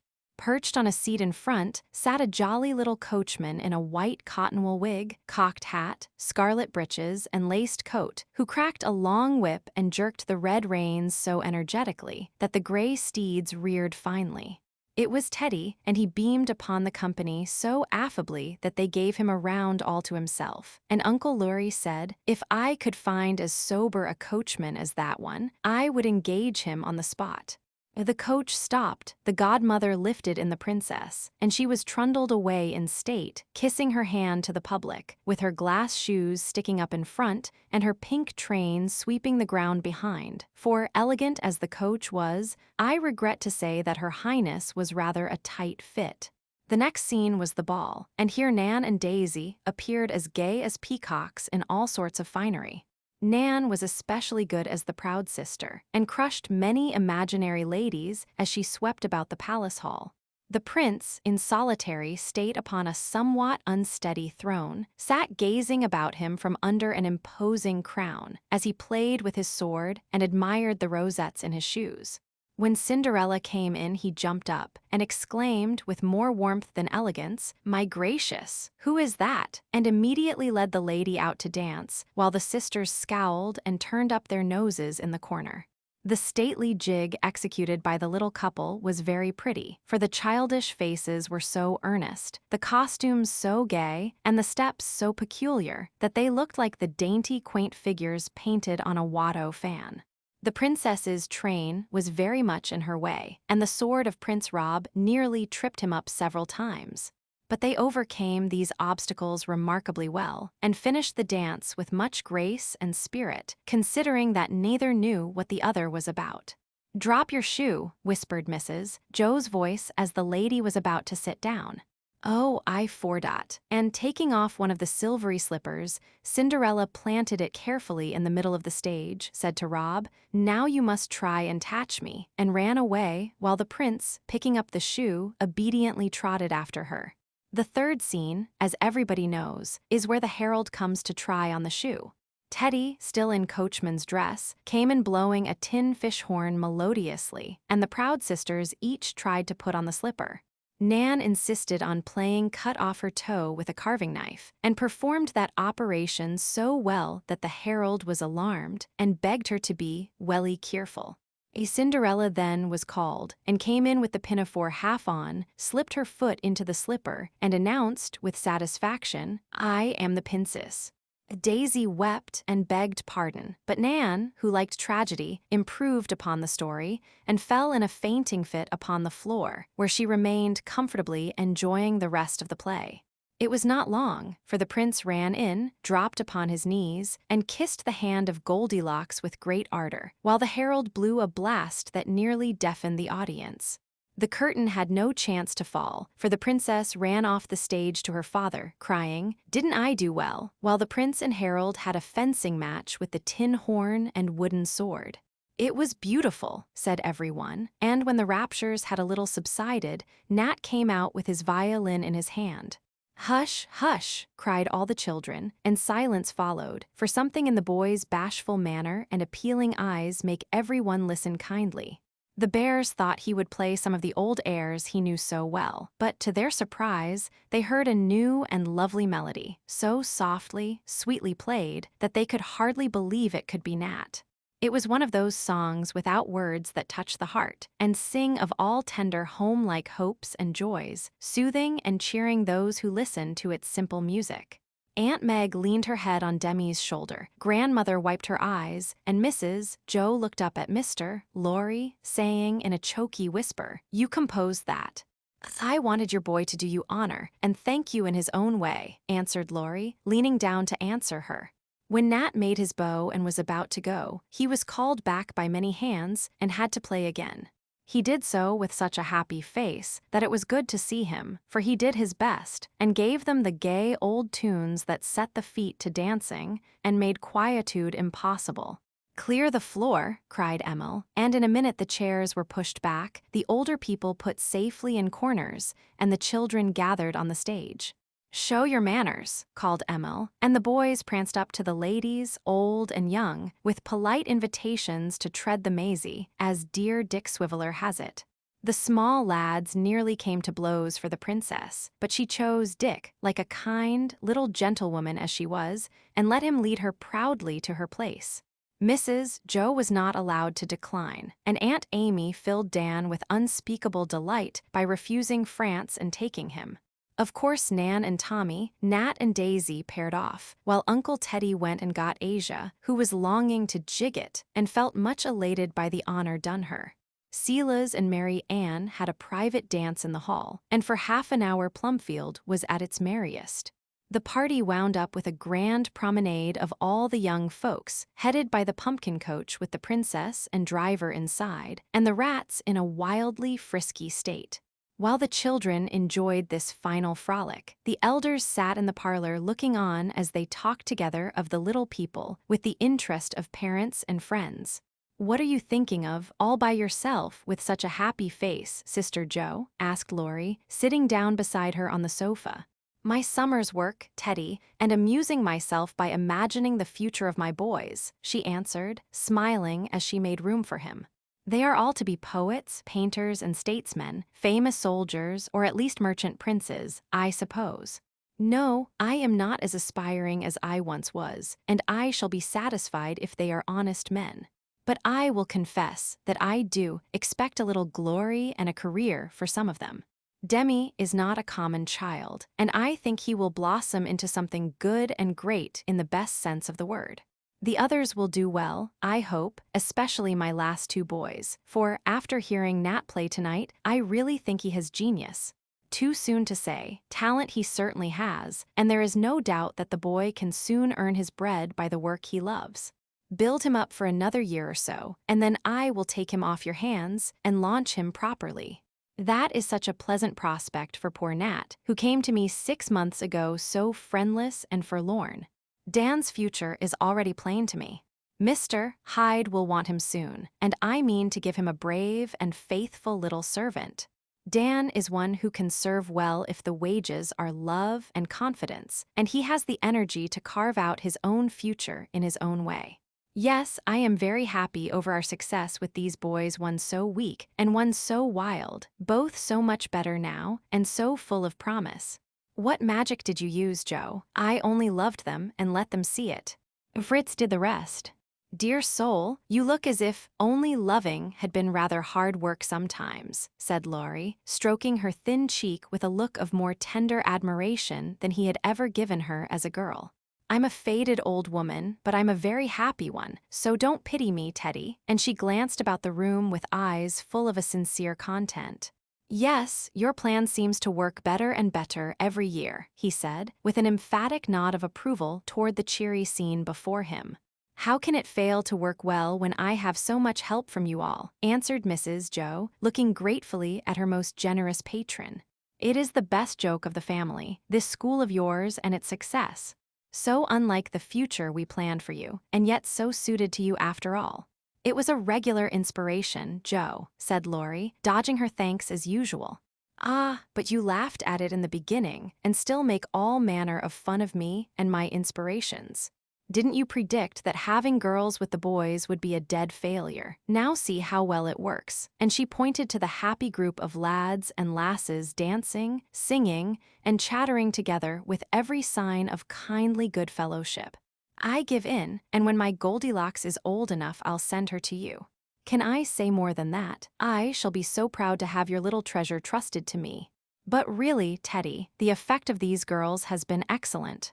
I know you will laugh at me, but I don't mind. I'm used to it. So I'll tell you that one of my favorite fancies is to look at my family as a small world, to watch the progress of my little men, and lately, to see how well the influence of my little women works upon them.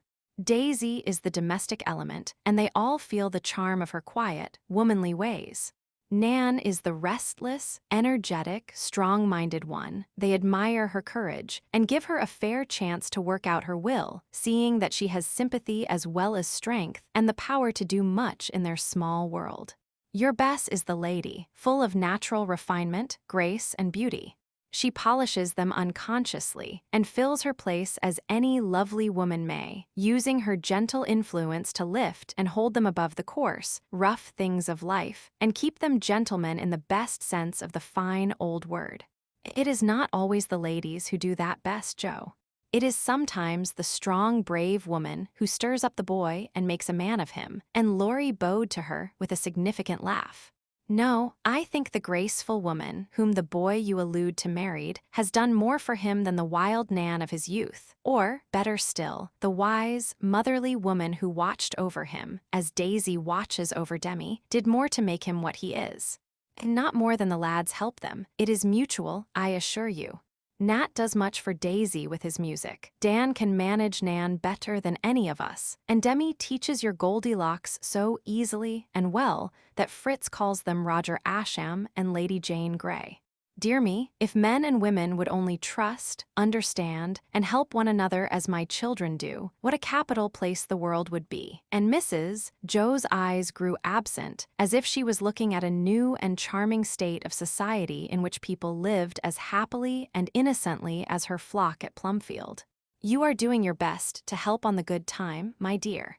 continue to believe in it, to work for it, and to prove its possibility by the success of her small experiment," said Mr. March, pausing as he passed to say an encouraging word. For the good man never lost his faith in humanity, and still hoped to see peace, goodwill, and happiness reign upon the earth. "I am not so ambitious as that, father. I only want to give these children a home in which they can be taught a few simple things which will help to make life less hard to them when they go out to fight their battles in the world. Honesty, courage, industry, faith in God, their fellow creatures, and themselves, that is all I try for. Oh, that is everything. Give them these helps, then let them go to work out their life as men and women, and whatever their success or failure is, I think they will remember and bless your efforts, my good son and daughter." The professor had joined them, and as Mr. March spoke, he gave a hand to each and left them with a look that was a blessing. As Jo and her husband stood together for a moment talking quietly, and feeling that their summer work had been well done if father approved, Mr. Lorry slipped into the hall, said a word to the children, and all of a sudden the whole flock pranced into the room, joined hands and danced about father and mother bear, singing blithely, "Summer days are over, summer work is done, harvests have been gathered gaily one by one. Now the feast is eaten, finished is the play, but one rite remains for our Thanksgiving Day. Best of all the harvest in the dear God's sight are the happy children in the home tonight, and we come to offer thanks where thanks are due, with grateful hearts and voices, Father, Mother, unto you." With the last words, the circle narrowed till the good professor and his wife were taken prisoner by many arms, and half hidden by the bouquet of laughing young faces which surrounded them, proving that one plant had taken root and blossomed beautifully in all the little gardens. For love is a flower that grows in any soil, works its sweet miracles undaunted by autumn frost or winter snow, blooming fair and fragrant all the year, and blessing those who give and those who receive.